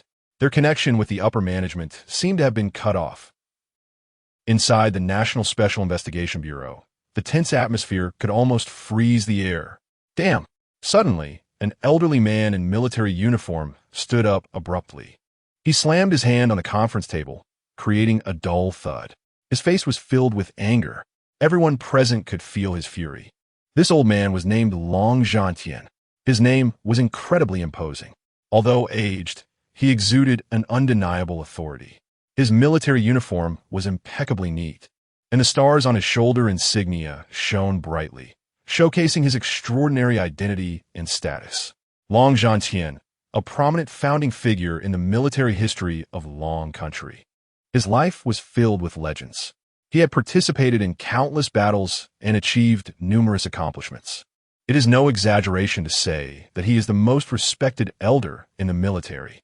His demeanor was like a well-worn sword from the battlefield, still sharp and intimidating despite his age. However, this iron-blooded soldier, who had never backed down on the battlefield, was now unusually anxious and angry.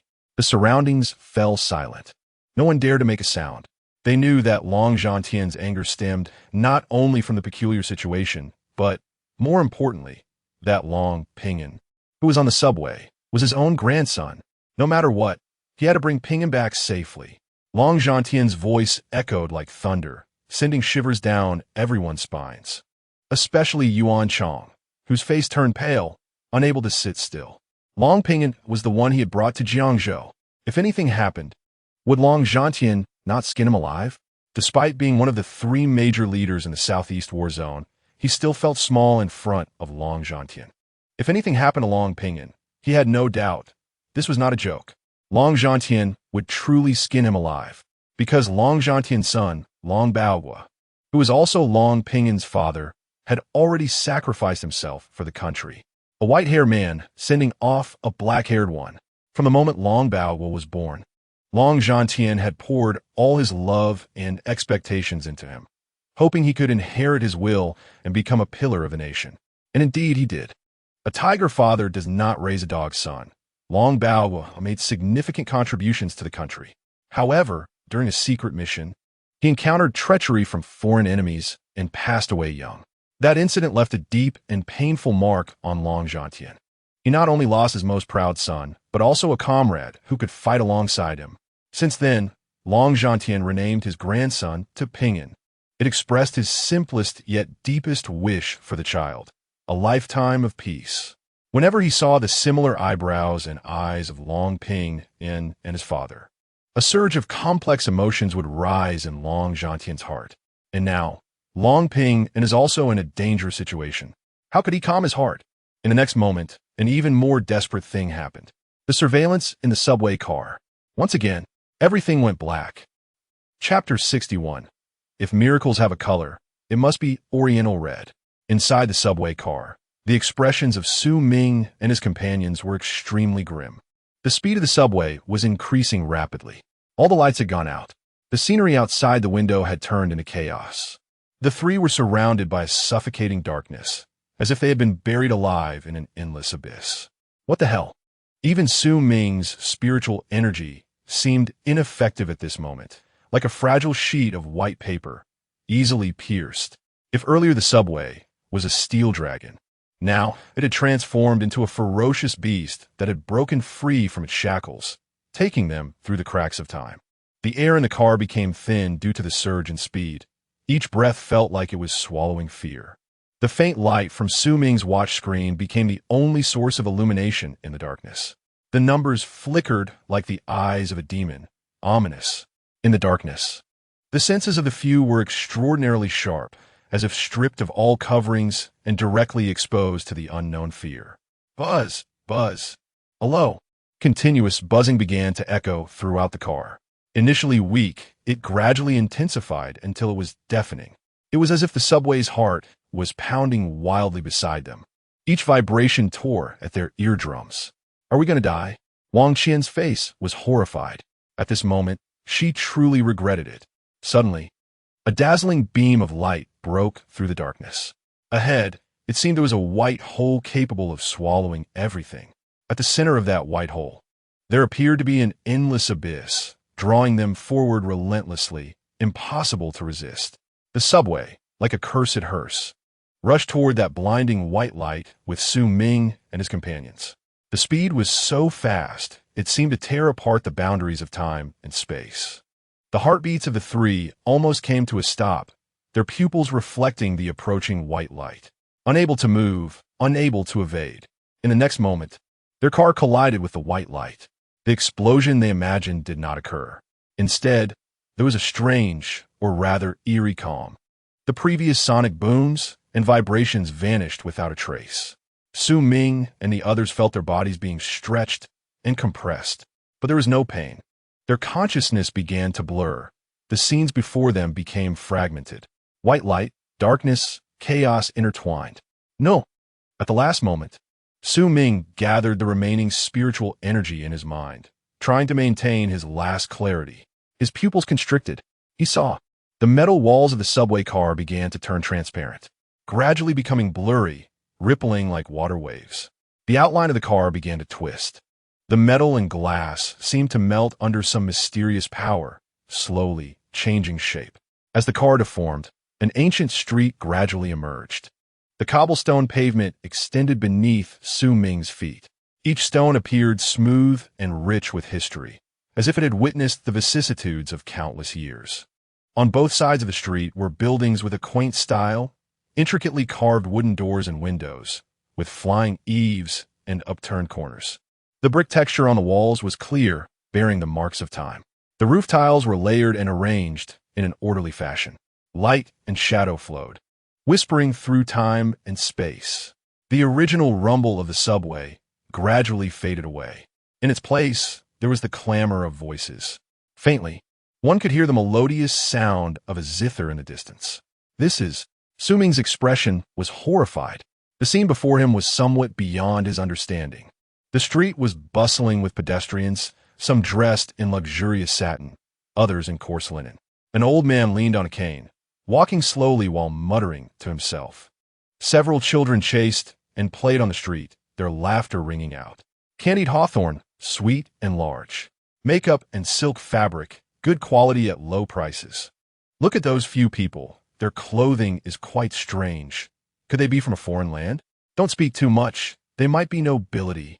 At that moment, the two people beside Su Ming finally came to their senses. This. One by one, they were bewildered. Just a moment ago, they thought they were going to die. But now what was happening? On the other side, the National Special Investigation Bureau, Jiangzhou Special Investigation Bureau, Subway Command Center, and all relevant departments were under extreme tension. Not long ago, through external surveillance, they witnessed an extremely unscientific scene. The entire subway was covered in a layer of white light. The white light was blinding. Before anyone could think much, the white light suddenly disappeared. Along with the disappearance of the white light was the rumble caused by the subway going out of control, and the subway itself, all vanished, as if it had never existed. Shock and silence. Director Wang's face was dark as water, with anger and worry intertwined in his eyes. The last incident occurred at the subway terminal when several unconscious passengers suddenly appeared. That was still somewhat understandable. But this time, Consultant Su and the other three were still on the train, and they disappeared together, right before their very eyes. A deep sense of helplessness surged in everyone's hearts. They all knew that Consultant Su on the subway was strong beyond comprehension. But now, even he was unaccounted for. What would they do? They would search desperately for the subway's whereabouts. Being involved in this mission could be fatal. Anyone wishing to withdraw now could leave without penalty. Everyone knew how serious the current situation was. Some, after hesitating, chose to withdraw. They did not lack a sense of responsibility. But when faced with these unknowns, not everyone was willing to gamble their lives, or rather, to seek death. In this technologically advanced era, such a sudden disappearance left them with no fighting spirit. The remaining brothers immediately received orders to act, ensure the safety of the public, ensure their own safety. If miracles have a color, it must be Oriental red. Chapter 62. Ancient Street? Anomaly. On the other side, Su Ming and the others finally accepted a bit of reality. It seemed they had really arrived in another time and space. Just like those movies and dramas where people travel back to ancient times. Brother Ming, what should we do now? Wang Pingyan asked softly. Their phones and earpieces were still on them, but they had no signal. They didn't know what was happening at the investigation bureau now. What had the subway turned into in the eyes of those in high places? But it was foreseeable that the higher-ups must be very anxious now. Su Ming looked down at his watch. The value on the screen was still the same. It was still 30 o'clock. Let's take it step by step. Su Ming sighed softly and chose to accept reality. They also didn't know if the subway's abnormal situation had affected the surrounding residents. But right now, they were like clay figurines crossing the river, unable to protect themselves. Worrying about that side would only be a waste of effort and energy. The key was that their idiot leader was silent at this critical moment. Useless at everything. First to run away. So embarrassing. Su Ming and the others slowly walked along this ancient street, their eyes curious and vigilant, examining every detail around them. Just like before on the subway. Not just them. Passers-by were also looking at the strangely dressed Su Ming and his companions. The shops on both sides of the street were bustling with activity. The shouts of vendors rose and fell. The laughter of children was clear and pleasant. Suddenly, Su Ming and the others stopped in their tracks. In front of them, a little girl about 5 or 6 years old, with 2 little braids, was very cute. She was looking up, asking in a tender voice, "Mommy, when will Daddy come back?" The woman squatted down, gently stroking her daughter's hair, her eyes full of tenderness. "Daddy should be back soon." At this moment, Ming felt a tremor in his hand. The value on the watch, 30, rapidly rose. In less than a second, it reached 80. A wave of unease surged in Ming's heart. Would they still be able to enjoy themselves? This was deadly. At the same time, the smile on the woman's face froze. Her voice turned low and cold. "He won't be coming back." Her eyes suddenly became hollow. Not just her. The entire street fell into an eerie silence in an instant. The sounds of selling and laughter ceased abruptly. The surroundings seemed to begin to fade. At the same time, the buildings on both sides of the street began to twist and deform. The carvings on the wooden doors and windows became grotesque. The eaves and corners seemed like claws reaching out. The brick textures on the walls appeared to be writhing. The roof tiles emitted unsettling friction sounds. The whole street seemed to be eroded by some indescribable force. Sinister, strange. A bone-chilling cold wind blew through, and the light on the street quickly dimmed. The sunlight was obscured by heavy dark clouds, plunging the entire world into darkness. Black mist surged towards them. The faces of passers-by began to twist, and something seemed to writhe beneath their skin. Their eyes were as black as ink, devoid of any light. Their mouths opened, emitting inhuman howls. The entire street turned into a chaotic sea. "Be careful." Ming's expression darkened completely. He knew there wouldn't be any good news. This was it. The original passers-by started to rush towards the three of them. Their movements were strange and distorted, dull and mechanical. But they were not slow. It was very eerie. Ming and his companions' hearts raced like drums. They could feel the danger closing in rapidly. Not good to deal with. Long Pinyin clenched his fists, ready to fight at any moment. At the same time, he stepped in front of Wang Qian, fully displaying his manly side. Just then, from the black mist ahead, countless hands suddenly reached out, coated in a disgusting viscous liquid. These things tried to grab Ming and his companions, dragging them into endless darkness. Not just hands. Within this black mist, there were many terrifying entities that were vaguely visible. They varied in form, sending chills down the spine. They seemed to have been birthed from the deepest fears, filled with threats to life and desecration of the soul. Moreover, it seemed that something was watching them from within the black mist. It reached deep into their souls, leaving nowhere to hide. There was no doubt that once dragged in, they would never come out. "Brother Ming, let's fight." Long Pinyin roared, his eyes flashing with indomitable fighting spirit. With Brother Ming here, he wouldn't back down. Direct combat, exhilarating. Ming's eyes flickered as he assessed the situation. "Fight? No way, run." Ming shouted, grabbing Wang Qian and preparing to charge towards the back of the street. At that moment on the subway, he had already exhausted most of his spiritual energy. Especially at the last moment, to stay awake, he had used a huge amount. This was an anomaly value of 80. He could sense that many of the things in this black mist posed a threat. Even in peak condition, he had no confidence in dealing with these entities. Let alone now, like a candle in the wind, what could he use to fight? The best way to survive was to avoid the black mist ahead and find another route. That meant running away. When they rushed towards the white light on the subway, he actually had some insights. The white light was a fixed point, and their carriage had been rushing forward the whole time. At first glance, it seemed that the subway had turned into a street. But that wasn't the case. The focus was on the journey they had just taken. The subway was just a carrier. In reality, without this ancient street, their position should have been beyond the white light. To break the deadlock, they should try to run back, in the opposite direction of the subway's path. Only then would there be a chance to escape, back to before the white light. If they continued to dally with this endless black mist and these strange occurrences, they would really be dragged to death in the end. In this critical moment, they couldn't sit and wait for death. Once a decision was made, they had to act immediately without delay. The wind howled around them, and Ming took the lead in fleeing. Their hearts raced like war drums. The atmosphere was too oppressive. Ming and Long Pinyin were doing okay, having experienced a lot. Plus, they had strength on their side. But Wang Qian's heart was already filled with fear. However, even she didn't notice. Within her heart, A hint of desire and defiance seemed to arise. This was a struggle against fear. Why should she fall behind the others? Why was she the one being protected? Just because she was a woman? She wanted to stand out too. Behind them, the black mist chased like a massive beast that devoured everything. Ming used the little spiritual energy he had left to protect Wang Qian. In this high-speed run, Wang Qian's arm could be injured due to his immense pulling force. It could even be torn off. Although there wasn't much spiritual energy, every bit of protection was crucial in this critical moment. What Ming and Long Pinyin didn't notice was that Wang Qian had slightly closed her eyes. In this dire situation, her breathing had surprisingly entered a state of wonderful calm. This was enlightenment.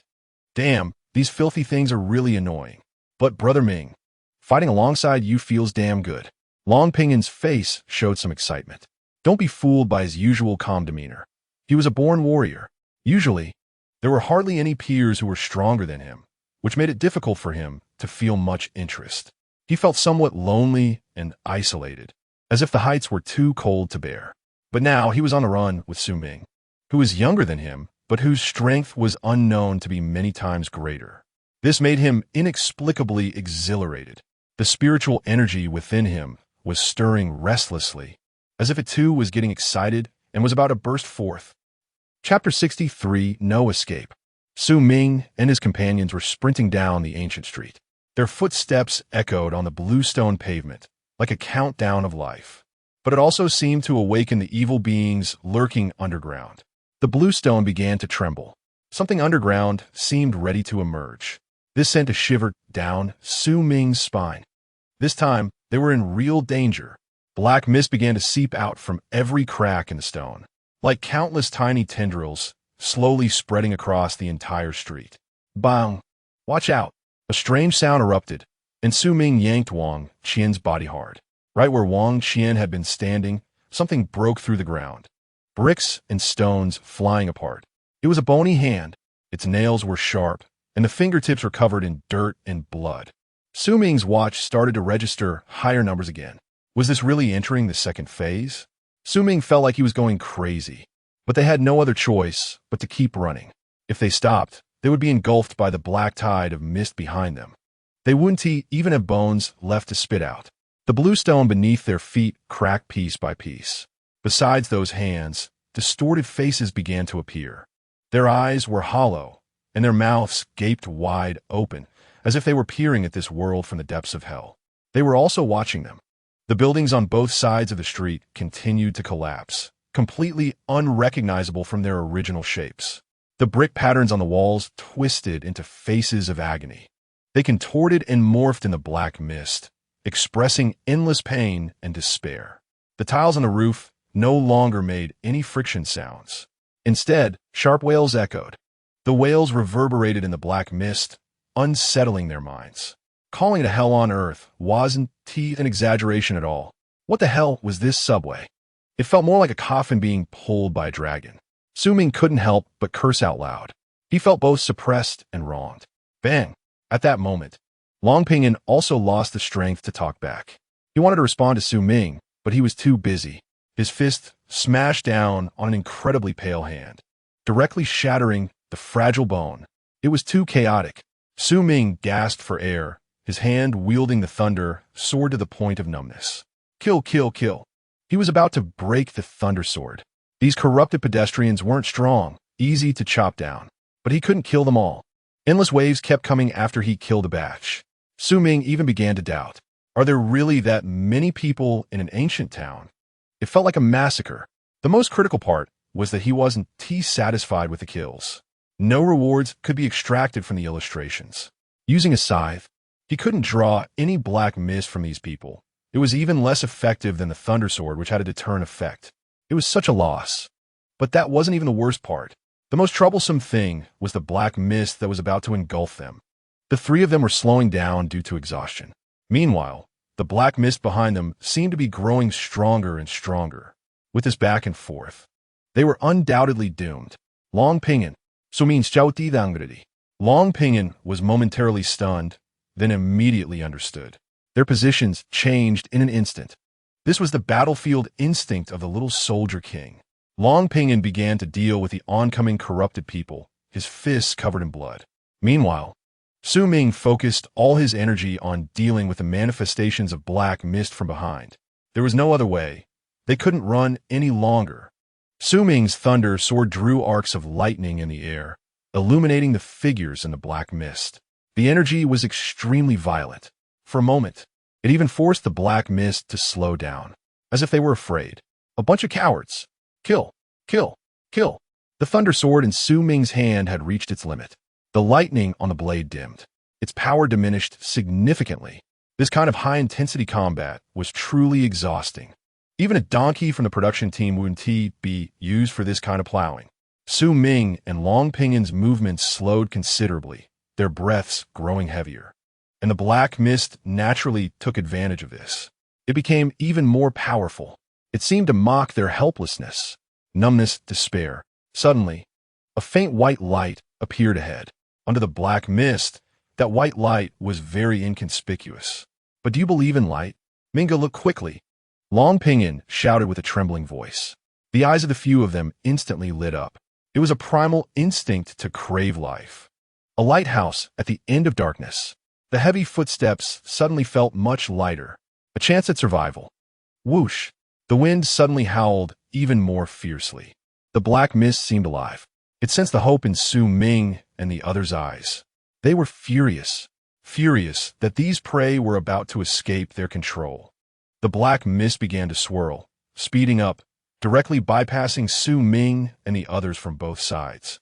Like giant pythons searching for an exit, they headed straight for that weak, white vortex representing hope. This was desperation. This was madness.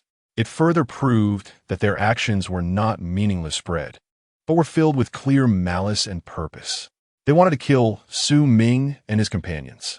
The black mist in front of the white vortex initially only appeared as a chaotic mass, but it slowly spun in the air, gradually accelerating, forming a gigantic whirlpool. As the whirlpool spun, the black mist began to take shape. It was as if an invisible giant hand was molding it. "This is..." Long Pinyin exclaimed in shock. In front of them, the black mist slowly rose.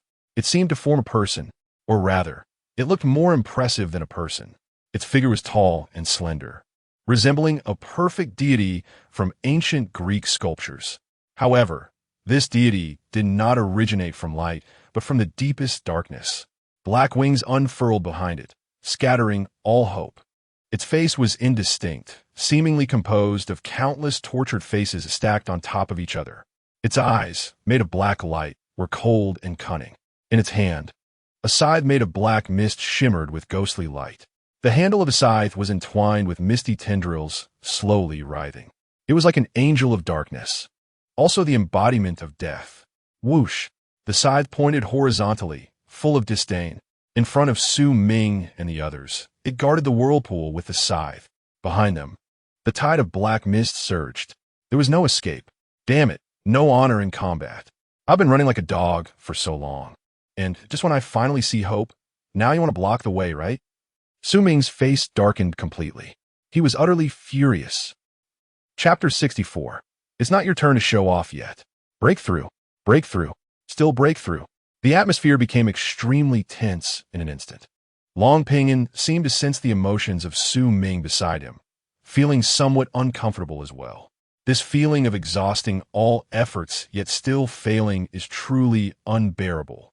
They were so close, but just one misstep could lead to complete disaster.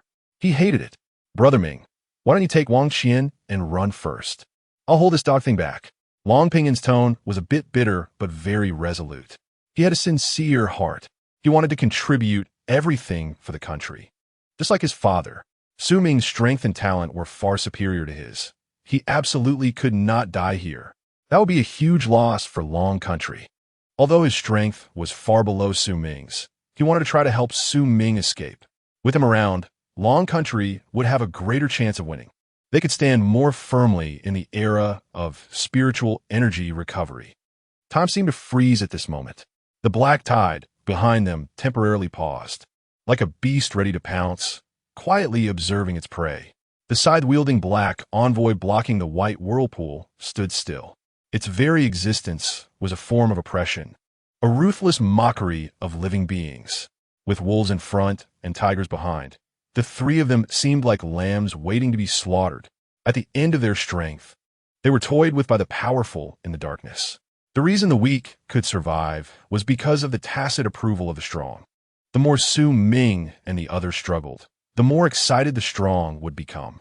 The value of the lamb's existence was merely to highlight the greatness and power of the strong.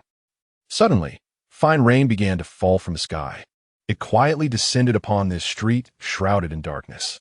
The raindrops were clear and pure, as if they were holy water falling from the heavens, trying to wash away the filth and despair of the world.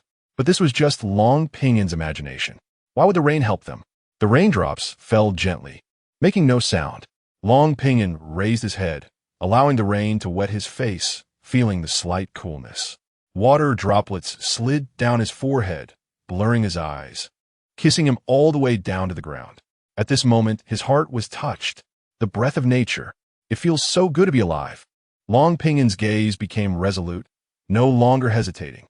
His strength was not as good as Ming's, but now he wanted to be the sword that pierces through everything. To fight for a chance of survival for Ming and Wang Qian, like a moth to a flame, seeking self-destruction. But some things must be done. Brother Ming, don't hesitate. Long Pingin's voice echoed in the rain, carrying an unspeakable determination and tragic feeling. Take Wang Qian and go. I'll stay back to hold it off. If it dares to stop you, I will cut it down. Pingin, you. Ming's voice choked. He wanted to say something, but the words turned in his throat, unable to come out. Long Pingin smiled, a hint of relief in his expression. Brother Ming, stop being wishy-washy. Do you look down on me? I still have my means. Hurry and go. Don't let my death be in vain. The black tide behind them and the scythe-wielding black envoy ahead seemed to sense the emotional fluctuations between them. They did not rush to attack, as if enjoying a tragic play about to unfold, waiting for the final curtain call. Ming's expression was grim, or rather strange. He could no longer hold it together. He turned to look at Long Pingin. No, where do you get your confidence from? You have no real means. Do you know how strong that thing is? Ming pointed at the scythe-wielding black envoy in front of them. The aura emanating from that guy was several times stronger than during his peak. Long Pingin, facing the scythe-wielding black envoy, he would probably be defeated in one move. Are you kidding? Still talking about heroically fighting for a way out. Courage is commendable, but it's useless. Pingin, it's not your turn to show off yet. I've been holding back for so long, and if I can't look cool now, it would be worse than killing me. Just watch and learn. After finishing his 2 sentences, Ming tidied his hair and a smile appeared at the corner of his mouth. He had been fleeing all this time, so he naturally anticipated this scenario, because if it were him, he would also block the door. But who said he had no backup plan? Those Ultramen. Why have they not been beaten half to death before unleashing their ultimate moves? Do you throw a royal flush at the start of a game of land cards? Ming's eyes were filled with fighting spirit. It was his turn to show off. General, convert the previous 500 points into attribute points. Add 10 points to each attribute. Evenly distributed. Successfully converted 50 attribute points. Current strength, 25. Current constitution, 20. Current spirit, 21. Current agility, 20. Current charisma, 20. Total host attributes exceed 100. Achievement unlocked. Small trial. Small trial. All forms of attacks have a 10 chance to crit, dealing double damage. Host successfully broke through to Chi Refinement Stage, 4 stars. Reaching Chi Refinement Stage, 5 stars. Host successfully broke through to Chi Refinement Stage, 5 stars. Reaching Chi Refinement Stage, 6 stars. Host successfully broke through to Chi Refinement Stage, 6 stars. Reaching Chi Refinement Stage, 7 stars. Breaking through 3 stars in a row. Directly advancing from the Chi Refinement Stage's condensation phase to the transformation phase. Ever-changing, applying freely. The aura around Ming began to surge wildly. Like a volcano about to erupt, it contained the power to destroy everything. Like a floodgate opened, it surged uncontrollably. As the aura surged, a visible storm formed. Centered around him, it swept out in all directions. The surrounding air was compressed and twisted, forming spirals that emitted sharp whistling sounds. The rainwater driven by this momentum, no longer fell gently, but became extremely violent. Every raindrop seemed to be infused with power. They spun in the air, accelerating, turning into countless sharp arrows, shooting towards the black tide and the scythe-wielding black envoy. The atmosphere on the battlefield changed in an instant. The black tide behind them seemed to sense an unprecedented threat and began to stir uneasily. But Su Ming's momentum was like an invisible mountain, pinning them down. In front of Su Ming, the scythe-wielding black envoy's scythe trembled slightly, but the black light in its eyes intensified. Su Ming faced it, his eyes flashing with lightning-like brilliance. His hair danced wildly in the whirlwind, and his clothes rustled in the wind. This momentum was like the dawn's light, tearing apart the darkness. Beside Su Ming, Long Pinyin was stunned. He was dumbfounded. His eyes reflected Su Ming's figure, like a god descending, also like the ruler of heaven and earth, making everything around him pale in comparison. Brother Ming is indeed Brother Ming, so incredibly impressive. Long Pinyin's heart raced, and his blood boiled. The aura around him began to intertwine with Su Ming's momentum, like two torrents converging into a sea, surging and unstoppable. Within him, it was as if a long-dormant giant dragon had awakened, letting out a thunderous roar. Boom! Boom! Boom! The aura transformed in an instant. From a dwindling spark, it became a blazing flame. Chi refinement stage 2 stars. And it wasn't over.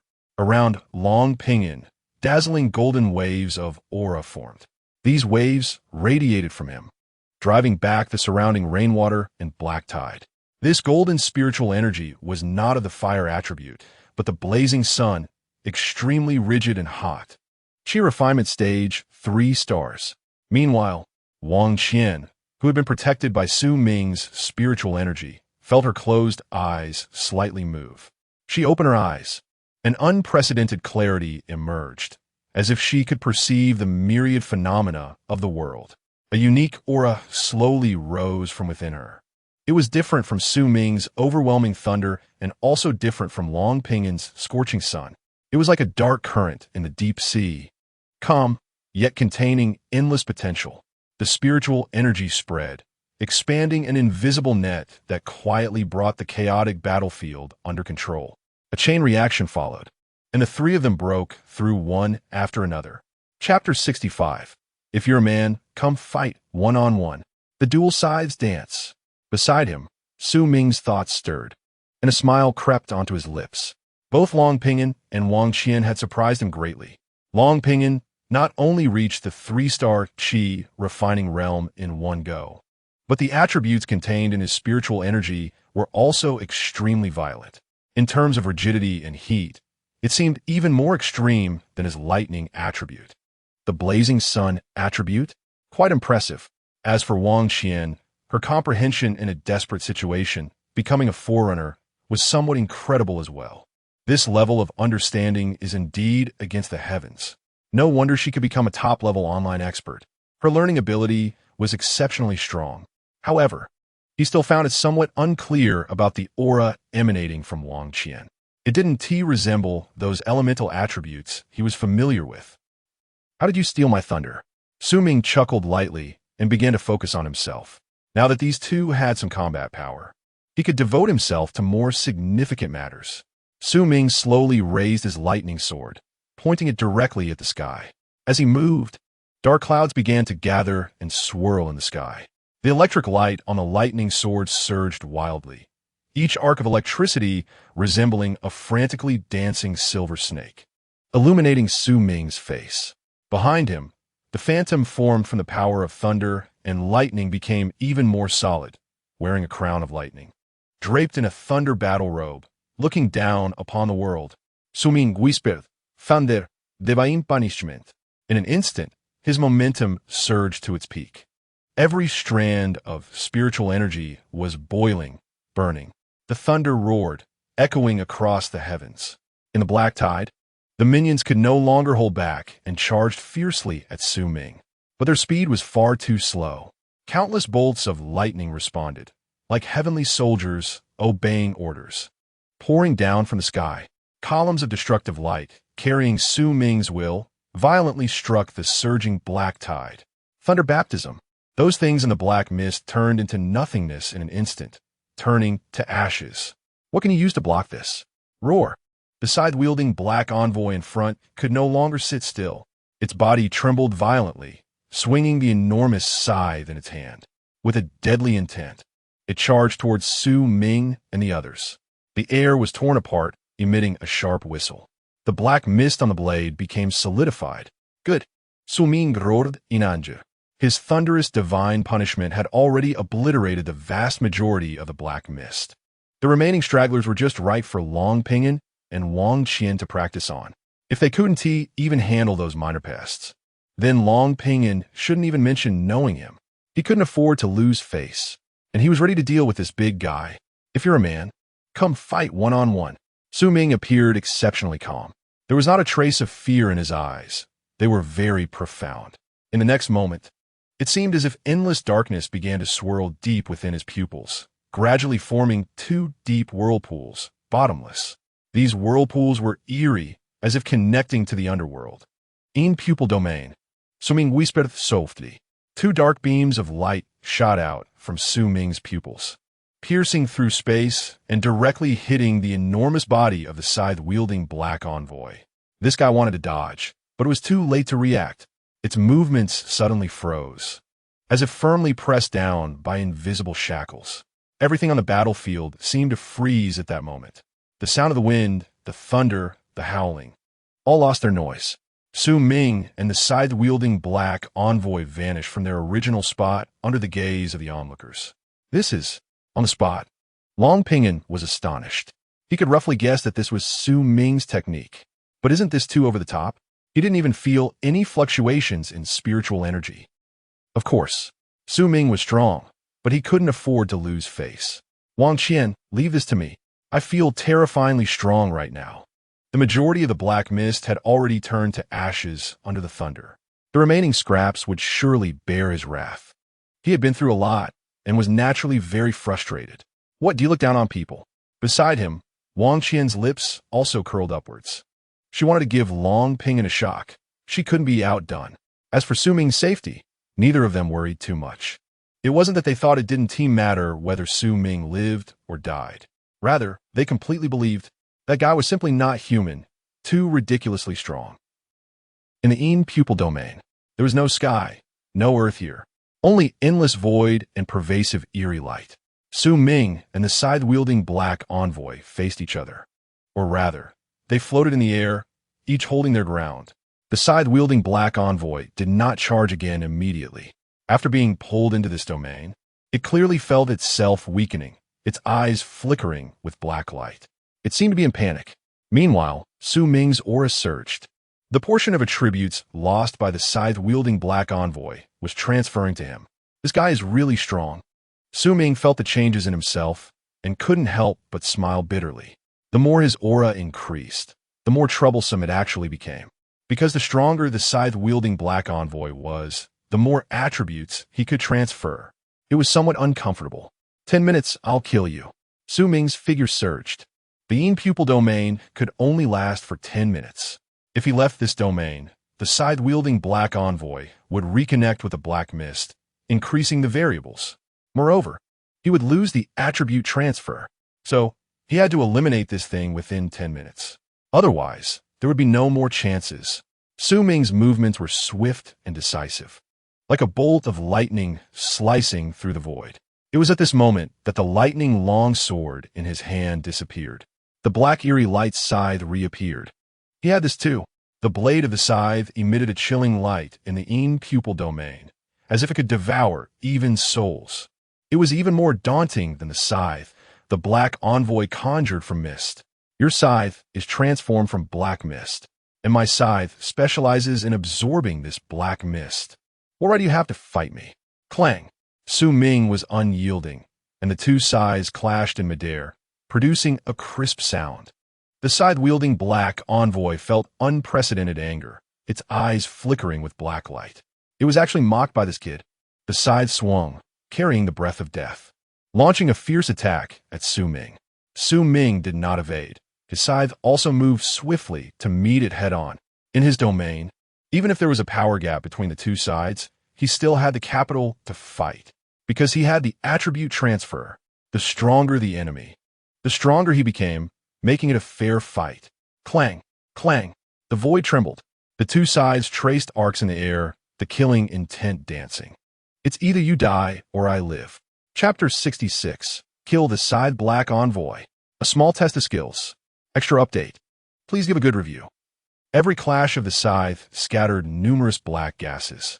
This guy is somewhat outrageous. At this moment, Ming felt terrifyingly strong.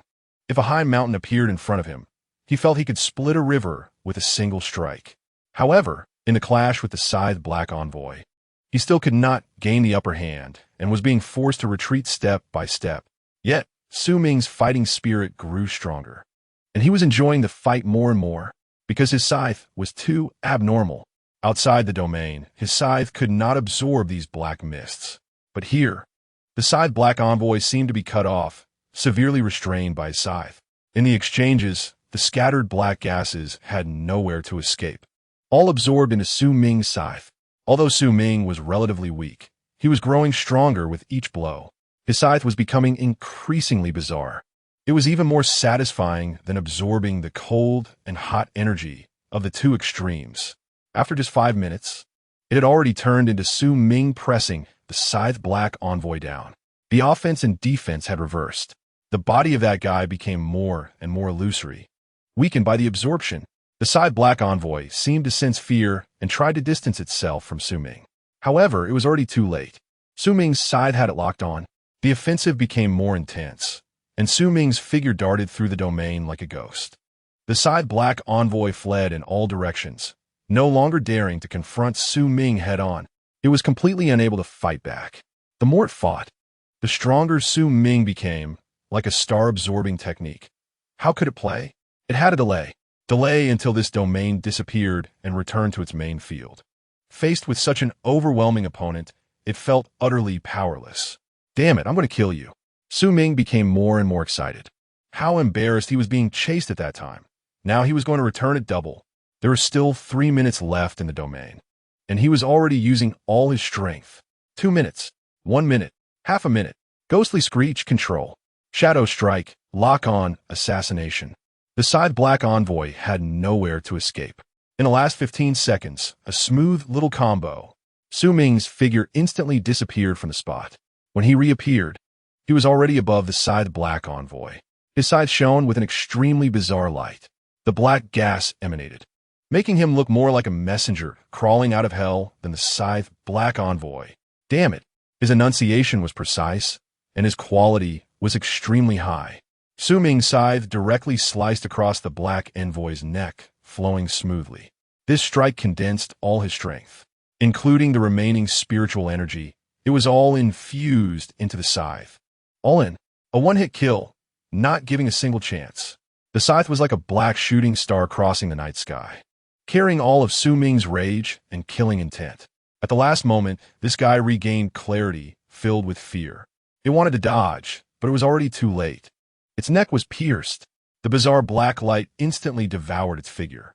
And at that instant, the black light flickered, its power doubled. This triggered the effect of the small test of skills, achievement, landing a heavy crit, double damage. A piercing howl echoed. The Scythe Black Envoy's body began to dissipate, turning into wisps of black mist, all merging into Ming's scythe. So awesome from now on, I'll call you the Grim Reaper Scythe, harvesting souls and absorbing power. You deserve this name. In an instant, the surrounding chaos disappeared. Light began to seep in. Ming's expression was calm, feeling slightly fatigued. The life and death of the Scythe Black Envoy, along with its attributes, naturally lost their effects upon being transferred to him. It was over. The domain dissipated. He should have made it, resolving that guy before the final moment. He wasn't sure if the upgrade mentioned in the domain took effect. He would take a good look next time. Ming pondered in his heart as he glanced around. Although the surroundings were still in ruins, the black mist had already vanished. Brother Ming. At this moment, Long Pinyin exclaimed in excitement. Ming turned his head and smiled slightly. The situation was already clear. He had taken down the Scythe Black Envoy inside, while Long Pinyin and Wang Qian had successfully cleared out the minor fish outside. This arrangement was reasonable. Let's go. Su Ming called out, not intending to linger. Although there was much to say, there was no hurry. After all, they still didn't know how things were outside. Delays could lead to changes. They should go out early to avoid worrying everyone. The raindrops in the sky were becoming sparser. It should be stopping soon. Long Pinyin and Wang Qian stepped into the white vortex first, disappearing from view. Su Ming followed a step behind, placing half a foot in. Just then, he suddenly felt a jolt in his heart. An indescribable intuition made him stop. Su Ming abruptly turned back, staring intently at a seemingly empty direction. His pupils suddenly contracted. Between blur and clarity, there seemed to be a figure over there, flickering in and out of sight. That existence was very faint, as if it could be blown away by the wind at any moment, hard to see clearly. But Su Ming's intuition told him it was not an illusion. There was indeed something watching them. A strong impulse surged in Su Ming's heart. He wanted to rush over and unveil that veil. But at that moment, an irresistible force came from the white vortex. Damn!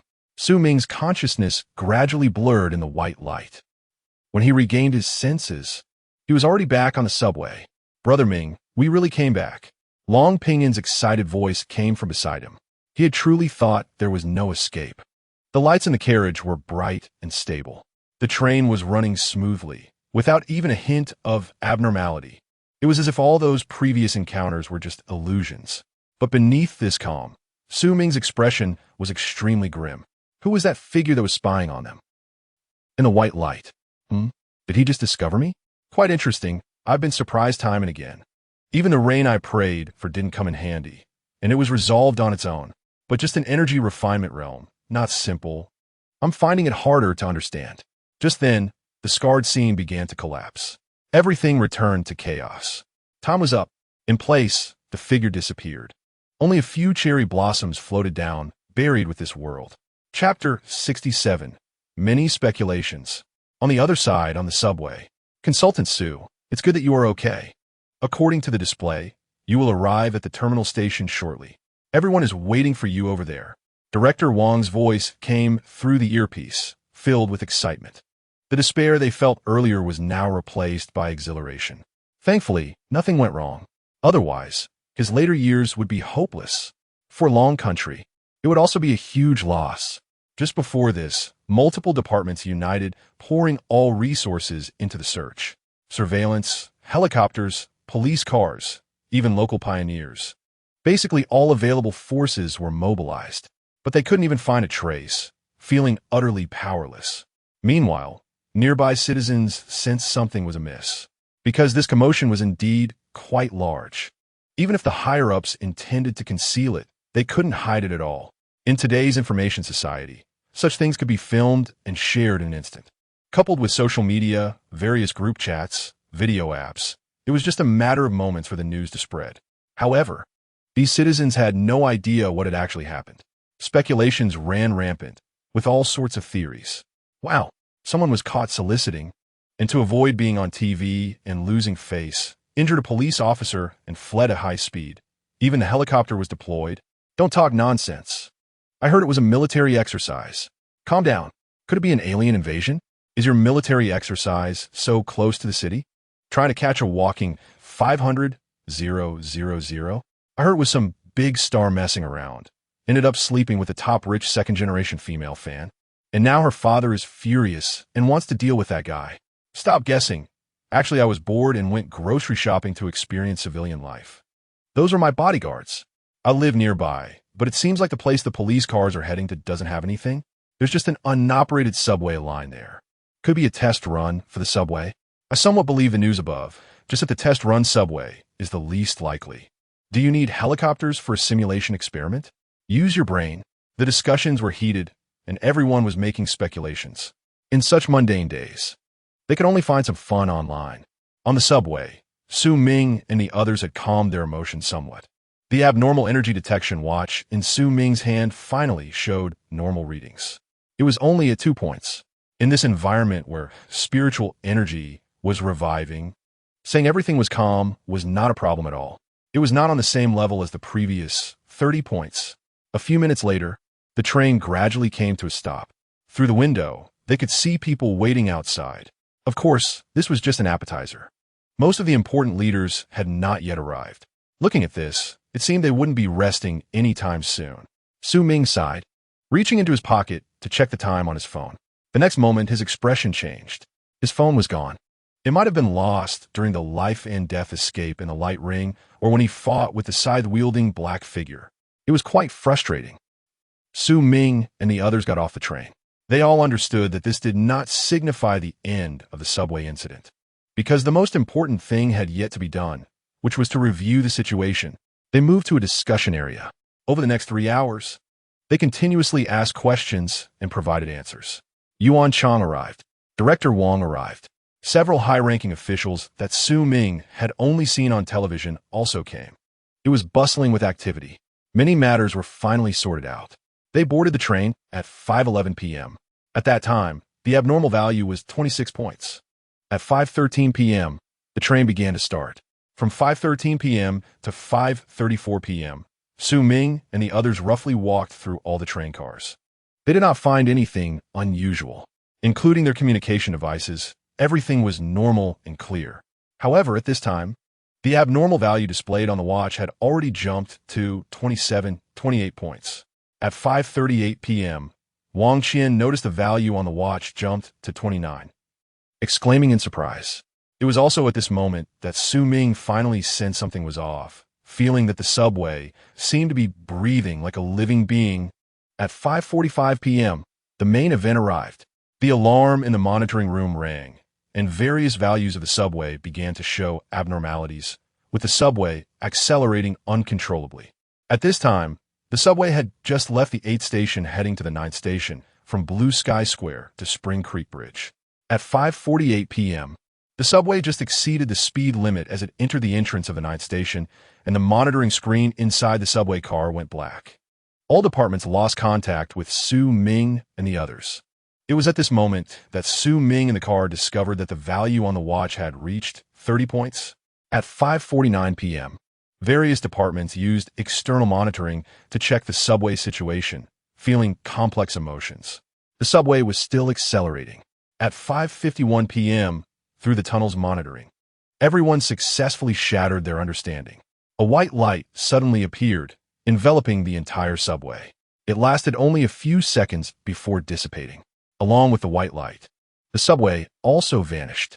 In the following time, they mobilized various resources to search, especially around the tunnel.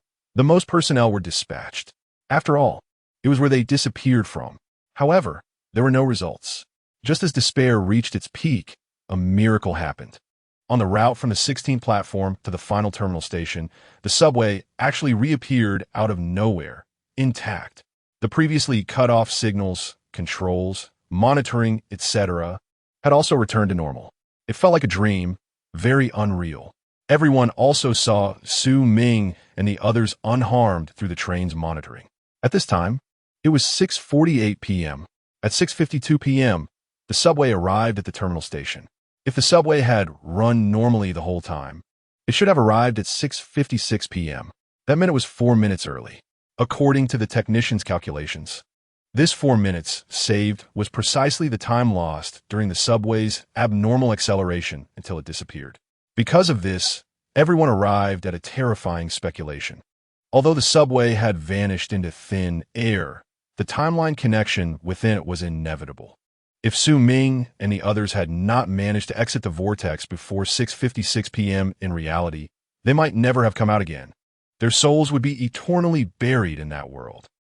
Although there were many doubts, the general outline of events was as such. Ming and the others also recounted in detail the situations they encountered within the white light. The ancient streets, the sudden anomalies, the humans that were corroded, the black mist, the terrifying sights, etc., were all revealed without concealment. Their escape journey, Ming's rising momentum, divine descent, Long Ping breaking through to the 3-star Qi refining realm, Wang Qian becoming a pioneer. Each event shocked these high-ranking officials immensely. They could hardly imagine it. As everyone looked at Ming, their eyes held even more respect. Their expressions were somewhat complex. Now, standing here, who among them was not extraordinarily outstanding? 1 in 10,000? But compared to Consultant Su, what were they? According to Long Pingin's description, Consultant Su was unbelievably handsome.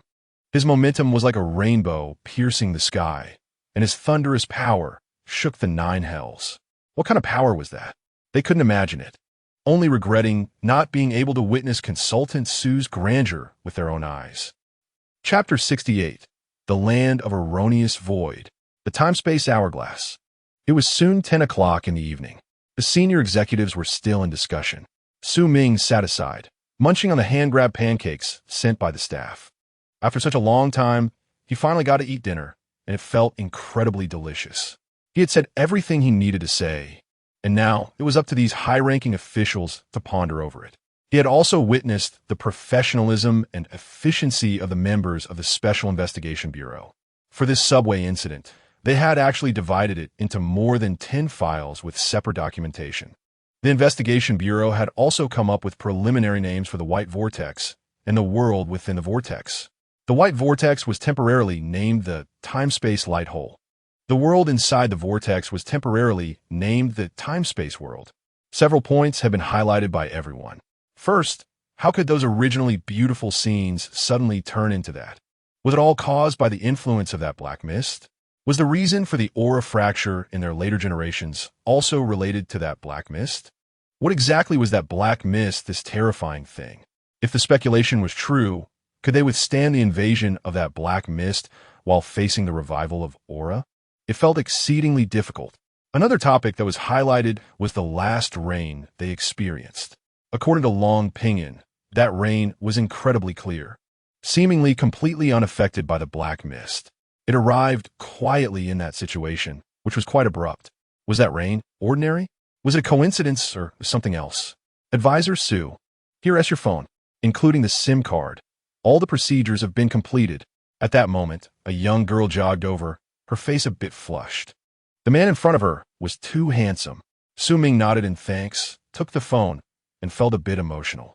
His original phone had likely fallen into the world of white light, and it was irretrievable. The senior executives were aware of this matter and promptly provided him with a new one, along with comprehensive service. The phone's configuration was naturally top-notch, specially designed for internal use, and packed with powerful functions. They even decided to directly provide Su Ming with a car. Unfortunately, Su Ming couldn't drive that thing yet. He hadn't obtained a driver's license. Many people were slow to realize that the strong and mysterious Advisor Su was just a high school senior. The new generation was pushing the old generation forward, while the old generation was left behind on the beach. Su Ming toyed with the new phone, but his thoughts drifted far away. He had only concealed one thing about his experience in the White Vortex. That was the sudden sensation he had when he came out. He wondered if it was just his illusion or if he was being overly suspicious. Even if it was true, he didn't want to say it. It was too strange. Speaking of it would not only cause them to become entangled in karma, but also increase their worries, which would be pointless. Too weak. System, open the attribute panel. Su Ming murmured in his heart. While the senior executives were engrossed in their discussion, he felt somewhat bored. He might as well check his own status. Reflecting on oneself daily, let's see how much stronger he had become. Su Ming, Realm, Chi Refinement Stage, 7 stars, Strength, 25, Vitality, 20 Mentality, 21 Agility, 20 Charm, 20 Abilities, Wailing of the Underworld, Shadow Ambush, Song of the Tide, Thunder Punishment, Paralytic Toxin, Phantom Domain, Bonds, Level 1 Dark Attribute Manual, Level 1 Wood Attribute Manual, Level 1 Energy Attribute Manual, Achievements, A Small Trial, Comprehensive Evaluation, SOSO. After reading the panel, Su Ming smiled slightly. Unknowingly, he had become even more abnormal. With attribute points over 100, plus various mechanisms and abilities, he was incredibly powerful.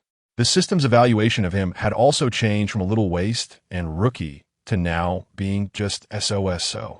He doesn't know what use this charm value had. He hoped it wasn't just for superficially attracting girls or even boys. The first sword on land. First cut the one he loves. Women would only affect his speed of drawing his sword. It was somewhat regrettable that he didn't get a manual or anything from killing that scythe black envoy. Suddenly, Su Ming was slightly stunned. The biological manuals were indeed still the same, with no changes. But the scene manuals now showed a total of 4. Black Mist Death Region, Immortal Spirit Cave, Gathering Spirit Array, and one he had never seen before, Land of Erroneous Void. Without hesitation, Su Ming opened the manual. Land of Erroneous Void exists within the rift of time and space. It is the intersection of history and reality. Time flow in a land of erroneous void no longer follows normal logic, and the boundaries of space are blurred. One step away may cross 1,000 years. In a moment, it may have already undergone vast changes. History is reenacted here, reality is lost here.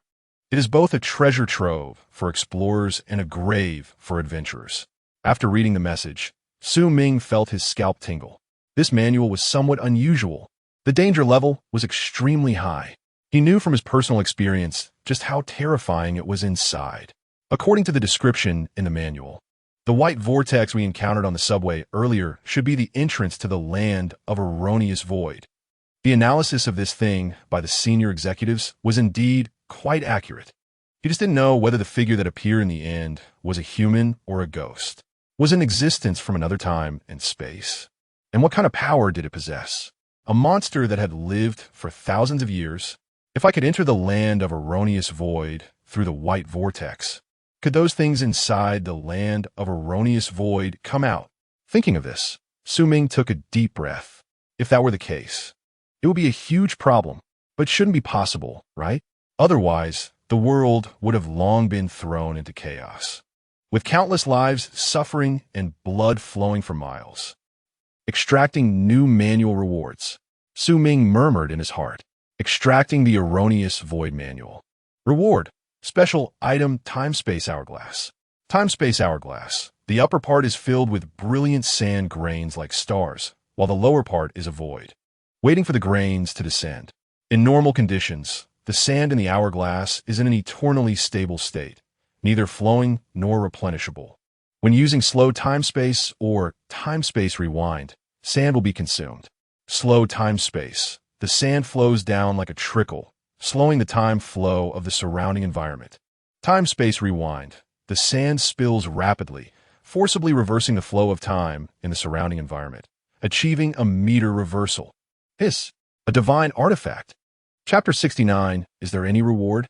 After reading the item description, Su Ming gasped. His originally tired body suddenly felt much more energized. This reward even has the effect of rejuvenation? Great, great, great. Su Ming was a bit excited. How could something related to time be simple? Defying fate, incredible. In the next moment, an hourglass appeared out of thin air in his hand. It felt somewhat heavy. The sand inside was indeed as described, shining like stars in the sky. It looked very beautiful. Su Ming instantly understood how to use this thing. The system was quite helpful at times like this. At that moment, Director Wong walked over to Su Ming. Su Ming put away the hourglass. Advisor Su, thank you for your hard work today.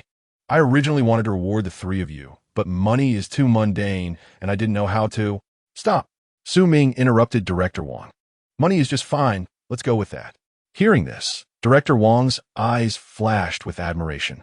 This advisor, Su, understood that the revival of spiritual energy had just begun, and those cultivation resources were precious, never asking them for any. Such a remarkable person can't be mundane, yet he chose the most ordinary reward of money. How great! Thank you, Advisor Su, you are thoughtful, he said. Also, the higher-ups have discussed it. Is there anything you would like to add? Su Ming was a bit surprised. What does being thoughtful mean? He was just thinking about how much money they would give him this time. Earning a salary gives a sense of achievement. Su Ming stood up from his seat and walked to the higher-ups. He looked at the introductions of Time-Space Light Hole and Time-Space World and spoke softly. Let's rename this to Mismatched Space. As the name suggests, it represents a chaotic time and space. About 10 minutes later, Director Wong personally drove Su Ming to his villa. Regarding Su Ming's previous suggestion, the higher-ups chose to agree. It would be renamed Mismatched Space. Who made Su Ming so powerful? If he doesn't listen to him, who should he listen to? Strength speaks. As for Long Pinyin and Wang Qian, they had their own matters and did not accompany him. In the car, Ming skillfully downloaded and logged into basic software like WeChat on his new phone. There were several unread messages. Ming ignored Lin Xiyu and the others and clicked into the chat window with Dream of Billions of Girls. The profile picture of the little black character was naturally Ning Jing. In the chat window, Ning Jing had asked him several times at different times when he would return.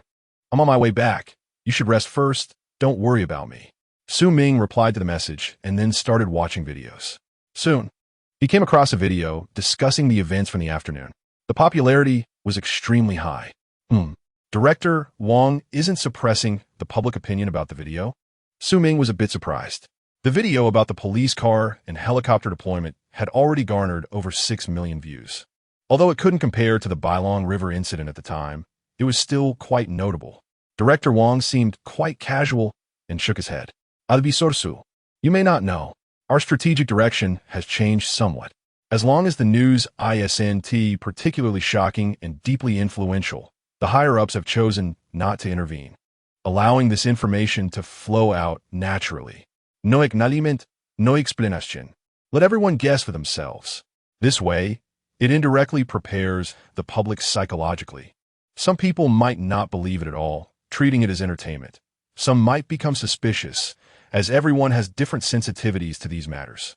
But as such news and events increase, more and more people will notice, believe in these things, start exploring, and begin preparing.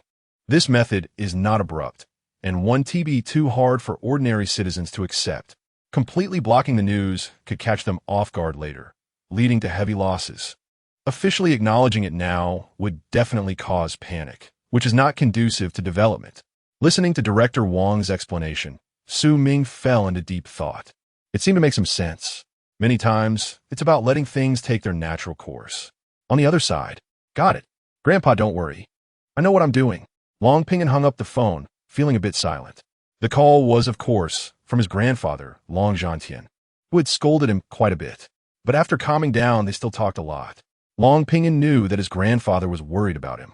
However, this was what he wanted to do. He wanted to become stronger, and he craved battle. He had thought countless times that if only his father had been a bit stronger, perhaps he wouldn't have sacrificed. He wanted revenge, even if it meant taking risks. Following Ming, he had reached the Qi refining stage 3. He could be considered a prodigy. The value in that his grandfather understood even better than he did. "Ping'an, your grandfather won't stop you. I'm also very proud of you becoming stronger. Your blazing sun attribute is currently the only one statistically extremely rare and powerful. But Grandpa only has you as a grandson now. I don't want our country to fall into deep troubles. But I also don't want you to leave me one day." When Ming returned to the entrance of the villa, it was already close to 1 a.m. The night was deep and the stars twinkled in the sky. After saying goodbye to Director Wang, Ming entered the villa. As soon as he opened the door, he saw a petite figure standing at the entrance. "Su Daolao, you're finally back. You must be tired, right? Do you want to eat something? I made a late-night snack." It was naturally Ning Jing, who ran over to Ming.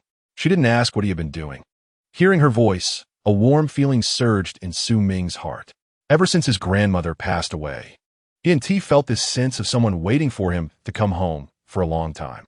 For a moment, his gaze towards Ning Jing softened a bit. If things don't work out, he could consider taking Ning Jing as a sister and charge her less. Of course, Ming's thoughts were unknown to Ning Jing. Otherwise, she would probably be so angry she'd spit blood. Did she want to be a sister? A straight man? Aren't you going to rest? Ming casually asked.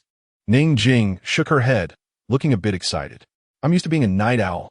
By the way, Su Daolao, do you want to go see that sapling?" Upon hearing this, Ming's heart stirred. It had been a while, and he also wanted to know how the sapling was doing. It was just in time to check Ning Jing's results. "Let us go." The two walked towards the corner where the Lingxi divine tree was planted. The moonlight fell, covering the area with a layer of silver gauze. When Ming's gaze landed on the sapling, he couldn't help but be slightly surprised. The growth rate of this thing far exceeded his expectations. Compared to the frail seedling from the morning, it now resembled a small tree. The sapling's trunk had become more upright, and 3 bright green leaves had appeared, which looked very striking. Focusing on it, he noticed that compared to other places where the spiritual energy was thin, This spot was clearly much richer. It already had half the effect of the spirit-gathering array set up by Taoist Qing Song back then. This was only speaking of concentration. If it came to purity, it far exceeded the spirit-gathering array at that time. This is the value of the divine tree. Well done. Su Ming didn't hesitate to praise her. Ning Jing's little face turned red, clearly very excited. What could be more pleasant than hearing Su Daolao's recognition? Following that, the two returned to their respective rooms to rest. As for Ning Jing's suggestion to eat her out, Su Ming still shook his head and refused. He had just eaten pancakes and really had no appetite for noodles. He wanted to lie back down on the bed and sort out what had happened today, while also thinking about what to do tomorrow. Well, Su Dalao. The two of them returned to the bedroom door, and Ning Jing seemed a bit shy. You say? Su Ming turned his head to look over. You think I did pretty well today? Is there any reward? After saying this, Ning Jing's face turned as red as an apple. Asking for a favor like this still made her a bit shy. She had never done such a thing before. What kind of reward? Su Ming was slightly taken aback. It's just, when you go out next time, can you take me with you? Ning Jing gathered her courage and chose to look Su Ming in the eye. Today, she had waited from noon until midnight. She didn't really like this feeling. She wanted to be with Su Ming. Chapter 70 New Direction. Qingshui Village. Facing the longing gaze of Ningjing, Su Ming was slightly taken aback. He had always regarded Ningjing as a tool, which seemed a bit excessive.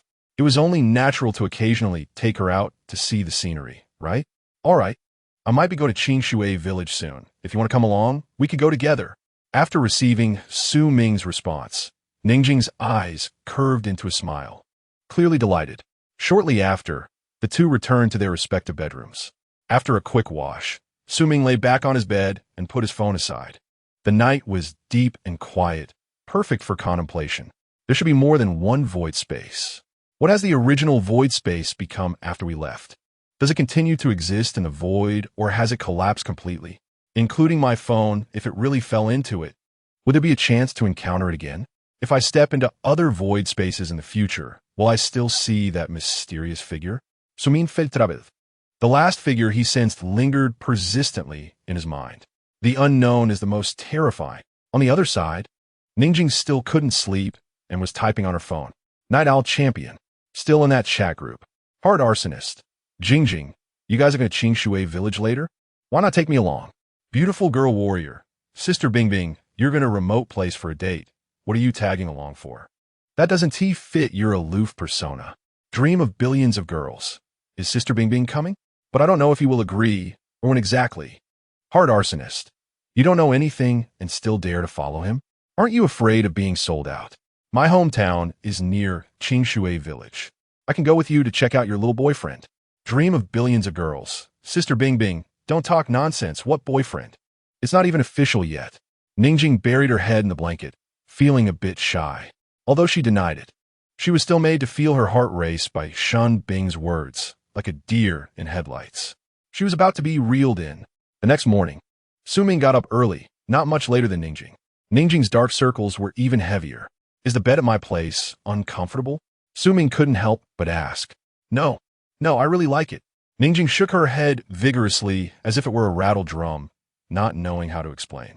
She couldn't just say she couldn't sleep because she missed him. At that moment, Su Ming's phone rang. The groceries had arrived. The two went to the villa entrance together and brought all the ingredients inside. Getting up so early together, Su Xiaogu really is keeping a beauty hidden. The man returned to the delivery truck, muttering to himself, feeling even more envious. Su Ming's life, his dream. Inside the villa, Su Ming checked all the groceries. They were fresh, but none sparked his interest. At this rate, the efficiency was low. Su Ming slightly frowned. Then, Ningjing went to cook. He headed alone to the area near the Lingxi divine tree. Compared to the night, the saplings had grown a bit taller and were full of spiritual energy. However, Su Ming still had no desire to absorb it. Let them accompany the saplings first. They can wait until they mature. Moreover, he was different from other pioneers. He wanted to break through to a higher realm, not necessarily by constantly absorbing spiritual energy. As long as his attribute points were sufficient, he could forcibly break through. It was like having a small world within him. Once certain unlocking conditions were met, he could directly infuse spiritual energy into himself. How delightful. Before long, the two started eating at the table. Ningjing, if you have nothing to do this afternoon, I plan to head straight to Qingshui village. Do you want to come? Su Ming asked. After all, he had promised her last night, so it was only right to ask now. Moreover, he wasn't going for a fight. Surely, he wouldn't run into so many deadly things again, right? Going this afternoon? Ningjing was slightly surprised. Su Dalao, can I bring a friend along? If yes, I'll ask her. Ningjing felt a bit nervous. A friend? Su Ming slightly furrowed his brows. This isn't a trip. Why bring extra people? She is also a pioneer from our Spiritual Energy Association, a really pretty sister. She seems to want to go back to her hometown for a visit, which is near Qingshui village. Ningjing quickly replied, sensing Su Ming's expression, feeling nervous. Afraid of being rejected. Another pioneer? And near Qingshui village? Su Ming's eyes narrowed slightly. If that's the case, it's not impossible. He had checked last night, and there was indeed a Qingshui village nearby. It seemed quite remote, with not many people and inconvenient transportation. To get there, self-driving was basically the only option, likely taking over 2 hours. He was unfamiliar with the area and couldn't drive. Originally, he planned to ask Director Wang if he could send a driver. But now, it seemed Ningjing had a plan. You can ask your friend, that's fine. Also, we don't have a car, so getting there might be a bit troublesome. Su Ming's expression was somewhat meaningful. Ningjing had been staring at Su Ming and instantly understood his meaning. This meant he agreed. But Shinbing had to play the dual role of driver and tour guide. All right, I'll ask immediately. Ningjing took out her phone. She had no resistance to letting Shinbing be a tool in this matter. In her eyes, being able to work for Su Dalao was such a wonderful fortune. She was delighted. And by the way, she wanted Shinbing to see just how excellent her taste was. It would be best to shock her for 100 years. Su Dalao, drink another bowl of chicken soup. Ningjing placed the chicken soup in front of Su Ming, sitting beside him as she began to communicate with Shinbing. Just thinking about how she could slap the high-cold female CEO in the face next made her excited. Chapter 71, Ether. On the other side, Golden Sand City, downtown, top floor of a skyscraper. Shinbing was sitting in her spacious and bright office. As the female president of a well-known clothing company, her office design was simple yet modern. The huge floor-to-ceiling windows provided a panoramic view of the entire city. Sunlight streamed through the windows, adding a warm hue to the interior. Shinbing was crossing her legs, elegantly leaning back in her large leather office chair. Her career was taking off, and she had become a pioneer. This sometimes left her feeling a bit overwhelmed, unable to keep up. Versailles competition. Shinbing was dressed in a meticulously tailored professional suit, the deep blue fabric accentuating her tall figure and cold, glamorous temperament. Her long hair was simply tied up at the back, with a few strands casually falling beside her cheeks, adding a touch of unintentional softness. Her features were picturesque, with a straight nose and tightly pursed red lips. She exuded an undeniable authority. Even on such a lazy morning, her beauty and charisma were enough to make anyone take notice. In the office, apart from Shinbing, there were a few busy employees. However, they all tried to remain quiet to avoid disturbing Shinbing. Her aloof personality was something they really didn't want to face too much. She was indeed beautiful, but whether one dared to look was another matter. Just then, Shinbing's phone rang. Picking up the call, Ningjing's excited voice instantly came through. Sister Shinbing, Boss Su has agreed, and we plan to leave for Qingshui village this afternoon. Are you coming? Shinbing raised an eyebrow slightly. This was much quicker than she had anticipated. However, it was doable. Sure, you're in Jiangzhou, right? I'll head over shortly. Golden Sand City is right next to Jiangzhou, and it's just over an hour by high-speed train. Yay! Ningjing sounded a bit excited, but then her tone turned somewhat shy. We don't have a car, so could you drive over, Sister Shinbing? Hearing this, Shinbing was a bit taken aback. She was increasingly curious to see who this Boss Su was that could charm Ningjing like this. How could he leave her so mesmerized that they didn't even have a car? What kind of spell had he cast? If things went awry, she could still save Ningjing from the fire and deal with that kid together. All right, I understand. A hint of playful intrigue was detectable in Shinbing's voice. I will make arrangements. After hanging up, Shen Bing stood up. She walked to the window and gazed at the distant city skyline, a look of contemplation flashing in her eyes. Su Ming, is it? I want to see what kind of man he is. Let us see if he can hold up against me for a few rounds. As her words fell, the air around her seemed to grow a few degrees colder, as if a high and mighty queen was surveying her domain. Her spiritual attribute was quite similar to Ning Jing's, both having a connection to water. But her spiritual attribute was not ordinary water. Unlike Ning Jing, who primarily walked the healing route, it was extreme ice. Ice spirits rage with 1,000 waves. Cold souls drive the frost to 10,000 feet. A flash of cold light darkens the starry river. Jade flowers dance wildly, boundless in force. Highly aggressive. Looking at the bustling scene outside the window, Shen Bing turned around and pressed the intercom on her desk. Secretary Li, come in for a moment. Shortly after, a tall, elegant woman walked in. It was Shen Bing's secretary, Li Wei. President, what can I do for you? Li Wei's voice was gentle and respectful. Shen Bing turned around, her gaze sharp. I need to go on a business trip for a few days. The company's matters will be managed by you for now. Li Wei was slightly taken aback, but quickly regained her composure. Understood, President. Shen Bing nodded and stood up from her seat. Do well. I have high hopes for you. With that, Shen Bing walked out of the office with graceful strides, not looking back. Li Wei watched Shen Bing leave, a flicker of complexity in her eyes. But it was quickly concealed. In recent days, President Shen had hinted at some things to her. It seemed very likely that she, Li Wei, would take over here. This surprised her, while also leaving her somewhat incredulous. How could someone just decide not to run such a big company? Just how great was President Shen's determination? And what exactly did she want to do? She couldn't keep up at all. However, she was aware of some things that most people didn't know. That was, President Shen seemed to have a very poor relationship with her family. Otherwise, it would be impossible for someone like her, an outsider, to be groomed as the new leader. On the other side, Ning Jing was excited. Boss Su, Sister Shen Bing has agreed, and she should arrive from Golden Sand City around noon. I'll go plant trees first, then prepare lunch. Suminadi smiling slightly.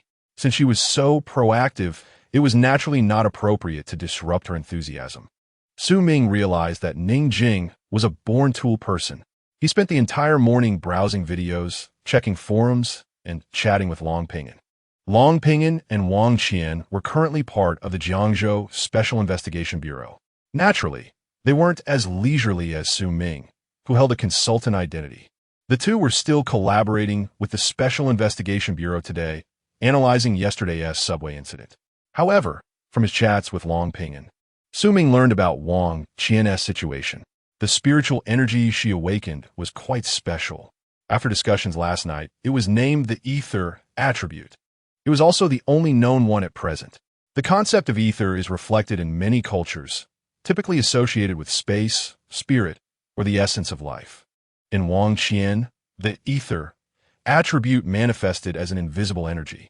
It was fundamentally different from the 5 elemental elements of wind, wood, water, fire, and earth. It was a more subtle and profound existence, or perhaps somewhat mystical. For Wang Qian, the specific effect was the ability to perceive and manipulate the flow of energy in space. She could even influence the state of matter to some extent. In yesterday's void space, as Su Ming unleashed his domain, he engaged in a one-on-one duel with the Scythe Black Envoy. Meanwhile, Long Pingan and Wang Qian outside were able to easily clear away the remaining scraps, thanks to her ability. Her ether, spiritual energy acted as an invisible conductor, guiding the chaotic flow of energy. It seemed to pluck the strings of space, bringing order to the raging black mist under her control, reducing the abnormal atmosphere and slowing the invasion speed. Conversely, under the influence of Wang Qian's ether, spiritual energy, Long Pingan's perception became clearer. This feeling was marvelous. It seemed he could intuitively sense the next moves of the black mist. Truly extraordinary, despite Wang Qian just becoming a pioneer. Her unique spiritual attribute made the higher-ups treasure her greatly. Of course, they wouldn't forget about Consultant Su. If it weren't for him, even with talent, Long Pingan and Wang Qian's growth speed would not be so terrifying. With such a big shot around, why worry about not living well? They were envious. Chapter 72, Are You Not Delaying Her? All morning, Ning Jing was busy coming and going, while Su Ming was quite relaxed, scrolling through his phone. He casually reviewed his friend's updates, but one thing annoyed him. In this world, the revival of spiritual energy was becoming increasingly evident, with many strange occurrences happening everywhere. Yet, the trending topics on social media were still dominated by entertainment celebrities. The world is going downhill. Are we really going to rely on these young idols to withstand disasters in the future? They're not as good as that old acquaintance in overalls. Even though his era has passed, his legend still lingers in the martial world, never fading. Just looking at Ning Jing's WeChat profile picture makes it clear. Close to noon, Ning Jing jogged over. Suda Lao, Sister Xinbing, is about to arrive. I sent her the location. Hearing this, Su Ming got up from his seat. Let's go wait for her at the door. After all, if he needed someone to be a tool, he should maintain a good attitude. A few minutes later, they arrived at the villa entrance.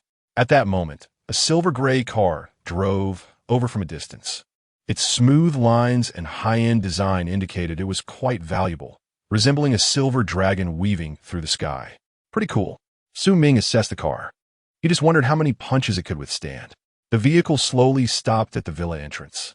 The door opened, and a tall figure stepped out. It was Xinbing. She wore a classic black dress, the simple lines and smooth cut perfectly outlining her graceful figure. Her legs were wrapped in silver stockings, accentuating their long and proportionate shape. Perfect figure. Such long legs? Su Ming admitted he was a bit surprised. Although he was not a lecherous old man, appreciating beautiful things always brightened his mood. Xinbing's gaze first landed on Ning Jing, and her lips curved into a slight smile. Ning Jing, long time no see. Her voice carried a hint of warmth. Clearly fond of Ning Jing, it was known that she was always cold to her employees. Sister Xinbing, you finally made it. Ning Jing's tone was excited, clearly having looked forward to Xinbing's arrival. Finally, she could give Xinbing a good face slap. Next, Xinbing's gaze turned to Su Ming. A hint of surprise flashed in her eyes. She didn't expect Su Ming to look even younger than she imagined. He looked like quite the pretty boy. Ning Jing actually liked this type? In her view, a quiet and obedient girl like Ning Jing should yearn for muscular men, right? Xinbing. Xinbing extended her hand as a self-introduction. Su Ming smiled slightly, calm and polite, shaking hands with Xinbing. He felt no discomfort from her cold aura. Hello, I am Su Ming. Xinbing nodded. She was quite satisfied with Su Ming's composure. No wonder he could attract Ning Jing. At least he was putting in a good effort on the surface. After that, the group headed straight into the villa. Ning Jing prepared 3 dishes and a soup, finally serving rice for the 3 of them. Sister Xinbing, try my cooking. I'll go water the plants first and be right back. Ning Jing smilet svetli. Xinbing nodded but couldn't help but ask, Ning Jing, do you cook every day? Watering what? Ning Jing didn't answer immediately, but looked at Su Ming first. After Su Ming nodded, she began to respond. Yes, Suda Lao treats me very well, so he entrusted the cooking and gardening to me. I'll go first. You guys eat. I'll be back soon. With that, Ning Jing left without looking back. Xinbing's mouth twitched, and her mind was filled with black lines. Clearly, they were treating her as a free maid. She was even enjoying it, and saying it was someone treating her well. What kind of spell had this young man cast on Ning Jing? Too ridiculous. Xinbing discreetly pushed her chair back a bit. She was afraid she would also fall for it. Then let us eat first. No need to wait for her. Seeing Xinbing not moving her chopsticks, Su Ming spoke up and started eating. He didn't notice that Xinbing's hands had formed fists under the table. She truly couldn't hold back anymore, her brows furrowed. How had Ning Jing been brainwashed?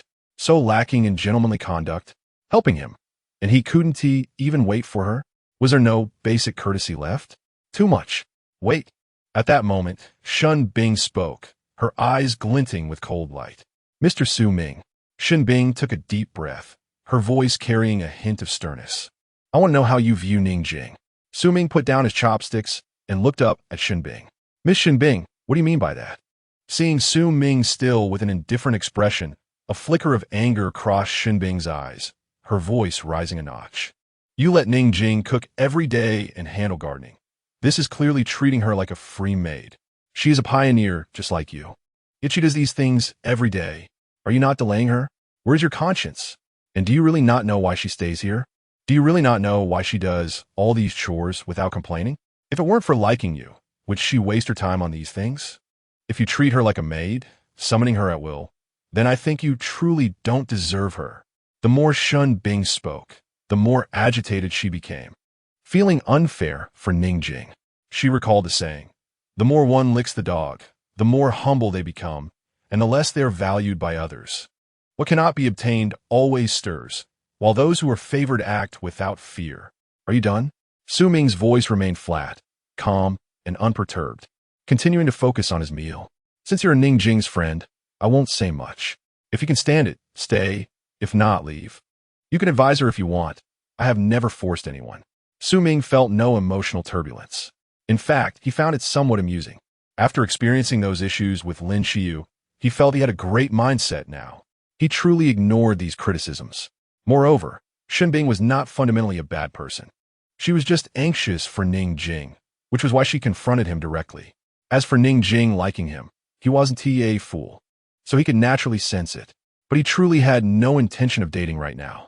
He had the capital to become stronger, even to the point of surpassing others. Why would he actively slow down his pace at this moment? Some things cannot be reversed. As for Shun Bing's claim that he was delaying Ning Jing, that was even more absurd. What could be easier than staying by his side to gain opportunities? He was that confident. Seeing Su Ming's attitude, Shun Bing felt somewhat choked. Her earlier questioning was like a bone-chilling winter wind, piercing and direct. But Su Ming's response was like calm water in a deep pool, undisturbed. This made her feel like she had strength, but nowhere to exert it, hitting cotton. Just think about it. Shun Bing's temper suddenly calmed down, and she started to eat. This was still without her knowing that Ning Jing transferred money to Su Ming every day. Otherwise, she might have choked to death. At that moment, Ning Jing ran back from outside the villa, her face filled with joy. Chapter 73 Departure. New location. Add more. Sister Shun Bing, is my cooking delicious? Ning Jing just took her seat and asked Shun Bing, her eyes flashing with anticipation. Although she sensed the tranquility of the atmosphere, she didn't think too much about it. After all, Shun Bing herself was a cold character. Su Dalao also wasn't talkative, so it was up to her to liven up the atmosphere. Shun Bing smiled slightly, nodded, and didn't make a big deal out of it. By the time the meal was finished, it was already close to 1 in the afternoon. The sun was shining outside, and the group chose to take a short break before setting off. Shun Bing pulled Ning Jing into the bedroom, unsure of what to say. Su Ming was happily lounging on the living room sofa, scrolling through his phone. After a while, Su Ming's phone vibrated, receiving a message from Ning Jing. Su Dalao, can I take Sister Shun Bing to see that sapling? Su Ming thought for a moment and finally stood up. Since they were going, they might as well go together. After seeing it, they could head straight out. There was no time to lose. He was also pondering a question. Could he set up some kind of formation to protect his land? Otherwise, if it got damaged one day, where'd he go to cry? Although he had previously instructed that no one from the sales office should come to his villa for gardening or daily work, he still felt uneasy without anyone guarding it. If a thief came in, it would be a big problem. Will he return this time? He planned to ask Director Wang and Taoist Ching Song if there was any way to handle it. He also thought about the game plants versus zombies. If he could plan a bunch of plans to arm his villa, then if any terrifying thing came that he couldn't deal with, he could just go home and prepare for a defensive battle. After a while, the group arrived at the sapling's location. To be precise, it should now be called a small tree. This time, Shun Bing's indifferent face finally showed a few signs of shock and surprise. This is... She seemed to somewhat understand why Ning Jing liked watering it. Although the small tree in front of her hadn't grown tall yet, the aura around it was very familiar to her, and she craved it. This was spiritual energy, and such a high concentration of spiritual energy. How was this achieved? Ning Jing saw Shun Bing's expression and felt extremely pleased. Just a moment ago, she had been lectured by Shun Bing, who said she was brainwashed. And now, speaking, Sister Shun Bing, this small tree grew because I watered it, and Su Dalao personally guided me in cultivating water attribute spiritual energy. Only by being in harmony with nature can one have deeper insights. Ning Jing took the opportunity to turn the tables and educate back. Shen Bing swallowed. If this had been before, she would have definitely thought it was still Su Ming's brainwashing, all nonsense. But now, seeing the small tree with such rich spiritual energy, she fell silent. If she could absorb all the spiritual energy here, she felt she could break through and reach the second star of the Qi refining realm. At this moment, she turned to look at Su Ming. Su Ming's expression remained calm, but Shen Bing's mindset had changed. This little boy seemed to have become a bit more handsome. Something was off. So when are we setting off? I'm quite familiar with Qingshui village. It's right next to our village, and I've been there a few times. No problem letting me drive, and I can also show the way. Shen Bing was afraid that if she stayed here too long, she wouldn't be able to resist absorbing all this spiritual energy. Even she herself hadn't realized that she seemed to be starting to willingly accept the role of a tool. This kid really seemed to have something. Su Ming looked at the time on his phone. It was 1:40 p.m. The sun was still strong, but it had passed the most unbearable time. All right, let us set off. The group arrived outside the villa. At this moment, Su Ming slightly turned his head. Not far outside the villa, there was a young woman. He hadn't seen her before. She might be a resident of a nearby villa. When he returned in the early morning, he saw light in that villa, indicating someone was living there. The woman seemed to have seen him too, and they exchanged a brief glance. Su Ming didn't pay much attention, got into Shen Bing's car, and then the three of them drove away, leaving Lin Ku alone at the spot. She stood at the villa's entrance, her gaze following the car that was gradually moving away. Her heart was beating faster and faster, as if it were about to jump out of her chest. She finally saw Su Ming again, and this time, they were so close. They even had a brief moment of eye contact. He was even more handsome and charming than she had imagined in her mind over the past few days. That indifferent expression, deep eyes, and the confidence and composure that showed unconsciously were simply irresistible. But in her eyes, there was still a complex mix of emotions. By Su Ming's side, there were actually two stunning girls. Both were beautiful and seemed to have even more grace than her. Lin Ku's hands unconsciously clenched, her nails almost digging into her palms. There was admiration, jealousy, and a hint of indescribable humility and disappointment. Of course, someone like him wouldn't be without beautiful companions. They must all be better than me. Lin Ku's gaze became confused again. What had you been doing these past few days? A sense of powerlessness surged within her. She felt like a tiny ant, while Su Ming was a high and mighty deity. The two should never have intersected, nor should they have. Lin Ku looked up at the sky, forcing back the tears that threatened to fall. After a while, she picked up her phone and called her cousin Lin Xiu. The two of them had been chatting casually these past few days. She also knew that her cousin seemed to be going through some emotional crisis and had conflicts with her boyfriend. The two were now, in a sense, sharing the same pain. They should be able to find some common ground. On the other side, Su Ming frowned slightly. He had seen Lin Ku standing there in a daze through the rearview mirror. That woman, does she know me? It doesn't make sense.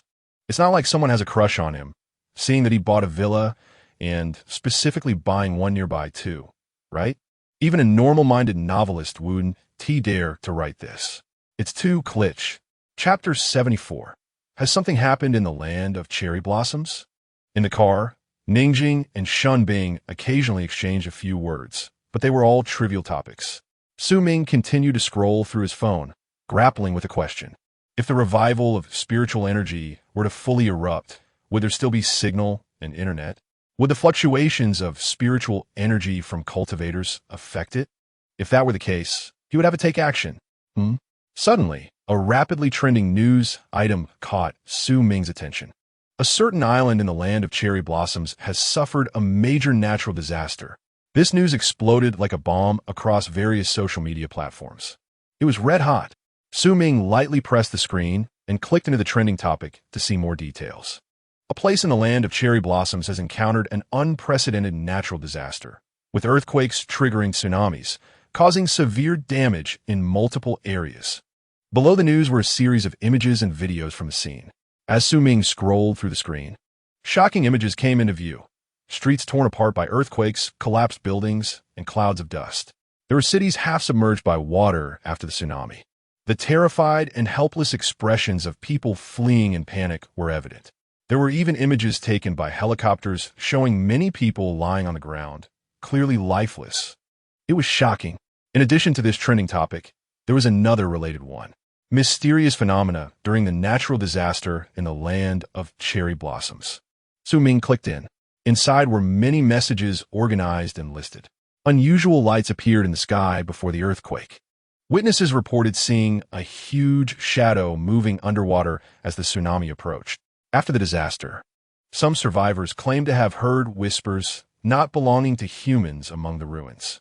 Not only were these messages listed, but there were also many interview images and videos.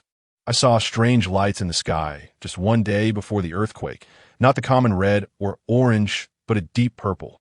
The night before the earthquake, the owls in our town were unusually active, hooting all night with a chilling sound.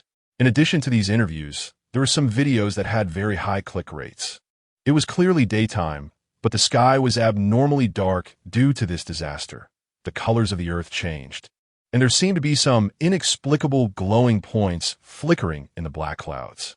Countless cracks appeared on the ground, some of which were bottomless and emitted faint black gas.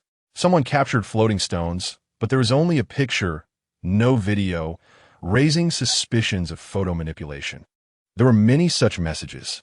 Ming scrolled through his phone, deep in thought. The more he looked, the more he felt that the people of the land of cherry blossoms, who had been living so well, were not facing an ordinary earthquake. From information that emerged, although there were many unbelievable aspects, they were not too difficult to accept. It was hard to directly assess the truth of many things, especially on the internet. However, the thrill was real. Like many netizens from the Dragon Country, Ming did not express sympathy.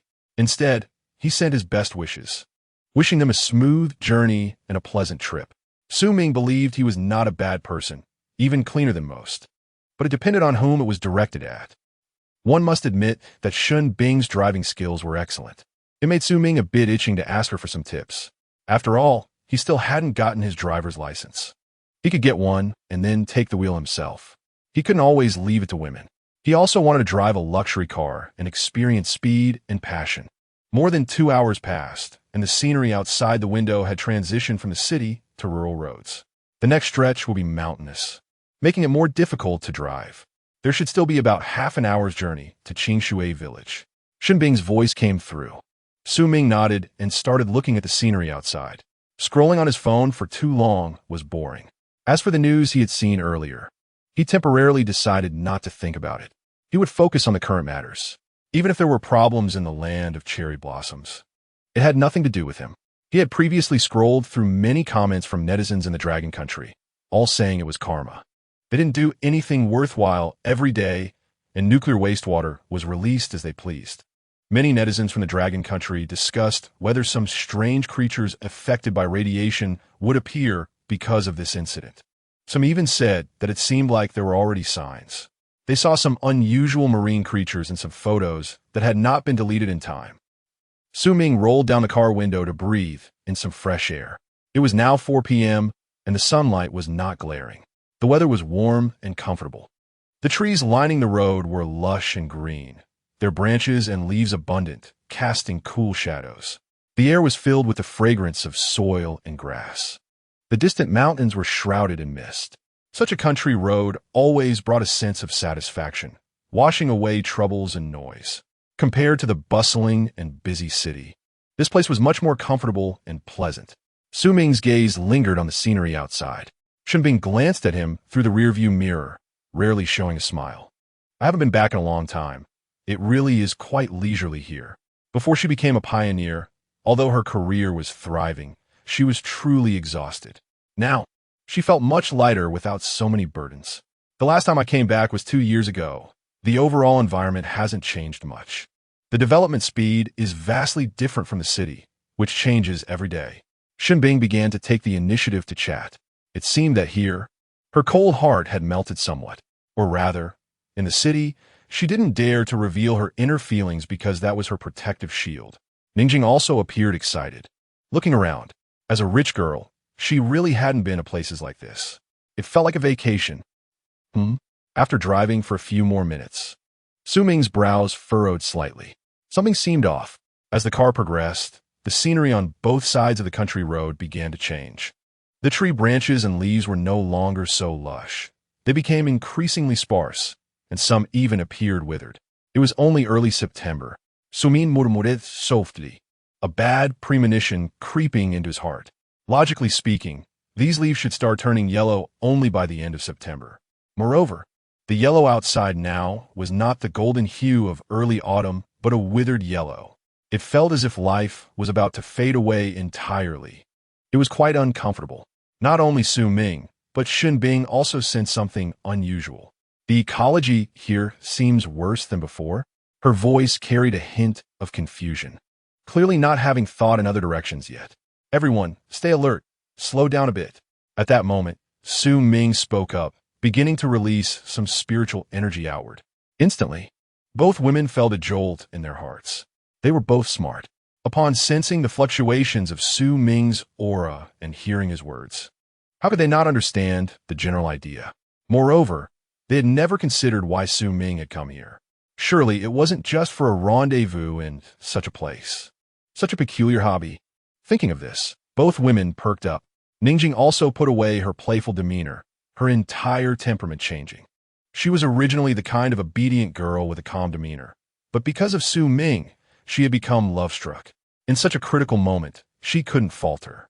The car's speed slowed down. The scenery along the path has become increasingly desolate. Su Ming instinctively glanced at his phone. Sure enough, there was no signal again.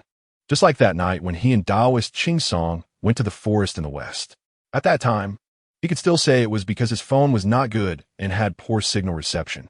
But this time, it was a specially made phone provided to him by the higher-ups with a customized SIM card as well. Its signal reception ability was unquestionable. Yet now, it still wasn't working. This can only indicate one thing. There is something suspicious about this place. Chapter 75. Gray Mist? Anomaly? Spirit Weapon? The atmosphere in the car was momentarily oppressive. Qing Shui village was just around the corner. Shen Bing's tone was not pleasant. As the vehicle moved forward, the road ahead was not only desolate, but also began to blur, shrouded in a layer of faint gray mist. This mist was different from the usual morning fog. It appeared unusually thick and carried an unsettling aura. Su Ming and his companions, as forerunners, felt a slight aversion to this mist. The aura seemed fundamentally incompatible with spiritual energy. Could this mist be one of the 9 great black mists? Su Ming muttered softly, feeling a bit bitter inside. He knew that there might be something unusual in Qing Shui village. After all, the source of those mushrooms was right here. Otherwise, he wouldn't have rushed over. He had thought that this place would be like the heavenly realm of White Dragon Lake, hence the presence of by Bo Xian Lu or Chui Ling Xian Chao. He intended to come here to gather other material-related illustrations. But it seemed he had forgotten one thing. Fortune and misfortune often go hand in hand. Although a celestial realm was discovered at Bai Long Bridge, it wasn't long before the widely publicized Bai Long River incident occurred. Dark clouds loomed over the city, and thunder rolled. He had even fought a thunder dragon at Bai Long Bridge. Now, how could he hope to easily reap benefits? He had never won even a single lottery ticket. Why would he think he had such luck? My mistake. I should have checked this out earlier. Su Ming felt a bit regretful. It had been several days since he obtained the illustration of the underworld year.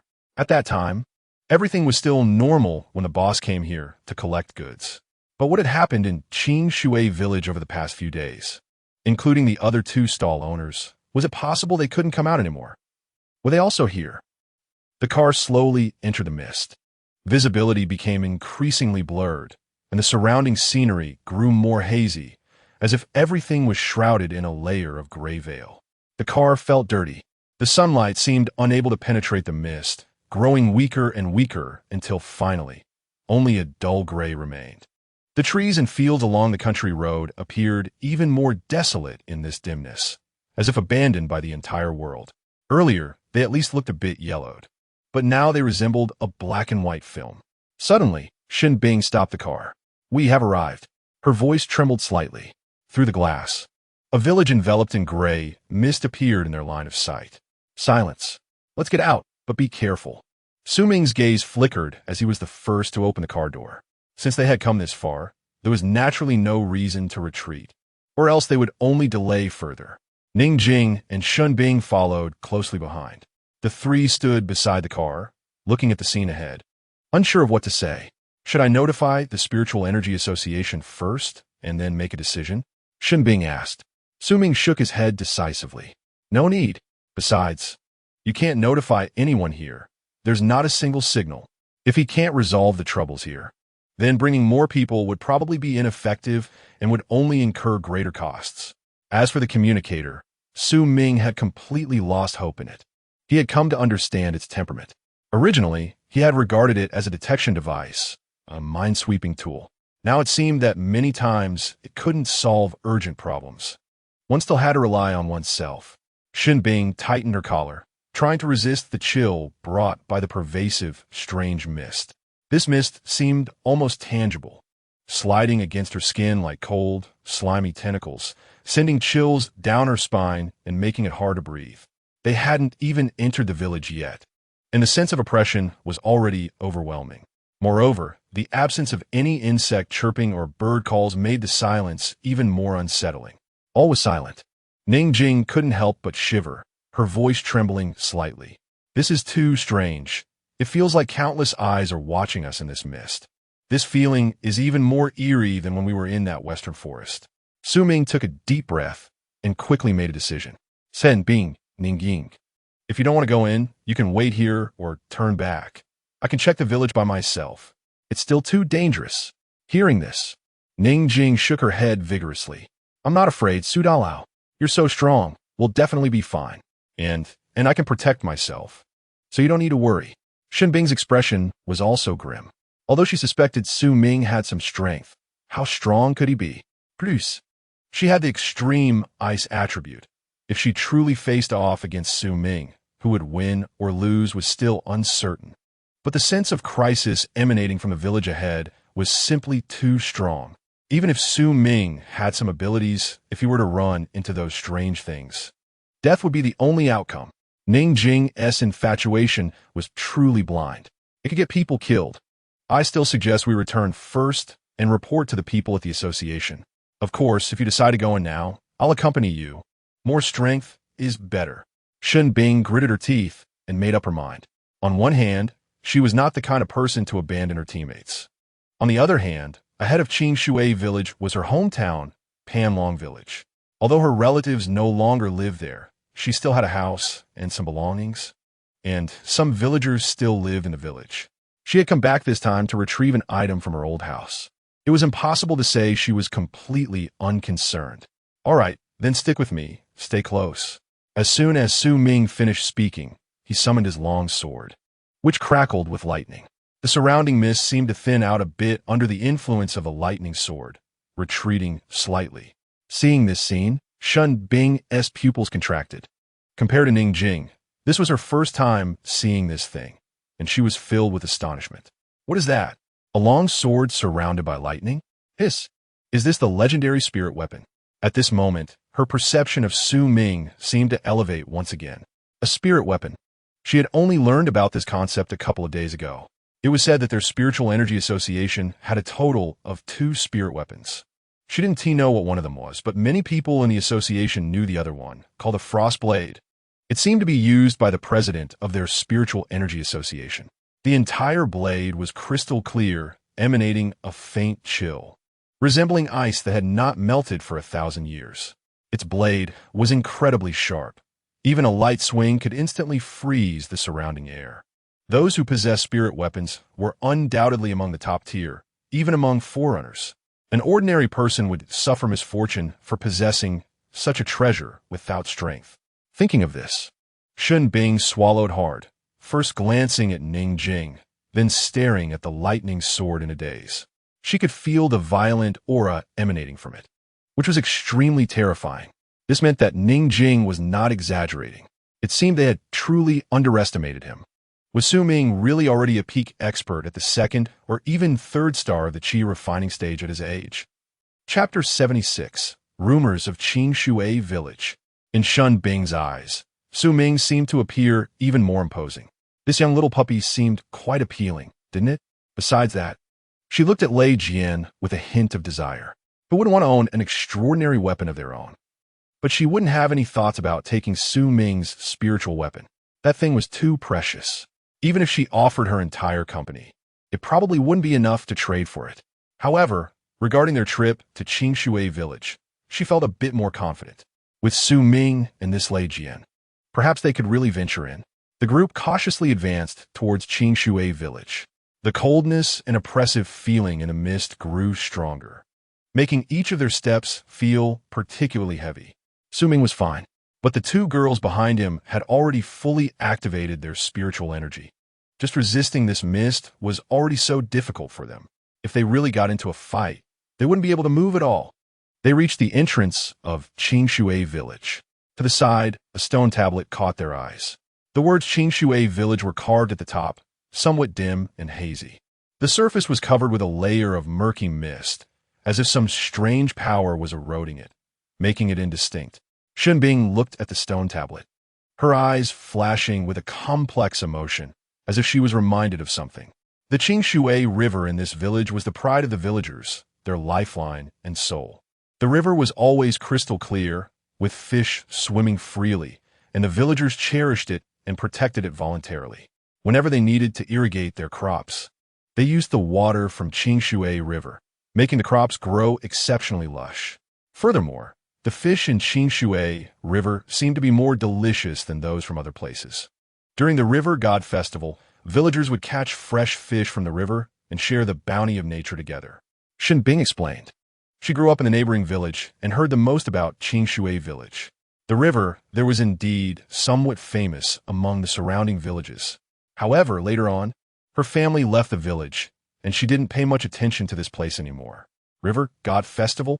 Su Ming was somewhat surprised. If I remember correctly, the River God Festival in Qingshui village is on the 8th day of the 8th lunar month every year. The significance of the River God Festival in Qingshui village should be comparable to the New Year. I heard this from my grandfather when I was a child. Xinbing spoke nostalgically. It is said that this festival originated from an ancient legend. Long ago, Qingshui village suffered a severe drought, crops withered, and rivers dried up. The villagers' lives fell into distress. In desperation, a divine fish appeared from the riverbed, emanating a soft glow. Then gentle rain fell from the sky. The river filled up again and was incredibly clear. The land regained vitality, and the villagers were able to survive. The divine fish then vanished into the river, never to be seen again. From that day on, the villagers regarded the divine fish as the embodiment of the river god, believing it brought the water of life. To express their gratitude to the river god and pray for good weather every year, the villagers held a celebration on the 8th day of the 8th lunar month. They would build altars by the river, offering flowers and food to show respect to the river god. On the day of the festival, villagers would dress in their best clothes, gather by the Qingshui River, and hold a sacrificial ceremony. An elder from the village would recite prayers, asking the river god to continue blessing the village with abundance and peace. After the elder finished reciting, the rest would sing and dance until late at night. After hearing the story, Su Ming nodded. The more remote places often pay more attention to rituals, customs, and the culture of local legends. This is understandable, but it also vaguely made him sense a familiarity. This scene felt somewhat reminiscent. The previous Bailong Bridge also had a similar legend. Then something happened. It should be, perhaps, a coincidence? Su Ming and the others took a deep breath and stepped forward. They passed the stone tablet and officially entered the village. A strange wind suddenly blew, stirring the surrounding mist even thicker. The wind seemed to carry some low, mournful wailing. It sounded like someone was crying, or like some creatures were growling. In the city, people jokingly referred to such winds as demon winds, but didn't think much of it. According to scientific reasoning, it was due to local pressure changes, terrain influences, or thermal differences, etc. But this was different. This wind felt eerily cold, sending chills down their spines. Su Ming expanded his spiritual energy a bit more, protecting the two girls behind him. He truly didn't think they could withstand it on their own. The group moved slowly, each step taken with caution. Su Ming's intuition told him that the secrets hidden in Qingshui village might be far more complex than they imagined. If there were truly dirty things, they should be more terrifying than the back then. That, as soon as it emerged, hadn't even taken a few breaths of fresh air before he chopped it down. And now, whatever was here, he didn't know how long it had been lurking and growing. At that moment, vague outlines began to appear in the mist ahead. They should be houses. Focus your attention a bit more. Don't treat your lives lightly. Su Ming advised again. This place felt even stranger than the Western Forest before. If this place were to be divided into levels like in a game, this should be a level 10 area. And the two girls behind him were at most level 1 or 2, pure novices. Being killed instantly wouldn't be surprising at all. As they gradually approached, the outlines became clearer. They were indeed houses, but the doors and windows of these houses were tightly shut with no light, giving a feeling of being long abandoned. Su Ming took a deep breath, slowly reached out, and placed his hand on the old wooden door. As he gently pushed, a sharp and prolonged creaking sound shattered the silence, making it even more eerie in this atmosphere. A wave of decay rushed towards him, carrying a hint of coldness. It felt as if a long-imprisoned evil spirit was being released at that moment. Something was very wrong. Su Ming entered first, with the two girls closely following, hardly daring to breathe. The light was very dim. The room was fully furnished, with a somewhat old wooden table in the center, its four legs seeming a bit unsteady. But aside from being a bit dilapidated, there was nothing majorly wrong. The only strange thing was that there wasn't a single person in the house. Not even a flying insect could be seen. Where had all the people gone? Chapter 77. Heading to Qingshui River. Su Ming and the others passed through several houses, and they were all the same. There were no signs of damage or fighting. The situation might not be as bad as they imagined. Sister Shun, could it be that everyone in this village has gone out to work? That's why it's become desolate here? Ning Jing asked at this moment. Shen Bing shook her head. That shouldn't be the case. Although I haven't been here for a year or two, this is their home. They wouldn't leave easily, especially the elderly.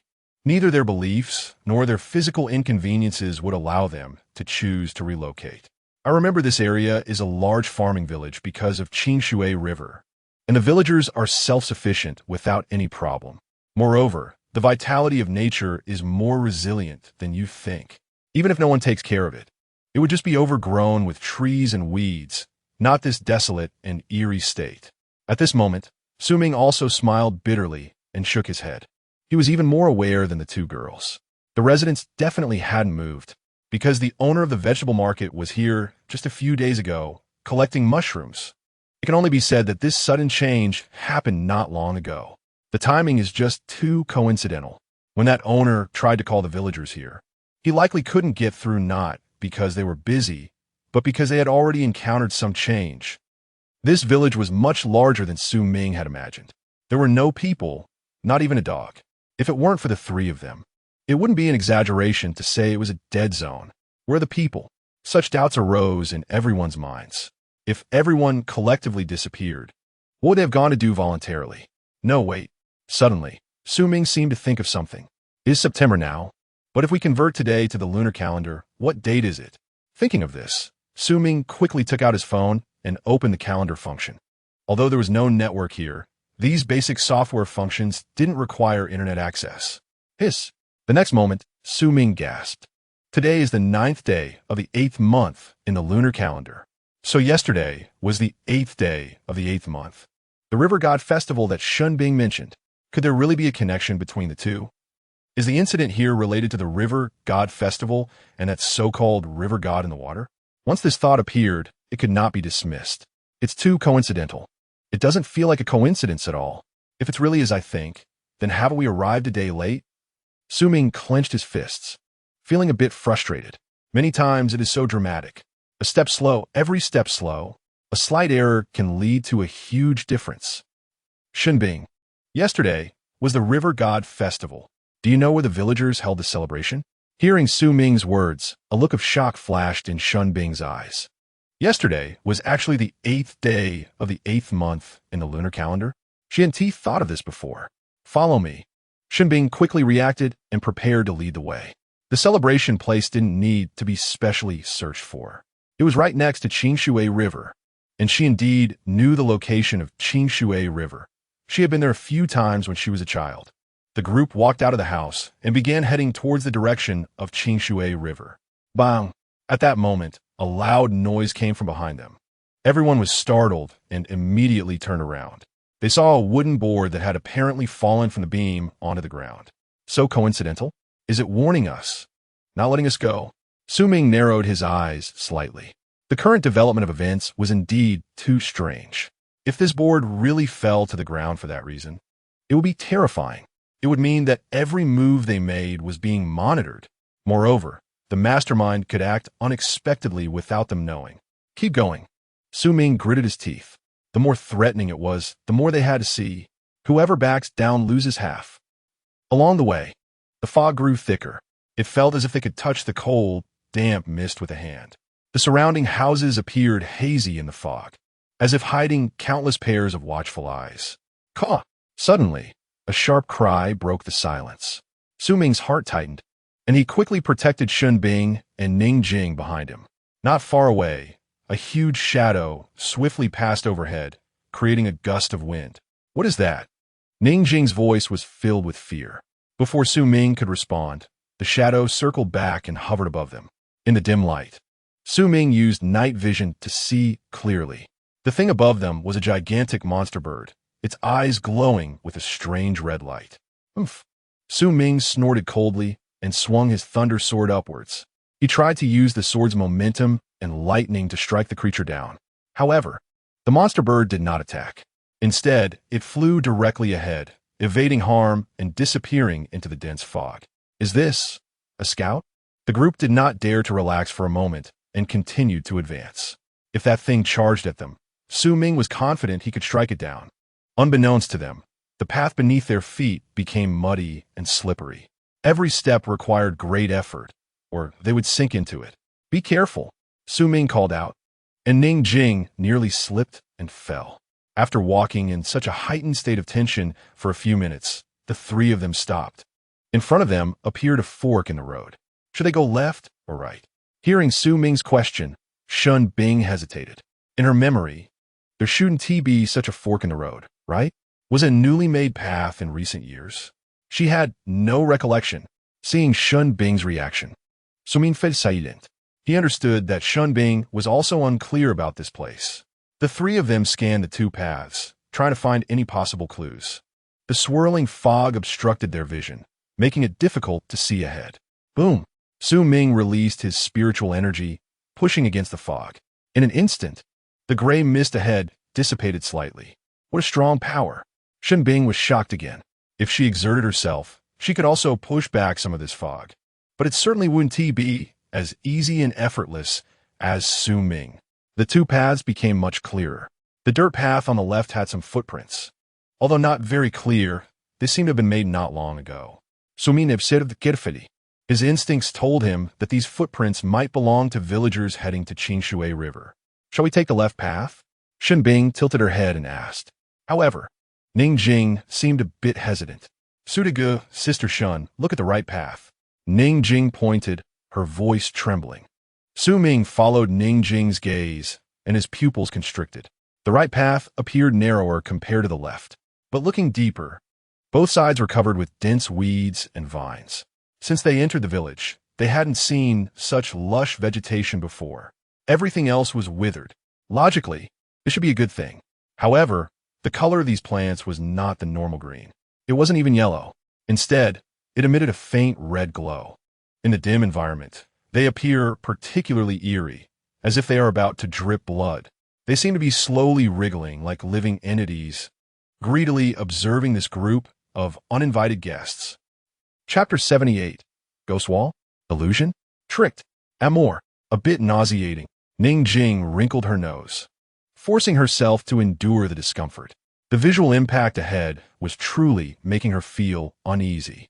Beside her, Shun Bing didn't speak, but her expression was equally unwell. Let us go left first. If it's not right, we can come back. Su Ming sighed and made the decision for the group. The left side might also have traps, but at least on the surface, it didn't seem as disturbing. Following the dirt path on the left, Ming and the others walked for about 20 minutes. Although the mist still lingered and visibility was obstructed, they didn't seem to encounter anything amiss. The ground beneath their feet felt solid. The footprints on the ground were still present, proving they hadn't gone the wrong way. However, after another 10 minutes, an ominous premonition gradually arose in Ming's heart. Something was off. Very off. Why did this path feel so similar? Even though we're not walking fast, we should have completed a route by now, right? The group halted, and doubts began to explode at this moment. It felt very strange. In the next moment, Ming took a deep breath and used his lightning sword to carve a trench in the ground. Keep going, but this time, let us move a bit faster. 10 minutes later, Ming and the others saw a trench ahead of them. It was exactly the one Ming had carved with his lightning sword. What's going on? Ning Jing pointed at the ground, her voice filled with astonishment. How did that trench end up in front of us? It's a bit like encountering the legendary ghost wall. Isn't it? Bing was also very puzzled. Is this place haunted? Is it really that eerie? She might not have believed it before, but now that spiritual energy has revived, it seems reasonable to think there are spirits around. With this thought, the two subconsciously moved a bit closer to Ming. After all, they were girls, and their courage was still small. In such an uncertain situation, it's instinct to lean towards the stronger one. What kind of trick is this? Directly altering the environment? If there was something wrong with this scene, my system should provide hints in the form of a scene-type illustration. Ming also fell silent, standing still to ponder. Scenes flashed through his mind again. Or was there something he overlooked or neglected? Feeling a bit lost, Ming doubled the spiritual energy and spread it around, trying to disperse the mist. But even with clearer vision, he still didn't find any clues. The path beneath their feet was straight, showing no signs of curvature. If it were a curved road, even a slight one, it could be easy to miss, and they might have walked in a circle, returning to the starting point. But this path in front of them couldn't be an illusion. It was as straight as a ruler. Moreover, all three of them saw as straight. It's impossible that they all ate some poisonous mushrooms at lunch and started hallucinating, right? The three exchanged glances, confusion evident in their eyes. Although they hadn't encountered danger, being trapped here without a way out, they might as well encounter something bizarre and have a go at it. Fighting is exhilarating. It's definitely better than waiting to die. Just then, a gentle breeze blew by, bringing a hint of chill. Wait, an illusion? Ming suddenly thought of something. Previously, there was also a gust of wind, and it was a strong wind. At that time, they had exited the room and had Bing lead them towards the Clearwater River. The mist was thick. Suddenly, a strong wind blew through, accompanied by a sharp bird cry. Soon after, a gigantic monster bird circled above them, its eyes flashing with eerie red light. The strange bird, the strange red light. That creature wasn't a frontline soldier. It was casting illusions above their heads. This place was more complicated than he had imagined. Ming's expression turned completely cold as he began to cast this Song of the Tides, extracted from the Azure Sea Lion fish illustration. In an instant, an illusionary fish appeared before them. Ning Jing and Bing tensed up. They had never seen this ability of Ming's before. In the next moment, the illusionary fish emitted a soft chant, and the three felt their spirits relax instantly, their vision clearing. The surrounding scene began to change. The originally straight path actually became quite winding. How could they have thought it was straight before? They had truly been going in circles. This is Ning Ying Climate. And Bing also felt a bit incredulous. We were under an illusion before. The scene had actually always been like this, with no problems. It was the illusion of that monster bird that made them perceive this as a straight line, causing them to go in circles. Ming's tone was not good, as he explained. They had been played for fools by a damn bird for so long, making them look very silly. Stop thinking about it. Let us return to the junction. Ming led the two as they jogged back to the previous fork in the road. They had to hurry. The reason that bird used an illusion on them at that time didn't seem like a coincidence. It felt planned and premeditated. It was highly likely trying to delay them. The longer they stayed here, the greater the danger. In combat, the most taboo thing is to fall into the enemy's rhythm. If they hadn't cleared the illusion just now, they wouldn't know how long they would be trapped inside. What exactly was this opponent they faced? Su Ming admitted that while he was nervous, he also felt a bit of interest. Every encounter had been a crushing victory. Although it was easy, it was too boring. To become the strongest, one must experience the edge of life and death, dancing on the knife's edge. Chapter 79. Unable to reach? Unable to make a call? On the other side, Jiangzhou Special Investigation Bureau. Pinyin, still unable to contact him? Wang Qian asked, frowning. Just now, Director Wang found them and asked them to call Su Ming. The higher-ups seemed to want to talk to Su Ming about something, but the call didn't go through. At first, it was just that nobody answered. When they called again, it showed that he was out of the service area. Not only Wang Qian, but also Long Pinyin. After Director Wang learned of this, he immediately became alert. The phone they gave to consultant Su was specially made. Currently, the national signal coverage is generally good, except in very remote areas. Where could consultant Su have gone? He didn't even take them along to achieve merit. At that moment, a staff member in a white coat hurried over. Director Wang, even using satellites, we couldn't locate consultant Su's current position. This wasn't about monitoring or tracking Su Ming. Even the phone they gave him had no issues. It was just that the situation was somewhat urgent. And they checked the mobile network status of Su Ming's phone. In the villages south of Jiangzhou, they could still detect that Su Ming was online and receiving and sending mobile signals. But shortly after, he suddenly disappeared. The signal vanished completely, as if he had evaporated. This situation seemed off in every way. Could he have gone to a wrong area again? Is there really that much wrong? Director Wang, should I go take a look? Long Pinyin spoke at this moment. Even Wang Qian beside him seemed a bit restless. Being with Su Ming was truly thrilling, and opportunities could easily arise. Director Wang hesitated for a moment, but ultimately shook his head. Don't be anxious. We still don't know what the situation is over there. If he has indeed encountered something abnormal, he should be able to handle it with his strength. If he can't solve it, do you think sending someone would be useful? It would only increase casualties. Another possibility is that consultant Su doesn't want us to know where he is, and has taken some unique measures to block the signal. If we rashly go over, it could also provoke his displeasure. What we need to do now is wait. Wait until we can make contact, and we will do so at the first opportunity. Also, I will immediately connect with the higher-ups to see if there are any instructions. Inside Qingshui village, Su Ming and his group spent several more minutes before finally returning to the fork in the road. They now knew that the left side was a circular road, clearly a trap. So now, the only option left was the right side, where the strange and dangerous things were in plain sight. Let us go. No need to say anything. The group moved cautiously, especially Ning Jing, who looked at the squirming vines and felt goosebumps all over. These blood-red weeds and vines seemed to sense their approach and wriggled even more violently. It was extremely unsettling. Even Su Ming was feeling uneasy, almost triggering his fear of dense objects. Whoosh! Be careful. Suddenly, a vine with a sound like a piercing wind lunged at them like a venomous snake. Su Ming stepped forward and swung his sword. Clang! Sparks flew. These vines were tougher than he could have imagined. His sword could cut through iron like mud. Yet it slipped on a vine. Moreover, his arm was jolted, feeling a bit numb. He couldn't even break their defense. It was utterly useless. What the hell is this thing? Su Ming's expression changed drastically. In the next moment, countless vines surged towards them, wanting to completely engulf them. They couldn't fight them. In this situation, it seemed they could only choose to escape. Big Brother Su, we need to deal with those weeds first. At that moment, Ning Jing suddenly exclaimed, pointing at the red weeds below. Weeds? In a critical moment, Su Ming made a quick decision. Ning Jing meant that they needed to deal with those weeds first to break the deadlock.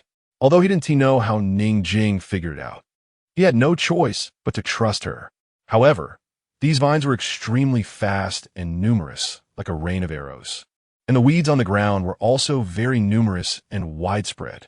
Even if he activated Shadow Strike, he still wouldn't have enough time to clear them all. At the critical moment, the air around Su Ming suddenly twisted. A time-space hourglass radiating starlight appeared in his hand. He was reluctant to use it, but at a crucial moment, he couldn't care less. The sand in the hourglass fell slowly and orderly. Each grain seemed to carry the weight of time. Slow time-space activated. Around Su Ming, those blood-red vines, though still fierce, appear to move in slow motion in his eyes. Not only that, everything around him, except for his own belongings, slowed down. He could clearly see every leaf's movement, every vine's extension, and the gradually enlarging pupils of the two girls due to panic. According to relativity, if these things slowed down, it meant he was faster. Su Ming didn't hesitate at all. His speed reached its peak at that moment, and he surged forward.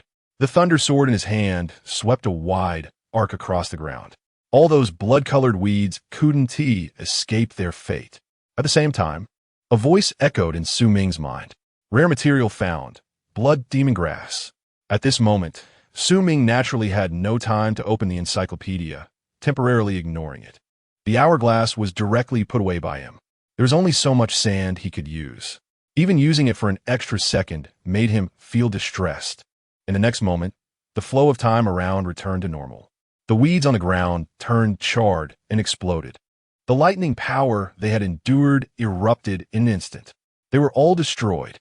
Meanwhile, the vines that had rushed over, originally a blood-red color, now appeared somewhat gray. The sense of oppression dropped sharply in an instant. The reason was simple. They had lost the absorption of those red blood grasses on the ground. It was like fish leaving water, birds losing their wings.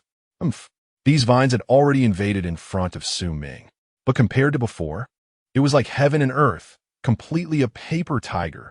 The thunder sword in Su Ming's hand instantly transformed into the Grim Reaper's scythe. Whoosh! The blade of the scythe sliced through the air, leaving trails of black light.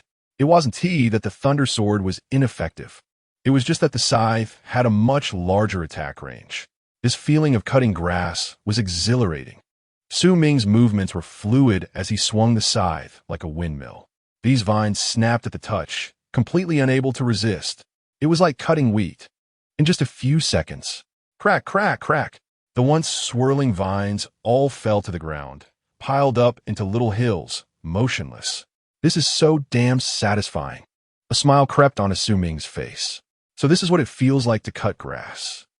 Chapter 80. A strike shocking the world. Grass and weeds turned to dust. Mutated attributes? Behind Su Ming, two girls witnessed everything, their legs feeling a bit weak. Shen Bing's mouth slightly opened, her eyes filled with disbelief. She now realized that Su Ming might be stronger than she had imagined, but she never expected him to be this strong. Strong enough to exceed her understanding. A deadly crisis was easily resolved in an instant. Not only that, but the scythe glowing with black light emitted an aura that made her heart race. Is this another spiritual weapon? Su Ming, does he have two spiritual weapons by himself? Moreover, this scythe felt even more terrifying than the previous lightning sword. Additionally, just a moment ago, she and Ning Jing also saw that hourglass-like object appearing in Su Ming's hand. It was beautiful and sparkled. They didn't have time to think much about it when a strange sensation surged through their bodies. After that, they saw Su Ming's figure burst forth, moving as fast as if he had pressed the acceleration button, leaving after images. A strike shocking the world. Grass and weeds turned to dust. A man with such speed. Shen Bing's heart raced. Being his woman must be very happy, right? Thinking of this, Shen Bing turned her head to look at Ning Jing, whose face was flushed with excitement. Why was she suddenly feeling a bit envious? As the dust settled, the crisis was temporarily resolved. In Su Ming's mind, two messages had appeared. Successfully killed a Lord-level creature, Blood Vine, Demon Insect. First kill of a Lord-level creature, reward points 50. This time, the system didn't have any special tone. After all, he had already killed epic and legendary creatures. He had encountered two Lord-level creatures before. One was the orange cat he often petted downstairs in the community. The other was the steamed sea bass he ate at a restaurant. So, this was indeed his first kill of a Lord-level creature. 50 points isn't much, but it's better than nothing. The reason this thing was a bit troublesome was mainly because of its special mechanism. Su Ming looked at the vines on the ground, feeling a bit unsettled. He didn't expect that these vines were not plants, but classified as creatures. Thinking of this, Su Ming turned around to look at Ning Jing. At the same time, Ning Jing and Shen Bing stepped forward. None of them mentioned the hourglass. A secret, but in the hearts of the two girls, after a brief moment of being stunned, they had already formed a guess. That hourglass seemed to be able to affect time. Although it sounded unbelievable, it seemed to be the truth. Ming, Ying, how did you know there was something wrong with that grass? Su Ming asked curiously. If it weren't for Ning Jing's discovery at the first moment, they might not have been so relaxed now. They would have been in a very awkward situation, hanging by a thread. Hearing Su Ming's slightly praising question, Ning Jing's little face turned red. Well, it's still thanks to Su Ji's teachings. When you asked me to water the plants and feel nature, I intentionally let my spiritual energy get closer to these plants and flowers, and I had some insights. Earlier, I also subconsciously sensed my spiritual energy on them. Those disgusting grasses and these vines seemed to have a hidden connection, and when your lightning sword collided with the vines, that connection seemed to deepen very obviously. It was like a transmission of power. Listening to Ning Jing's explanation, Su Ming was startled. He had initially wanted to trick Ning Jing into being a tool for him to water his Lingxi divine tree, but it actually helped her train. She really gained great insights and applied them to actual combat. This was somewhat exaggerated. What a heavenly comprehension. Meanwhile, Shun Bing's expression was a bit complicated. At first, she thought Ning Jing was being naive, deceived by someone, and laughed at her for being so happy while doing hard work for someone else. But now, she realized she was completely wrong and self-righteous. Ning Jing was following a real big shot, and this big shot was genuinely teaching Ning Jing things. After all this, she was the real clown. She had previously doubted Su Ming, thinking he was wasting Ning Jing's time and that he was unworthy. Now that she thought about it, guilt and embarrassment surged in Shun Bing's mind. Her face was a bit hot. No, I must find an opportunity to sincerely apologize to Su Ming. Why do I feel like I'm the most useless among the three of us now? Although she was reluctant to admit it, it seemed to be the truth. Her current role was just driving, being a guide and tool. Perhaps I should completely let go of company matters and see if I can stay in Su Ming's villa. Isn't there an empty room in that villa? The three of them, each with their own thoughts, continued walking down the path. Especially Shun Bing, who seemed to be lost in thought, her expression changing dramatically. While Su Ming ensured basic safety, he also tried to control the use of spiritual energy. Although he had dealt with those strange things, it didn't mean they were safe. Right now, these were just appetizers. The main course was still to come, and spiritual energy had to be allocated reasonably. He was a bit better off. If he ran out of energy, his physical strength would still hold up, and he could still take a hit. But for those other pioneers, if their physical fitness didn't keep up, once their spiritual energy was exhausted, they wouldn't be much stronger than ordinary people. While walking, Su Ming checked the new catalog in his mind. One was a material catalog. The other was a biological catalog. Material catalog, blood demon grass, category, mutated attribute, blood demon grass, an evil plant that is born in the intersection of blood and darkness. They absorb the dark energy of the night and the blood energy of living beings in cold corners, with leaves stained red, as if with blood, emitting a mesmerizing dark red glow. The existence of blood demon grass often signifies ominousness and danger in the surrounding environment. They form a strange, symbiotic relationship with bloodvine demon insects, depending on each other and growing together. After reading the introduction, Su Ming's heart sank. Mutated attributes. This was the first time he had seen them, and with this attribute, it seemed that other attributes were absent. Singularity often means dominance. Its existence often signifies ominousness and danger in the surrounding environment. Su Ming's unease grew. The villagers here might really be in trouble, extracting catalog rewards.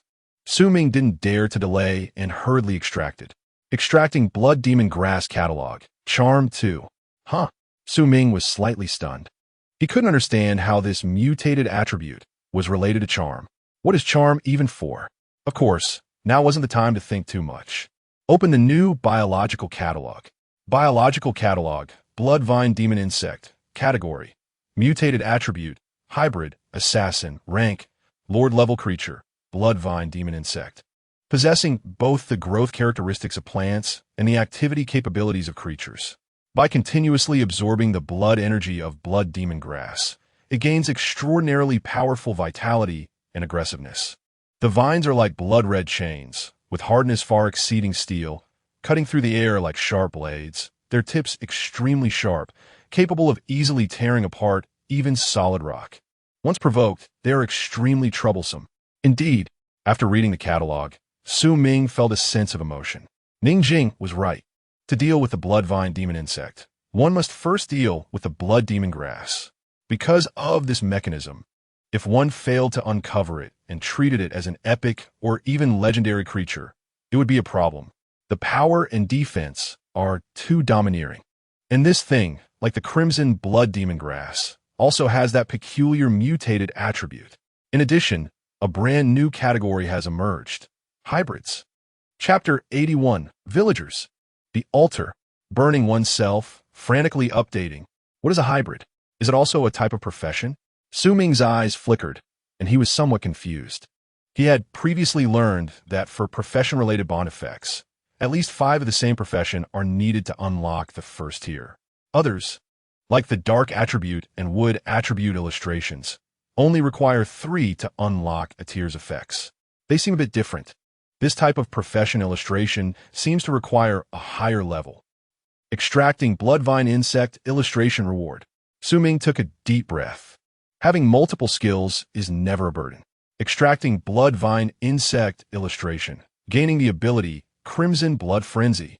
Crimson Blood Frenzy, by burning blood, temporarily activates the user's potential.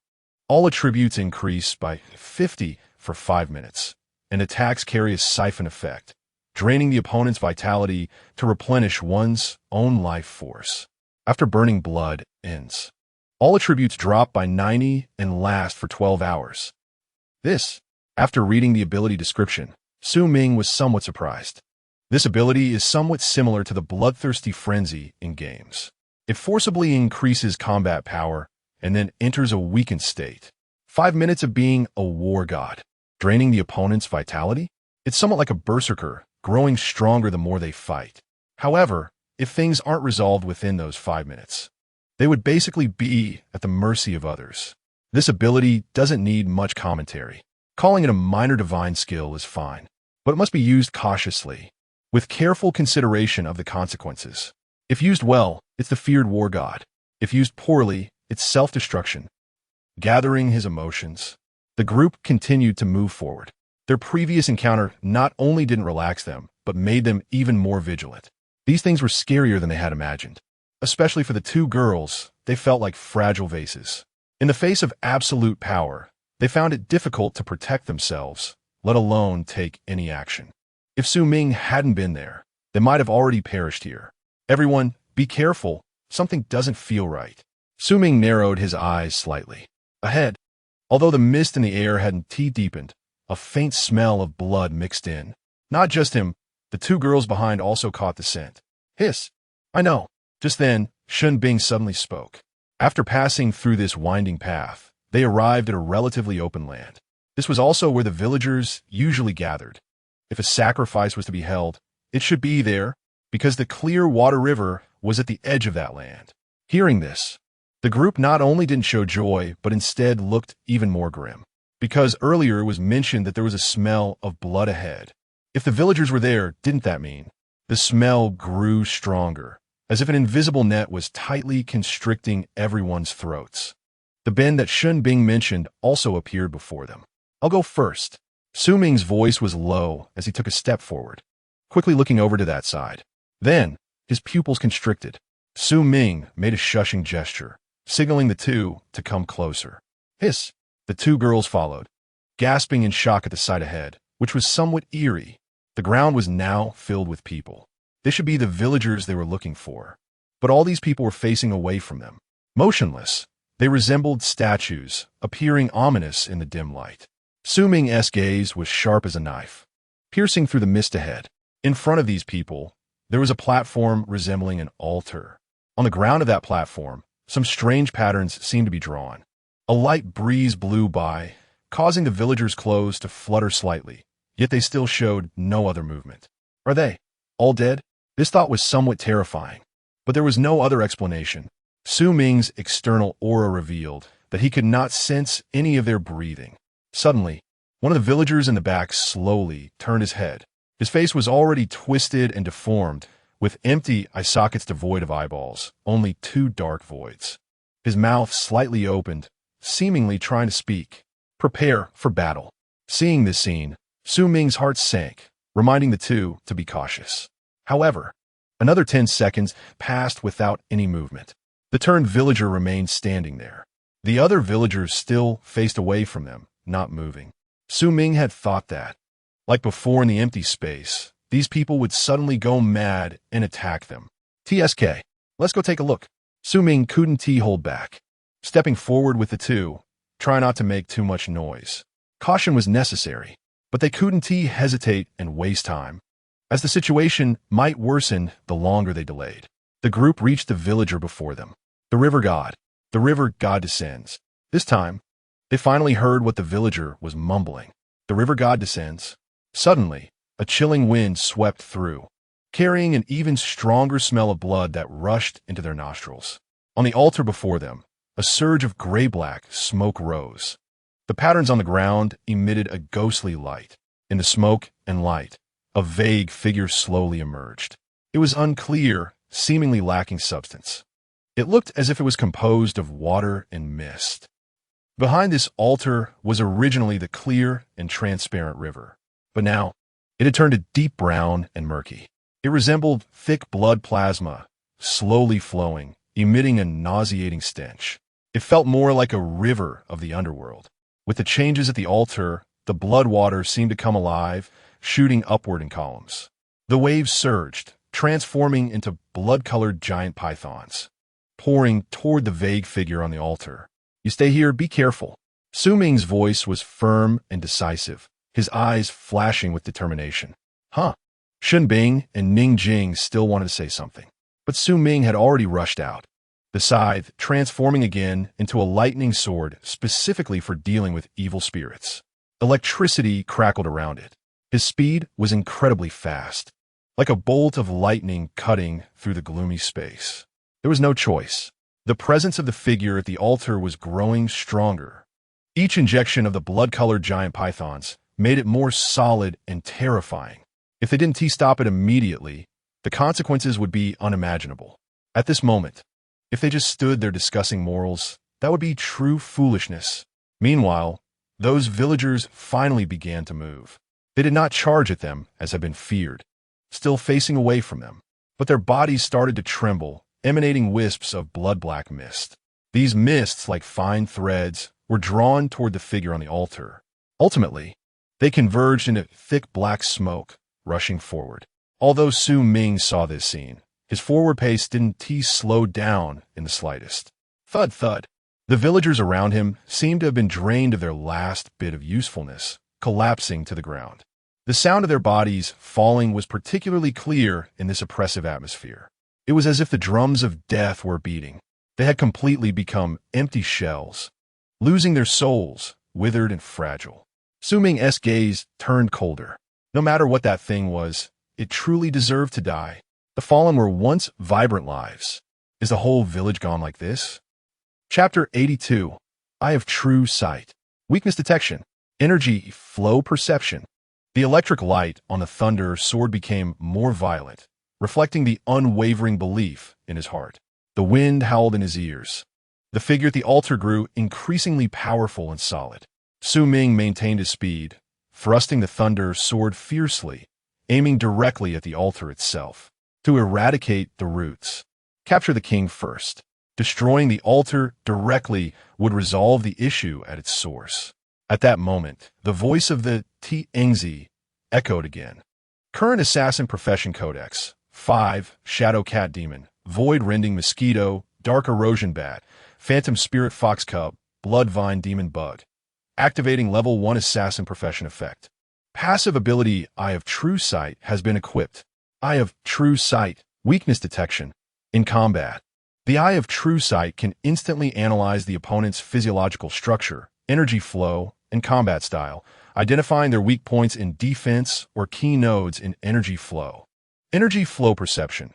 The Eye of True Sight can perceive the direction of the opponent's spiritual energy or life force, recognizing the source and circulation path of their power, thereby predicting their attack patterns and defense habits. What a good thing. Although there was a slight delay from this, Ming instantly chose to forgive, because this reward was truly exceptional. What harm is there in waiting a bit longer? With the eye of true sight, it could greatly compensate for his lack of combat experience, like adding wings to a tiger. He could detect the opponent's attack methods and weaknesses, and even predict the trajectory of their attacks. This mysterious feeling was the most impressive. Deep in Ming's pupils, it seemed as if two small black flames were ignited, shaped like a hook. The light was not glaring, yet it exuded depth, as if it could see through all the secrets of the world. At that moment, he charged in front of the altar. "Break for me." The thunder sword struck the edge of the altar with the force of thunder. However, the anticipated explosion did not occur. A deep black light surged out from the cracks in the altar, moving at incredible speed. Like living tentacles, it wrapped around Ming's entire body. "What is this?" Ming was shocked. The black light swirled, forming a massive light shield. Ming felt himself being pulled by an irresistible force. As the darkness receded like a tide, Ming's vision gradually became clear. He was standing in a void composed of black light. The surroundings were in endless darkness, with only the black light flickering, resembling the most distant galaxies in the night sky. This felt somewhat like my eye of phantom domain, a dimensional space. Ming quickly reacted, his eyes wary. "Huh?" In front of Ming, the black light slowly coalesced. In almost an instant, a figure was formed. This guy was towering, standing several meters tall, radiating a brilliant pale blue light. The upper body resembled a human, wearing a long robe. The robe was embroidered with patterns of surging rivers, seemingly silently narrating his deep connection with water. However, the lower body was not legs, but a massive fishtail. The scales shimmered with mysterious blue light. As the fishtail swayed, the light flowed. His face was handsome and majestic, with features as three-dimensional as a sculpture, especially those eyes like deep lakes, exuding mystery and unfathomability. His blue hair cascaded down like a waterfall, gently dancing in the wind. He emanated a sacred and inviolable aura. "Mortal, why do you dare to disrespect the gods? Who gave you the courage to disrupt this sacred sacrifice?" He spoke. His voice boomed like rolling thunder, echoing in this black light space, carrying an undeniable authority. A god? Suminchaked lightly, hypocritical creature. Under his eye of true sight, this figure was not as perfect and flawless as it appeared. The guy's entire body was actually entwined with faintly discernible black gas. This black gas, like tiny snakes, coiled between his robes and long hair, cold and evil. Such a thing dares to call itself a god? You are worthy. Seeing Ming's reaction, the river god seemed even angrier, his brow furrowing. "Bold mortal, how dare you speak such wild words? I am the deity that protects this land. How can you slander me at will? Because of me, this land can have favorable weather. I ensure the people live in peace and prosperity. Why am I not worthy of being a god? I am the river god here." His voice echoed in the black light space, and a wave-like pressure surged forth. This pressure was tangible and substantial, carrying overwhelming power. Ming's expression changed slightly. The speed and ferocity of this pressure made him feel unprecedented pressure in an instant. There was no avoiding it. He could only withstand it. However, when he mobilized his spiritual energy and was truly impacted by this pressure, something felt strange. He only felt a hint of coolness, like a gentle breeze in summer, yet it brought no harm or oppression. What the hell? Is this a joke? Ming was somewhat taken aback, staring at his hands, feeling the power circulating within him. It seemed no different from before. In fact, it felt much more comfortable. What he did not notice was that a flicker of surprise and fear passed through the river god's eyes. His pressure was formed by the devotion and reverence of countless believers over the years. This power had made countless beings tremble before him, kneeling on the ground, not daring to resist in the slightest. In his expectations, Ming, facing this power of faith, could only be like a small boat struck by a storm, mercilessly swallowed. However, he did not even stir his robes, his demeanor calm. How is this possible? The river god murmured, his voice trembling. He suddenly found it hard to understand the person before him. Even if this person had spiritual energy, he shouldn't be able to ignore the power of faith. Logically, there should be two different paths. Ming looked up, and the eye of true sight saw the river gods change. The black gas surrounding him clearly scattered a lot in that instant. This is fearing him? For a moment, Ming's contempt deepened. Is that all? Your pressure is nothing but a bluff to me. Ming's voice was cold. But it makes sense. You are just a filthy reptile. What pressure do you possess? If you were a true guardian, how could you drain the life force of the villagers? How could you shroud this land in fear and darkness? Your so-called protection is merely a deception. The sanctity you pretend to possess is but a mask to cover your greed and evil. Upon hearing this, the river god's expression froze, and he shouted angrily, "Do not speak nonsense. This is to gain greater power, to ensure this land's eternal prosperity." "Bah, prosperity my ass." Ming's figure erupted, charging forward. He hated such hypocritical, morally corrupt individuals the most. Although he was unaware why that pressure was ineffective against him, this was a good thing. He would just charge forward decisively. True power does not come from oppressing the weak, nor does it come at the cost of sacrificing others. Your so-called strength is merely a castle in the air, built on illusions. As Ming rushed forward with his sword, he continued to verbally attack. Dealing with a god that had deceived even itself, he aimed to undermine its resolve, attacking from both sides. "Ignorant mortal, how dare you provoke the gods repeatedly?" The river god roared, clearly hit in a sore spot, furious and ashamed. "Since you are so stubborn, do not blame me for being ruthless. Today I will send you to your doom." Chapter 83. Battle with the river god. Are they a kind of person? As the river god's voice fell, his face began to twist. His aura completely transformed from a faint blue light to a deep black. The game was up, no more pretending. Like the deepest night, he no longer concealed his dark essence. Black mist swirled around him, his figure flickering in and out like a demon emerging from the depths of hell. In his hand, a staff slowly coalesced. It resembled the legendary trident of the sea god. The body of the trident was made of gray-black mist, covered in ancient patterns.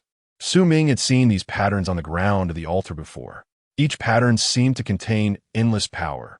The tip of the trident flickered with a red-black glow, as if it could tear apart anything standing in its way. The river god raised the trident high, his black aura raging like a fierce wind. His long hair flew wildly, his eyes filled with madness and determination. "Di Motaz!" The river god roared, his voice deafening. As he swung the trident, a sharp gust of wind rushed towards Ming. Facing the river god's actions, Ming showed no fear in his eyes, remaining calm. Like a meteor piercing through darkness, his figure was agile, his momentum overwhelming. This guy, he felt he could take a hit, because this so-called river god had two kinds of auras. One was the familiar gray mist. The other was something akin to the source of that pressure, resembling a power of faith. Among the two auras of the river god, the power of faith was far stronger than the gray mist. However, that power of faith seemed ineffective against him, although he didn't know why. But why hesitate? Ming saw the river god swinging the trident fiercely toward him. His gaze sharpened. This weapon was not ordinary. Where the tip pointed, the space trembled violently. The black energy on the trident surged like a raging tide. Each swing seemed capable of tearing the sky apart. The surrounding dark energy waves spread out like monstrous waves. Good weapon, but you cannot. Ming's eyes were incredibly sharp, his true vision eye operating at high speed. His steps changed like a phantom, his figure elusive and unpredictable. "Come and fight." In that moment, the lightning sword in his hand burst forth with dazzling electric light. Like the sun at noon, the trident and the lightning sword collided fiercely, intertwining like two stars crashing in the night sky. Boom! The deafening sound resonated in this enclosed black light space like thunder. The strong impact caused Ming's body to involuntarily retreat several steps, the wind howling fiercely. Once he steadied himself, without the slightest pause, he flew forward again like an arrow released from its bow. Seeing this, the river god's eyes widened in anger, emitting continuous roars. His voice seemed to come from the depths of the underworld, chilling to the bone. He couldn't believe it. His trident had an extraordinary origin. Yet now, it had not directly cleaved this kid and his weapon in one blow. What level was that long sword? But he didn't dare to think too much. The trident in his hand swung even more fiercely. Because that kid charged again, his moves became increasingly fierce and tricky. Each strike containing terrifying power capable of shattering mountains and splitting the earth. However, Su Ming seemed to predict his moves, narrowly dodging the attacks time and again. At the same time, he retaliated. "Scraps, is that it?" Su Ming shouted angrily, his figure flashing as he instantly circled to the back of the river god. The lightning sword in his hand flickered with heart-pounding electric light, thrusting toward the river god's back with immense force. This spot was one of the weak points identified by his true vision eye. The river god reacted like lightning, spinning rapidly, the trident whistling through the air. Clang! It precisely blocked Su Ming's fatal strike. However, would Su Ming let this fleeting opportunity slip by? With a true vision eye, his combat awareness had increased more than just a notch. Go to hell. Su Ming kicked out fiercely, gathering his spiritual energy into this kick. Like a meteor falling to the earth, it struck the river god's abdomen. This spot was also identified as a weak point. Moreover, it had a higher priority than the back. The river god cried out in pain, a look of agony instantly appearing on his face. He was focused on defending against Su Ming's lightning sword and never expected this kid to kick him directly. How unprincipled was that? "Kid, you've completely angered me." The river god's fighting spirit showed no signs of diminishing, instead becoming even more frenzied. This kid was challenging divine might. He thrust the enormous trident into the ground. In an instant, a surging wave of immense dark energy erupted from deep beneath the earth.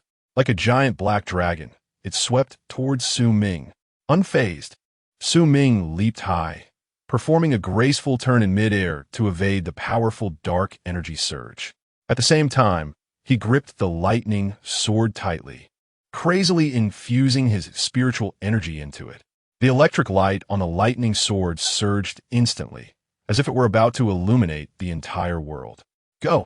Su Ming shouted angrily, bringing down the sword with the force to split heaven and earth. This strike seemed like it would divide the entire space in two. Endless lightning power surged forth like a stampede of horses, colliding fiercely with the dark energy, consuming each other. For a moment, they were at a standstill. How is this possible? The river god's expression grew increasingly horrified. He truly didn't understand. At the same time, he felt a bit wronged. His current battle with this kid relied entirely on his own strength. The power of faith, which he was most proud of and deemed most threatening, seemed to have no effect on this kid. It was very annoying. Logically speaking, the power of faith was quite mysterious. If the opponent's faith was weaker than his, it should be impossible not to be suppressed. But this kid was perfectly fine. Could it be that this kid also had followers, a kind of being like him? A divine emissary absorbing the power of faith? Let us not fight for now. We might be able to cooperate. Thinking this, the river god put on a fa and hurriedly spoke. "Cooperate my ass." Su Ming charged again, giving this guy no chance to catch his breath. Hearing Su Ming's angry curses, the river god's expression darkened even further. He had shown weakness like this, yet this kid was taking advantage of him, which was truly excessive. A soldier can be killed, but cannot be humiliated. In an instant, the river god's aura exploded again. He wanted this kid dead, then absorbed the power of faith from him. Chapter 84. 8-star of Chi Refinement. Unforgivable. Extra update. Burning myself. The battle between the two intensified. The entire black light space trembled under this impact, as if it would collapse at any moment. Su Ming's clothes were already soaked with sweat, his hair disheveled. But his gaze remained as firm as iron. If he would be defeated by this kind of thing, he couldn't bear the shame. The river god was now crazed with rage, the black aura around him thickening like rolling smoke, almost engulfing him entirely. He was truly anxious. This kid had already drawn blood from him several times.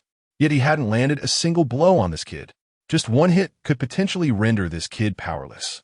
But he just couldn't catch him. Boom! Another earth-shattering collision sent Su Ming and the river god flying back dozens of meters. Su Ming gasped for breath, sweat pouring down like rain. But in his eyes, the flames of battle burned even more fiercely than before. This guy opposite him was strong, but his strength was limited. He could sense that the guy had an even stronger aura, but it didn't affect him. Is it because of my special physique? He didn't understand, but he didn't dare to delay.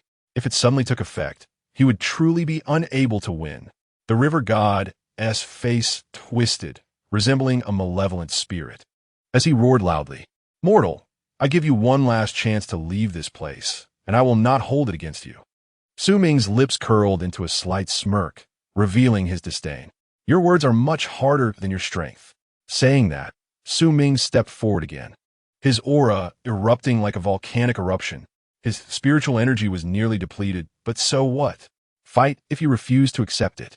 At this moment, the Thunder Sword in his hand transformed back into the Grim Reaper's scythe. The Thunder Sword had run out of energy for the time being, but this scythe was still nearly at full power.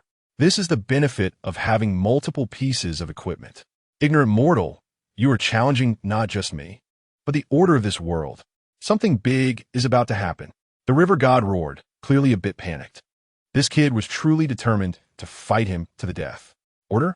The so-called order of yours is merely a synonym for oppression and fear. I don't like it.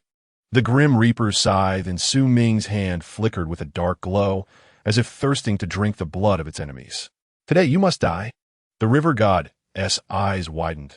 The black aura around him surged like a tidal wave. The black energy emanating from Su Ming's scythe made his heart race. You still say you're not of the same kind as me? Isn't this scythe also absorbing quite a bit of blood energy? Were you pretending to be a saint for?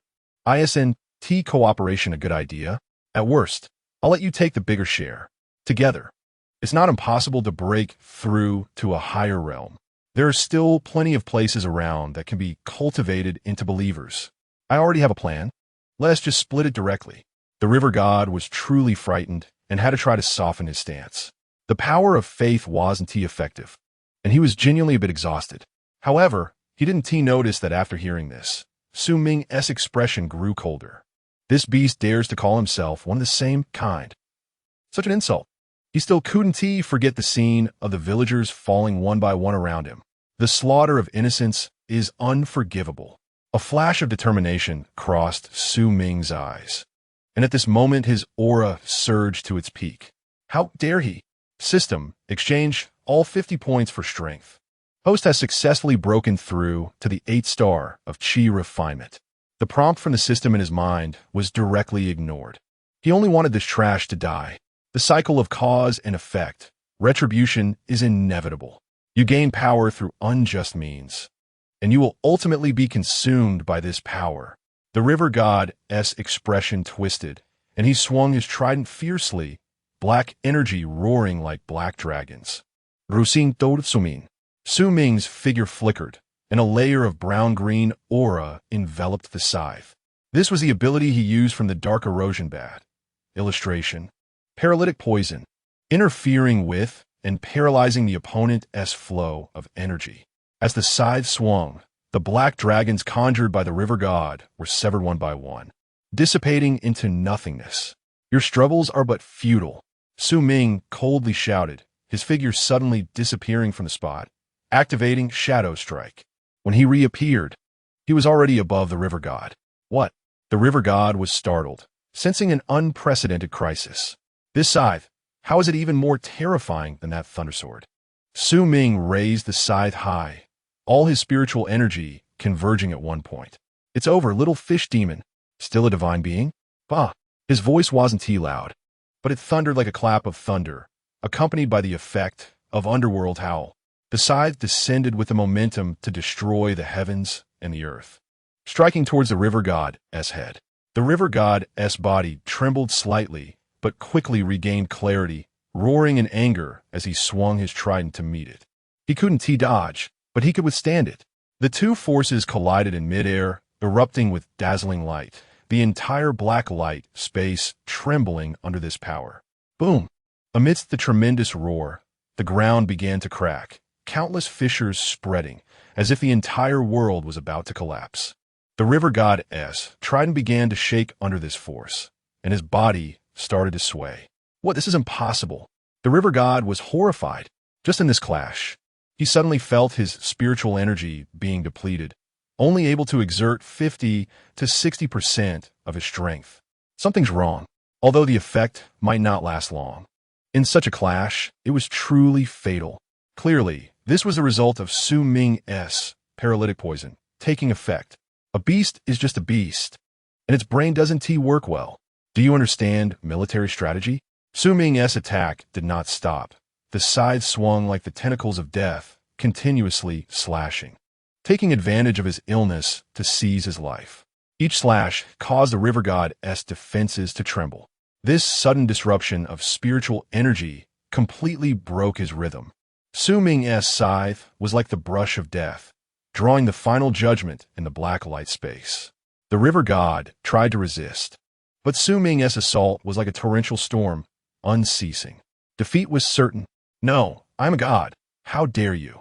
The river god's roar was filled with despair, and the trident finally showed cracks under Ming's relentless attacks. Ming remained unfazed, his gaze as cold as ice, the scythe continuing to slash. Bang! The trident finally couldn't withstand Ming's attack. A crisp sound of breaking echoed as it split into two. It's still not as tough as the Grim Reaper's scythe, transformed from a key. No, how was this possible? Fear unprecedented appeared on the river god's face. The next moment, he felt a soul-rending pain.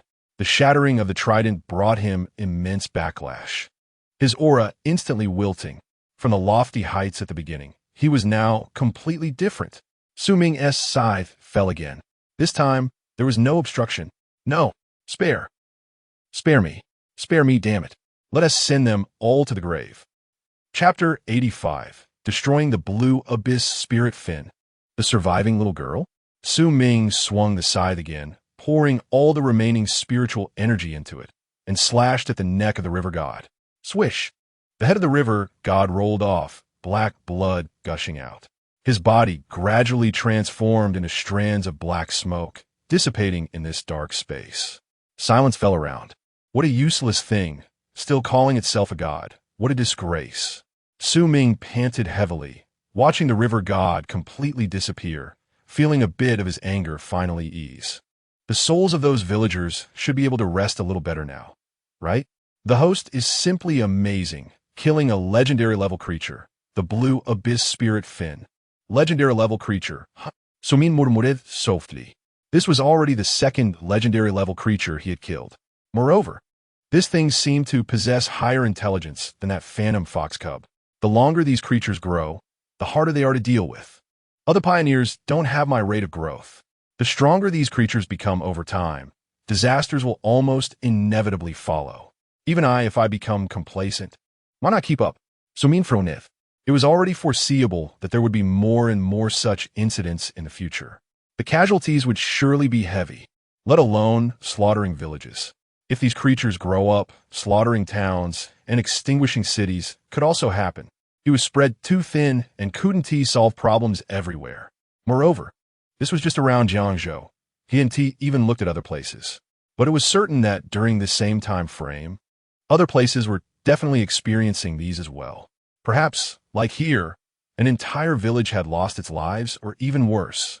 Could those military personnel and pioneers solve the problems?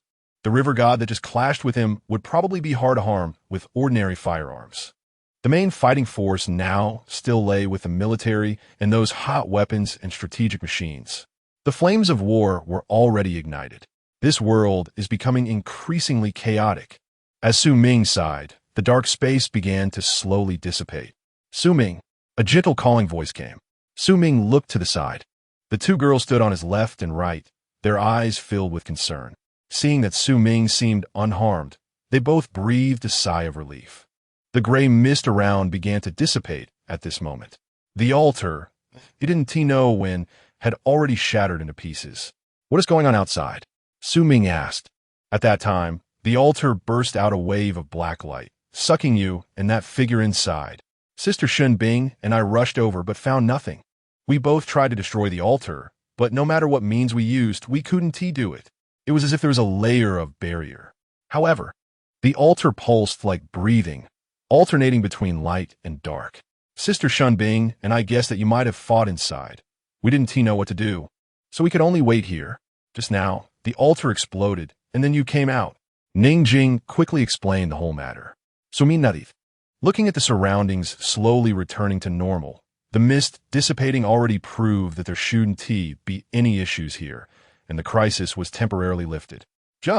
Su Ming shifted his gaze to the villagers lying on the ground. Not a single survivor. All became empty shells. They became the victims of that massacre. Su Ming took a deep breath, while roughly recounting his experiences inside to Ning Jing and the others. He took out his phone. He wanted to see if the signal had also been restored and contact the Special Investigation Bureau. After all, they couldn't possibly clean up this mess, could they? It was about what he imagined.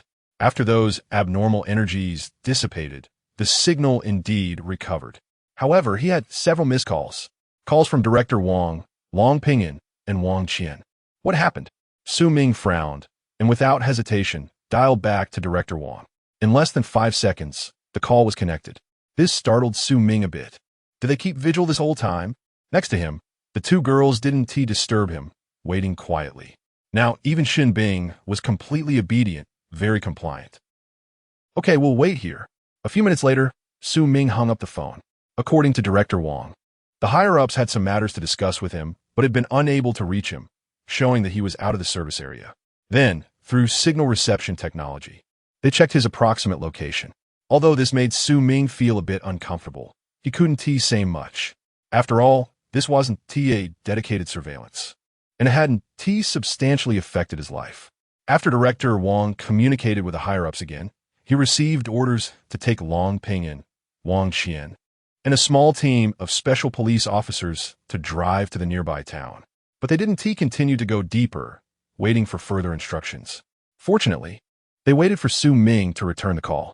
Now, upon hearing Su Ming's brief explanation, they were preparing to come over. After all, this village and the matter of these villagers had already reached the level of a very serious case, which was their duty. This matter was riddled with oddities, and it wasn't over yet. You all keep this in mind. What's being presented now is merely the surface. Su Ming looked at Ning Jing and the others, just about to say something. But at that moment, his gaze caught something in one direction, and he rushed over. There was movement over there. Ning Jing and Xin Bing were slightly taken aback, and after realizing, hurriedly followed. Soon, their eyes focused on the front. The figure of a little girl appeared in their view, blocked by Su Ming. Standing still, Su Ming looked at the girl, his true sight, eyes spinning quickly. There was a barely noticeable surprise in his eyes. The girl should not be very old. At most, she looked around 14 or 15 years old, not tall. Her complexion was a bit pale, covered in dust. Her hair also appeared oily, indicating she hadn't washed it for several days. Most importantly, her eyes were filled with vigilance. She seemed like a frightened little deer, ready to flee at any moment. Who are you? How did you end up here? Su Ming's voice was as gentle as possible, trying to soothe this clearly frightened child. At this time, Ning Jing and Xin Bing also jogged over, their eyes filled with confusion and concern. The appearance of this little girl was too abrupt. In this place that had just experienced a massacre, it seemed particularly unusual. Moreover, they had previously entered several houses and hadn't seen any signs of people. The little girl looked at Su Ming, a flash of terror crossing her eyes. She tightly clutched the tattered cloth doll in her hands, as if it were her only support. Seeing that she couldn't escape, she didn't answer immediately. Instead, taking a few steps back, seemingly assessing the intentions of these unfamiliar strangers before her. Don't be afraid, we won't hurt you. Ning Jing squatted down at this moment, trying to speak in a gentle tone, her eyes filled with kindness. Beside her, Xin Bing also nodded, trying not to appear too cold. The little girl seemed to sense their goodwill, and her vigilance slightly diminished. After hesitating for a moment, she chose to speak. I'm called Xiaoying, and I live in this village. Chapter 86, The Untold Past. Her voice trembled slightly, clearly not fully recovered from her fear. "Xiaoying, where your family?" Ning Jing asked softly. But as soon as she asked, she immediately regretted it. Over at the altar, almost all the villagers were lying there. "So, what about the little girl's parents?" She seemed to have spoken without thinking. Sure enough, when the little girl heard Ning Jing's question, her expression darkened, and her body trembled slightly. I don't know. When I woke up, everyone in the village was gone, and I was the only one left." Her voice grew fainter, obviously trying to suppress her fear and anxiety. Hearing this, Ming frowned. Beside him, two girls also felt a sinking feeling in their hearts. They all realized that this little girl might be the only survivor of this disaster. For a moment, they looked at the little girl with a bit more pity in their eyes. "Xiaoying, don't worry, we will help you. Just feel free to talk," Ning Jing said, trying to make her tone sound gentler. The little girl hesitated slightly, but eventually extended her hand to Ning Jing. This sister seemed very friendly, not like a bad person. A glimmer of hope flashed in her eyes, as if she had grasped a lifeline in a storm. This scene was noticed by Ming and the others, and they felt a bit uncomfortable. How old is this little girl? She has to bear things that ordinary people can't accept, especially Ming, who was silent at this moment. How much better could his own background be? If it weren't for the support of the Tsune, he might be doing worse than others. Although he often complained about the Tsune, deep down, he cherished the opportunity more than anyone else. Ming took a deep breath. He knew that now was not the time to indulge in these emotions. He needed to understand the truth. Ming also crouched down, his expression kind. "Xiaoying, can you tell us what has happened in the village these days?" Hearing Ming's words, the little girl bit her lip, a flash of fear and confusion crossing her eyes. But in the end, she gathered her courage. "In our Qing Shui village, there has always been a story." The little girl recounted the rumors that Shun Bing had mentioned before. It was basically about a drought, the appearance of a divine fish, bestowing blessings, and the people's offerings. This rumor was known to the others. And then, Ming gestured for her to continue. If it were just that, she wouldn't be so scared. There must be something else. I. The little girl's lips trembled, as if she were struggling, unsure whether to speak. "Don't be afraid. We will protect you. Look around. Those misty things have all dispersed, right? Trust us, everything is fine now." At this moment, Ning Jing noticed something was wrong with the little girl and began to encourage her. "Kind-hearted big sister." The little girl bit her lip so hard it was almost bleeding, but still nodded vigorously, tears shimmering in her eyes. Her nails dug into her clenched fists, almost drawing blood. I'm actually not from Qing Shui village. When I was very young, my parents left, and I was adopted here by the village chief." As soon as she spoke, everyone was stunned. Left? Did they die? Especially Ming, his eyes filled with shock. How did this little girl's experience become more and more similar to his own? This plot felt a bit familiar. Both had lost their parents at a very young age and were raised by an elder. However, even more surprising things were yet to come. The village chief treated me very well, just like his own daughter. The villagers all said I was very lucky to live with the village chief. At first, I thought so too. Ming and the others remained silent, quietly listening to the little girl's story. They knew that something must have changed later. The village chief is the most authoritative and respected person in our village. Every year during the River God Festival, he leads all the villagers in the rituals. We are all the River God's most loyal followers, and the village chief is like the spokesperson of the River God here. We are grateful and respect the River God. And naturally, we also appreciate and respect the village chief. These years have been smooth, and every household has lived well. Our reverence for the River God has only grown, and the ritual activities have become more and more grand and sacred each year.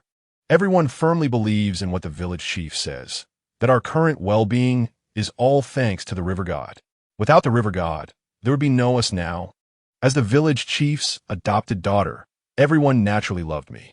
But, as Xiaoying said this, her previously steady emotions seemed to falter again, her body trembling. Ning Jing patted her back, continuing to comfort her. Everyone knew that the main plot, or the turning point, should be coming from here. One night, I woke up to find the village chief not at home. Xiaoying's voice was low, carrying a tremor. I was a bit scared, but somehow found the courage to go look for him. According to Xiao Ying's description, it was a moonless night. The stars sparsely dotted the night sky, like abandoned pearls. She walked alone in the village, surrounded by silence. Only the occasional chirping of insects broke the night. For some reason, she unconsciously walked toward the Qing Shui River. She often went there with the village chief to see the faint silver light reflecting on the water under the moonlight. It was beautiful. But that day, when she reached that area, she saw a scene she could never forget. Several villagers stood on either side, and in the middle, one villager was tied up and struggling. The tied-up villager was someone she recognized, Uncle Lee from the next house. He was usually kind and sometimes even gave her some candy. And the villagers on either side, she knew them too. Uncle Lee from the west, Uncle Wong from the south. They were all very nice to her, friendly and kind. At first, she didn't quite understand what these people were doing. But soon, she covered her mouth to stifle a gasp. Struggling Uncle Lee was thrown directly into the Qing Shui River by those people. The water's surface rippled for a moment and then returned to calm, as if nothing had happened. What shocked her even more was that the one directing all this was her beloved village chief. Chapter 87. Is she an outsider? Is she a traitor? Today's Chapter 3, Charge. At that time, even from such a distance, she still felt the village chief's coldness and strangeness. Isn't the village chief the guardian of the village? Isn't he the most loyal believer of the river god? Every year during the river god festival, he conducts the rituals and prayers, and no villager ever questions it. How could he do such a thing? She rubbed her eyes several times, but that was the truth. At that moment, I was very scared and ran straight home. I lay in bed, unable to fall asleep. I don't know how long it was, but the village chief came back, and I hurriedly pretended to be asleep. After a while, I felt the village chief come to my side. My heart was pounding, not knowing what would happen. However, he just gently covered me with a quilt. His movements gentle. There was nothing unusual about it. Hearing this, Su Ming and the others exchanged glances, all seeing the shock in each other's eyes. So, that hypocritical river god still has helpers? The village chief is his contact person here, working together from within and outside, directly brainwashing us. He promised the village chief honor, status, and wealth. The village chief secretly helped him carry out his schemes, using the lives of the villagers for sacrifices. He even developed a few helpers. Such tactics. Could only a beast think of this? At this moment, the little girl shook her head even more vigorously. Her lips trembled. There was terror in her eyes. It seemed that the next events were even more unwilling and frightening for her to recall. It felt like these things had just begun and were far from over. So Ming swallowed. He had a feeling this was just the beginning of the truth. There was still more hidden behind this. No one knew that his true sight I was operating at its peak at this moment. Silence. So Ming spoke softly. Ning Jing was momentarily stunned, then immediately understood. She summoned her spiritual energy, gently drifting towards the little girl. This spiritual energy had a calming effect. Sure enough, after receiving the nourishment of water, the little girl's trembling body slowly calmed down. But the terror in her eyes couldn't be dispelled in an instant. Meanwhile, Shen Bing watched this scene and also bit her lip.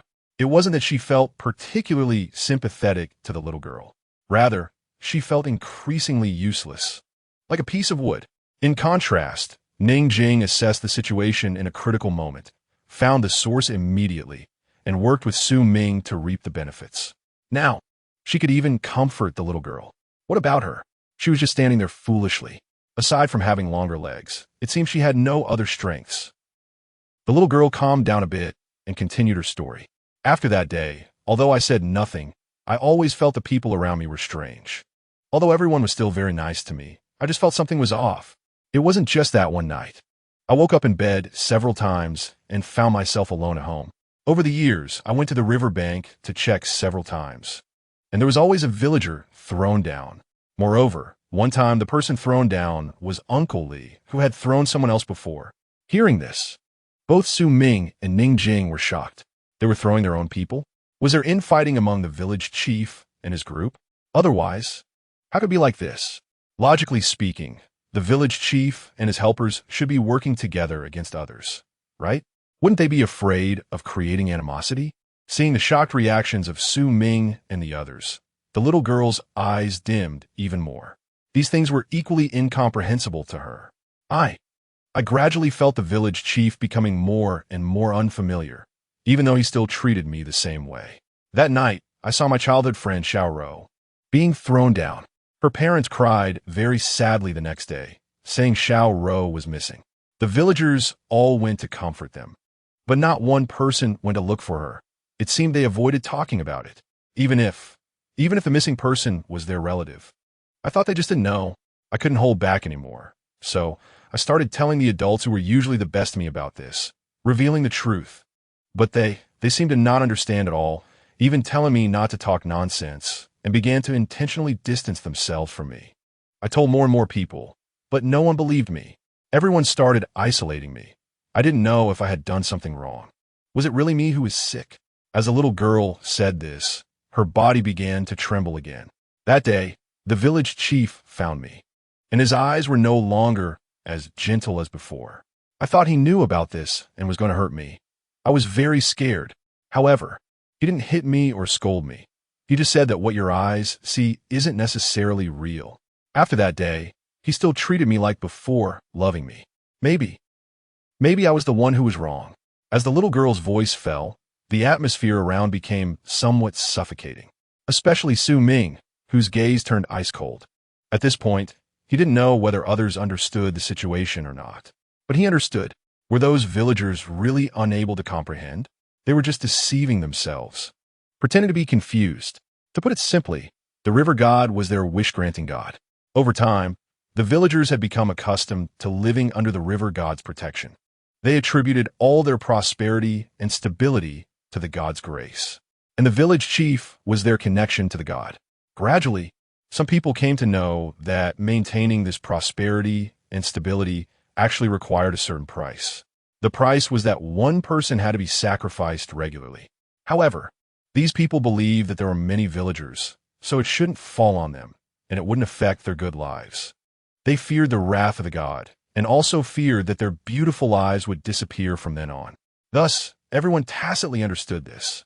They were the god's most loyal believers. How could they question it?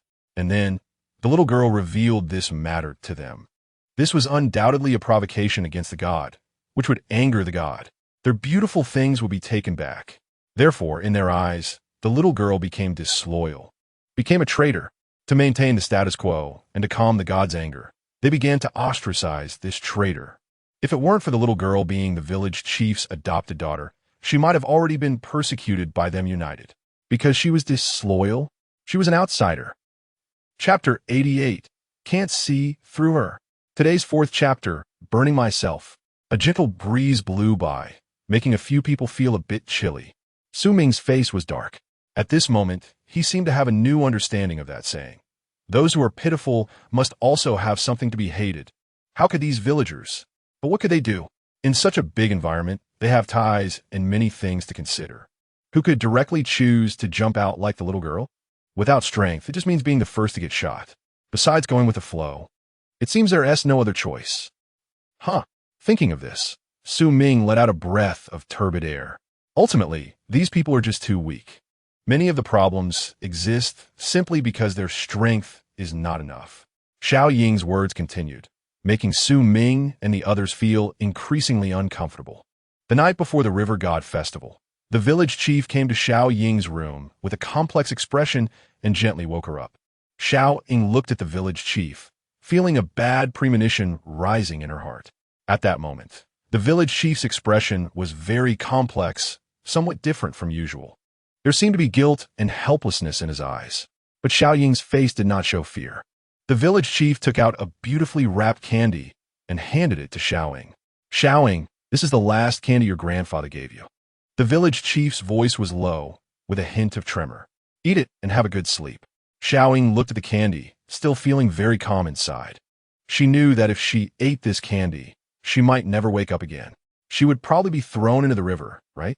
But a smile appeared on her face. If she was truly wrong, then after being thrown down, everyone should forgive her, right? Xiao Ying raised her head, looking at the village chief, a hint of reluctance flashing in her eyes. She didn't know if the village chief's love for her was real, but she had always loved her grandfather very much. She slowly stood up, walked in front of the village chief, and gently hugged him. Then she took the candy and unhesitatingly put it in her mouth. Almost instantly, a strong sense of drowsiness hit her, and Xiao Ying's consciousness began to fade. She felt her body growing heavier, and the scenes before her became blurred. Perhaps this would be the end. When she got to this point, Xiao Ying lowered her head again. She didn't know what happened next. When she woke up again, the village had become what it is now. She had run out of the house. She saw a foggy, lifeless village and was very scared. Then she ran this way, saw Su Ming and the others, and also saw the fallen villagers. She was afraid. She started to run away, which led to the scene where Su Ming caught up to her earlier. After she finished her story, Ning Jing's tears flowed out unknowingly, and she stepped forward to hug Xiao Ying. Shin Bing stood aside, frowning, seemingly feeling the oppression in the air. Only Su Ming slightly squinted his eyes. Compared to her background, he seemed to be in a worse situation. There was empathy, but not much. Something fell off. There were some things that didn't quite add up. Moreover, his true sight had seen things that the other two girls hadn't. At that moment, a siren sounded from afar. The group's gaze turned towards it. With the altar's destruction, the fog that had originally enveloped the village had become thin. The outline of police cars was clearly visible in the twilight. Ning Jing gently patted Xiao Ying's back, trying to give her some comfort, telling her not to worry. The tires scraped against the dirt, and 4 police cars quickly stopped beside them. The doors opened, and a group of uniformed police officers stepped out. Leading them was naturally Director Wang. Long Pingan and Wang Qian were also there. As for the others, they were also special police officers from the Special Investigation Bureau. Su Consultant, are you all okay? Officer Wang's voice was low, revealing a hint of concern in his eyes. No major issues. In the following 10 minutes or so, Su Ming briefly explained the ins and outs to Director Wang. Long Pingan and Wang Qian listened attentively. The expressions on their faces were extremely shocked and grim. A whole village of people just died like this. And where did this supernatural being come from? How could it toy with humanity like this? The rumors of the River God Festival must have been around for many years. Why did such a thing happen at this time? When did all this start being planned? The information was overwhelming, and they could scarcely absorb it. It could be anticipated that a bunch of high-level officials would have to work overtime tonight. Su Ming, the creator of overtime.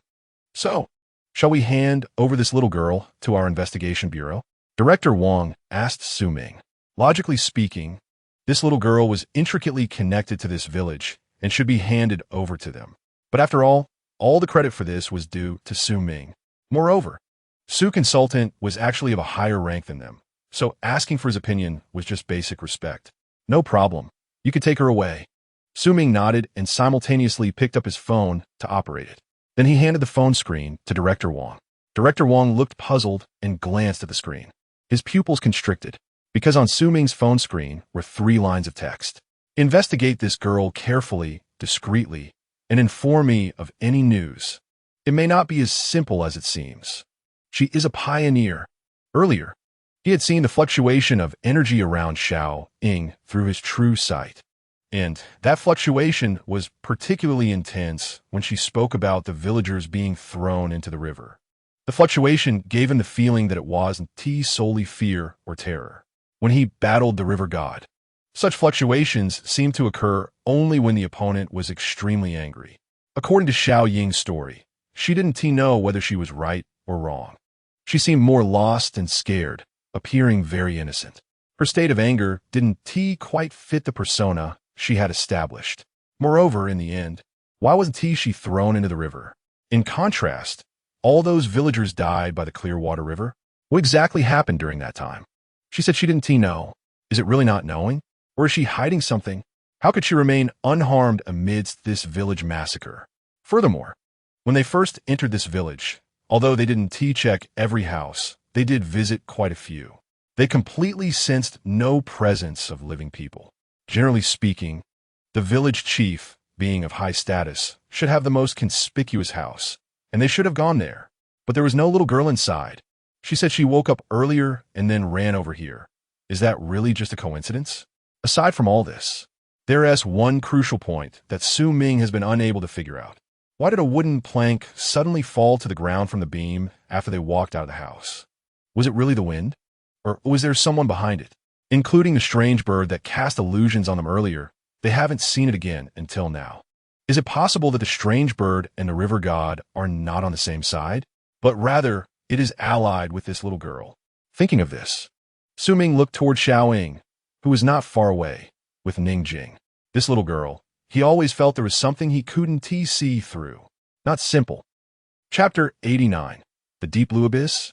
A Divine Messenger? For more than an hour afterward, everyone remained busy without rest. The special police teams began conducting house-to-house investigations, including verifying the deceased villagers, reporting information to higher-ups, and making various records. This was a massive undertaking. The entire village was gone, and they were involved in some sort of sacrificial activity. Such matters were indeed shocking. If the news got out, it would cause an uproar. Fortunately, Director Wang had made arrangements in advance, bringing a considerable number of personnel from nearby towns to directly connect with the situation. It goes to show why he could be the director. He planned ahead and was organized, making it hard not to admire him. Su Ming also completed more information on site, making clear records. Advisor Su, I just spoke with the higher-ups again. They originally wanted to discuss something with you, but now they've decided to focus on Qing Shui village first. Director Wang said with a serious expression. Huh? What do they want to talk to me about? Su Ming was somewhat surprised. I'm not quite sure about the specifics, but it seems to be related to Sakura country. Did you know there's been a massive earthquake over there? According to our further investigations, it's not that simple. Su Ming nodded. He had seen a lot of news from Sakura country on the way. From the information that leaked, it indeed seemed suspicious. However, why did the higher-ups want to talk to him about it? The earthquake had nothing to do with him. Could it be that they wanted him to go to Sakura country? That seemed impossible, right? Given that they were already short-staffed, how could they send him out? They wouldn't want him to participate in some ridiculous rescue mission, would they? Nevertheless, since the higher-ups said to focus here first, he decided not to think about that situation for now. Too much at once could lead to chaos. Afterward, Su Ming personally checked the villagers' houses, especially the house of the village chief that Xiao Ying had identified. That house was actually at the very back of the village. Not the few that appeared to be the best on the outskirts, as he initially guessed. They indeed hadn't gone there before. But that didn't mean Xiao Ying could clear her name in his mind. He mentioned to Director Wang to investigate it privately, to see if there were any clues. If this little girl was indeed extraordinary as he imagined, then such deceptive tactics wouldn't be difficult for her. If she could perform one sleight of hand, she could certainly do it again. His true vision could see the spiritual energy fluctuations on Xiao Ying. It couldn't be fake. He was curious to see how long she would hide it and what excuses she would come up with later. Better safe than sorry. One must always be on guard. Around 10 o'clock at night, Su Ming, Ning Jing, and Shun Bing prepared to leave. During this time, Shun Bing took a few special police officers, along with Long Pinyin, to her hometown village, which was not far from here. To avoid drawing attention, only Long Pinyin got out of the car with Shun Bing. They walked around the village and encountered several people who greeted Shun Bing. The villagers commented on how the little girl back then had grown into such a graceful young woman. Even Long Pinyin was regarded as Shun Bing's boyfriend by them. Shun Bing merely smiled politely in response, and there were no dramatic scenes or conflicts. Moreover, these villagers showed no signs of being affected by the Qing Shui village incident, further indicating that the trouble there had not occurred long ago. After returning to her small house in her hometown, Shun Bing took an album from the drawer and returned to the Qing Shui River with Long Pinyin. Alright, I'd be sorsu. You all take care and contact us promptly if anything happens. Director Wang waved to Su Ming and the others. As for them, they couldn't leave yet. They had to wait for someone from above for another round of coordination. Soon, Su Ming and the others got into the car, preparing to return. Shun Bing was driving again, indicating that it was basically assumed she would stay at Su Ming's villa tonight. After all, it would be early morning when they returned. They couldn't let someone who had accompanied them all day still be the driver and not prepare a place for them to stay. As soon as he got into the car, Su Ming slightly closed his eyes. Shun Bing, wait a few minutes before leaving. Shun Bing and Ning Jing were taken aback, not knowing what Su Ming was planning, but they chose to comply. At that moment, Su Ming opened the biological encyclopedia from his heart. He wanted to see if the entries obtained from killing that river god could provide some clues. He had been busy before and hadn't had the chance to check it thoroughly. It wasn't that he couldn't spare any time. Rather, in such a situation that wasn't particularly urgent, he wanted to find a comfortable environment to look at it slowly. Wasn't that a form of enjoyment? Biological Encyclopedia. 8 Shadow Cat Demon. Void Split Mosquito. Azure Sea Ripple Fish. Thunder Jiao. Dark Eclipsed Wing Bat. Phantom Ghost Fox Cub. Bloodvine Demon Bug. Blue Abyss Spirit Fin. The new entry was, of course, Blue Abyss Spirit Fin. That was the little piece of trash that claimed to be the river god. Blue Abyss Spirit Fin. Type: Water Attribute. Divine Messenger. Rank: Legendary Creature. A mysterious entity from the deep blue abyss, with a human form on the upper half and a fish tail covered in spiritual fins on the lower half. When the spiritual fins move, they can resonate with water elements. Mastering profound water magic, it can summon surging waves and also freeze water into ice. Su Ming's heart tightened as he looked at the content in the encyclopedia. This piece of trash really is a divine messenger? Can that thing qualify? A divine messenger. A messenger of the gods? If these so-called divine messengers are like this, then they have no reason to exist. They're just hypocritical beings. However, this group seems not easy to deal with. Su Ming's eyes flickered. The river god certainly didn't sound like a powerful divine messenger. If the other divine messengers manifested one by one after the spiritual energy revival, how terrifying would their combat strength be? But to put it bluntly, these divine messengers are all nonsense. They're just slightly stronger beings looking down on all living things. But what exactly is this deep blue abyss? Su Ming looked at the encyclopedia's description, feeling somewhat puzzled. Does that place still have entities like the Blue Abyss Spirit Fin? Where exactly is that place now? If it truly is not a good place, hiding many beings, Su Ming genuinely wanted to take the opportunity to eliminate them all at the source before they revived. Let's go head back. Su Ming opened his eyes. Although he had obtained some clues, they were not immediately useful. Shinbing didn't say anything, just nodded and started the car. This trip had indeed broadened her horizons. Originally, she thought that the president of her Spiritual Energy Association was already among the top-tier existences, and she was also one of the best among the best. But after seeing today, she felt like she had been slapped in the face. Su Ming was beyond remarkable, having slapped her countless times. Even Long Pinyin, who returned to the village with her today, exuded an aura that astonished her. It felt like he could crush her at any moment. They appear to be around the same age, so why was there such a huge gap? Of course, what she didn't know was that Long Pinyin's aura felt so strong to her not only because of his higher realm, but also due to attribute restraint. Her extreme ice attribute was indeed top-notch, but it was still insufficient compared to Long Pinyin's blazing sun. He kept her firmly suppressed. Chapter 90. A truly perverse ability. Abyssal Flow Blessing. The use of charm.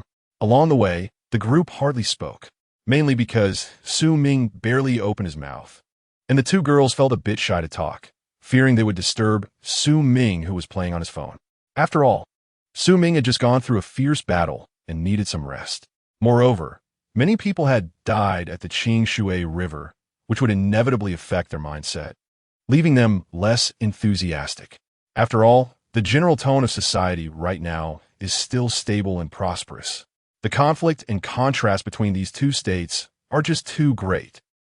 Regarding his views on Xiaoying, Su Ming briefly shared a few words with Ningjing and Shinbing, advising them to be cautious and not be too easily fooled. After all, even he found it difficult to grasp the true nature of that little girl. Ningjing nodded immediately. Although she felt sorry for Xiaoying, she still trusted Su Ming more. By the time they returned to the villa, it was already past 3 a.m., with the moon shining faintly. Ningjing took Shinbing to check into the empty room on the right. Su Ming, alone, went to the Lingxi divine tree.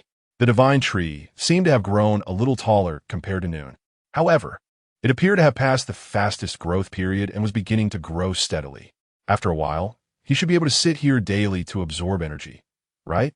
Compared to that gathering spirit formation, this is obviously much more advanced and hardly has any consumption. How delightful. After watching for a little while, Su Ming returned to his bedroom.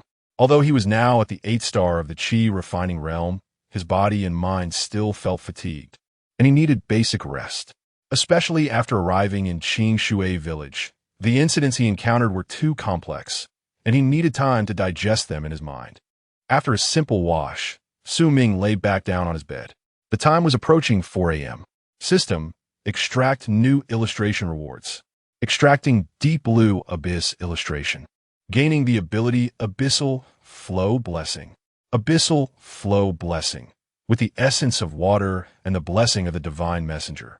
Greatly enhance combat ability and recovery for a short period, transform form, and manifest divine might.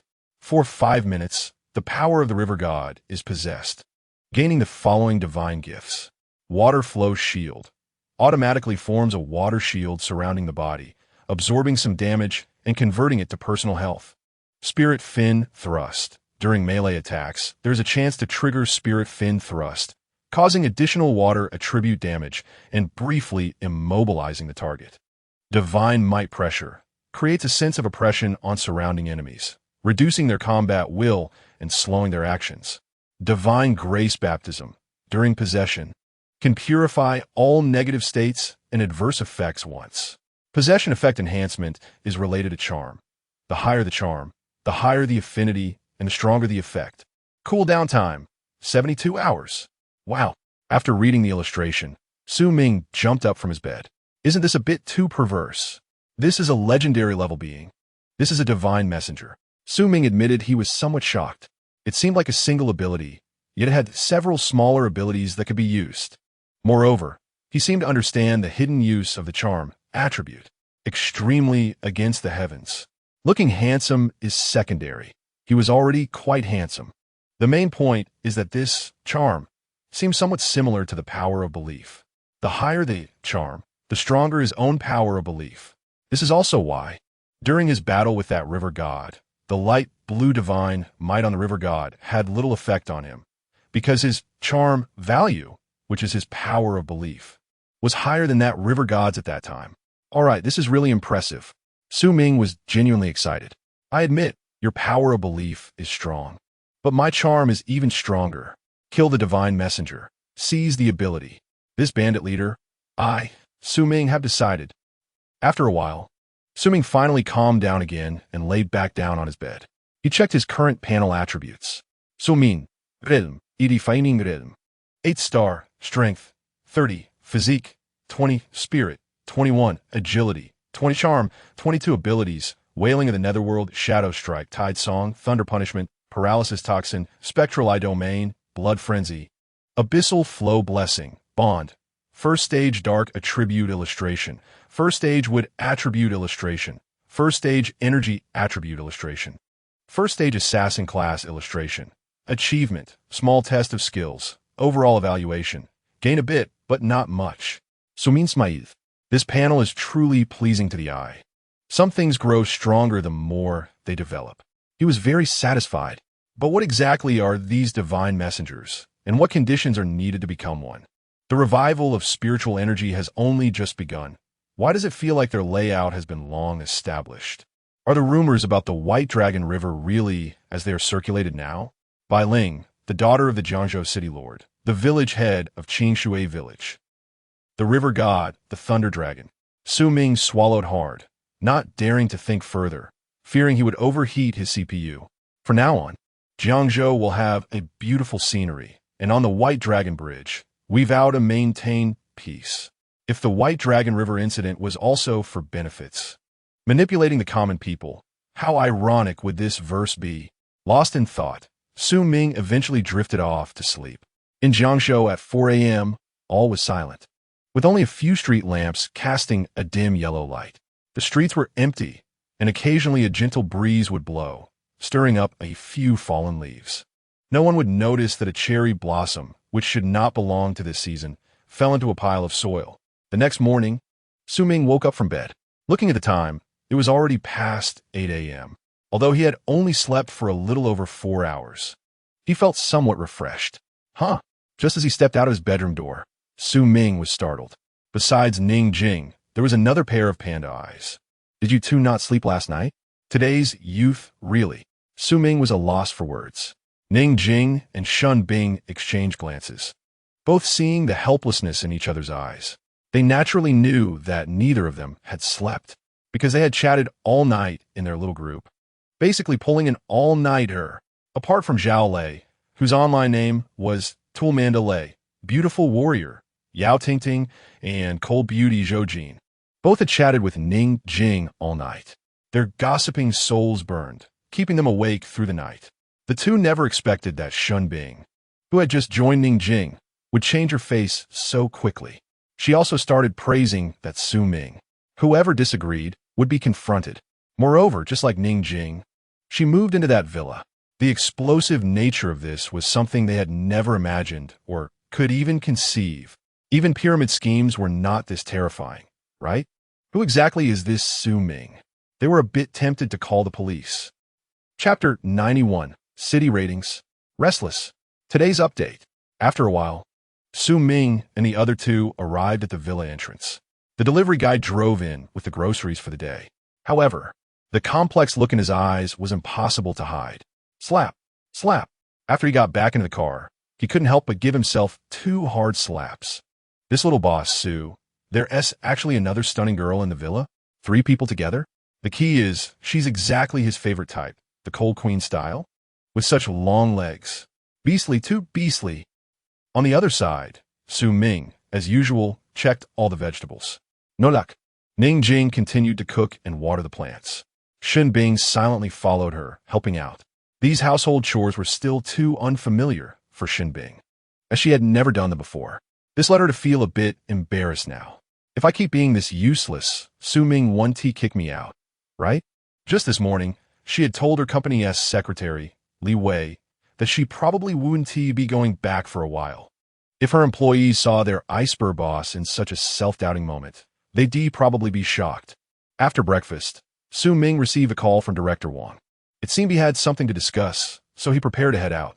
You all arrange your things for the morning. I'm going out. I'll let you know if I'll be back for lunch.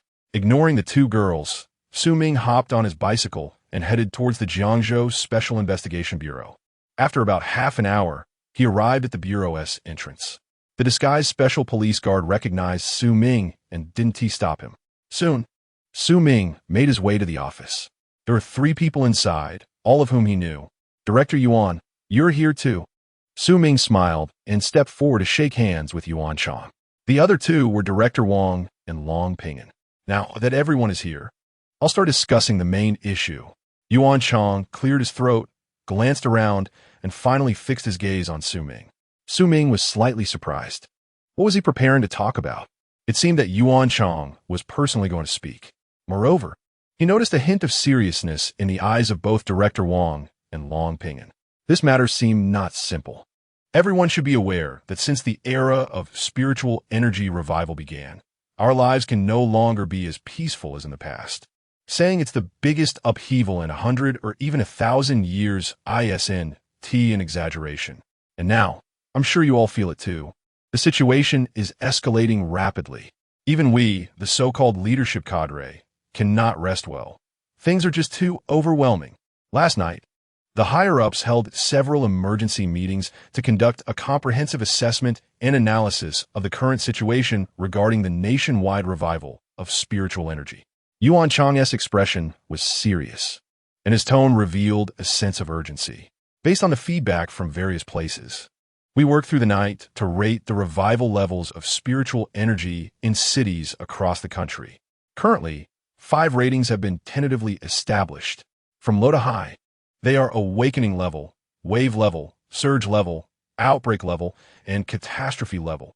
Awakening level indicates that signs of spiritual energy revival have just begun to appear in the area, meaning that the average abnormal energy value obtained from detection instruments exceeds 5 points. Wave level indicates that the revival of spiritual energy has begun to affect local natural phenomena and biological behaviors. Surge level means that the revival of spiritual energy has had a significant impact on local society, with typical events occurring. Outbreak level indicates that abnormal events caused by spiritual energy revival are occurring frequently, springing up like mushrooms after rain, posing a serious threat to local order. And catastrophe level is currently the most severe rating, indicating that large-scale catastrophic events have occurred in the area, which are difficult to control and are causing great suffering. Hearing this, Ming nodded. Although these things had never happened before, it was indeed important to categorize and rate these concepts in advance.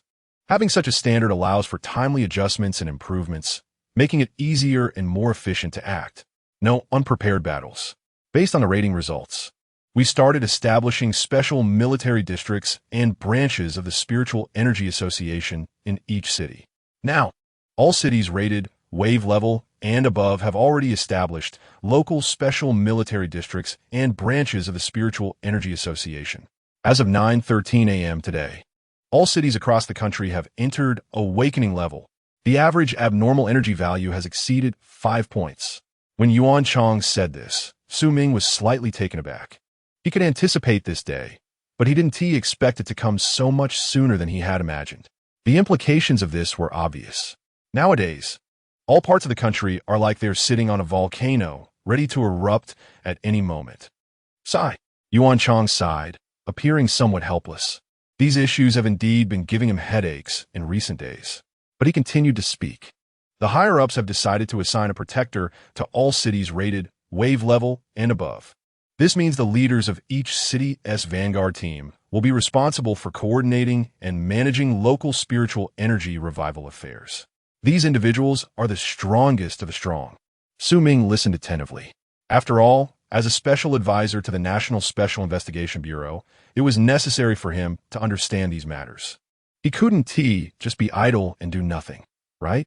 However, there is currently a severe shortage of vanguards who meet the requirements in terms of both strength and character. It's far from enough to assign a protector to every city rated wave level. Therefore, the protectors are currently being dispatched to cities rated surge level. At this point, Yuan Chang looked at Ming with a bit more respect in his eyes. Jiangzhou is currently one of the cities rated surge level. Moreover, due to your presence, many events have been initially controlled.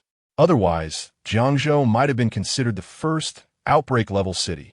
This place is just too damn strange. Chapter 92. The 5 major, surging level cities, naval battle in Bibo City. Regarding the profanities shouted by Yuan Chang, Ming and the others were not surprised at all. Even if it were them, they would have lost their composure and started cursing. The Jiangzhou Metro incident, the Bailong River incident, the Western Forest incident, the Qingshui Village incident. These 4 events had all happened to them. Even on a national scale, they were currently unique, naturally attracting abnormal physical phenomena. Moreover, it seemed that these 4 incidents were not yet over and had considerable entanglements behind them.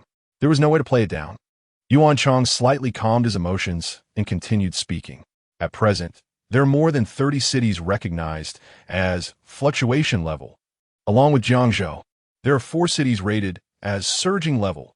They're Kunying City, Bibo City, Nanhe City, and Tianqi City.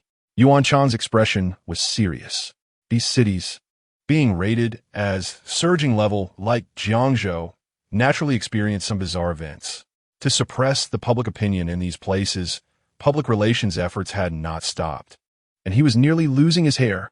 Then, they encountered the disaster news from Sakura country, which indirectly covered some of the heat, relieving some pressure. Could this be considered that the people of Sakura country, who were not doing well, were indirectly doing good deeds? Although the public opinion was barely suppressed, the events occurring in these places, based solely on their strangeness, were not inferior to the abnormal incidents in Jiangzhou. Hearing this, the group felt a jolt in their hearts. Especially Ming, who swallowed hard. He had personally experienced these events in Jiangzhou and naturally knew how troublesome and complex they were. The Jiangzhou Metro incident was supposed to be a lifeline of urban transportation, but unexpectedly became a stage for anomalies. First, innocent passengers mysteriously appeared on the subway. And just when they thought everything was fine, they were eroded by the soul corrosion fog after a period of observation and had to be exterminated. Then he, along with Long Pingyun and Wang Qian, got on the train, which went out of control and entered a wrong space through a light circle. After that, they fled through the ancient streets, fighting against the sickle-wielding black enforcers, sensing mysterious figures before going out of bounds. The Bailong River incident, a blend of legend and reality. was elusive. In the seemingly beautiful river, the truth sank within, difficult to grasp. The river surged, reaching the sky, and amidst the thunder, he furiously slashed at the thunder dragon. The Western Forest incident was a storm caused by a disappearance. He and Taoist Chingsong and others ventured deep into the forest, where thunder roared and a bat frenzy ensued. He ventured in alone, and a mischievous shadow fox cub took on the form of Lin Xiu, trying to confess to him. In a fit of anger, he unleashed a smooth series of attacks, not giving it a moment to breathe, and directly killed it. The Qingshui village incident. The river god's legend came true, but it was a dark version. Villagers were caught up in a terrifying sacrificial conspiracy, ultimately leading to their demise. It was not only a challenge to human nature, but also a touchstone for societal moral limits.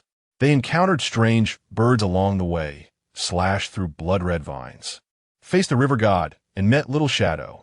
These 4 incidents, one more exhausting than the other, seemed to hide deeper secrets.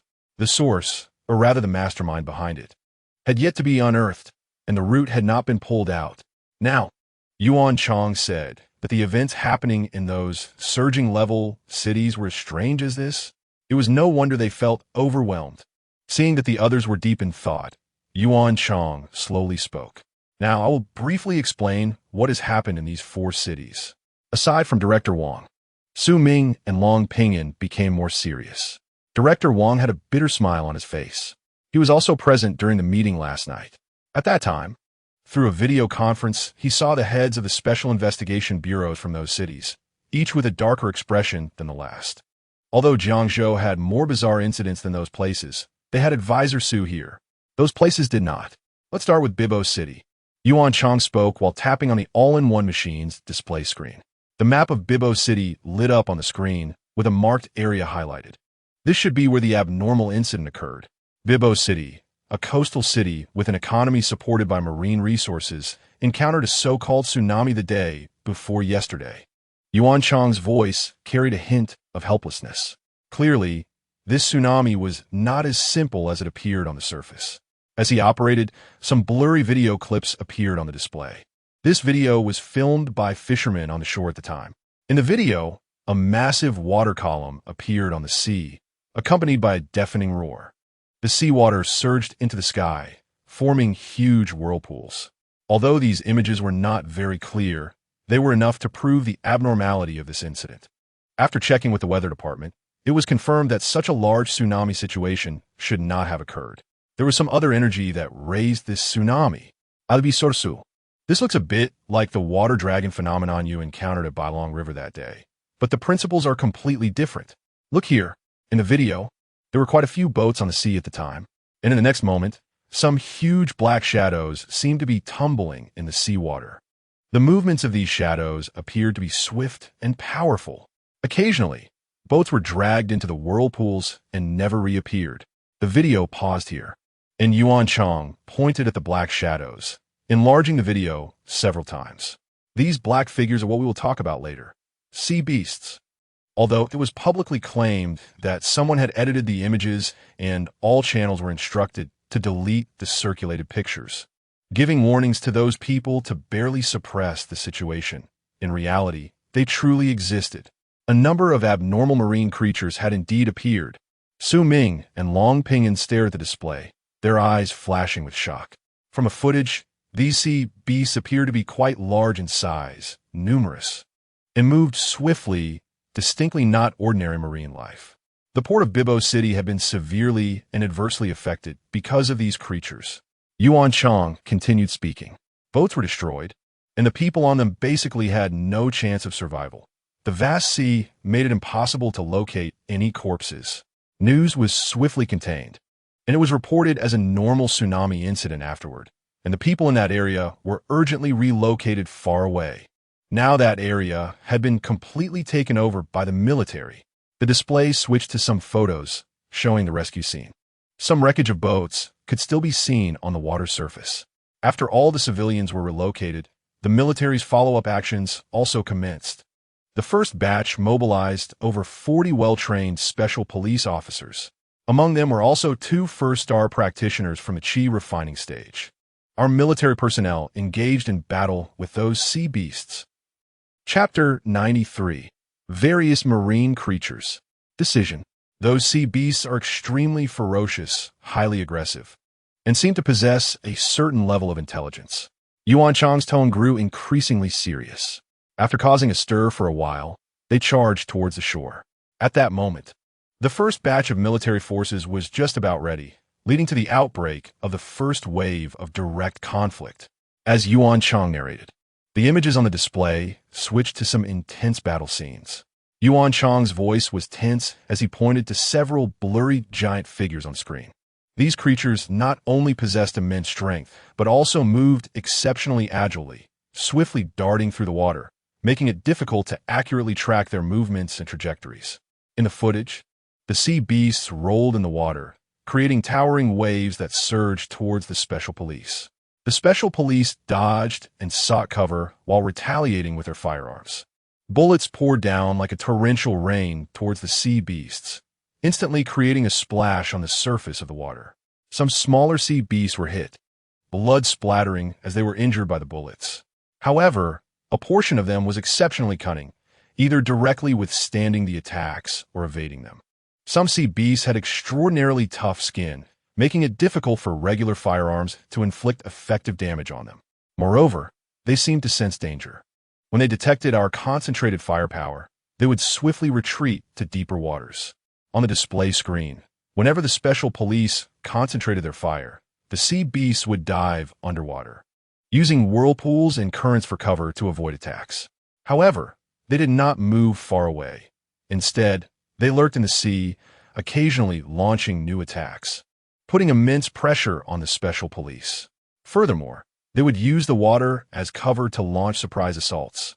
Yuan Chang continued to describe, rubbing his temples. The aggressiveness of these creatures in their ambushes was quite strong. Even the water columns they shot from the sea were under high pressure and could not be withstood. This battle of being in the dark while the enemy was in the light, where we had to hold our ground, was quite uncomfortable for the special police. Su Ming and Long Pinyin stared intently at the display screen, their brows furrowed. The behavior patterns of these sea beasts were evidently much more complicated than they had anticipated. However, upon reflection, Su Ming understood. The creatures he was dealing with now seemed to possess considerable intelligence. Mindless enemies were not truly frightening. It was precisely because they had brains that they became unstoppable.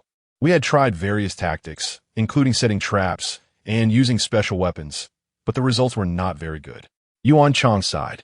These sea beasts had an extremely high adaptability to their environment. For the time being, there were no better solutions, so we could only reach a stalemate. The images on the display changed again, showing scenes of special police patrolling the beach. Their expressions were serious, weapons in hand, vigilantly watching the sea surface. Currently, we are not only redeploying personnel over there, we are also strengthening vigilance in all coastal areas across the country while seeking more solutions. Yuan Chang frowned. Although their actions were swift, resources were limited, and the situation was quite complex everywhere. If the problem was not fundamentally resolved, the threat from these sea beasts would always exist. On the contrary, the longer they fought, the more fatigued they would become, morale would drop, and the consumption would be enormous. Su Ming pondered for a moment, his tone carrying a hint of hesitation. Given the current situation, it would be more appropriate for a pioneer to step forward, right? In this environment, deploying larger thermal weapons would not only be difficult to conceal from the public, but also may not be particularly effective. It could easily cause panic. Besides that, with today's technological means, gaining a deeper understanding of these sea beasts and identifying their weaknesses was not easy. Moreover, if there were powerful pioneers to directly engage in close contact and combat, the information feedback would be timelier. In response to what Su Ming said, Yuan Chang nodded in agreement. That's right, this is also the focus of our current research.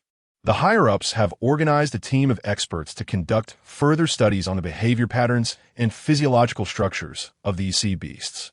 With insufficient pioneers, we can only rely on numbers. The longer this tug-of-war drags on, the more unfavorable it is for us. We must quickly find a solution. Following that, Yuan Chang opened another document. The screen refocused. This time, it featured a series of close-up shots, capturing the appearance of those mysterious creatures known as sea beasts. These few sea beasts were photographed from multiple angles. They are currently some of the most troublesome ones. Yuan Chang's voice carried a hint of seriousness as he pointed to several still images on the screen. The first thing that caught the eye was a close-up of a sea beast's head. Its shape resembled that of a sea snake, but it was more menacing. With a gigantic body, the head was wide, and its eyes displayed a deep red color, flashing with a cruel light. Its skin was covered with thick scales, each scale adorned with dark stripes, appearing exceptionally tough. This sea beast is temporarily referred to as the crimson-eyed sea snake. Its head is extremely hard, and our bullets basically have no effect when it hit it. Moreover, its eyes are not to be looked at directly. Any special police officer who makes eye contact is likely to feel disoriented for a long time, losing combat ability for a short period. Next, the footage switched to another sea beast. Its body was flat, resembling a giant stingray, but the edges were lined with sharp serrations. Its back also had a row of sharp spines. When it swam in the water, these spines would stand upright like blades. This one is what we call the serrated demon ray. Just last night, our unmanned collection ship that ventured into the sea was easily torn apart by its body. In addition, Ming and the others also saw a strangely beautiful and translucent giant jellyfish on the display screen. Although they still did not know what abilities that creature possessed, there was a saying, the more beautiful something is, the more deadly it often is. Ming's eyes flickered, feeling restless. He wanted to go out for a walk. On one hand, to see if he could help in any way, and, if possible, even put an end to this crisis. On the other hand, these were all living illustrations. With so many sea beasts, how many water attribute and marine biology illustrations could he unlock? He could directly feast on them and become significantly stronger. Director Yuan, why not send me to take a look? Ming spoke up at this moment, feeling a bit eager. Seeing Ming's eagerness to volunteer, Yuan Chang felt genuinely pleased. Truly a national advisor. Look at this initiative. Look at this selfless spirit of stepping forward to the front lines. However, Yuan Chang ultimately shook his head. Advisor Su, the situation in Baibo City is actually relatively stable in comparison. The higher-ups want you to first go check another place. Chapter 94. Lin Feng and Long Ping'an. Upon hearing this, Ming's heart tightened. They were only talking about a city, Baibo City. The more difficult parts might still be ahead. There are also masters involved. Ming took a deep breath, trying to calm his emotions. It was too chaotic, but it is a crisis. It is also an opportunity. Yuan Chang noticed Ming's attitude and secretly nodded. Although Consultant Su was very strong, he often preferred to listen to arrangements and did not act arrogantly despite his strength. Truly excellent. Consultant Su. I mentioned before that all cities rated as surging level have had guardians assigned to them. Let me show you the information on the guardian who went to Baibo City. After some operations, the information was displayed on the console. Name, Lin Feng. Age, 23. As for his realm, he is at the same level as Long Ping'an, having reached the Qi refining stage 3 stars. From the picture, he had a resolute face and was somewhat good-looking. Is this kid? Suddenly, Long Ping'an exclaimed. Ming was a bit surprised and turned to look at Long Ping'an. Do you know him? Long Ping'an nodded. This kid used to stay in our military district's training camp. Back then, there was no spiritual energy recovery. His family was not well off, but he could endure hardship, and his determination during training impressed everyone. I remember once during a field training, he accidentally twisted his ankle but gritted his teeth and finished the entire course. So tough. Fortunately, he didn't develop any lasting issues. However, he was stubborn but very clever. He always hit the nail on the head with tactical analysis. Not to boast, but during that time in the training camp, he was the only one who could spar with me. Later, due to his outstanding performance, he was selected to other war zones. Otherwise, he would have dominated our southeast war zone. I didn't expect this kid to also become a pioneer, and like me, reached the Qi refining stage 3 stars. Long Ping'an sighed while feeling somewhat excited. He couldn't compare to Ming now, but he could always challenge Lin Feng and see who was stronger. Yuan Chang picked up the topic and nodded. Indeed, he is excellent. After the spiritual energy recovery, Lin Feng also welcomed his opportunity. A golden dragon is not a creature of the pond. It transforms into a dragon when it encounters the wind and clouds. He was the first in that military district to sense the spiritual energy and become a pioneer. Moreover, his spiritual energy attributes are quite unique. He has both ice and lightning attributes, and both of these attributes are extremely rare nowadays. He can condense hard ice crystals and unleash powerful lightning. In battle, he can perfectly combine ice and lightning, and he even created something called the ice-lightning domain. In this domain, enemies' movements are slowed down, and they also endure lightning strikes. He can also attach lightning to the ice crystals, turning them into powerful ice-lightning arrows with strong penetrating power. As Yuan Chang spoke, he couldn't help but feel a bit emotional. He truly admired the creativity and comprehension of these young people, even feeling somewhat inferior. When he was young, it was all gunfire and bullets. But now, some things were hard to understand.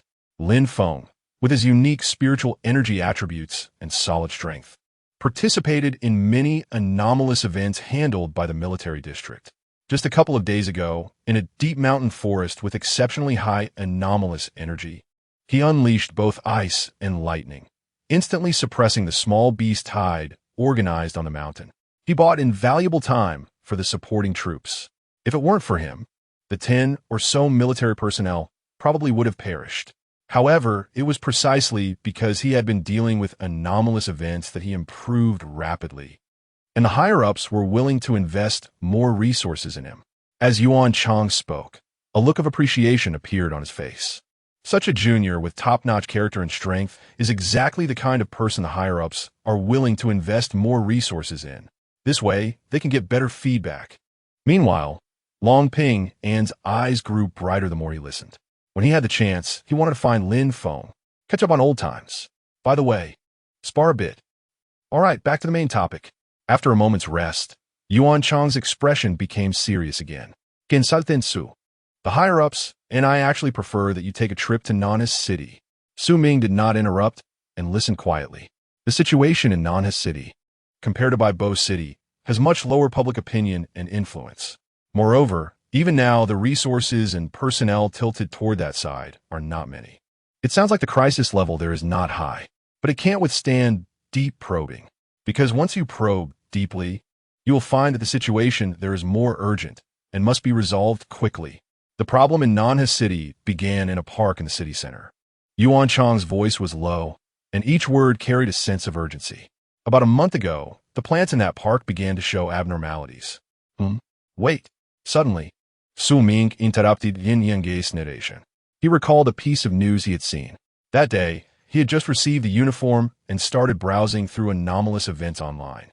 There was a report saying, in a park in Nanhas City, flowers seem to have broken the laws of nature, remaining in bloom even after their flowering period, showing no signs of wilting. Plant experts have gone to study it. Su Ming shared his thoughts. Yuan Chang was somewhat surprised but still nodded. That's right. It's south that place.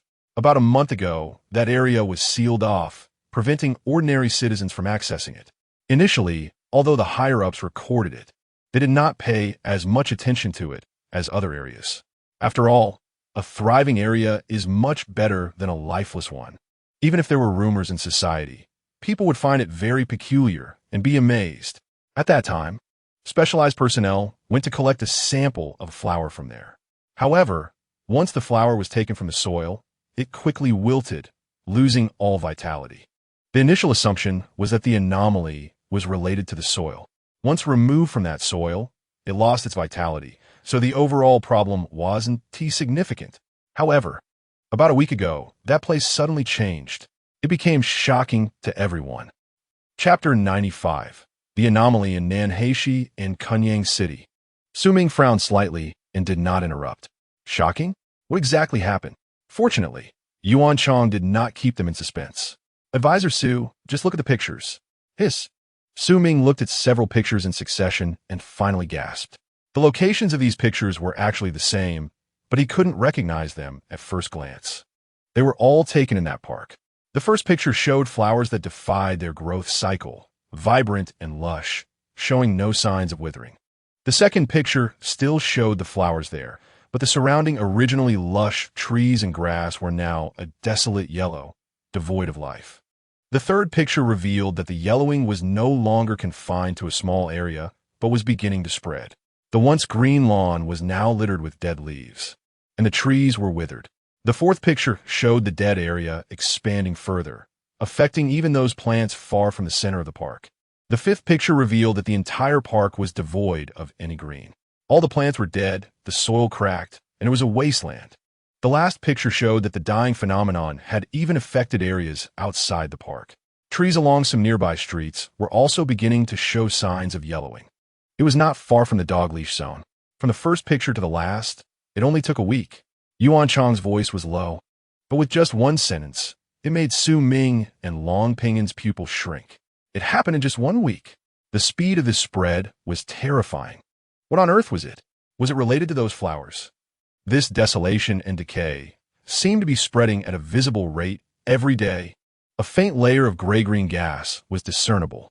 Experts had tried various methods, but so far, no effective means of containment had been found. It was as if it had borrowed life before and was now paying it back double, like a bottomless pit. Those affected were not just plants. Even small animals that had not left in time showed abnormalities, even death.